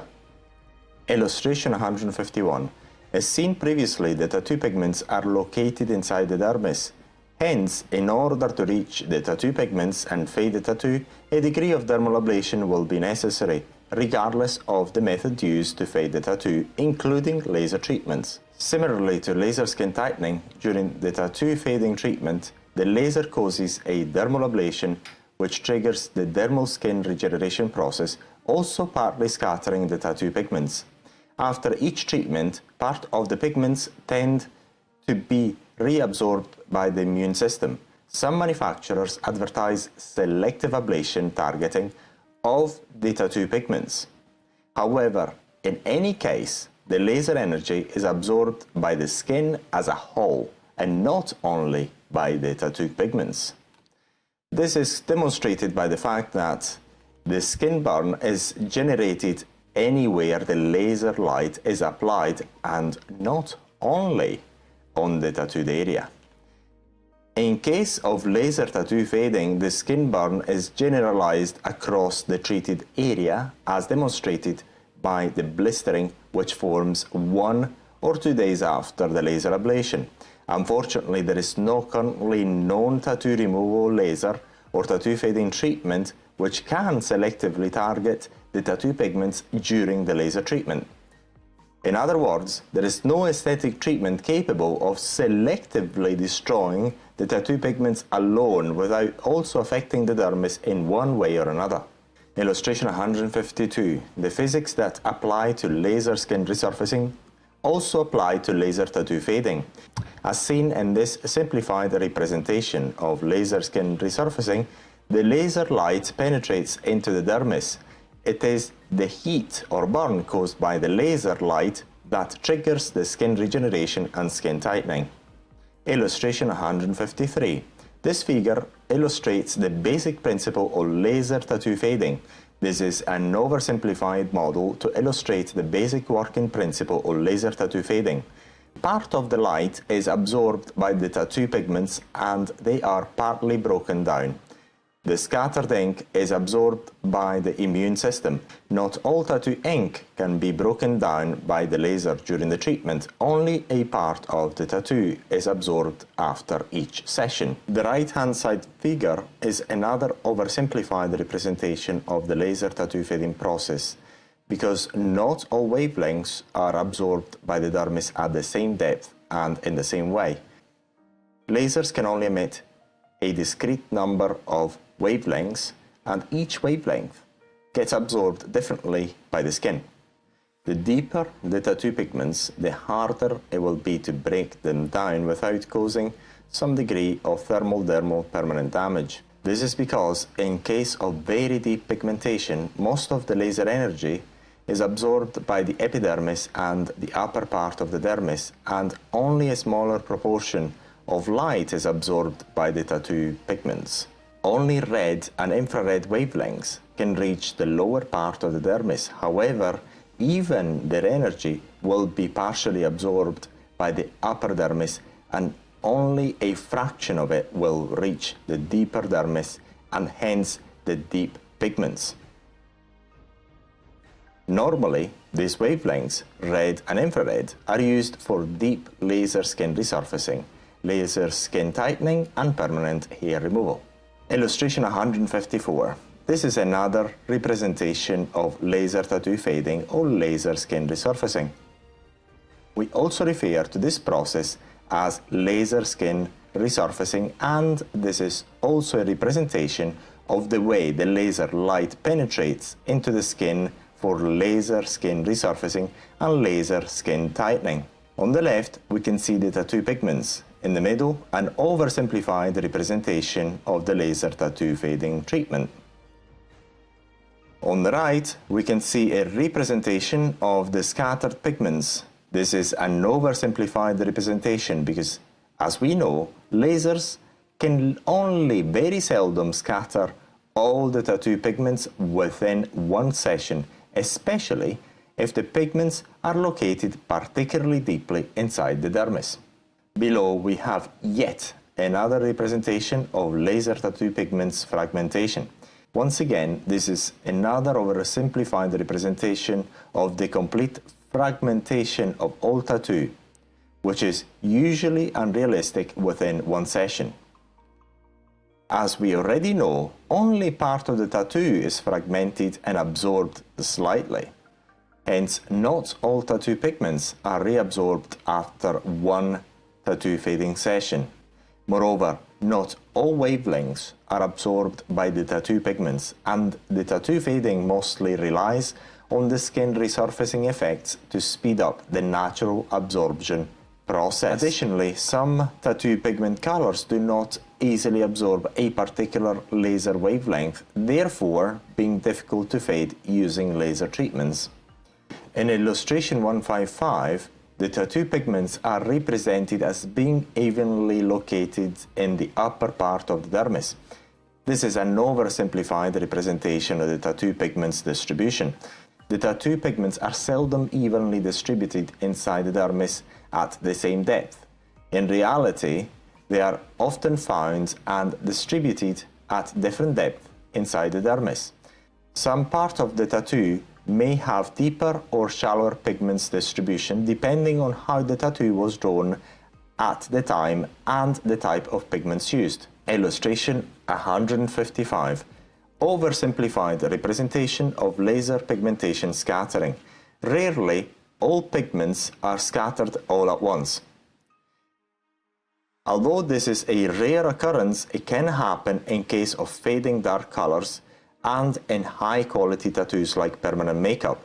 Also, the distribution of the tattoo pigments is seldom uniform and can be uneven. Also, bear in mind that this is an oversimplified representation of the way laser treatments work for tattoo fading. Not only the tattoo pigments are affected by the laser, but also the skin undergoes a certain degree of burn caused by the laser treatment. The basic principle of laser tattoo fading is that the deep skin resurfacing caused by the laser forces some of the pigments to be reabsorbed by the immune system.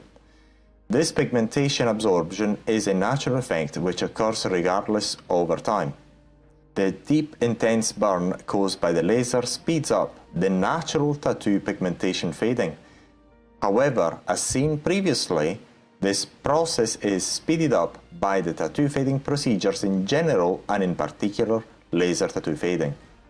Tattoo laser fading treatments are an example of where the overall treatment intensity is mainly determined by varying the setting of the laser device. Although the user can intentionally increase the burn inflicted by overlapping the ablation spots while performing the treatment, the overall intensity is generally determined by the setting of the device. This is done by controlling the light emission using very short pulses. This is one of the reasons for the feeling of being hit by a strong elastic band experienced by those who undergo laser fading treatments. Q-switch lasers. The main principle of operation of tattoo fading lasers is represented in the figure below. These laser devices utilize the Q-switching method to generate an extreme, short but highly intense, coherent light pulse, generally in the order of nanoseconds. This light impulse is usually several orders of magnitude larger in intensity than lasers generating a constant output. Illustration 156. Q-switch lasers. The Q-switching is the most used laser arrangement for tattoo fading. As seen in the figure, the power is extremely high for a very short duration, nanoseconds. This ensures that the intensity of the treatment is mainly determined by the way the device is set by the user and not by the way the handpiece is used during the treatment. Pulse width or the pulse duration is a critical laser parameter. All Q-switch lasers have appropriate pulse durations for tattoo removal. While using Q-switching lasers, once the tattoo fading laser has been set up by the user, the operator needs to make sure the spots do not overlap in order not to unintentionally doubling the burn inflicted on the same area. However, this is quite easily avoided because every time the light hits the skin, it leaves a clear frosting spot. In this way, the laser treatment intensity is mainly controlled by the setting of the device and there is minimal margin of error during the treatment itself. As we have seen, the main principle of operation of tattoo fading devices is Q-switching. As we can see in the figure below, there are several types of Q-switching devices used for tattoo fading. The lasers can be made to use ruby, alexandrite, YAG, or KTP. The material used in the core of the laser has the only effect to determine the main operational frequency of the Q-switch laser.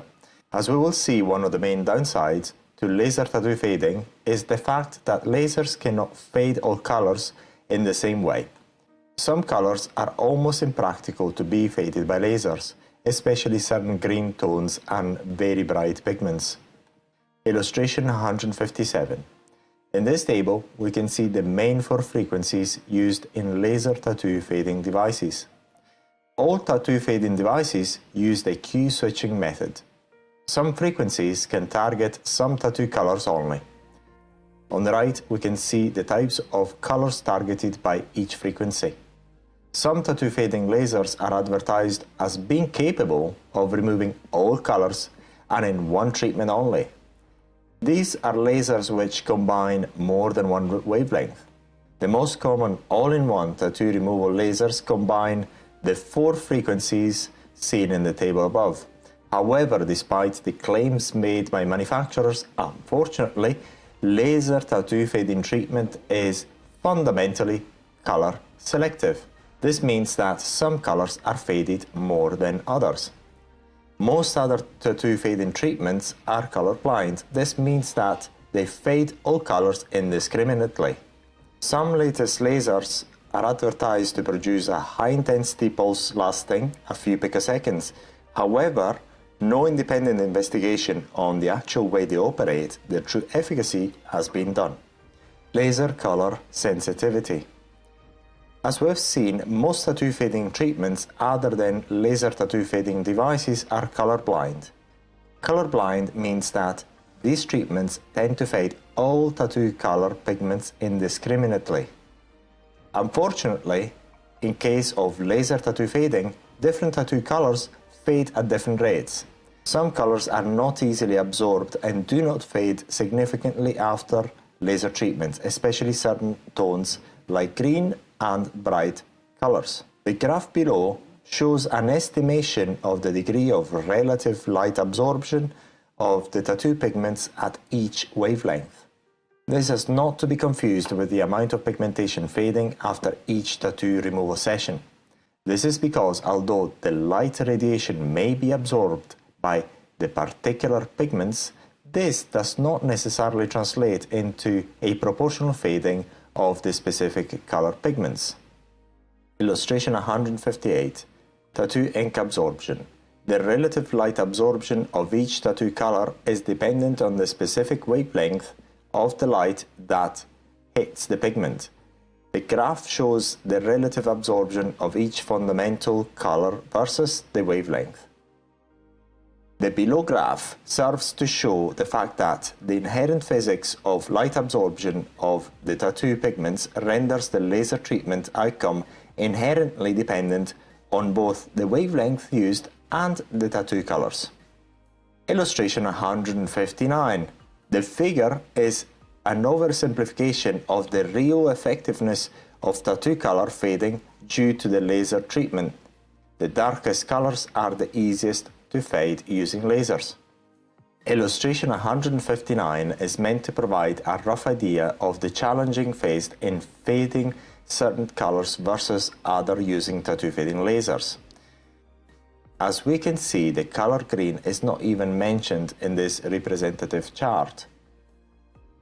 This is because, as it is well known in the industry, lasers have little or no impact on the green tattoo colors. This does not apply to all tattoo fading treatments. In fact, this limitation only applies to laser tattoo fading. Due to the very nature of lasers, unfortunately, certain wavelengths are more effective on certain tattoo colors and cannot fade others. The easiest tattoo pigments colors to fade are black or dark colors in general, while bright and particularly certain tones of green pigments are the most difficult to fade. Generally, the brighter the colors, the harder they are to fade using lasers. Conversely, the darker they are, the easier they are to fade using lasers. Sometimes green and bright colors will be far easier to cover up or remove using other treatments rather than persisting in the use of laser fading treatments, which have potential permanent adverse reactions. Illustration 160. This figure is used only to illustrate what colors are the easiest and most difficult to fade using lasers. A represents the initial tattoo, B the initial fading of the tattoo after a few sessions, C the results after several sessions where green and bright colors are left, D, the most difficult color to be faded, is usually left last. Green is the most challenging color to fade using lasers. Illustration 160 shows how the first colors to be faded are black and dark tones. As seen in B, the easiest colors to be attenuated are the darkest. The brightest are usually left after the first few treatments. In C, after further tattoo fading treatments, the colors left are the brightest and green. Lastly, as seen in D, normally green is the most resilient tattoo pigment with laser tattoo fading. The color green is so resilient to lasers that it is sometimes considered not feasibly faded using lasers. However, there are manufacturers claiming that their new devices are capable of fading bright and all colors indiscriminately, including green. These claims have not been independently verified. The figure below shows a practical example of laser fading, and it demonstrates what we have said earlier, i.e. the different colors fade at different rates. The type of tattoo shown is particularly colorful, therefore it may be particularly challenging to fade using lasers. On the left, we can see this colorful tattoo at the beginning of the laser removal treatment. As seen on the right, the tattoo has faded only slightly after a few laser sessions. However, the brightest colors are the most resilient, while the darkest ones, including red, have faded most. Illustration 161. Lasers are color sensitive. This is a practical example showing how different colors fade at different rates when using tattoo fading lasers. Certain colors fade more than others. As a rule of thumb, with laser tattoo removal, the hardest colors to fade are the brightest, and especially green. Yellow and brightest colors are still present. The darkest colors have mostly all faded. Also, it is noticeable the color scattering caused by the laser treatment. In particular, illustration 161 provides an estimation of the efficacy of two particular wavelengths in fading certain tattoo colors. Please bear in mind that this figure is only a rough representation which serves to illustrate the dependency of the wavelength with the efficacy of each specific tattoo color. However, actual results may vary from the graph above because generally the efficacy of lasers are good on dark tones despite the wavelength. The purpose of the figure on the right is to show how the fading efficacy on individual tattoo color is fundamentally dependent on the wavelength used. Different wavelengths fade pigment colors differently. As we can see from the graph, the hardest colors to fade are green, yellow, and the brightest tones in general. Illustration 162. This figure illustrates the efficacy of two wavelengths on laser tattoo fading of certain colors. As we know, not all colors fade in the same way after laser treatments. This representative graph shows there is an efficacy drop at the yellow-green color. As it is well known, these are the most difficult colors to be faded using laser tattoo removal. Although there are other tattoo fading treatments which are colorblind, the resilience of green and bright colors have been addressed for years in laser tattoo fading treatments. Illustration 163. This graph shows an estimation of the efficacy of each wavelength on tattoo individual colors.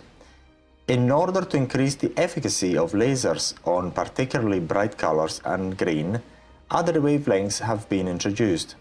This graph in particular shows how light radiation at 694 nanometer has an increased efficacy on bright colors and green.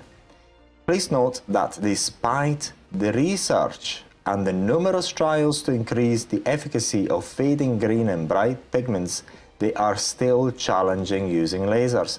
These colors can be faded using alternative tattoo fading treatments which are not color sensitive. Certain colors are proved more difficult to remove than others. In particular, this occurs when the tattoo is treated with an inappropriate wavelength. It has been shown that green ink tattoos somehow respond to treatments with 755 nanometer light and also to 694 nanometers, 650 nanometers and 1064 nanometers.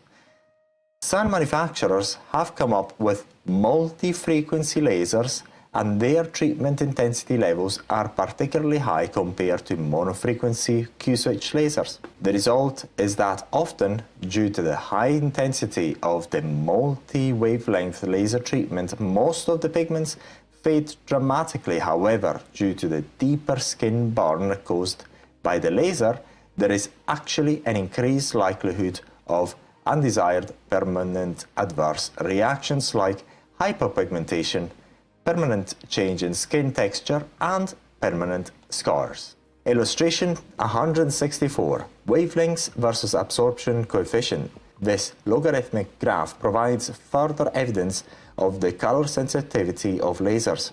A higher absorption coefficient does not necessarily translate into a proportional pigmentation fading rate. Q-switch, alexandrite and ruby lasers operating at 750 nanometers and 694 nanometers.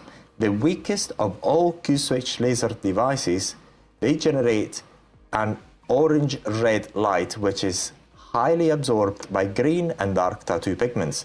However, the alexandrite laser color is slightly less absorbed by melanin. So alexandrite laser has a slight lower incidence of unwanted pigmentary changes than a ruby laser.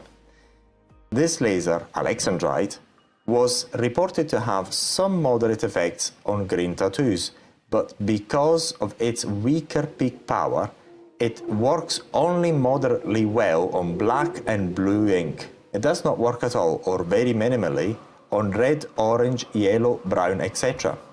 This laser wavelength, 750 nanometer, is also available in picosecond pulses instead of the ordinary nanosecond, with unverified claims that it removes ink faster. Q-switched ND-YAG 1064 nanometer. This laser creates a near-infrared light invisible to humans, which is also poorly absorbed by melanin, making this the only laser suitable for darker skin. This laser wavelength is also absorbed by all dark tattoo pigments and is the safest wavelength to use on the skin due to the low melanin absorption and low hemoglobin absorption. This is the wavelength of choice for tattoo removal in darker skin types and for black ink.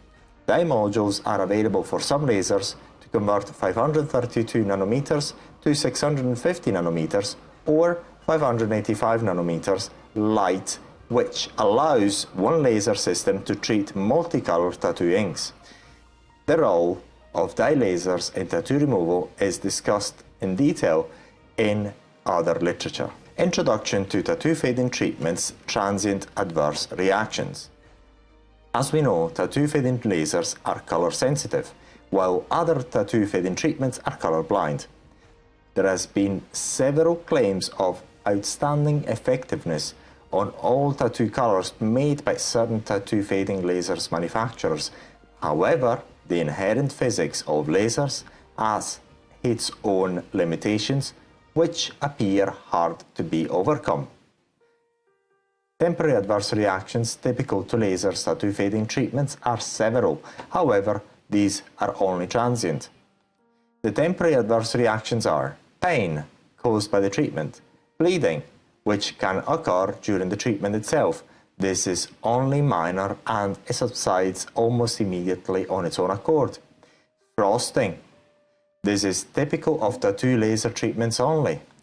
No other tattoo fading treatments present similar reactions other than cryotherapy, which is seldom used for this application.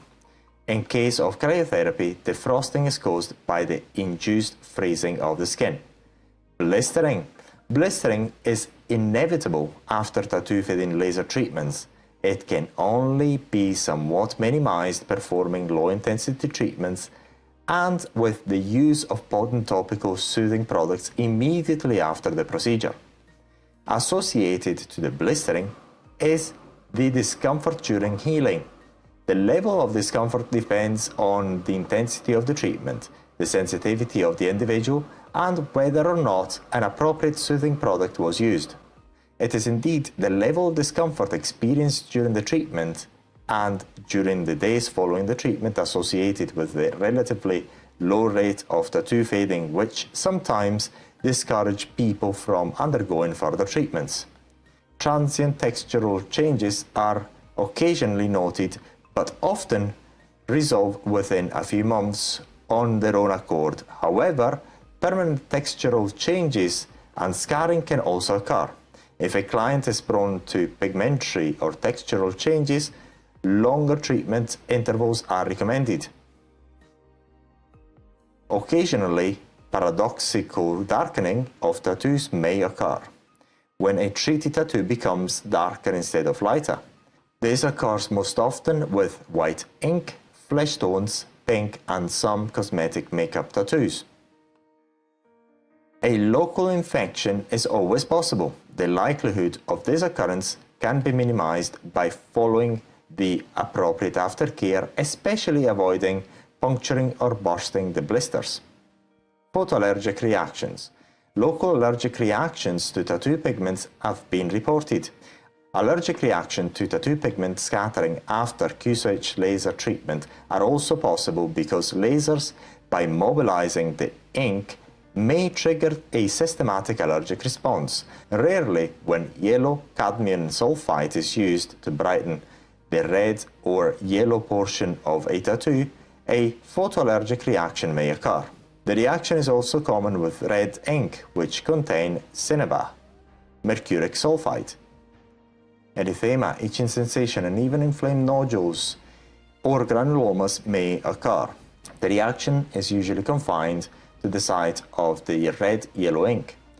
Oral antihistamines and anti-inflammatory steroids have been used to treat allergic reactions to tattoo ink, also after photoallergic reactions to laser fading treatments. Pain during the laser treatment. One of the challenges of laser tattoo fading is the pain and discomfort during the treatment itself. Laser tattoo fading treatments are uncomfortable. Many people say that laser treatment is worse than getting the tattoo on. While the tattooing soreness is normally bearable, laser tattoo fading treatment is often reported to be unbearable. The pain is often described to be similar to that of a hot oil poured on the skin caused by the deep burn inflicted during the treatment, or a snap from an elastic band caused by the high energy impulse generated by the Q-switch laser. Depending on the person's individual pain threshold, some people can have the treatment done without using any form of numbing product, while others prefer to undergo the treatment using topical anesthetic numbing cream. Please note that the use of topical injectable anesthetic is not required for this type of treatment because there are appropriate topical over-the-counter numbing products or effective topical products especially made for this and other aesthetic applications which normally allow a pain-free treatment. Different numbing products have different efficacy and modality of application. Follow the specific manufacturer's instructions. Hence, local injectable anesthetics are not required for this type of aesthetic procedure. Pain. Illustration 165. Laser tattoo fading treatments are inevitably painful. This is caused by the deep burn induced during the laser treatment. Bleeding. Bleeding is a common immediate consequence of laser tattoo fading treatments. This is because lasers' high power impulses have to cause an ablation inside the dermis in order to be effective. A large number of capillaries are normally present inside the dermis, and the ablating power of the laser at the dermal level has the direct effect of breaking some of those capillaries, hence causing some minor immediate bleeding. This is generally a very normal reaction and should not be interpreted as a sign of direct unintended harm caused by the treatment. but is a normal direct consequence of the treatment itself due to its very nature. Illustration 166. Bleeding is a common and immediate reaction to most laser tattoo removal treatments.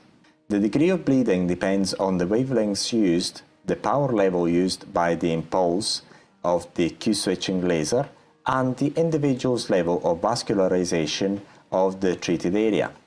Some areas may be more vascularized than others. In any case, the bleeding is only minor, as the vessels broken during the laser treatment are very superficial capillaries. This minor bleeding stops a few minutes after the treatment. Also, because of the likelihood of minor bleeding, one of the recommendations made by tattoo removal clinics is not to take aspirins or blood thinning drugs before tattoo fading treatments. Discomfort, blistering and normal skin reactions throughout the healing process. Laser tattoo fading procedures are quite painful. Unfortunately, the pain and discomfort do not end there. While, as we have just seen, the pain during the treatment is an easily solved problem with the use of appropriate topical numbing products, unfortunately, any laser treatment purposely inflicts a deep burn into the skin in order to fade the tattoo. Because of this skin burn, a direct consequence of every tattoo fading treatment is a fully fledged, purposely inflicted burn injury which requires healing time. Illustration 167. Blistering is a normal reaction to laser tattoo fading treatments. Blistering can be minimized but never completely avoided. This is due to the very nature of the laser tattoo fading treatment, which inherently inflicts a burn onto the skin in order to fade the tattoo.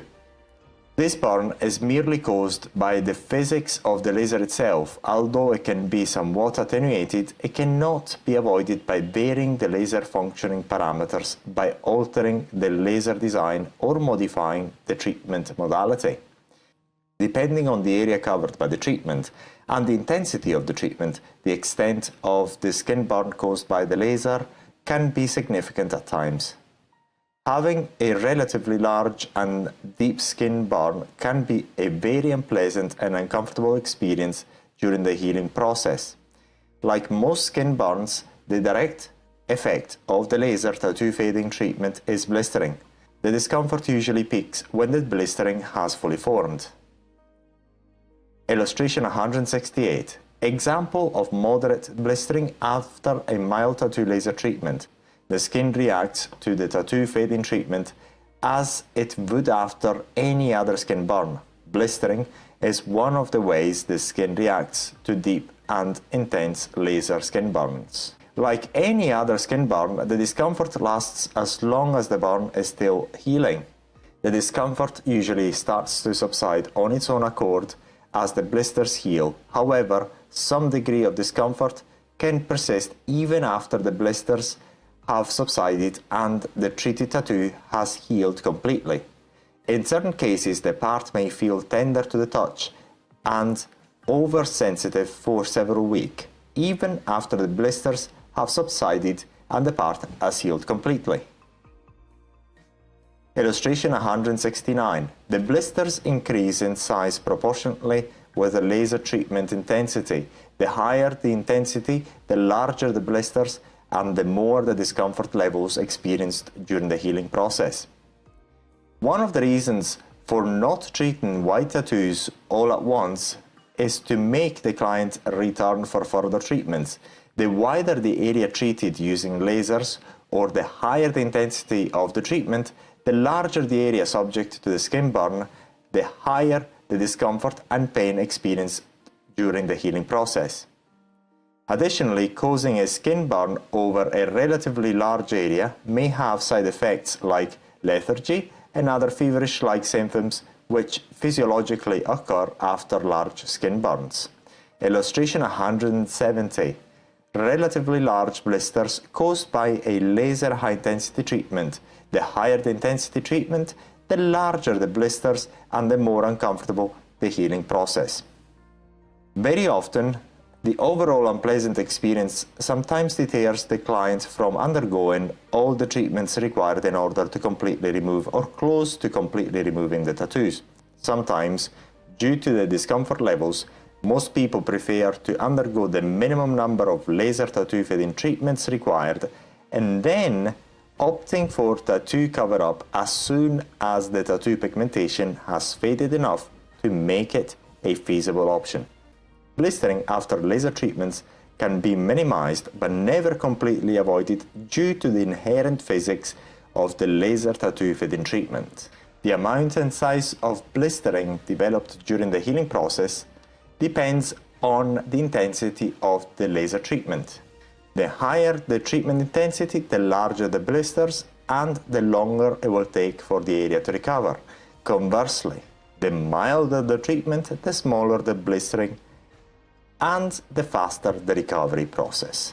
If the burn inflicted by the laser treatment is not too intense, the area can heal normally and the tattoo will have faded slightly after the recovery period.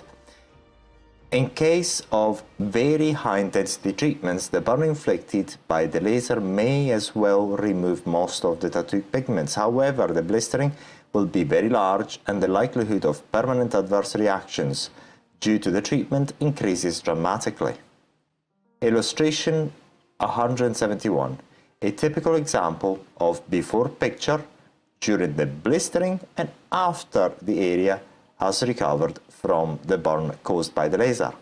The blisters start to form 24 hours after a treatment, peak 2 to 3 days after a treatment, and will gradually subside on their own accord. Illustration 172. A further example of tattoo fading blistering after laser tattoo fading treatment.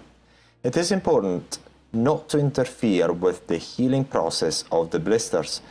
In particular, the blisters must not be burst or pierced intentionally to avoid an increased likelihood of infections and other adverse reactions. The number of laser treatments required in the Kirby-Desai scale. Uninformed clients sometimes expect that their unwanted tattoos will be completely removed within one session and with seamless results. This is very rarely possible using laser tattoo fading treatments. Once the clients are informed about the real results of this type of aesthetic treatment, the first question they will ask are the number of sessions required and how much it will cost them to achieve the best tattoo fading results. Ultimately, these two questions are inextricably linked. The total cost of the laser removal treatment will be the number of sessions times the cost per session. No matter what their qualifications and their expertise, no aesthetic practitioner can predict for certain exactly how many sessions it will take to achieve the client's desired results, because there are several factors that will determine the number of sessions required. Before a patch testing is carried out, all an experienced tattoo removal practitioner can do is provide an educated estimation. Anyone who claims to provide an exact number of treatment for a complete, seamless tattoo removal is probably trying to sell something based on false promises. Complete laser tattoo removal often requires numerous treatment sessions, typically spaced at least 7 weeks apart. Treating more frequently than 7 weeks increases the likelihood of adverse reactions and does not necessarily increase the rate of ink absorption. Anecdotal reports of treatment sessions spaced less than 7 weeks lead to far more scarring and hypopigmentation and could increase liability for the clinicians. At each session, only a fraction of the tattoo pigments is effectively fragmented and faded over the following weeks. Remaining large particles of tattoo pigment are then targeted at subsequent treatment sessions, causing further tattoo fading. The number of sessions and spacing between treatments depend on various parameters, including the area of the body treated and skin color. Tattoos located on the extremities, such as ankle, generally take the longest. Aesthetic practitioners may recommend that clients wait many months between treatments to facilitate ink resolution and minimize the likelihood of unwanted adverse reactions. In the vast majority of cases, satisfactory results are achieved after several sessions, and the results are seldom seamless. In general, the number of sessions required to achieve satisfactory fading results can vary from 6 to 15 depending on several factors. Sometimes tattoo can be particularly easily removed, and completely seamless removal can be achieved in 1 or 2 sessions. However, this is not the norm. Most tattoos can be extremely resilient, and it may be even impractical or not advisable to try and achieve complete removal. Some laser tattoo removal manufacturers claim their latest devices remove all tattoos within 1 session without adverse permanent reactions. These claims are unverified. While some tattoos are easily removed in a few sessions, despite the claims made by laser manufacturers, there is not evidence that all tattoos can be removed within 1 treatment without leaving a visible scar, hypopigmentation, or another type of permanent skin texture change. Seamless complete tattoo removal is more an exception than the norm, especially due to the way tattoos have been originally drawn.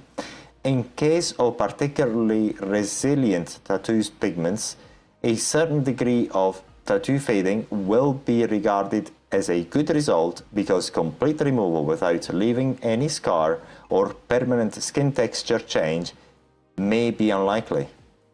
So what are the most important factors in determining the number of sessions, especially in laser tattoo fading procedures? Most of the factors have already been covered in detail in the general tattoo fading session. It is advisable that you review these points before continuing reading.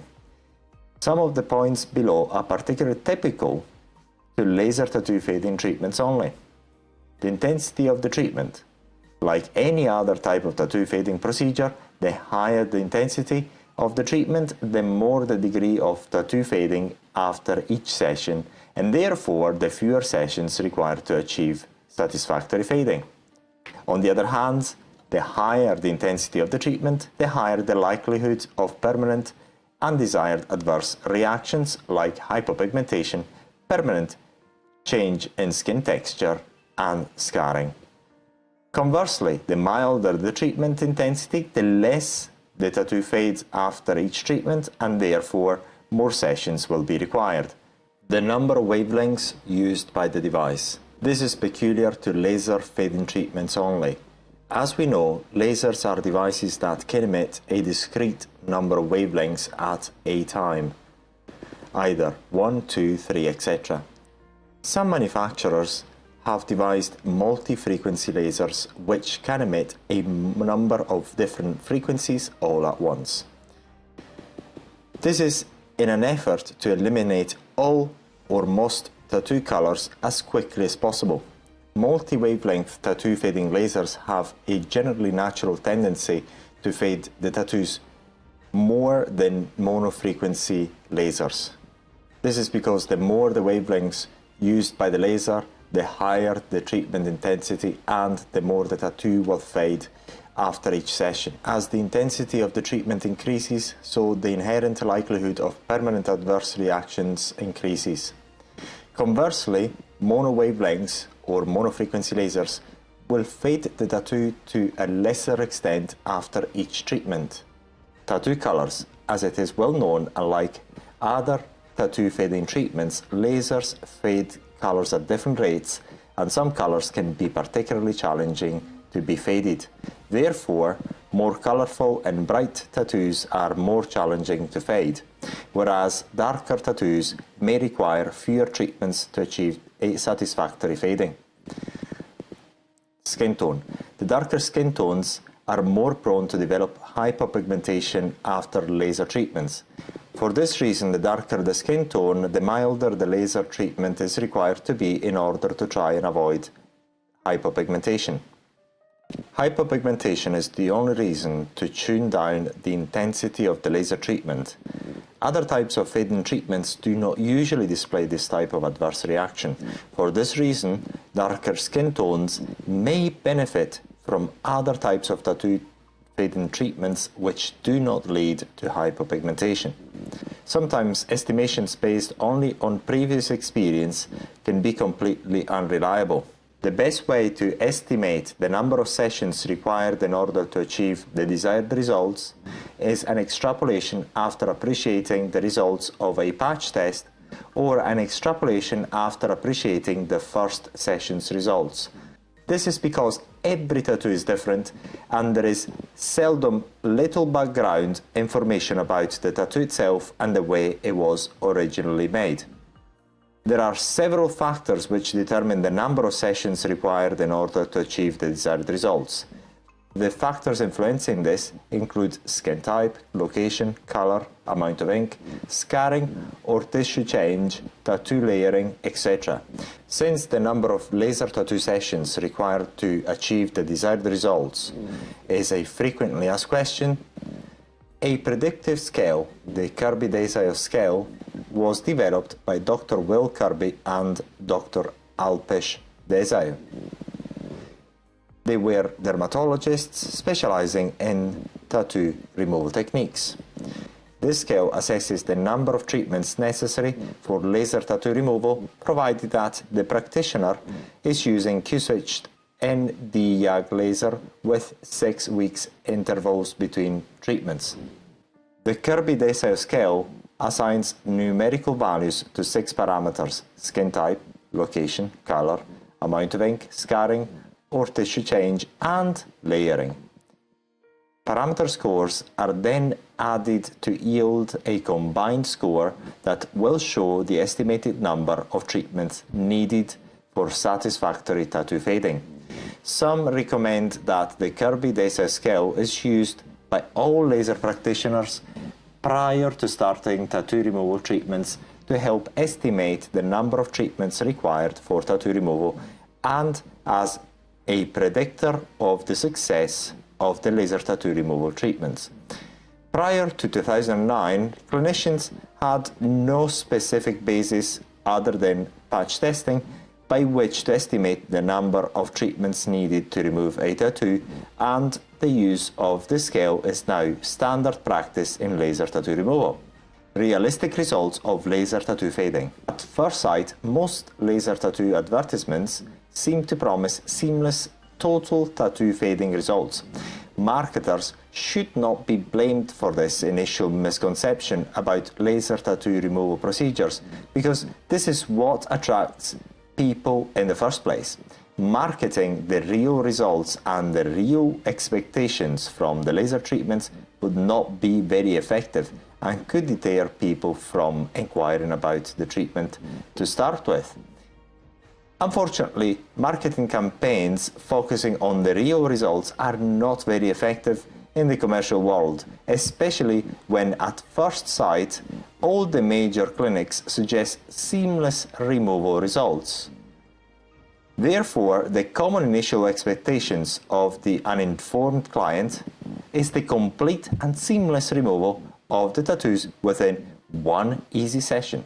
However, as we know, this is seldom the reality of laser tattoo removal treatments results, as also demonstrated by the terms of business presented prior to the treatments. Illustration 173, example of common tattoo removal advert. These are designed to capture the audience attention. However, these claims cannot reflect what is currently possible to accomplish in reality. As a matter of fact, there are currently no laser tattoo removal devices or techniques which can guarantee consistent, seamless results.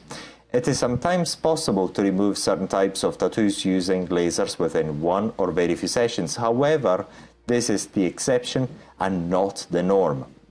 Also, very high-intensity treatments make tattoo fading possible for most tattoos in very few sessions. However, this does increase the likelihood of causing intense skin burns, which will lead to permanent, very visible adverse reactions. When the pigments are located too deeply into the dermis, or in case of multi-layer tattoos, seamless removal may be highly unlikely in any case. This is because the ablation has to be carried out so deeply inside the dermis in order to remove all the pigmentation that the likelihood of permanent adverse reactions is very high. Usually, tattoos can be faded to a certain extent. However, complete seamless disappearance is very unlikely. More generally, as a rule of thumb, the higher the points on the Kirby decile scale, the more unlikely a complete seamless removal will be. Conversely, the lower the points, the more likely a seamless removal will be. An example of low points tattoo is permanent makeup, usually removed within 1 to 2 sessions. As we know, laser tattoo fading treatments consist in inflicting a skin burn on the tattooed area in order to scatter the color pigments. The skin does not react well both in the short and long term to skin burns. Therefore, due to the very nature of this type of aesthetic treatment, tattoo removal seamless results are more the exception than the rule. Aware of the high likelihood of permanent adverse reactions to the laser treatment, very few cosmetic clinics are willing to guarantee seamless results, despite the claims, implicit or explicit, made during the advertising campaigns. This is because experienced aesthetic practitioners are very well aware of the nature of laser treatments as well as what it is to be expected from this type of tattoo fading treatments. The real expected results also emerge in the informed consent forms, which clinics use in order to minimize their potential liabilities due to the permanent real adverse reactions. Often, there can be skin texture change, which can be permanent, hypopigmentation, color scattering, a trace of previous pigmentation, or the tattoo will not be completely removed as it may be impractical to do so without leaving a scar tissue. The client should be made aware of what is to be expected from tattoo laser fading treatments. Some of the permanent adverse reactions to laser tattoo fading treatments are hypopigmentation associated with some sort of skin texture change is the most common permanent long-term adverse reaction to burns caused by lasers. It does not usually occur after other tattoo fading treatments.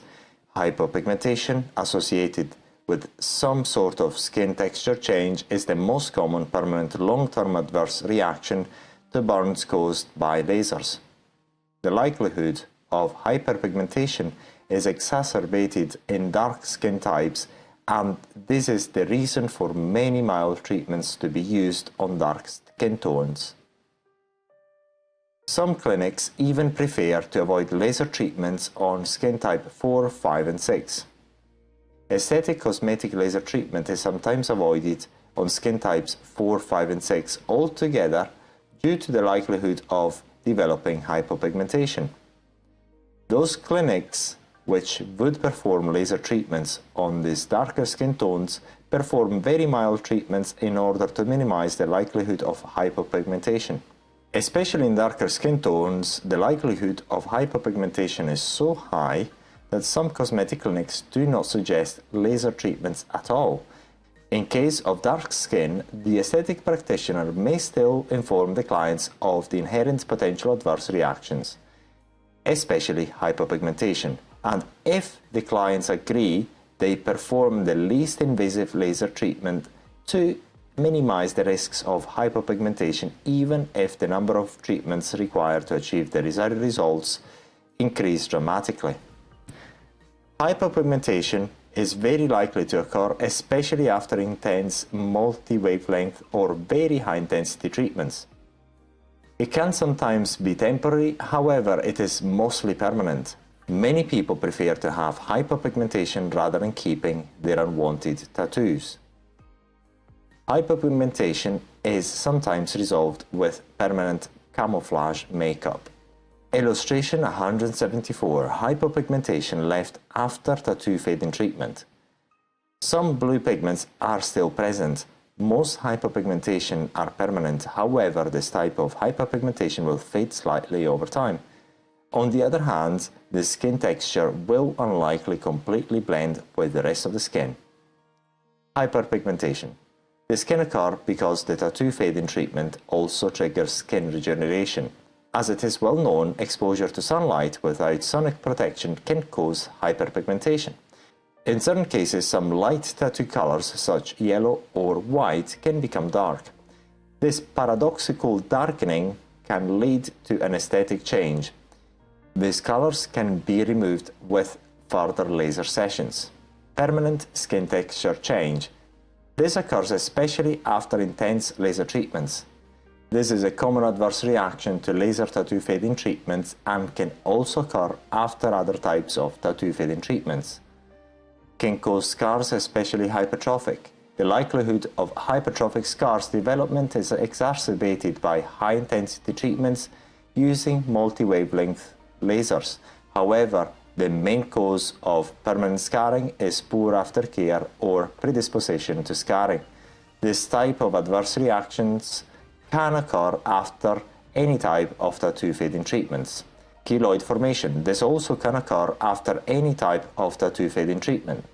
A complete, even impossible elimination of all traces of tattoo ink. Polychrome tattoos, multicolor tattoos, in particular, pastel color, yellow, and dense or deep tattoo pigmentation are particularly hard to be faded completely. A phantom tattoo residual traces can be observed at the end of the course of several treatments. Phototoxicity of certain types of tattoo pigments.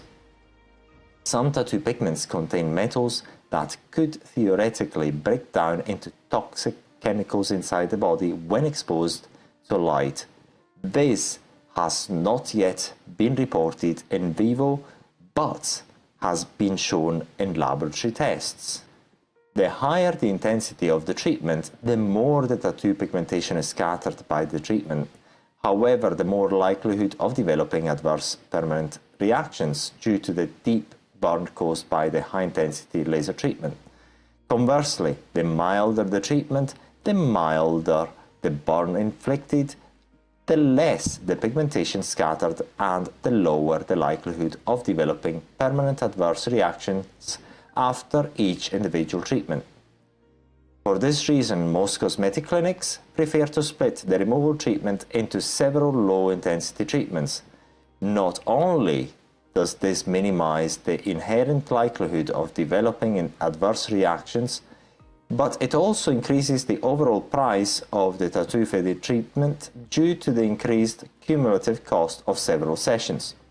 It has to be reminded that although mild treatments minimize the likelihood of adverse reactions, due to the cumulative skin damages caused by the laser burns, also a high number of laser treatments can lead to adverse reactions.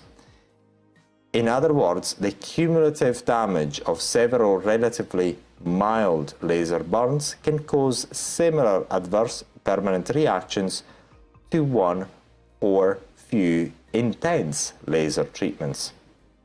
Please note that any permanent adverse reaction can occur regardless of the way the treatment has been performed. Sometimes even one relatively mild laser treatment can trigger one or more adverse reactions. Unfortunately, there is no currently known tattoo fading treatment capable of guaranteeing seamless tattoo removal. Hyperpigmentation examples. In this section, we are going to see some real results of laser tattoo fading procedures.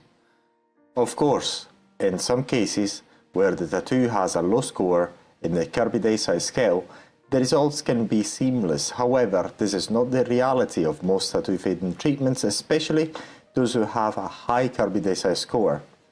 The more challenging the tattoo to remove, i.e. the higher the points on the Kirby day size scale, the more likely the removal of the tattoo pigments will come at a price of some type of adverse reaction. The more challenging the tattoo to remove, the more likely the removal of the tattoo pigments will come at a cost of some type of adverse reaction. We mainly present those results which display hypopigmentation because this is the most common permanent adverse reaction to laser tattoo removal treatments. Not all laser fading procedures will present adverse reaction, and some tattoos can be removed seamlessly. However, this is only the case in high quality tattoos and those tattoos with a low score of the Kirby Decile scale. Illustration 175. Typical hypopigmentation and change in skin texture after intense laser treatment. Hypopigmentation is an adverse reaction only peculiar to laser treatments. So far, it has not been reported after any other type of tattoo fading treatment. Hypopigmentation is usually permanent, however, slowly gets better over time. Normal pink hypopigmented skin is found after the normal healing of most wounds. The type of permanent hypopigmentation caused by laser treatments should not be confused with the normal temporary lack of melanin after a normal wound heal. This is because, unfortunately, laser treatments seem to have the inherent tendency of either permanently destroying the melanocytes or somehow permanently inhibit the natural production of melanin. As seen in the figure on the right, lack of melanin can occur in random patches on the area treated by the laser. The higher the intensity of the treatment, the higher the likelihood of this type of adverse reaction. Illustration 176. Scattered hypopigmentation caused by laser treatment. Typically, this is an inherent risk which can be unavoidable at times. The darker the skin type, the higher the likelihood of developing hypopigmentation after tattoo fading treatments. Hypopigmentation is more difficult to be removed or attenuated than most other types of adverse reactions to laser tattoo fading treatments. This is because the inherent lack of melanin, although can improve slightly over time, is permanent, and there are not currently known methods to restore the natural melanin production after it has been inhibited by laser burns. While hyperpigmentation, scarring, keloids, and certain types of skin texture change can be successfully treated in various ways, hypopigmentation can improve slightly over time on its own accord, but unfortunately there are not known aesthetic treatments to reverse it. The most common solution to hypopigmentation is tattoo cover-up or permanent makeup. Illustration 177. Hypopigmentation and variation in skin tone and texture in general is a very common permanent skin reaction to laser tattoo treatments. In the figure above, we can see how the brightest colors are still present after 5 laser treatments. Permanent camouflage makeup is a good solution for those areas rarely exposed to the sunlight. Because exposure to the sun will naturally darken the healthy, normal skin, while the hypopigmented area will not change in color, therefore exposure to the sunlight and artificial tanning may accentuate the aesthetic problem even after the use of cover-up tattoos or permanent makeup. Therefore, tattooing the hypopigmented areas with another color to blend in with the hypopigmented area is the most common solution to this adverse reaction. Illustration 178, a further example of hypopigmentation. As we can see, some pigmentation traces are still present. Due to the high likelihood of change in skin texture, scarring, and hypopigmentation, many people prefer to only fade the tattoo slightly using a laser. They usually only undergo those treatments that fade the most colors. Electrical thermabrasion tattoo fading.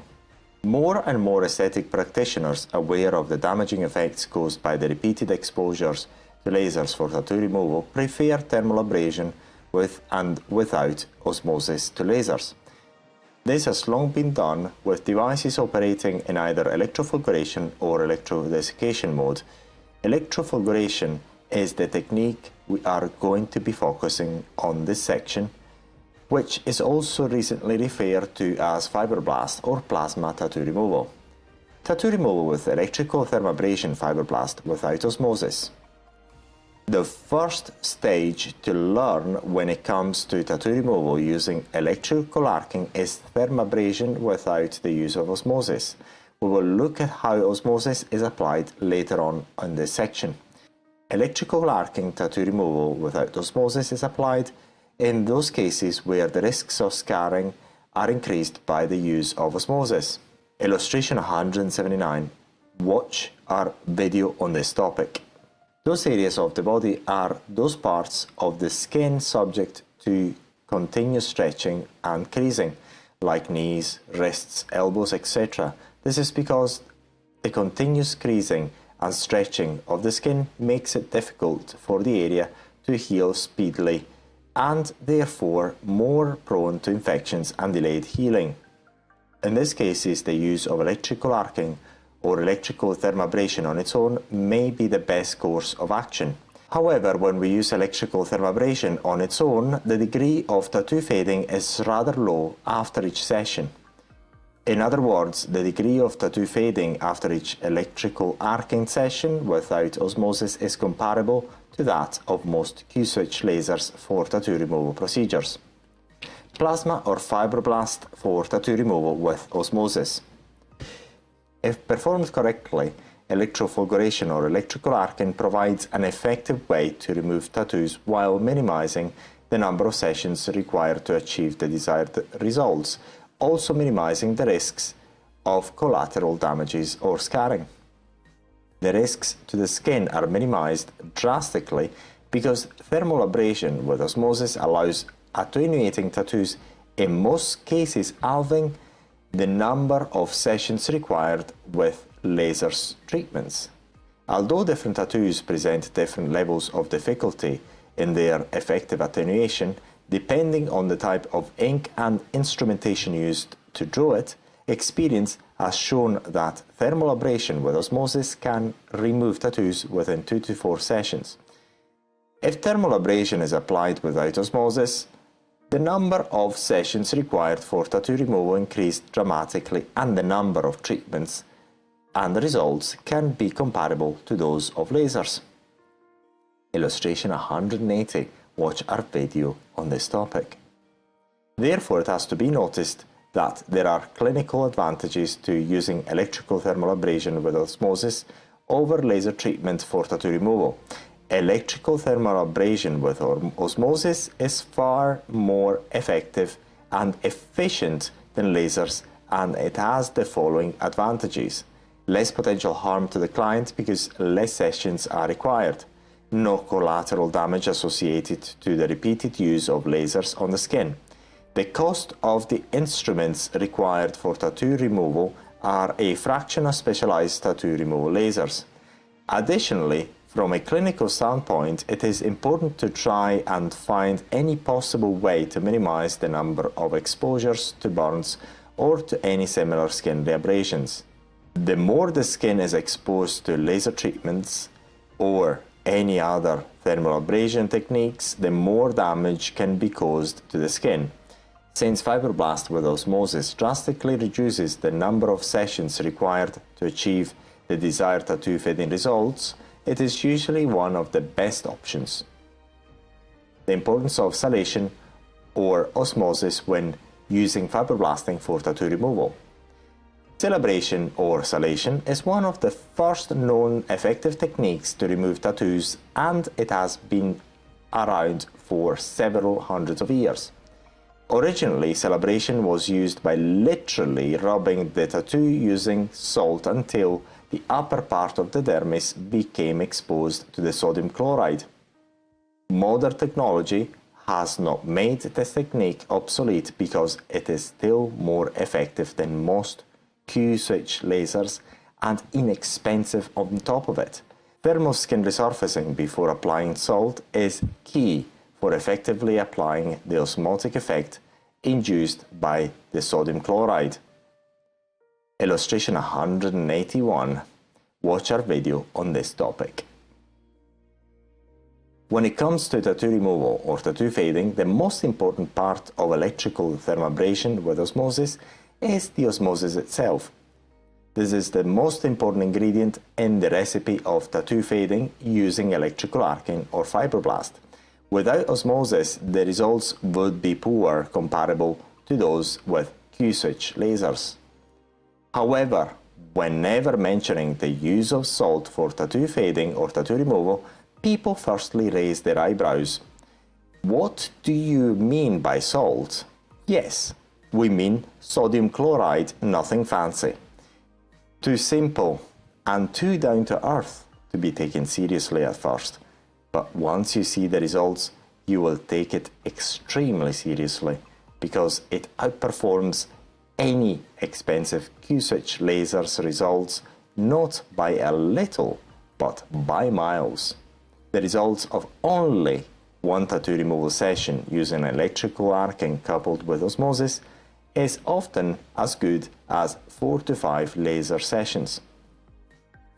The inherent simplicity of osmosis is possibly the reason for this technique, although several times more effective than most expensive Q-switch lasers, not to be as popular as lasers tattoo removal. The first time we saw the results after one session of tattoo removal using electrical arcing with osmosis, we were gobsmacked. The results were several times better than with any other laser. Also, as we will see, the use of salt is not as straightforward as the use of lasers alone, and you have to time it well. Too long of an application, the higher the risks of scarring. Too short the duration, the less the tattoo fading. Like with laser treatment, thermal abrasion causes the color pigments to be broken down and reabsorbed. However, the protocol of thermal abrasion involves also packing the area treated with sodium chloride for a period of half to a full hour after thermal abrasion. The timing of the application of sodium chloride depends on whether fine salt or a salt paste is used. Sodium chloride is applied because it causes osmosis. Osmosis draws the broken tattoo pigments to the surface of the skin, removing them from the deeper part of the dermis. In other words, the osmotic process pulls out as much as broken pigments as possible, so that the more of the unwanted pigments will be trapped in the scab, which will subsequently form during healing. Osmosis, therefore, facilitates and further speeds up the tattoo discoloration process and hence eventual removal whenever possible.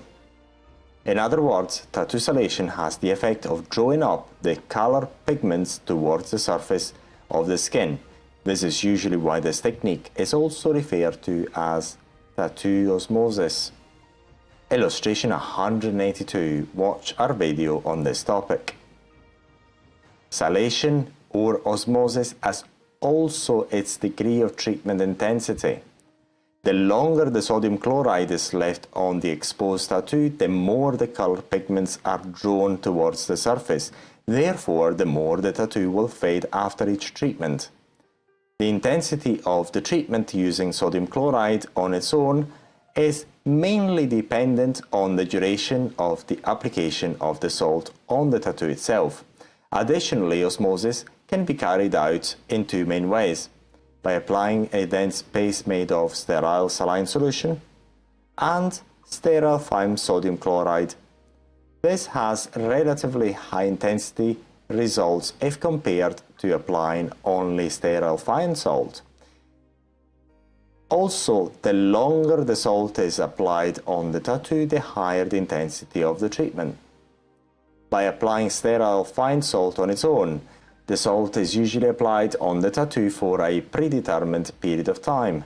The duration of the sodium chloride application has a direct impact on the intensity of the treatment. The longer the salt is applied, the higher the treatment intensity and the more the osmotic effect on the tattoo pigments. Therefore, the more the fading of the tattoo after each session. Keeping the time of application the same, the two different osmosis methods have different osmosis intensity. Generally, the sterile sodium chloride paste has stronger efficacy than fine sterile salt on its own. This is why a sterile paste of sodium chloride is used for permanent makeup removal. In permanent makeup removal, it is not practical to bandage the area treated due to the location of the tattoo. Therefore, the sterile paste is applied so that the osmotic effect is so strong that the application is only a few minutes in order to achieve the desired result. Why using electrical arcing for skin resurfacing before celebration or osmosis? Radiofrequency or electrical arcing devices have the double function of removing the epidermal layer necessary for the osmosis to take place and also heat up and break down the tattoo pigments at the same time. In other words, electrical arcing devices have the double effect of not only performing the required skin abrasion necessary for the osmotic effect to take place, but it also breaks down part of the tattoo pigments. The latter contributes to speeding up the tattoo fading process. Illustration 183. Watch our video on this topic. Not only plasma fibroblast devices, but also other devices can be used for effective resurfacing before applying salation or osmosis, such as microdermabrasion devices, microneedling devices injecting saline salt solution directly into the dermis, and any method currently known to expose the upper dermal layer. The upper dermal layer needs to be exposed for the osmosis to be effective. Osmosis on its own is not sufficient in order to remove or fade the tattoo pigments. If the sodium chloride is not in contact with the dermis, or at least upper dermis, in order to induce an effective osmosis, no tattoo fading will take place. There are several ways to remove the epidermal layer and allow the salt to get in contact with the tattoo pigments.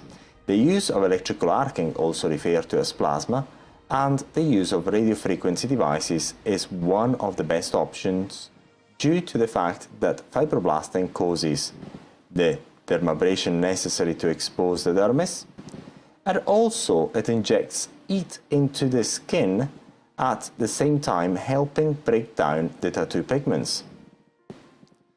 This is because the electrical arcing have the double effect of not only abrading the area like microdermabrasion, etc., but also it has the effect of breaking down the tattoo pigments by using the heat injected by the electrical arc. Because of this thermal effect, the broken pigments will be more easily drawn to the surface by the osmotic effects. Intensity of the treatment when using fibroblasting before osmosis. Usually it is the tattoo removal practitioner the one who decides the degree of ablation and the intensity of the treatment. This is done assessing the client's desires and the aesthetic practitioner's own previous experience. For example, if the client is happy incurring a higher likelihood of developing a scar but going through fewer treatments, then a higher degree of ablation can be carried out. The intensity of the electrical thermabrasion is controlled by the depth of the ablation. This is in turn controlled by three factors: the power level of the arc, the sweeping speed of the arc during the spraying operation, and of course the number of passes on the area. The deeper the ablation, the more the tattoo will fade after each treatment. This is keeping the intensity of the osmosis the same.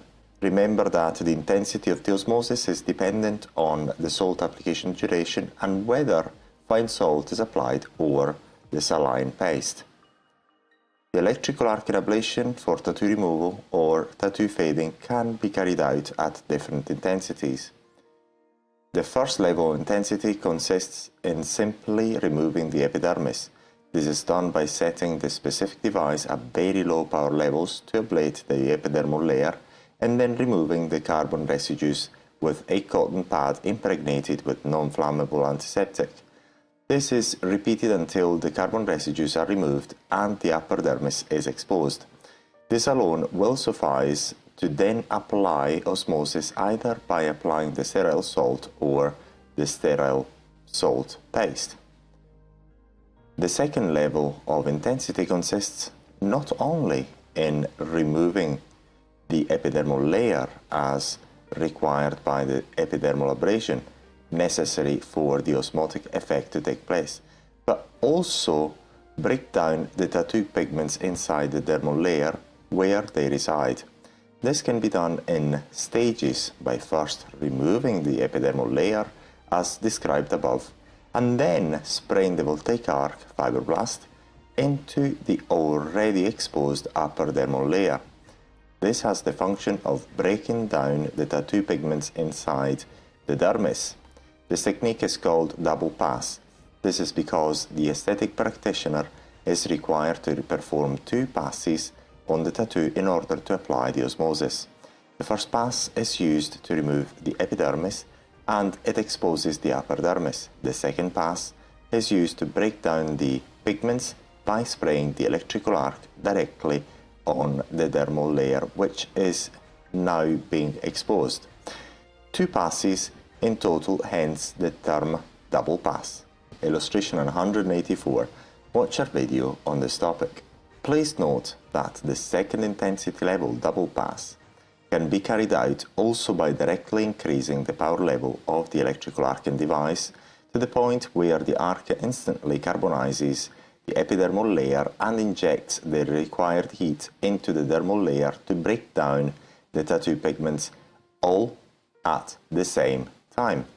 In other words, the pigments rooted deeply inside the dermis can be broken down with a single ablation. This is done by setting the device at a relative high power level, and hence the arc has enough power to reach and break down the pigments located in the lower part of the dermis within a single pass.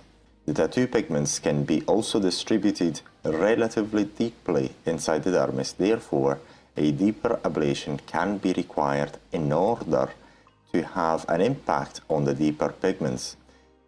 In order to do this, usually a double pass is performed on the upper dermis.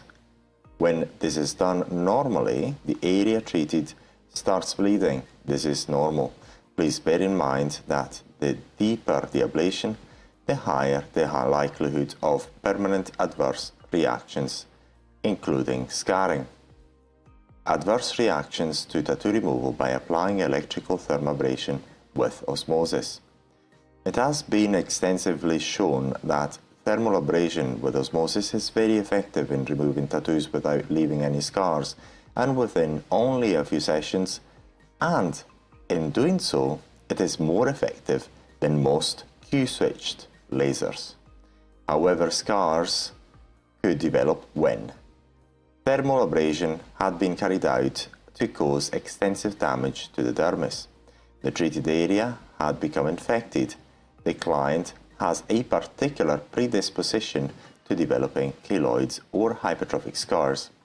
One of the main differences between this type of treatment and laser tattoo removal is that with electrical thermabrasion, the likelihood of contracting an infections are higher. This is because the treatment will leave an open wound which during the healing process is susceptible to localized inflammatory infections. On the other hand, lasers only cause a burn which is not easily susceptible to infections. Illustration 185. You can see the characteristic temporary hypertrophic scar formation which will eventually disappear. This is a very common temporary reaction to fibroblast with osmosis. The main adverse reaction is scarring caused by infections contracted after a tattoo removal procedure during the healing process. Scarring can happen if the treatment has been carried out at too high intensity overall, or the treated area has contracted an inflammatory infection. Although the former eventuality has been rarely reported as being the root cause of scarring, the latter is more likely to be the leading cause or scarring. This is because a prolonged infection can cause sometimes severe damage to the dermis, hence being the real cause of scarring. The likelihood of infections are easily minimized by using the appropriate aftercare and keeping the area clean until the scab have formed fully. Once the scabs have formed, the likelihood of contracting a localized inflammatory infection is very low because the scab poses an effective barrier to bacteria and avoids infections. Illustration 186. In this picture, we can see a small hypertrophic formation of the area treated with electrical arcing and osmosis. In this particular case, the area was on the waistline and an infection had occurred. This small hypertrophic formation disappeared on its own accord. The scab must not be removed forcefully by picking it or otherwise.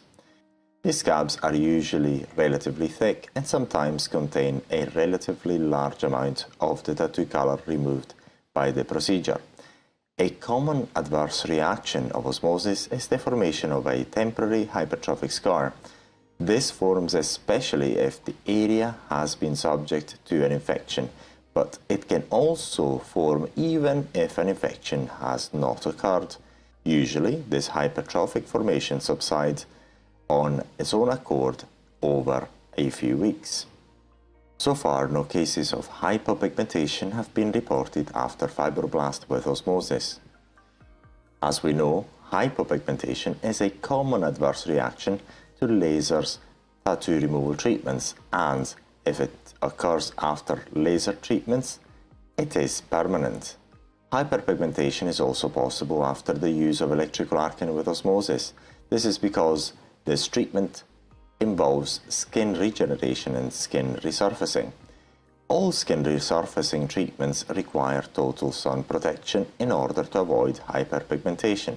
Hence, in order to minimize this likelihood, the client must avoid direct sun exposure while applying sunscreen up to 3 months after the last treatment, like after any other type of plasma aesthetic treatment. About the results. How many treatments are required to remove a tattoo? After electrical thermabrasion with osmosis, the tattoo fades according to the type of tattoo and its location on the body, and mainly also depending on the overall intensity of the treatment. Usually, the higher the overall intensity of the treatment, the more the pigments are drawn from the dermis into the eventual scab. Usually, the scab will visibly contain the colors of the tattoo that has been treated. The higher the intensity of the treatment, the more the pigments inside the scab. It is not unusual to see scabs containing green, yellow, and blue colors after the treatment of multicolor tattoos. The aesthetic practitioner has double control over the intensity of the overall treatment by varying the intensity of the electrical thermabrasion treatment and the osmosis intensity. As we have seen, tattoos are all different. The usual rule of the lower the points on the Kirby-Desai scale, the more quickly the tattoo will be faded or removed still applies. Always remember that it is sometimes impractical to achieve complete removal of the tattoo without leaving a scar. However, all tattoos are often faded more easily than otherwise would with lasers due to the double fading effect of the electrical thermabrasion with osmosis. The average number of treatments required varies between 1 to 3 for an average tattoo. In general, one medium intensity treatment can fade the equivalent amount of 4 Q-switched tattoo removal laser sessions. In other words, on average, one treatment with electrical thermabrasion with osmosis is the equivalent of 4 laser tattoo removal sessions. How much of an area can be treated at one time? Like with laser treatments, also in electrical thermabrasion with osmosis, large tattoos are split into different small areas in order to fade it. There is no limit to the size of area which can be treated using electrical thermoabrasion with osmosis. The wider the area treated, the more likely it is to contract an infection due to the extent of the area treated. The larger the area treated, the more difficult it is to protect the wound against bacterial infections during the healing process. It is up to the aesthetic practitioner to decide what may be appropriate for each individual case. Illustration 187. Watch our video on this topic. Multicolor tattoos. As we know, multicolor tattoos are very challenging to be faded with lasers. Some colors cannot be faded by lasers at all. This is not the case using electrical plasma with osmosis because this type of treatment is color blind and it is capable to fade all tattoo colors indiscriminately. Since this type of treatment is color blind, it is one of the preferred methods to fade multicolor tattoos. It is not unusual to see scabs literally green or yellow depending on the colors of the original tattoo. Tattoo removal aftercare. Aftercare after tattoo removal with electrical arcing and osmosis is very important but very simple at the same time. 1. Keep the area clean. 2. Do not use any creams on the area. 3. Do not use any bandaging on the area treated or any plaster. This is because bandaging or plasters can cause a warm, moist environment where bacteria proliferate and hence cause infections and delayed healing. 4. Disinfect periodically up until the area has developed a scab. Illustration 188. Watch our video on this topic. Remember that scabs should not be picked and must peel off on their own accord. Healing time. The healing time depends on the overall intensity of the treatment.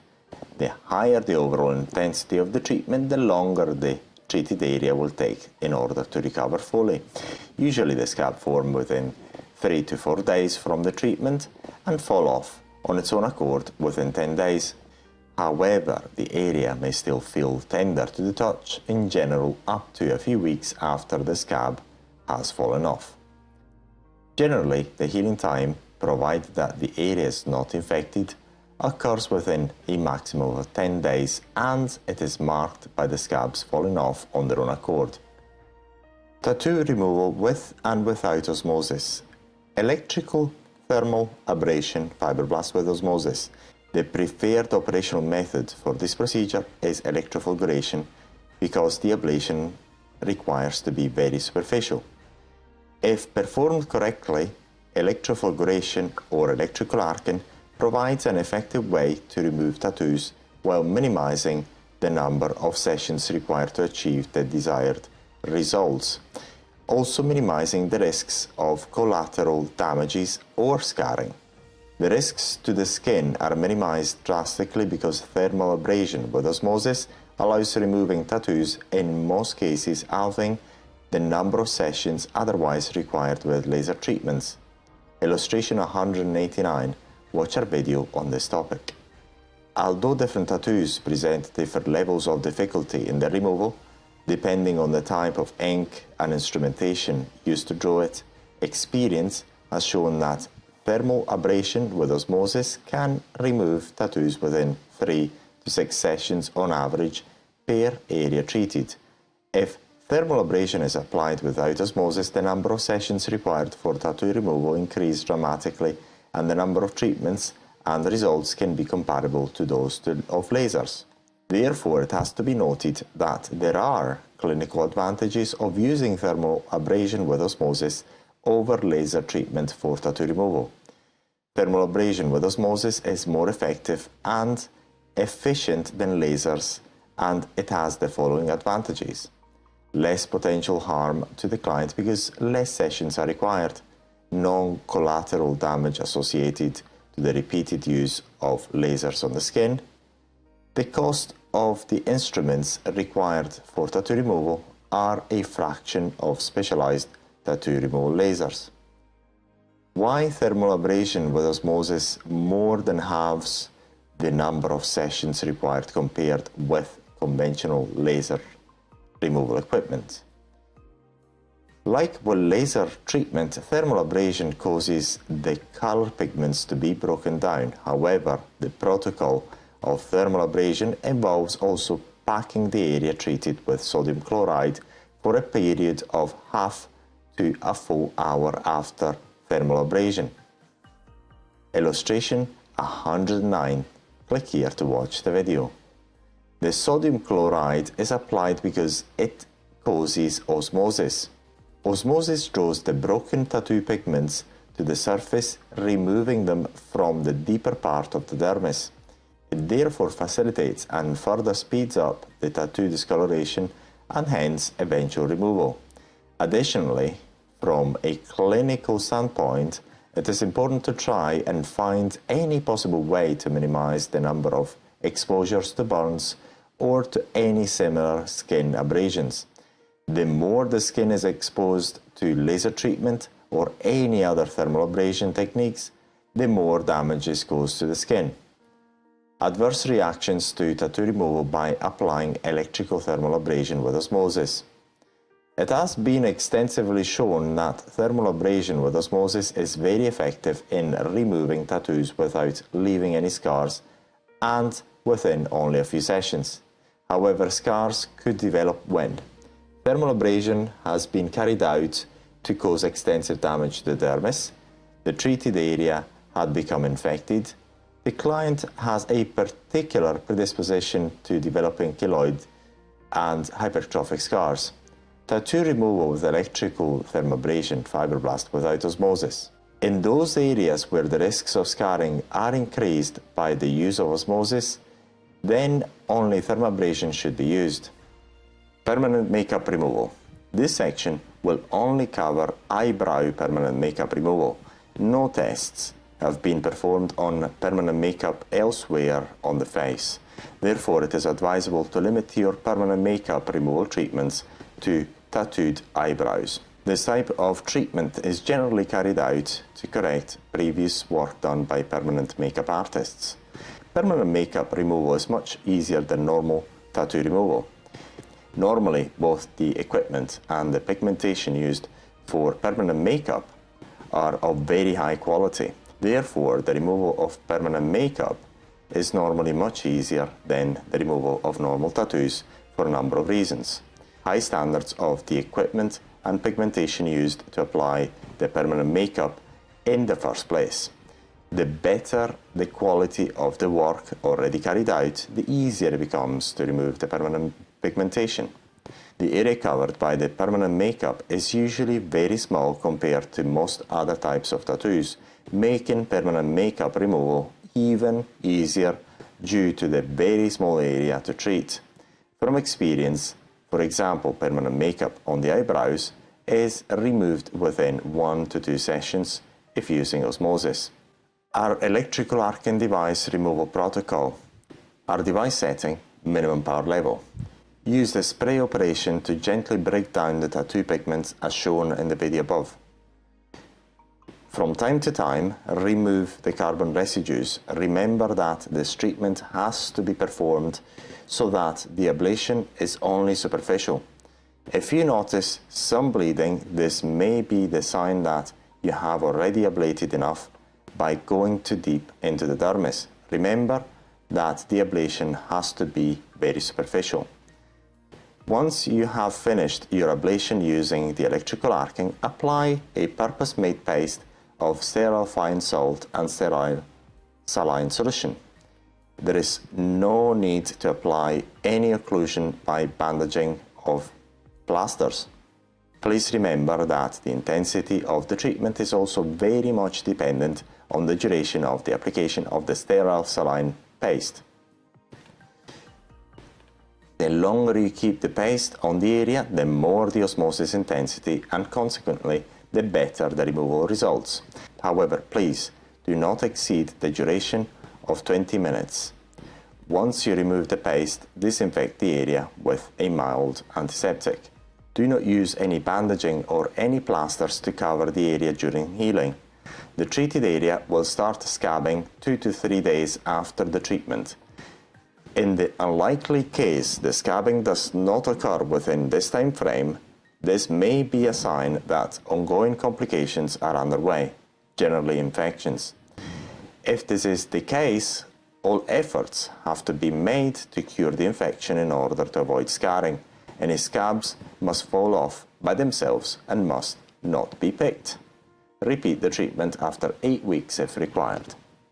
Pre-treatment. Here we're going to show you the prerequisites which must be met before undergoing the aesthetic treatments using electrical arcing or electrical lasers.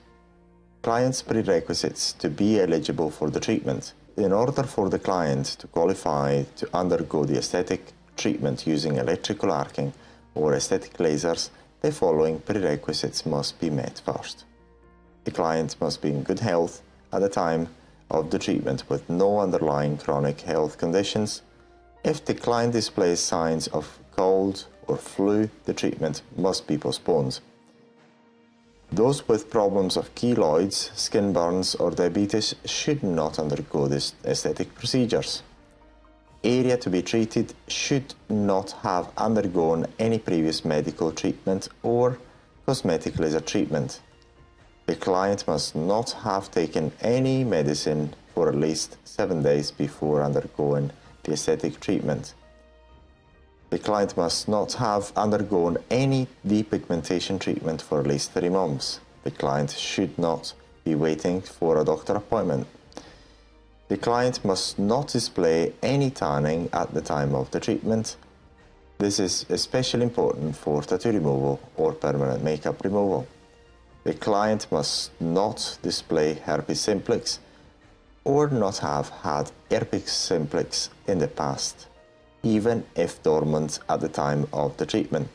In case of clients with herpes simplex, a full antiviral course should be completed before starting the aesthetic treatment. If the client wears a pacemaker, avoid treatment with electrical arcing, consult the pacemaker manufacturer and contact the specific electrical arcing device manufacturer for advice. Before applying the numbing product. Before applying the numbing product, if any, remove all makeup from the face thoroughly by using normal makeup removal procedures. Once we have removed all makeup, apply an appropriate non-flammable antiseptic on a clean cotton pad and gently rub the area you are going to treat with the electrical arcing device. At that point, you can apply the appropriate numbing product. Patch testing. Patch testing should always be performed before starting most aesthetic treatments using AC voltaic arcing. This is because the patch testing can demonstrate that if the aftercare is performed correctly, the skin will recover well and there are no adverse reactions to the particular aesthetic treatment. However, in case of any benign moles or skin lesions removal, including some plasma, seborrheic keratosis, syringoma, etc., patch testing is not strictly required. This is due to the fact that the inherent nature of the treatment does not allow it. Additionally, no aesthetic treatment aiming at removing any benign moles or skin lesions can guarantee scar-free results. The key to patch testing is to carry out in a small part of the skin the particular aesthetic procedure in the same way and using the same treatment intensity you would when you then perform the treatment during the full aesthetic procedure. For example, if you intend to perform tattoo removal without using osmosis, using an electrical arcing device using a certain equipment configuration, then you only need to carry out the same procedure on a smaller part of the tattoo. In the video below, you can see a typical example of a patch test before carrying out a full tattoo removal procedure using electrical arcing with osmosis. The time required for the complete patch testing, including applying sterile sodium chloride, is less than 5 minutes. Illustration 192. Click here to watch the video. Although the seasoned beauty practitioner can be tempted to carry out full procedures without the use of any patch testing based on one's extensive experience, from time to time, any particular client can either overlook the aftercare or accidentally contract an infection, or some adverse reactions could develop. At that point, the experience of the patch test previously carried out provides the peace of mind of knowing that no adverse reactions can be attributable to the treatment per se, provided that the treatment is carried out in a similar way as it was carried out during the patch test. Use of numbing products before the treatment. It is advisable to numb the area before carrying out any aesthetic treatment using electrical arcing devices for aesthetic reasons. This is not always strictly required, however, it is advisable for the client's comfort. Also, because the client is at ease while the area to be treated is numb, the treatment can be carried out speedily and with ease. Not all kinds of numbing solutions are appropriate for all the types of aesthetic treatments possible with electrical arcing. For example, injectable local anesthetics are purposely avoided in skin tightening as they can interfere with the final results and may lead to adverse reactions. However, electrical arcing has been used for several years for the removal of all sorts of benign skin lesions, leading to good results and no direct known cause for concern if using injectable local anesthetics. Note that in many countries, only medical practitioners are usually authorized to use injectable local anesthetics. Illustration 193. The 3 steps to applying correctly most numbing products available on the market without a prescription.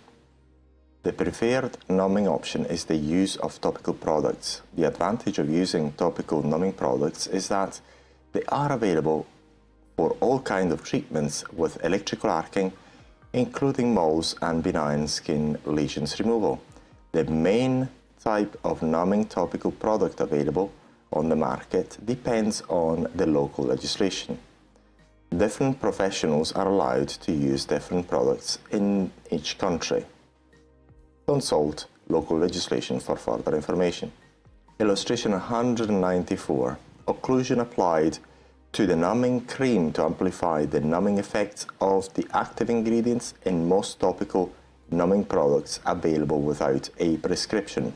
A very common topical numbing product available on the market in most parts of Europe, including the UK, is EMLA.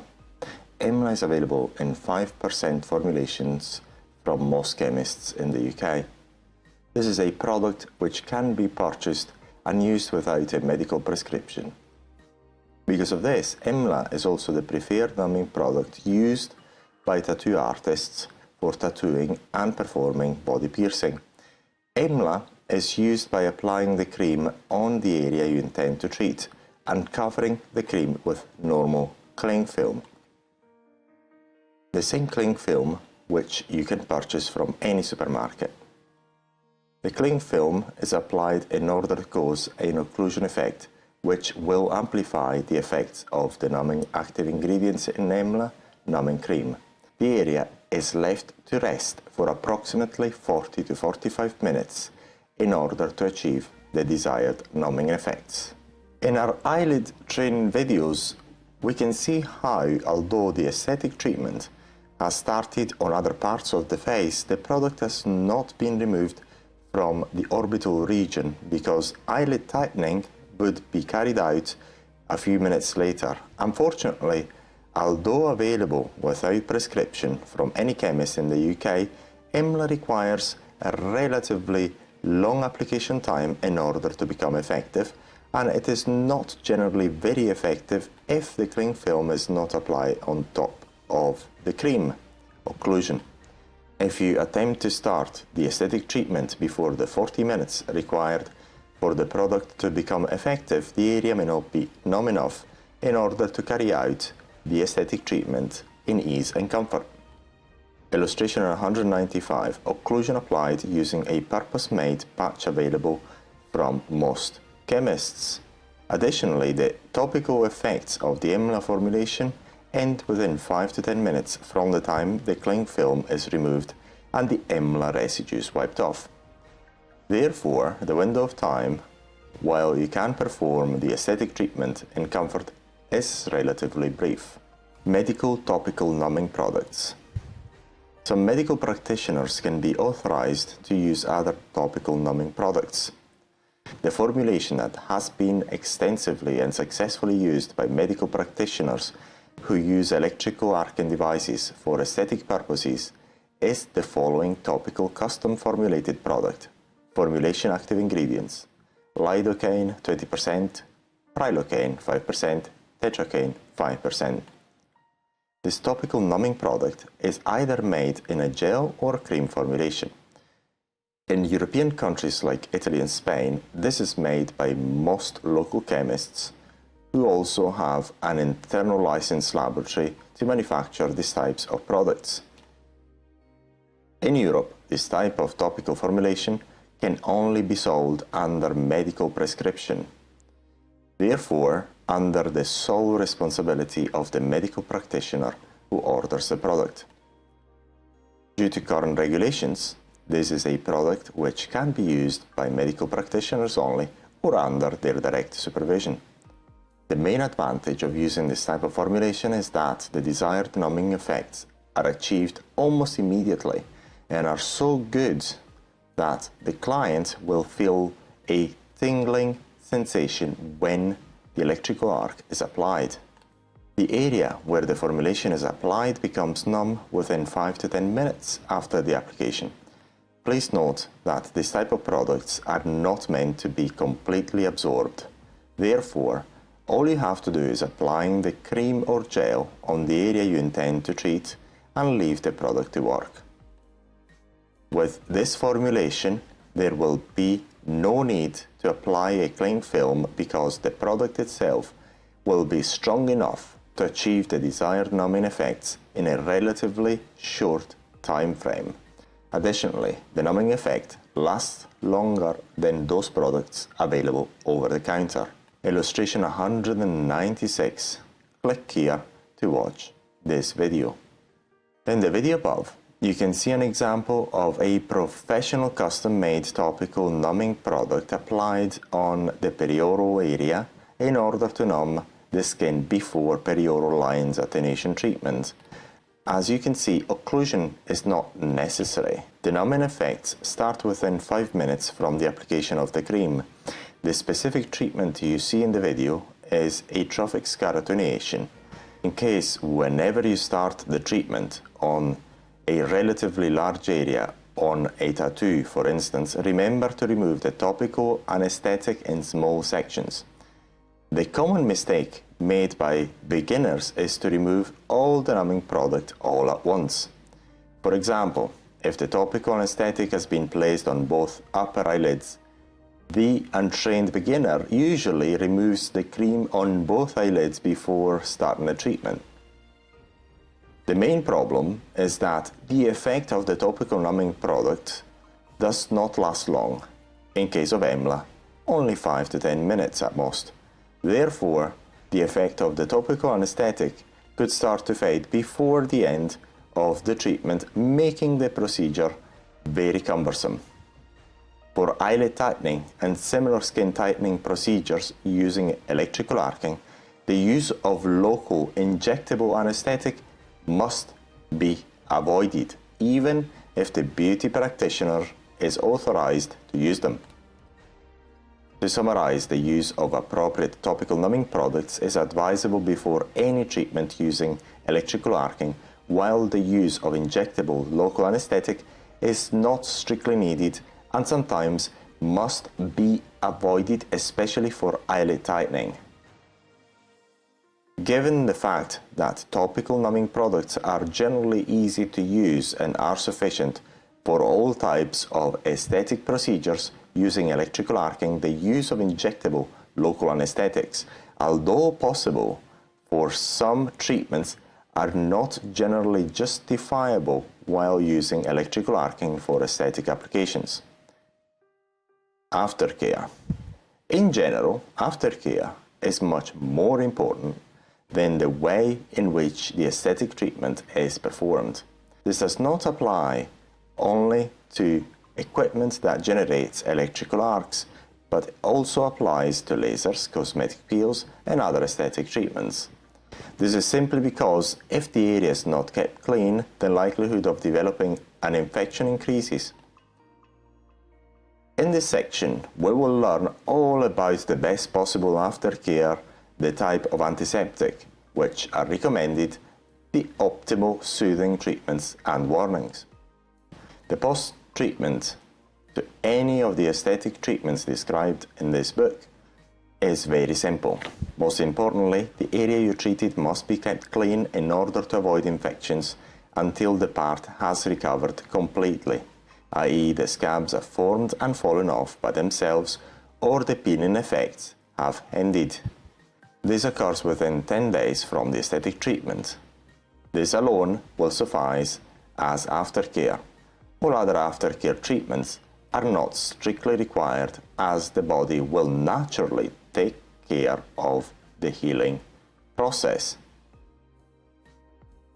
Illustration 197. Click here to watch the training video. It is also important to avoid exposing the treated area directly to the sun for at least 2 to 3 months after the aesthetic procedure. Broad spectrum sunscreen must be applied every day on the area treated. Although the likelihood of hyperpigmentation is low, it cannot be completely eliminated, and it is exacerbated by excessive sun exposure too early, even while using total sunscreen. Sunscreen can be applied as soon as any scabs which have formed have fallen off on its own accord. Aftercare main points. In general, after aesthetic treatments using lasers, electrical arcing, or professional cosmetic peels, keep the area clean and avoid infections until the scabs are formed. If they form, do not pick the scabs and let them fall off by themselves. If the old skin layer is peeling off, do not force it off on purpose. Do not apply any makeup, even mineral, until the scabbing or peeling effect has ended and or any scabs which might have formed have fallen off by themselves. Do not apply any plasters on the treated areas, as doing so can also delay the natural healing progression and increase the likelihood of undesired effects. Avoid sun exposure and wear broad spectrum sunblock on the treated area. This has to be done after any scabs which might have formed have fallen off by themselves. Please note that despite the fact that the appropriate sunblock has been worn, direct exposure to intense light sources must be avoided in any cases for 3 months after the last treatment. Illustration 198. Click here to watch the training video. Antiseptic benzalkonium chloride solutions. The use of any flammable and alcohol-based antiseptics are strictly forbidden during the use of electrical arcing for aesthetic purposes. This is because flammable antiseptics can ignite during the treatment, therefore causing various hazards. Also, the type of antiseptic used for aftercare has to be fit for purpose. Some antiseptics are too aggressive, hence not suitable as aftercare products after the use of electrical arcing for aesthetic purposes. Why it is important to use antiseptic regularly after these treatments? Although the aesthetic treatment has been carried out correctly and the area is virtually free from any real likelihood of infections at the time of the treatment, the area will be subject to atmospheric agents and in contact with non-sterile garments while recovering. While the client will have to make sure that all necessary infections hazards are avoided, some degree of contact with non-sterile objects or garments can sometimes be unavoidable. Therefore, the treated area should be cleaned periodically with an appropriate antiseptic until the scabs have formed. Benzalkonium chloride solutions have been shown to be not only effective but leading to the best results if used appropriately. The recommended active ingredient in the antiseptic to be used for these types of treatments is benzalkonium chloride. Antiseptic solutions containing benzalkonium chloride are widely available on the market. The concentrations are usually between 0.17% and 0.2%. In the UK, these types of antiseptics can be found at any chemist. The most common brand is Dettol Antiseptic Wash, 0.198%. These products or equivalent custom solutions should be used to clean the treated area in the morning, early afternoon, and evening before going to sleep. No other types of antiseptics should be used. If alcohol-based or other antiseptics are used, then there could be some increased likelihood of undesired reactions. Wash the treated area twice a day, in the morning and before bedtime, using benzalkonium chloride solutions. Increase the number of washes if necessary. Remember to dry very gently without rubbing the area, using very clean towel, preferably sterile dressing. Do not apply occlusion using plasters of any type. Optimal soothing treatment. Apply the appropriate soothing product immediately after you have finished the treatment. Please note that soothing products are most appropriate for upper eyelid tightening. This will minimize the perceived downtime by minimizing the swelling. For all other aesthetic applications of voltaic arcing, the use of soothing products is not strictly necessary. After all, significant swelling only appears after eyelid tightening and not after other aesthetic treatments possible with electrical arcing. For this reason, the use of soothing products should be avoided in all other aesthetic treatments and be only used after upper eyelid tightening. If infections are contracted soon after the treatment, they could increase the likelihood of scarring. Picking the scabs can cause scars and/or hypopigmentation. The more the client is exposed to sunlight, including other artificial lights, even while wearing broad-spectrum sunblock, the higher the risks of hyperpigmentation. Wearing camouflage makeup and other type of makeup before the scabs have formed and fallen off can result in delayed recovery, hypopigmentation, and red dots where the voltaic spots were applied, and increase the risks of infections and hence scarring. During the recovery period, while the scabbing is still to form, there is a general temptation of using cover-up makeup of any makeup to resume the normal day-to-day activities immediately. This should be avoided. One of the main problems of makeup is the fact that makeup products are not meant to be sterile. Therefore, the use of non-sterile products in the area that is still recovering from the aesthetic procedure will increase the likelihood of infections, which may eventually result in scarring. Do not apply any plasters to cover the treated area. Do not use antibiotic products as means of preventing infections. The use of antibiotic products as means of prevention is not recommended by the wider scientific community because it can increase the future bacterial resistance. Do not use any medicinal products during the aftercare unless prescribed by a medical practitioner. The use of any type of aftercare bought at the chemist may not always be fit for purpose and hence increase the likelihood of undesired reactions. Therefore, if in doubt, do not use any drugs, cosmetic, healing balms, etc. that you can buy off the shelf. Make sure the product is fit for purpose first. Hot and cold plasma. Overview of difference between hot and cold plasma. The definition of hot plasma or cold plasma is dependent on the temperature at the carbonization point.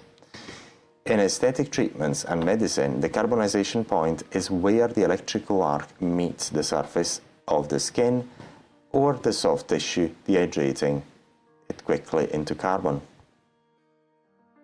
In aesthetic treatments and medicine, the carbonization point is where the electrical arc meets the surface of the skin or the soft tissue, dehydrating it quickly into carbon.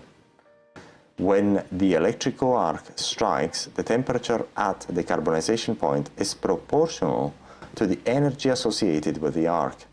In turn, the energy associated with the electrical arc is dependent on the dielectric strength of the medium used, normally ambient air. Generally, the higher the dielectric strength, the higher the energy required to create the electrical arc. In case of most plasma devices, for aesthetic applications, the medium used is ambient air. As we know, the air normally behaves as an insulator due to its inherent high dielectric strength. Air is generally behaving as an insulator, and it takes a relatively high amount of energy to generate an electrical arc in air. Illustration 199.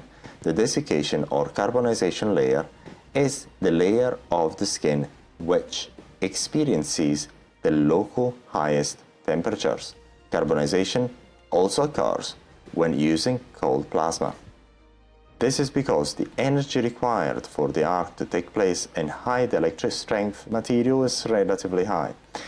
This is why the energy associated to the electrical arc in air is generally high power. Conversely, the lower the dielectric strength, the lower the energy associated to the arc. Therefore, the energy required to strike the electrical arc is relatively low, and hence low energy allows lower temperatures at the carbonization point. For this reason, one of the most common ways to produce low energy arcs and consequently cold plasma is the use of carrier gases with a relatively low dielectric strength.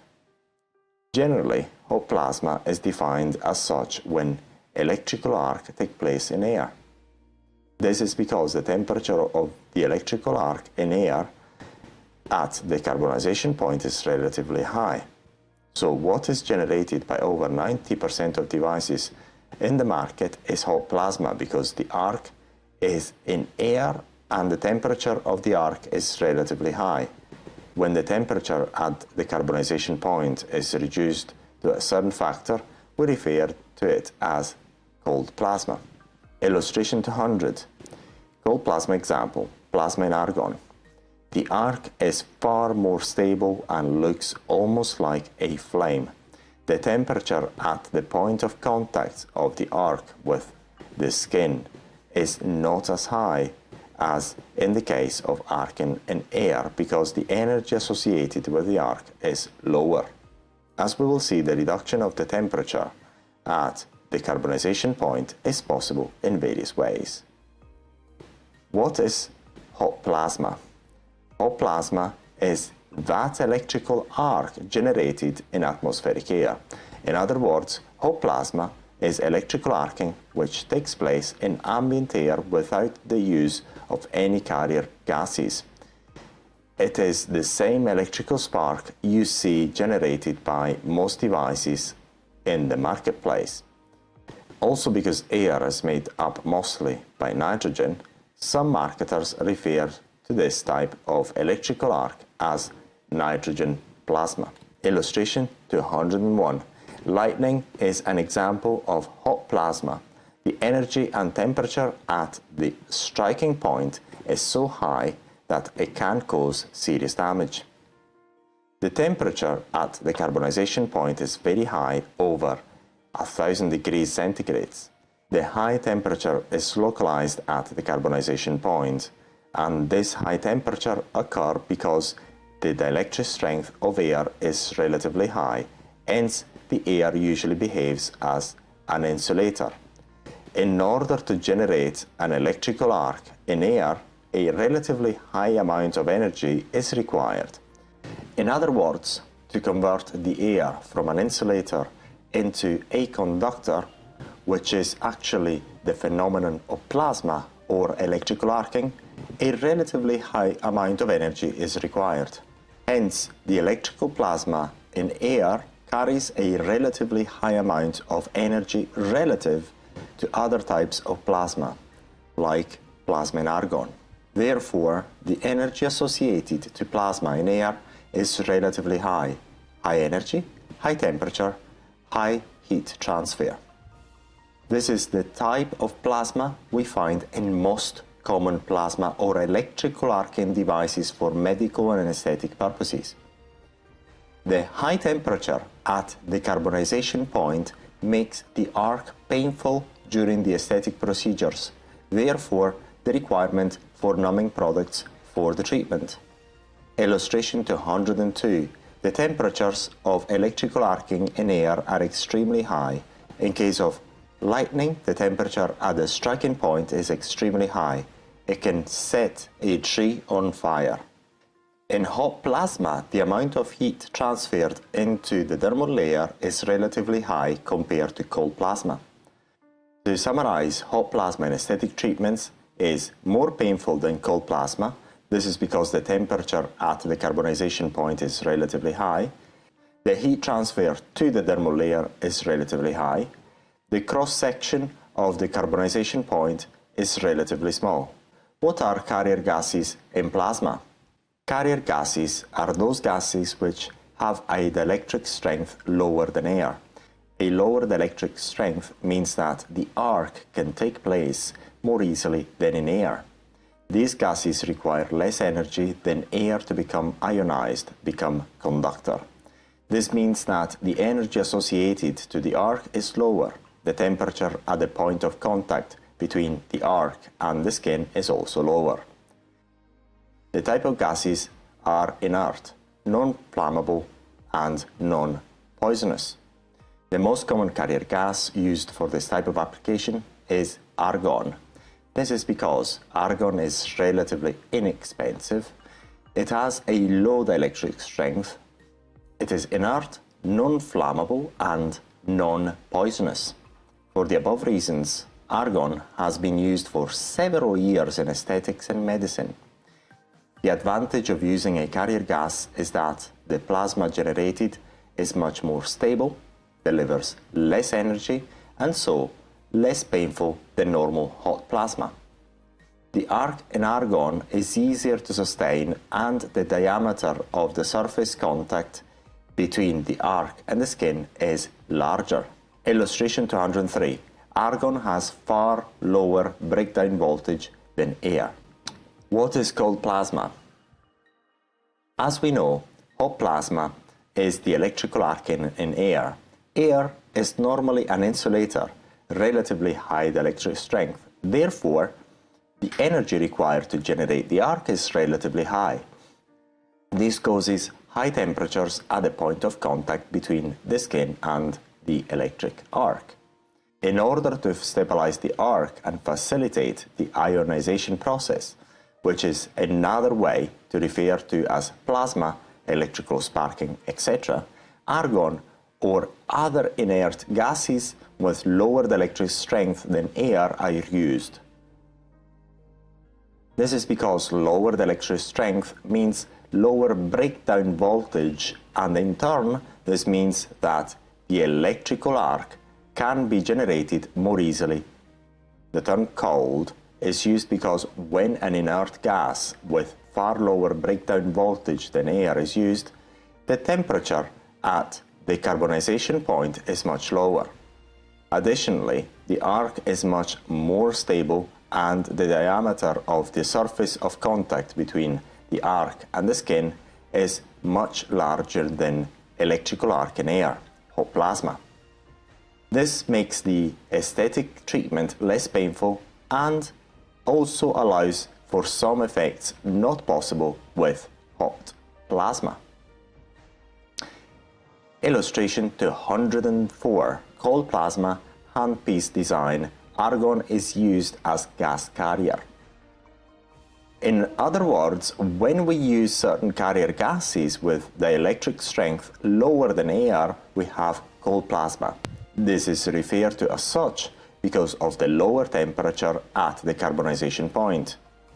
This is because the energy associated with the electrical arc in argon is much lower than of plasma in air. The temperature is lower because the carrier gases or external gases used have a lower breakdown voltage than air. Because of this, the energy required in order to generate the arc is much lower in this type of electric arc. In turn, since the energy is much lower, also the temperature is lower than plasma in air. Hence, plasma in argon is usually referred to as cold plasma. The lower temperature and lower energy associated to the arc cause less heat transfer into the skin and therefore less pain associated to this type of electrical arc. Also, the higher stability of the arc makes this type of electrical arc one of the preferred ways to carry out skin resurfacing using plasma. The main application of cold plasma in aesthetics is skin resurfacing. This is because the arc stabilization allows the user to control the arcing more easily, making this type of aesthetic treatment less painful than hot plasma, normal arcing in air. The diameter of the carbonization point is larger than that of plasma in air. Electrical arcing and the European new MDD in 2020. Introduction. Historically, there has been a clear distinction between aesthetic and medical applications in Europe. Aesthetic applications are those which the person does not require to have done due to medical conditions. Aesthetic applications and treatments are aimed at improving the looks of the person. There is still a clear distinction between aesthetic and medical applications, and the new Medical Devices Directive, MDD, which takes place in May 2020, only covers certain types of devices. If they are not part of the new category described by the new legislation, they will not be regulated as part of the new MDD starting from May 2020. As we will see, the new legislation will not apply to plasma devices, and even from May 2020, after the new legislation has become effective, any electrical arcing devices which has not medical applications will still be the remit of the general safety rules of general devices. Generally, self-certification for any type of devices which are not included in the new MDD, covering only lasers, IPLs, lasers, and all other devices which emit high-intensity electromagnetic radiations which have some effect on the human body. In particular, here we will clarify the operational difference between lasers, or more generally, devices emitting high-intensity electromagnetic radiations for skin therapy, and plasma devices. We are going to explain how the physics governing the way these devices affect the skin are fundamentally different. This is because the underlying physics of voltaic plasma, arcing, electrical sparking, etc. is not very well understood by most people in the aesthetic sector and fundamentally different from electromagnetic emitting devices. This is why electrical arcing devices are often confused for light emitting devices like lasers. Clarify the purpose of the new European legislation on high-intensity electromagnetic radiations devices, which is coming into force in May 2020. We will clarify what types of devices the new legislation is intended to cover and the devices that are not intended to cover. Demonstrate how plasma devices for aesthetic purposes will still be regulated by the General Product Safety legislation even after May 2020, because they do not fall into the remit of the new MDD Medical Devices Directive. Plasma or arcing devices for aesthetic purposes and the new European legislation on medical devices. The Annex 16 of the new legislation on medical devices, which will come to force in May 2020, states: list of groups of products without an intended medical purpose referred to in Article 1.2. High-intensity electromagnetic radiation like infrared, visible light, and ultraviolet emitting equipment intended for the use on the human body including coherent and non-coherent sources, monochromatic and broad spectrum, such as lasers and intense pulse light equipment for skin resurfacing, tattoo or hair removal or other skin treatment. Above, we only quoted the part of the new legislation which would appear to be applicable to this type of aesthetic devices. We ignore all other points in Annex 16 as they are clearly not applicable. To read the full publication, please click here. In order to understand the new legislation properly, we have to first understand the basic physics of electromagnetic radiations so that we can interpret this legislation correctly. Principle of exclusion in legislation.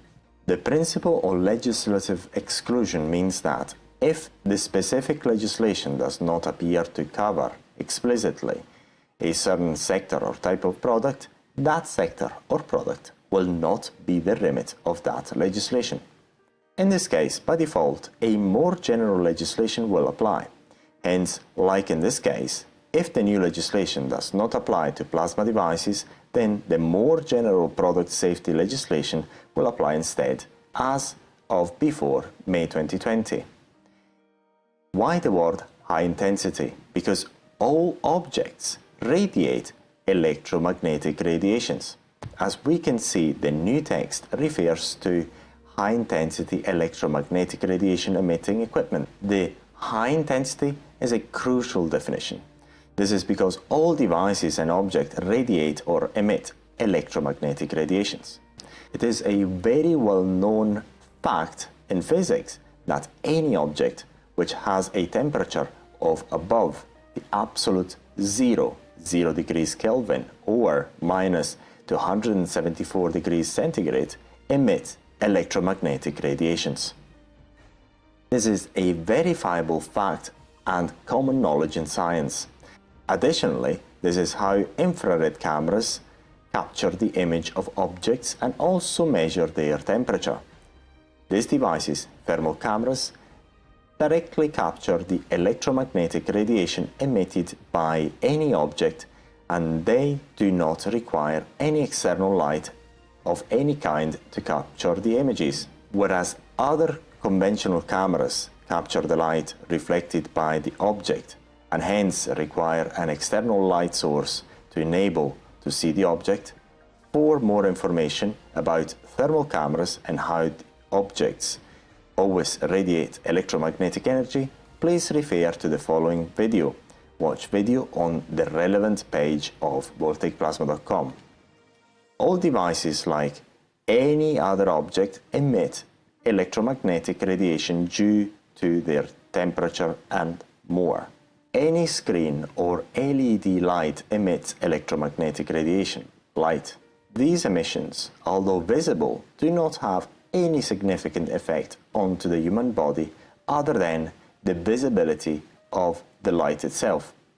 As seen above, all objects radiate electromagnetic energy, and therefore also all devices emit electromagnetic radiations irrespective of the way they are designed or manufactured.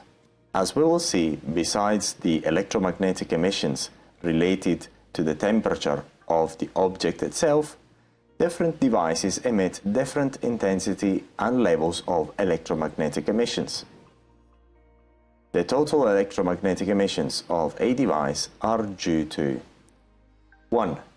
Object's own temperature. All devices heat up due to their normal operation and reach a certain temperature.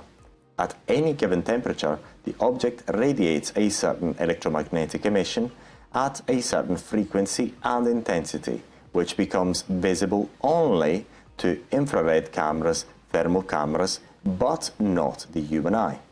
Of course, this type of electromagnetic radiation is of low intensity and has no effect on the human body. 2. The device's user interface, like the screen, touchscreen, displays, LED lights in the control, and its own mode of operation, produce additional electromagnetic emissions. This type of electromagnetic radiations is of very low intensity, sometimes visible to the human eye, but has no detrimental effects on the human body or eyes. 3. Purposeful high-intensity electromagnetic radiations. Only these types of radiations can cause any significant heat transfer into the human body and the skin. These high-intensity electromagnetic emissions can be harmful to the human eye, hence appropriate eyewear protection must be used for health and safety. This is the case for IPLs, lasers, and high-intensity LED lights. These are devices designed in a way to emit high-intensity electromagnetic emissions which have a clear effect, which are of so high intensity that produce significant heat transfer into the body. In all these cases, exposure to these high-intensity emissions are clearly felt by the human body. Generally, almost all devices for skin therapy are part of case 1 and 2 described above. Most devices have either a user interface emitting light, electromagnetic radiation, and all of them operate at a temperature above 0 degrees Kelvin. Because of the low intensity of the electromagnetic emissions of these devices, although all emit electromagnetic radiations, they will not be remit of the new category even if they are intended to treat the body. Only the last type of radiations emitted by devices intended to treat the body will be remit of the new category and hence regulated by the MDD, Medical Devices Directive. Why does the legislation refer to as high-intensity electromagnetic radiation, HIER, and not only electromagnetic radiation? Up until May 2020, devices which have no clear medical remit are not covered by the MDD, Medical Devices Directive. Only certain devices clearly defined by the new legislation will be covered by the MDD, Medical Devices Directive after May 2020. As we have seen, all devices and objects emit electromagnetic radiations. Without the term high intensity, all devices would have fallen into the new category by default. In other words, because all devices do emit electromagnetic radiation, the term high-intensity electromagnetic radiation is to be interpreted as the type of radiation which has some intended or tangible effect onto the skin. It is clear that the new legislation do not include all electromagnetic emitting devices, otherwise all devices would have been included in the new category. If the legislator wanted to include all devices for skin therapy, then the new text of law would have not chosen the word high intensity and more specifically would have included all devices for skin treatment. The legislator intended to purposefully single out only those devices that emit such high intensity electromagnetic radiations, the emissions of which do cause a significant heat transfer into the skin, which is then resulting in skin resurfacing, tattoo removal, and other aesthetic treatments. In other words, the main reason for the legislator to place the wording high intensity before the term electromagnetic radiation is to include only certain types of devices within the new MDD, Medical Devices Directive remit. These are those devices which emit high enough electromagnetic emissions which will cause enough heat transfer into the skin in order to achieve the aesthetic treatments desired. This does not mean that all devices which transfer heat into the body or skin by other means are included within the new category. If a device transfers heat into the skin in a different way other than using light to do so, it will not be included in the new category and old, more general legislation will still apply as after May 2020. Only those devices which use light or high-intensity electromagnetic radiations to cause the heat transfer into the skin for the purposes outlined in the new legislation will be regulated by the new MDD. But all other equipment, although they all emit light or electromagnetic emissions, will be unaffected by the new legislation.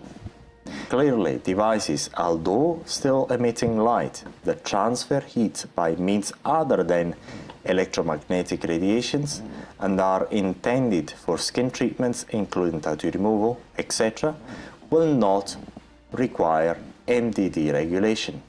What are high-intensity electromagnetic radiation devices as defined by the new legislation? So we have seen that all devices emit electromagnetic radiation. Therefore, what type of devices does the new legislation refer to? High-intensity electromagnetic emitting equipment are all devices which are designed in order to emit such a high-intensity radiation which in and of itself has a noticeable effect into the human skin. The new legislation does not set any physical parameters as the intensity of the electromagnetic radiation, since the new legislation mentions the wording high intensity only, and it does neither provide any specific quantitative limits nor threshold in intensity or frequency of the electromagnetic radiation itself. How can we practically recognize such devices? The two examples, lasers and IPLs, mentioned by the legislation itself come to help. 1. Lasers. As we know, it is actually the very coherent light produced by the lasers that causes the effect onto the skin. 2.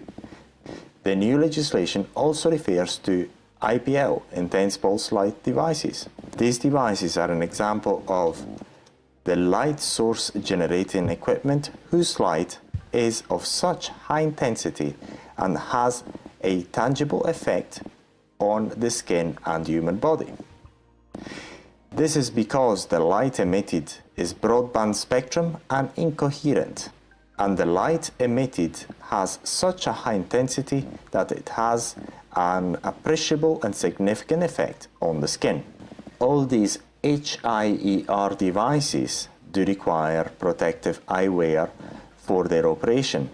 This is because even indirect exposure of the eyes to this high-intensity electromagnetic radiation, HIER, can cause damage to the eyesight, which could be also permanent in some cases, and this is an health and safety requirement. So, HIER, high-intensity electromagnetic radiation devices, are those which the intensity of the electromagnetic radiation is so high that the radiation itself has a significant effect on the skin, and protective eyewear is required to be used during their normal operation. Illustration 205. Protective eyewear to be worn during the normal use of HIER devices. This is because direct and sometimes indirect exposure to HIER can be harmful to the eyes. Plasma or electrical arcing devices for aesthetic purposes are not equipment emitting HIER, high-intensity electromagnetic radiation. The new legislation is intended to cover only those devices emitting high-intensity electromagnetic radiations which have some effect onto the skin. The intensity of the light emitted by arcing or plasma devices is very low. These broadband low-intensity electromagnetic emissions of the electrical arc, although visible to the eye, like the light emitted by most users' interfaces, cannot be felt by the human body. This light has no effect whatsoever on the skin or the human body. Generally, the emission intensity is so low that plasma is generally adopted in several different industries without the use of any protective eyewear, like in case of lasers. The most powerful electrical arcs known are lightning. Even the light emitted by lightning has no effect on the human body, and it can be observed by the naked eye without any hazards to the vision. Also, the light associated to such powerful arcs does not affect the human body, like heat transfer, etc. It has to be borne in mind that it is not the light emitted by the lightning that makes it dangerous, but the power associated to its electric discharge. Obviously, the power associated to most voltaic arcing devices is thousands of times lower than those of lightning. The physics behind the heat transmission using plasma are very different than those of HIER. The way heat is transmitted during arcing is the same as that of radio frequency devices, electrolysis, etc. Illustration 206. Electrical arcing or electrical spark. The arcing process producing a very low light source which has no effect on the human body. The light emitted can be observed by the naked eye without risk to the vision. This is due to the very low intensity of the electromagnetic emission of the electrical spark. Plasma or other electrical arcing devices for aesthetic purposes emit low-intensity electromagnetic radiations, which are of lower intensity than most user interface screens. The new legislation is intended to cover only those devices emitting high-intensity electromagnetic radiations, which has some effect onto the skin. The intensity of the light emitted by arcing or plasma devices is very low. These broadband low-intensity electromagnetic emissions of the electrical arc, although visible to the eye, cannot be felt by the human body. This light has no effect whatsoever on the skin or the human body. Generally, the emissions intensity is so low that plasma is generally adopted in several different industries without the use of any protective eyewear, like in case of lasers. The most powerful electrical arcs known are lightning. Even the light emitted by lightning has no effect on the human body, and it can be observed by the naked eye without any hazard to the vision. Also, the light associated to such powerful arcs does not affect the human body, like heat transfer, etc. It has to be borne in mind that it is not the light emitted by the lightning that makes it dangerous, but the power associated to its electric discharge. Obviously, the power associated to most voltaic arcing devices is thousands of times lower than those of lightning. The physics behind heat transmission using plasma are very different than those of HIER.